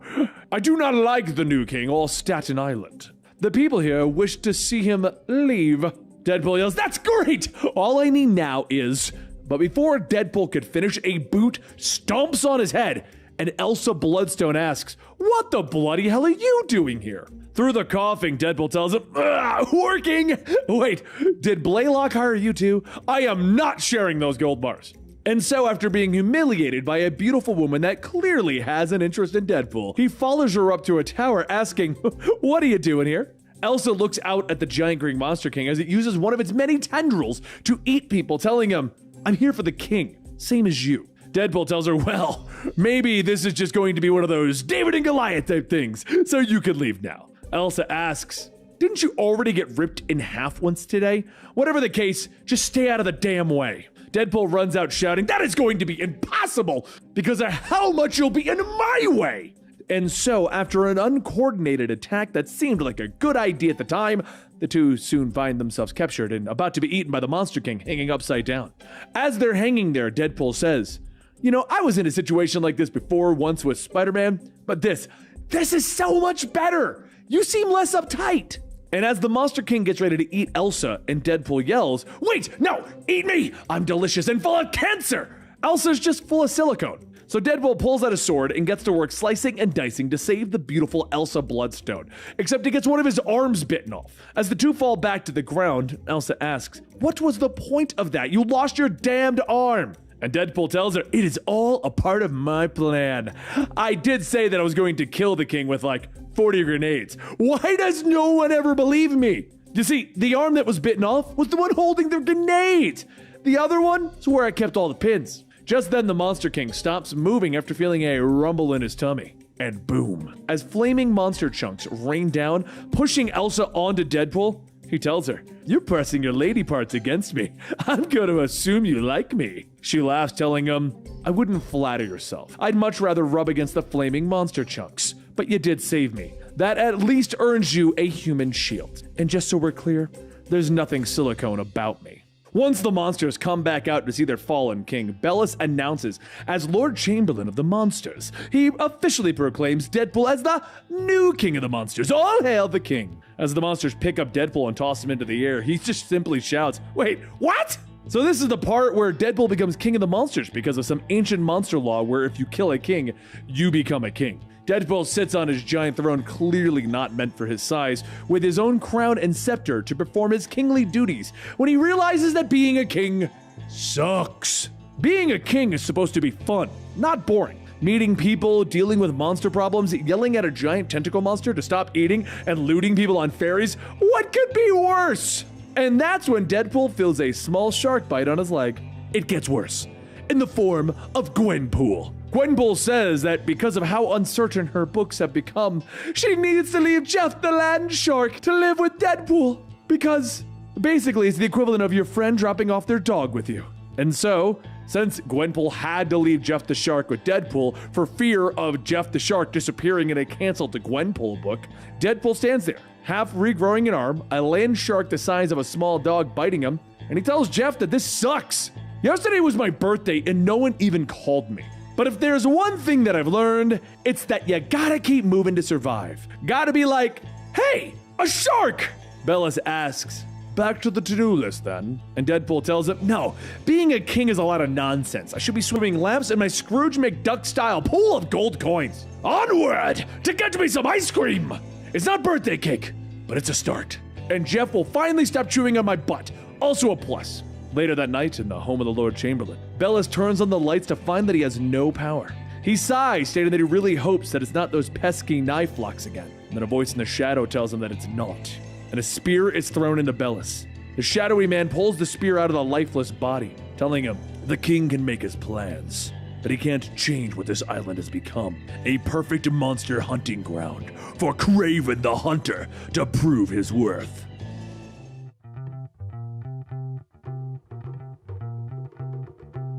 So being the king is kinda weird, and we all know that, but what better way to get social acceptance from your monster populace than to advertise it? That's why Deadpool's promoting the new and improved Staten Island to be the place where monsters and humans can live in peace. Mostly. Residents and visitors can enjoy their innovative green initiatives, like a monster that eats all your garbage, or better yet, fart monsters that absorb gas produced by said garbage monster. Which is why their progressive initiatives make the new island the perfect place to live, work, and play. Need to take a boat across the pond? Look no further than our new monster ferry.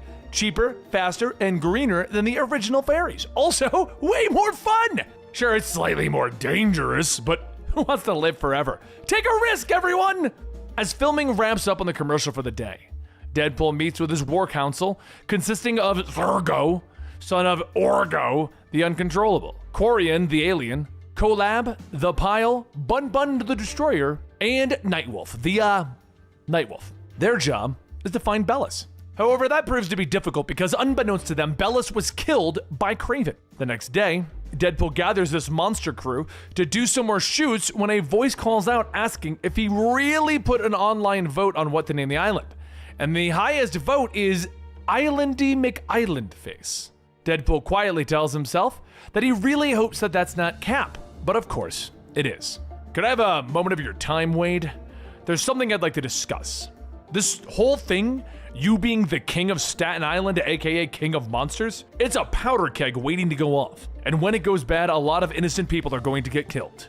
Deadpool tells him, you meant to say people and monsters, right, Cap? Innocent people and monsters. Sure, it's easy for you humans to want to protect humans, but what about me? Remember what I am. Cap tells him, that is not what I meant. We don't have to be on opposite sides of this. We can work together, Wade. And Deadpool tells him, yeah, nah, I'm the king of these monsters. And if the other side wants a war, then we're gonna give them a war, buddy. Probably some innocent civilians are gonna get hurt in a war between humans and monsters, but really, it's totally your call. Cap looks at Deadpool right in the eyes. That is not how this has to be. But do try and keep the situation under control, or it's going to get messy, Deadpool.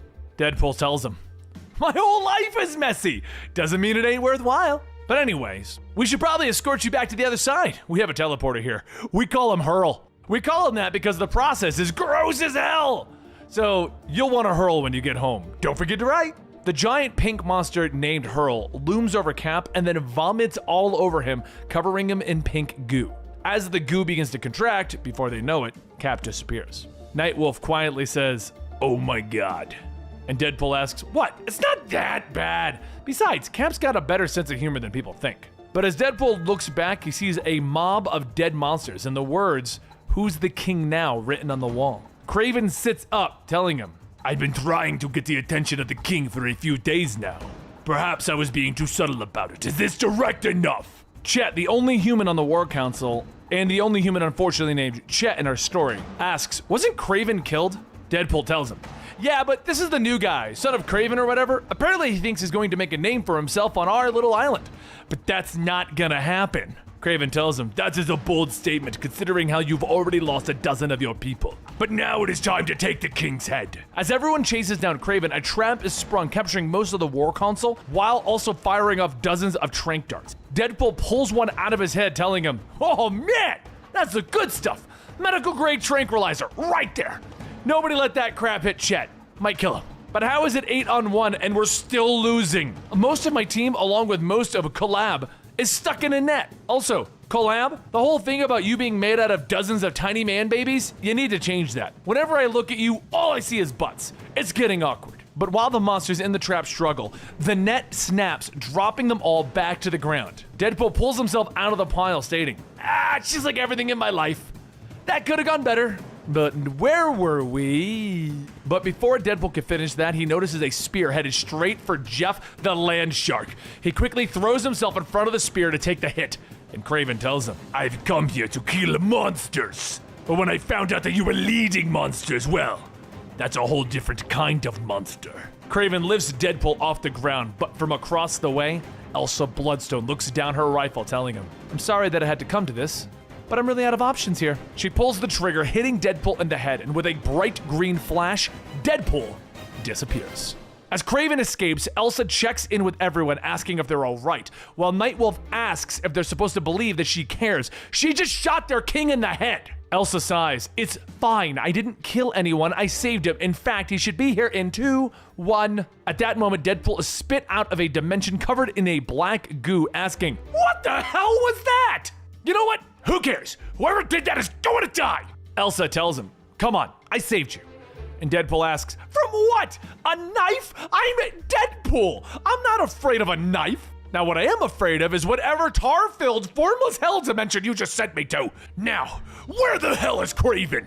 But as he finishes, another trap is sprung and Bun Bun burns through the net while another wave of tranq darts come flying out. Cronian shields everyone while taking a majority of the darts, but Deadpool asks, are you gonna be all right?" Cronian gives him thumbs up, and Deadpool says, "You ain't much of a talker, huh?" Nightwolf explains that Cronian is a mute. He understands everything they say, but he cannot speak. Deadpool gets back up, telling everyone that they need to rethink their strategies, all except Elsa Bloodstone. She needs to get the hell off my island and stop coming back. All you bring are problems. But before long, another spear is thrown, with Deadpool quickly grabbing one of his swords to chop it in half before it hits Nightwolf.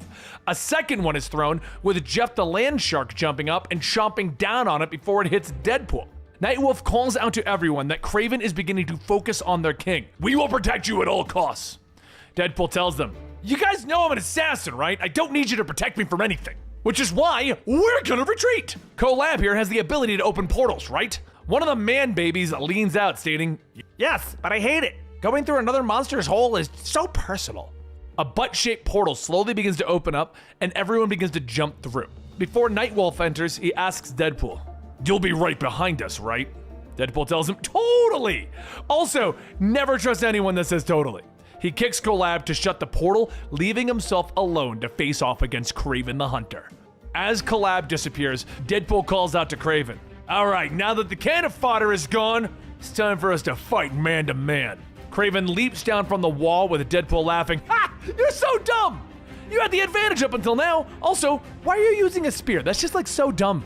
Kraven swings the spear, cutting into Deadpool's throat so that he can't talk, and tells him, "That should shut you up for a bit." He then lunges with the spear, but as he misses, Deadpool kicks him in the face and jumps up into the air. Before Deadpool could strike, Kraven spins back, stabbing into Deadpool, tossing him aside. The two go back and forth, punching and hitting each other, and then they manage to stab each other and they both fall to the ground. Kraven gets back up, pulling the sword out with Deadpool coughing. "Ouch! Ouch so much! Okay, I can talk again! There are so many things I could have said!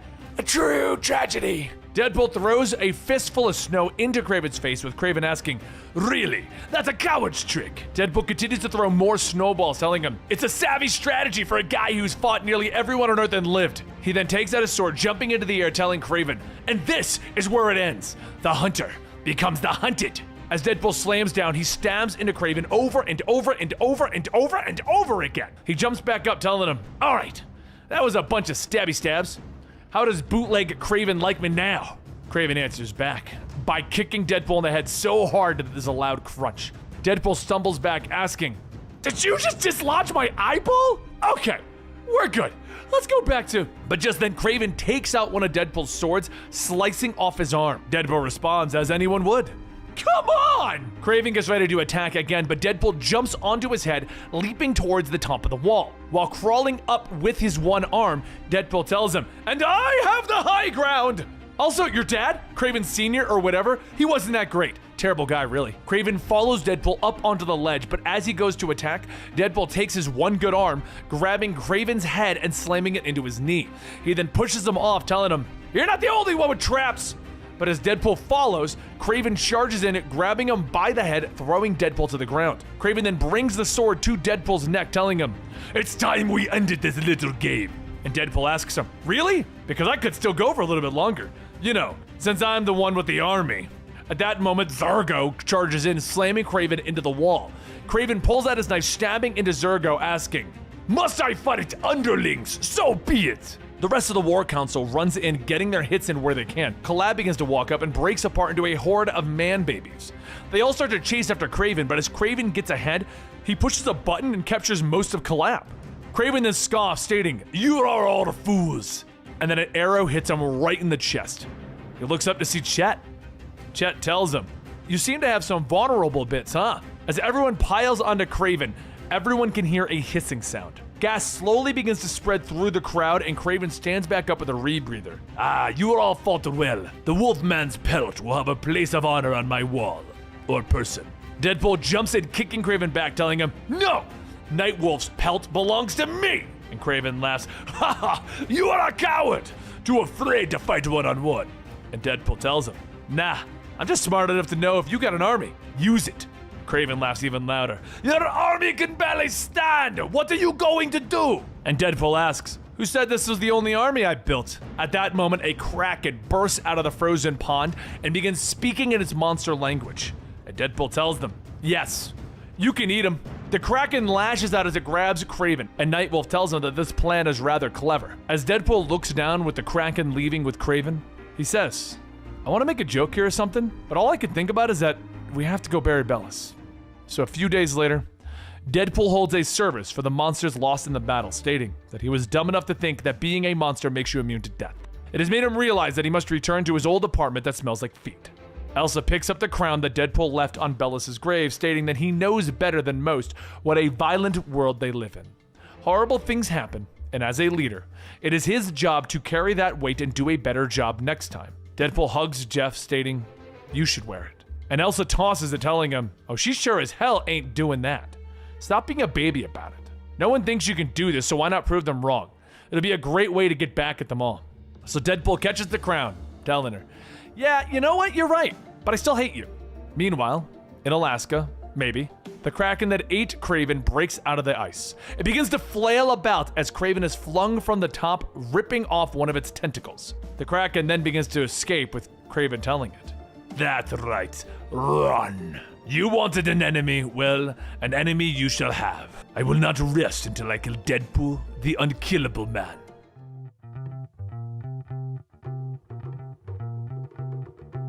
It was another wonderful day at Staten/Monster Island, as Deadpool is taking some time to relax in the park.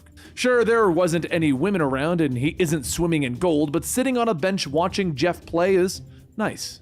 A voice tells him that he shouldn't be letting them play, and Deadpool lets out a loud sigh.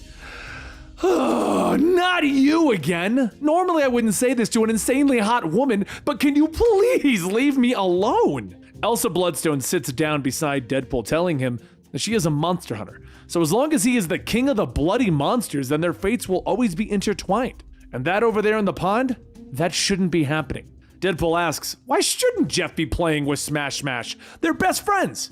And Elsa asks, you named it Smash Smash? Deadpool tells her, yeah, the giant kaiju kid, Smash Smash. What else would we name him? Elsa tells him, no, that monster is Rafamigajara, a hybrid of a giant monster from Japan and slightly less giant but electrically charged monster from Sweden. And it's a youngling. That means that it's particularly unstable. Deadpool yells, come on, look at them. They're adorable. Elsa tells him, right, Smash Smash is already halfway to Manhattan. So a short while later, he brings in Nightwolf and says, all right, stupid Elsa was right. He went to Manhattan, but I'm going over there, and I'm going over there alone to save this.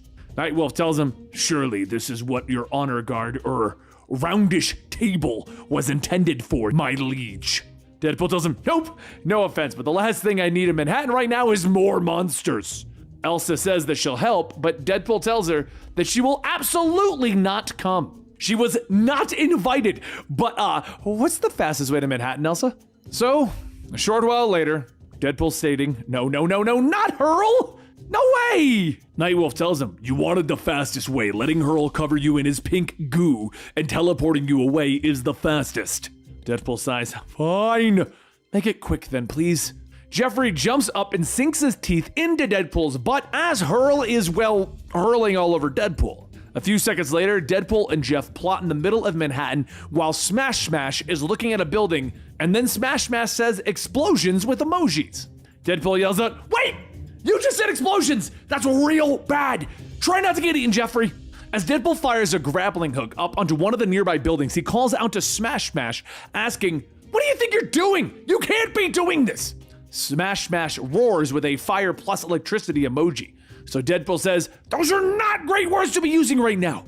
Elsa jumps down onto the building, telling him, we need to hurry. Smash Smash is beginning to charge up. Deadpool slaps his face. You're like a bad penny! A bad hot penny! Do I need to get a restraining order on you or something? Elsa tells him that this one's important. If she were to leave it to him, he would find a way to mess it up. But while the two begin to bicker, Smash Smash gets ready to release his blast, and Deadpool hands Elsa Jeffrey and pushes them out of the way.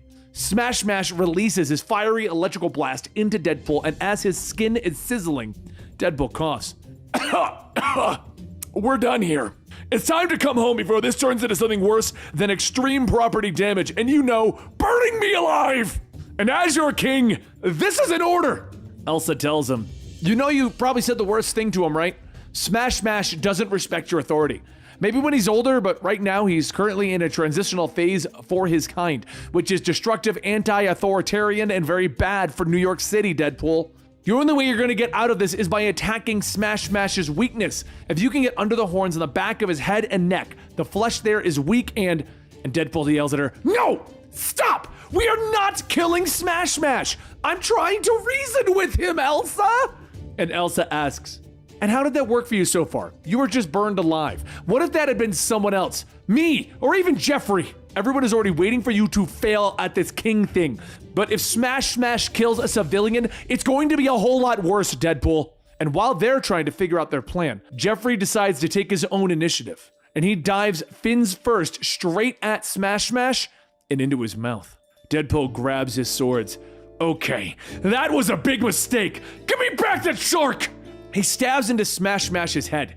And when he doesn't get a reaction, he asks, what gives? How did I not hit something important? Elsa tells him that Smash Smash's skin is 3 feet thick, except behind the blasted horns. So while Deadpool and Elsa hack and shoot their way into Smash Smash's head, there's a loud chomp, and Jeffrey bursts out. Deadpool begins to yell, all right, gross but awesome. He turns back, swinging at the horns, cutting them off, exposing the soft, fleshy skin underneath. Elsa gets ready to fire at them, but Deadpool tells her, wait, I still don't want to kill him. Smash Smash actually hasn't hurt anyone yet. We have to try, Elsa. So Deadpool gives Smash Smash a heart-to-heart talk. That the two of them are more alike than he may think, that neither of them fits in anywhere. That they can't be destructive about it, that they can't go eating small land sharks.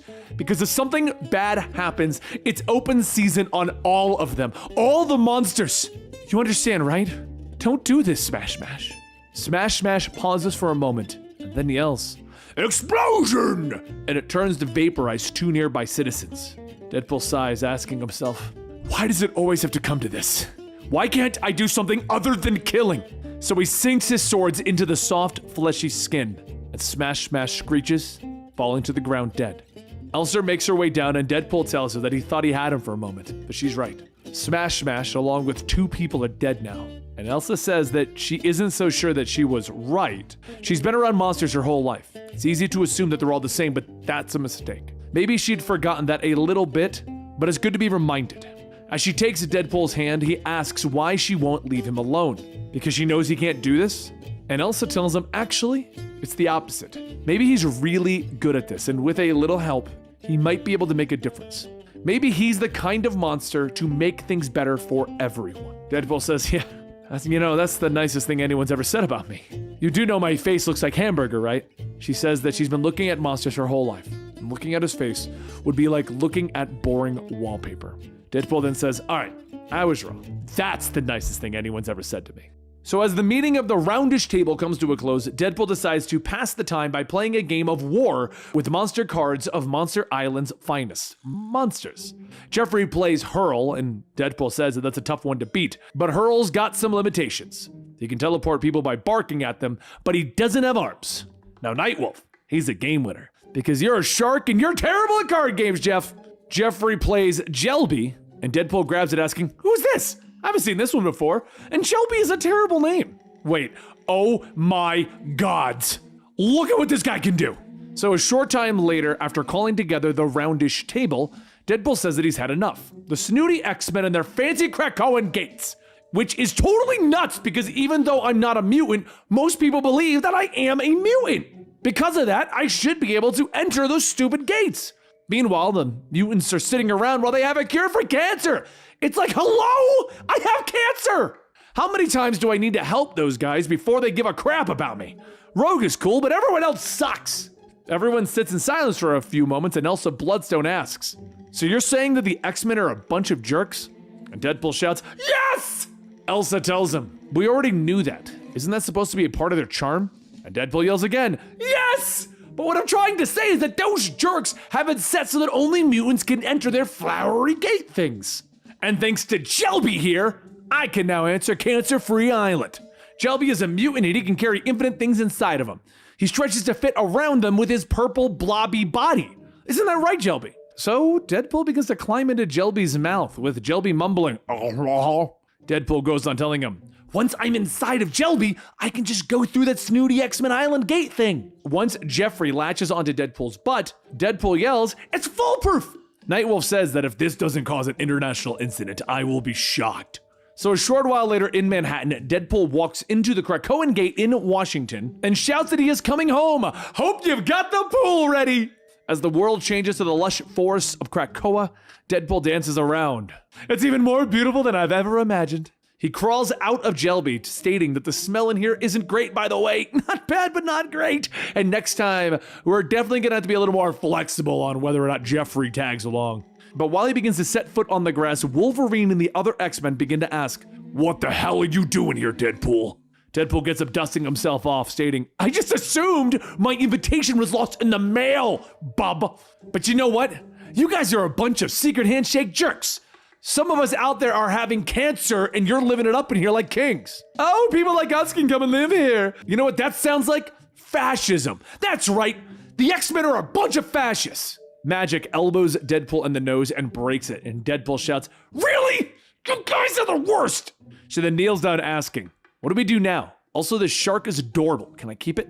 So a short while later in the council room, Deadpool walks in yelling, Emma, darling, you look magnificent. Emma tells him to shut up and stop kissing her butt. Also, what is that thing beside you? It looks like a fabulous handbag with legs and teeth. I must have it. Deadpool asks, how dare you? That's not a thing or a handbag. It's Jeffrey. And Emma tells him, very well, back to business.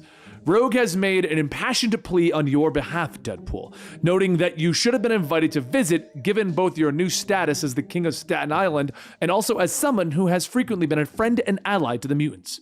Deadpool asks, will I get a summer home like the one I've heard about that's on the moon? Or an unlimited Krakoan pass to come and go as I please? Or one of those flower gates to put up in Staten Island? Great! Pleasure doing business with you guys. But Emma stops him. No. First, I'll say this with the most genuine regret. We do not have a cure for cancer. As for the rest of your requests, those are also a no. We will look over this break-in at this time, but right now, if you wish to visit, you must go through the proper channels. Deadpool asks, why though? And Emma says, to be honest, you're dangerous and unstable. We're trying to build a nation here, and you're an X Factor, excuse the pun, that we can ill afford. We literally ran numbers on you, and the over-under of you burning this place down in less than a month is something like 97%. As for the gates, there are 2 gates in Manhattan. Just a ferry ride away, don't get greedy. Deadpool turns and walks off. Jerks! Fascists! Absolute jerks and fascists! So 5 minutes later in the flower fields, Deadpool says that he's taken this flower with him, and no one can stop him! But Wolverine stabs him in the back, telling him, don't do this. Deadpool pulls out his swords, yelling, you started it by being absolute dillweeds! The X-Men all take turns punching into Deadpool, and after being electrocuted by Storm, Deadpool picks up Jeffrey, stating, this was called a fastball special. The X-Men love it. He turns back, chucking Jeffrey at Storm, and Polaris asks if he could just knock it off already. He needs to stop before someone gets hurt. And Deadpool asks, why should I? Not enough metal around? Feeling kind of vulnerable, Polaris?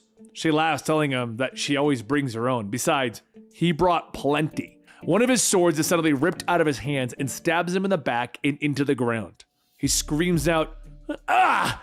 Ouch! Oh God, everything's wet. Something sharp definitely pierced my back, or I just peed. Both are embarrassing, to be honest.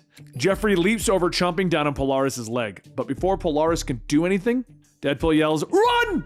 Wolverine then stabs Deadpool, telling him, don't make me go hard. Stand down. And Deadpool yells in pain, asking, that's you going easy? Forgot what a joyride you are to be around. Magic swings her sword, asking, why are you even here? And Deadpool yells, because I don't like being excluded. He then punches Magic in the nose, telling her, and that's for breaking my nose. But before he could go on, a hand reaches out, asking him to stop. Deadpool looks back and Rogue says, hi. You gotta stop this. I'm sorry that we can't fix you, that we can't heal you, Deadpool. But this acting out isn't going to work. You're only making things worse, and that's not good for anyone. Take this flower. I will soothe things over with Emma. Plant this on Staten Island, help your people, and don't be a stranger. Deadpool takes the flower, throwing it on the ground, telling her, it's a nice gesture, but I don't need your pity. I don't need it from any of you. Rogue tells him that it's not pity, and Wolverine tells him, it's just friendship. Deadpool turns, calling out to Jelby, telling him, it's time for us to go, Jelby. But Jelby stops him. I would like to stay if that's okay. Deadpool asks, really? You're doing this now? I can't even get back home without you. And Magic then says that she will return him home. And Deadpool tells it, sure. After that tussle and breaking her nose, I'll be surprised if I don't get stranded in limbo hell. Magic tells him that she would never do that to the shark. As Deadpool is teleported away, he stands up and screams, you're all fascists! The next day, Deadpool gets to work on making a sign that says he doesn't need their pity. That they don't need anyone's pity because he is a king. Still, he can't believe that Jelby stayed back with them. He's surrounded by traitors. Jeffrey walks up, and after hacking up, he spits out the Krakoan flower that Rogue gave Deadpool. Deadpool pets Jeffrey, telling him, nice, Krakoan flower covered in shark barf. Anyway, who cares what the mutants do now that the first rule of New Staten Island is no more mutants? If I can't go to their island, they can't come here. Elsa then walks up, stating that it's a nice sign. Get some elementary school kids to make it. And Deadpool tells her, look, sometimes you're mean, sometimes you're nice. All the time you're hot, which makes both 10 times worse. I've had a rough day and I'm too emotionally tapped to really bother with anything. Can we just table the confusing sexual tension for later? She takes off her glove, telling him that she's afraid that it's more urgent than that. No more jokes. As she holds out her hand, Deadpool sees a hole in the middle of her palm and dark energy shooting through her veins. And Elsa tells him, I'm dying.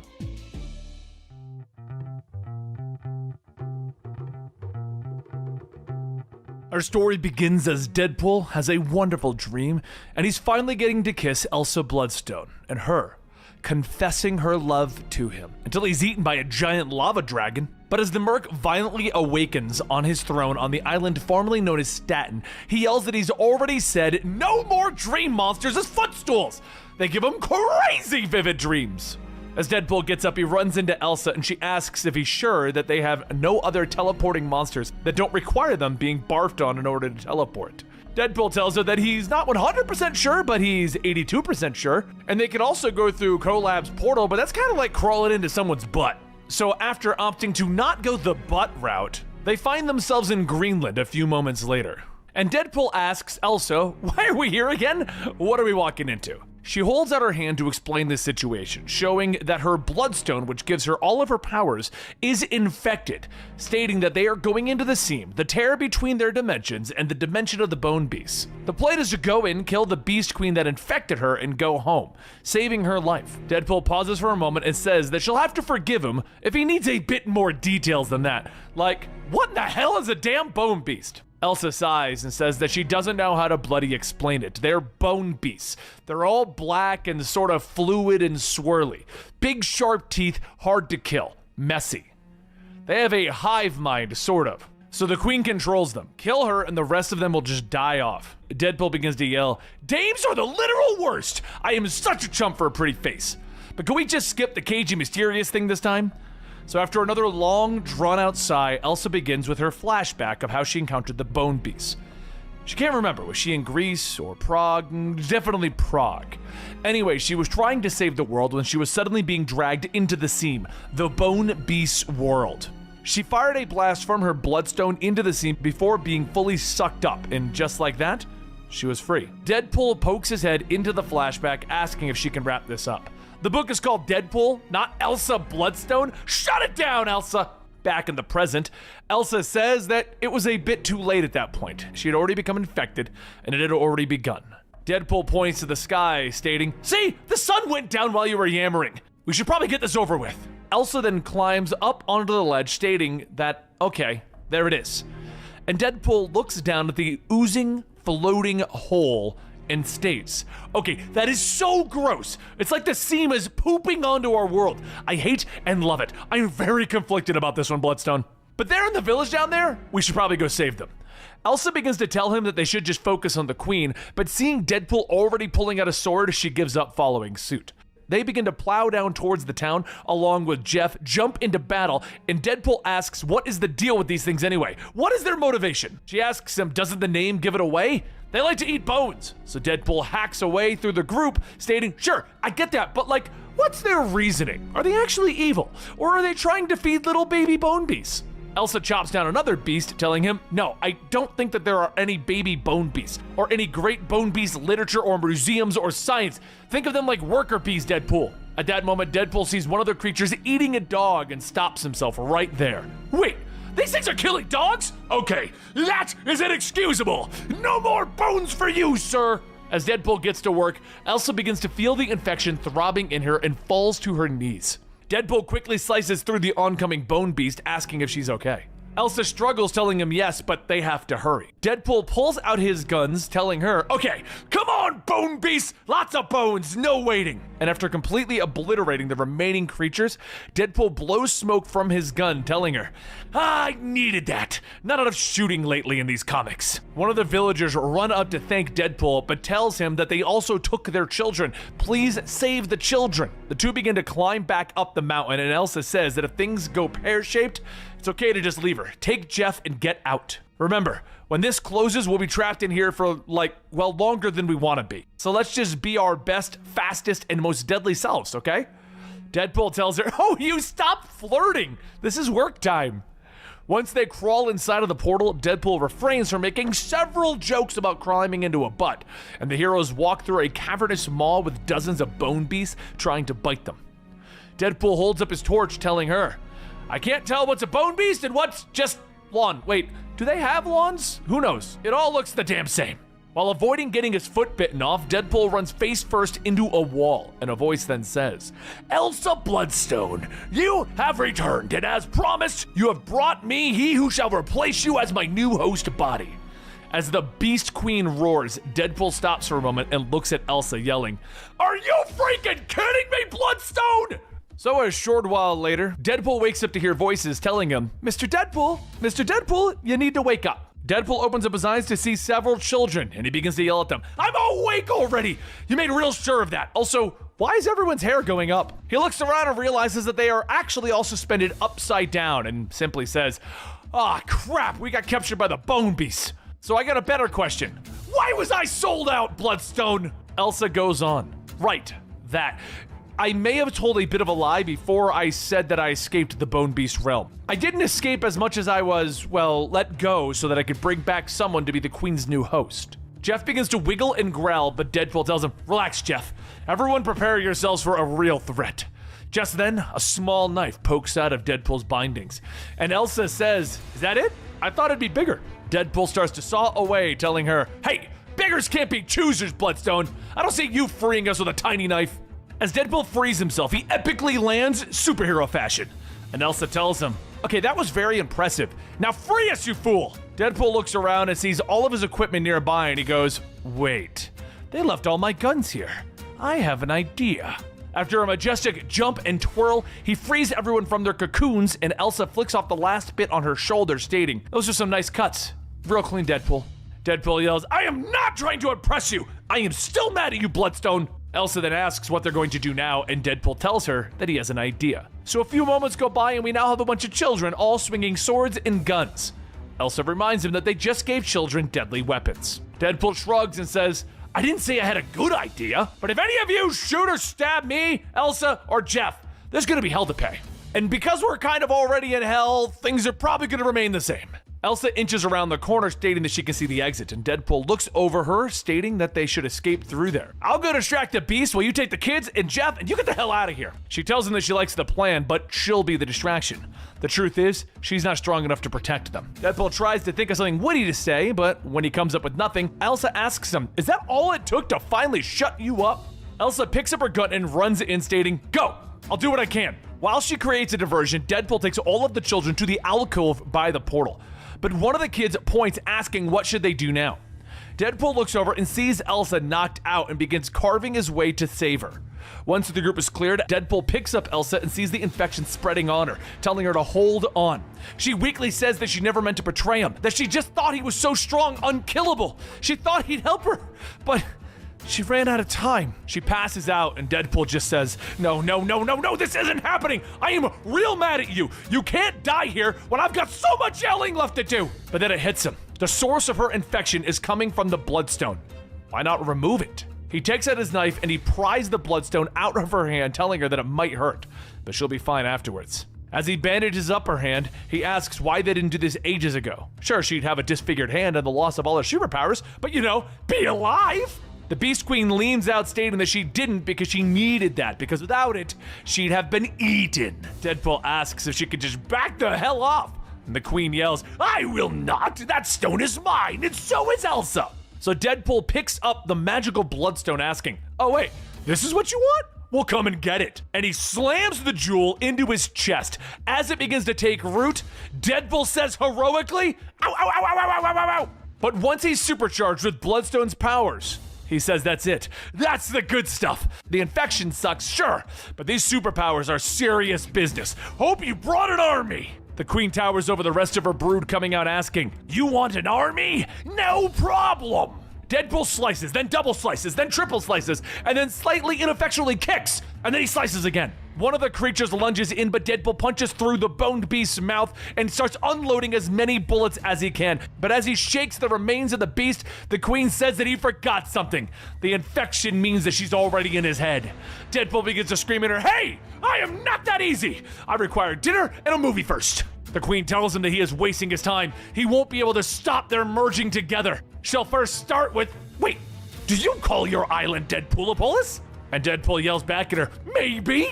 And the Queen says that when she's done with it, it'll be called the Bone Zone. Get it? Deadpool responds in turn, "That is a stupid name, and jerky teenagers are going to think you're talking about, but you know what they think you're going to talk about." One of the larger bone beasts jumps in, chomping down on Deadpool. But as he rips him off, he pulls off his glove to see the progression of the infection. And when he sees that his arm has turned nearly black, he says to himself, "Oh, that ain't good." He looks over to see Elsa Bloodstone getting the last of the children out, and then he comes up with a great idea. If the Queen wants to merge with them, let's just skip the ceremony and merge. Screw it! But I sure hope you like indigestion. Seeing as their time is running short, Elsa grabs the remaining kids and chucks them through the portal, leaving only Jeff remaining. As she picks him up, he squirms, and Elsa tells him to stop. He can keep his mouth knife. Now hurry up and get through. As everyone safely gets out, Elsa jumps through the portal, and Jeff begins to whimper. Elsa tells him that she knows, but Wade is very strong, real hard to kill. Maybe he'll make it? Back inside of the scene, the Queen says that is not how things are done. Your efforts are in vain. I could still transfer myself into your body. It'll just be messier and more painful this way. Deadpool tells her that she's a pretty smart pile of black goo, but she forgot one thing. She forgot that he has a whole mess of pockets, and they're filled with more than just cool trading cards. But more importantly, you'll need an actual body to merge with. Later! Deadpool strikes the dynamite and his body explodes into a million bloody pieces. A few moments pass and Elsa peeks through the portal asking if he's alive. The blown apart Queen screeches as she begins to die, and Elsa sees Deadpool's head. The Bloodstone states that the host of the stone is dead and the Queen's infection has burned out of the Bloodstone, which means back in you go. And as the jewel is set back into Elsa's palm, the Queen makes one last attempt to attack. But Elsa turns back, firing a blast to finish things off. And with the Queen finally dead, she picks up Deadpool's head, telling him that she's so sorry. She isn't one for cheese-filled speeches, but she hopes that he knows that his sacrifice saved her life, Jeff's life, and all those kids. It means something. It's real. One of the most real things that she's ever seen is she will never forget his sacrifice. Maybe he can come back? She kisses his head, and she waits for a moment. And then she says that she supposes it was too much to hope that he'd come back to life from that. Just then his head springs back to life and he says, that was nice and all, but if I'm being honest, I'm still looking for that apology. They begin to argue over what's considered an apology, and then they notice the portal to leave is closing. She laughs as she takes off her jacket, stating that they have to hurry. There should be an open seam in Egypt that they could escape from, and as she creates a holder, Deadpool asks if they're dating now. Elsa nestles his head inside, telling him maybe. She's actually dated more bizarre things than just a sentient head with a miraculously functioning vocal cord. Now, let's go home, Deadpool. And that was the Deadpool Supercut. All the main continuity Deadpool stories combined into one video. What did you guys think of this? Did you make it all the way to the end? Do you want to see a Supercut with all the out of continuity stories? Let me know down below and be sure to like and subscribe, and we will see you all next time. Rest in peace, Benny.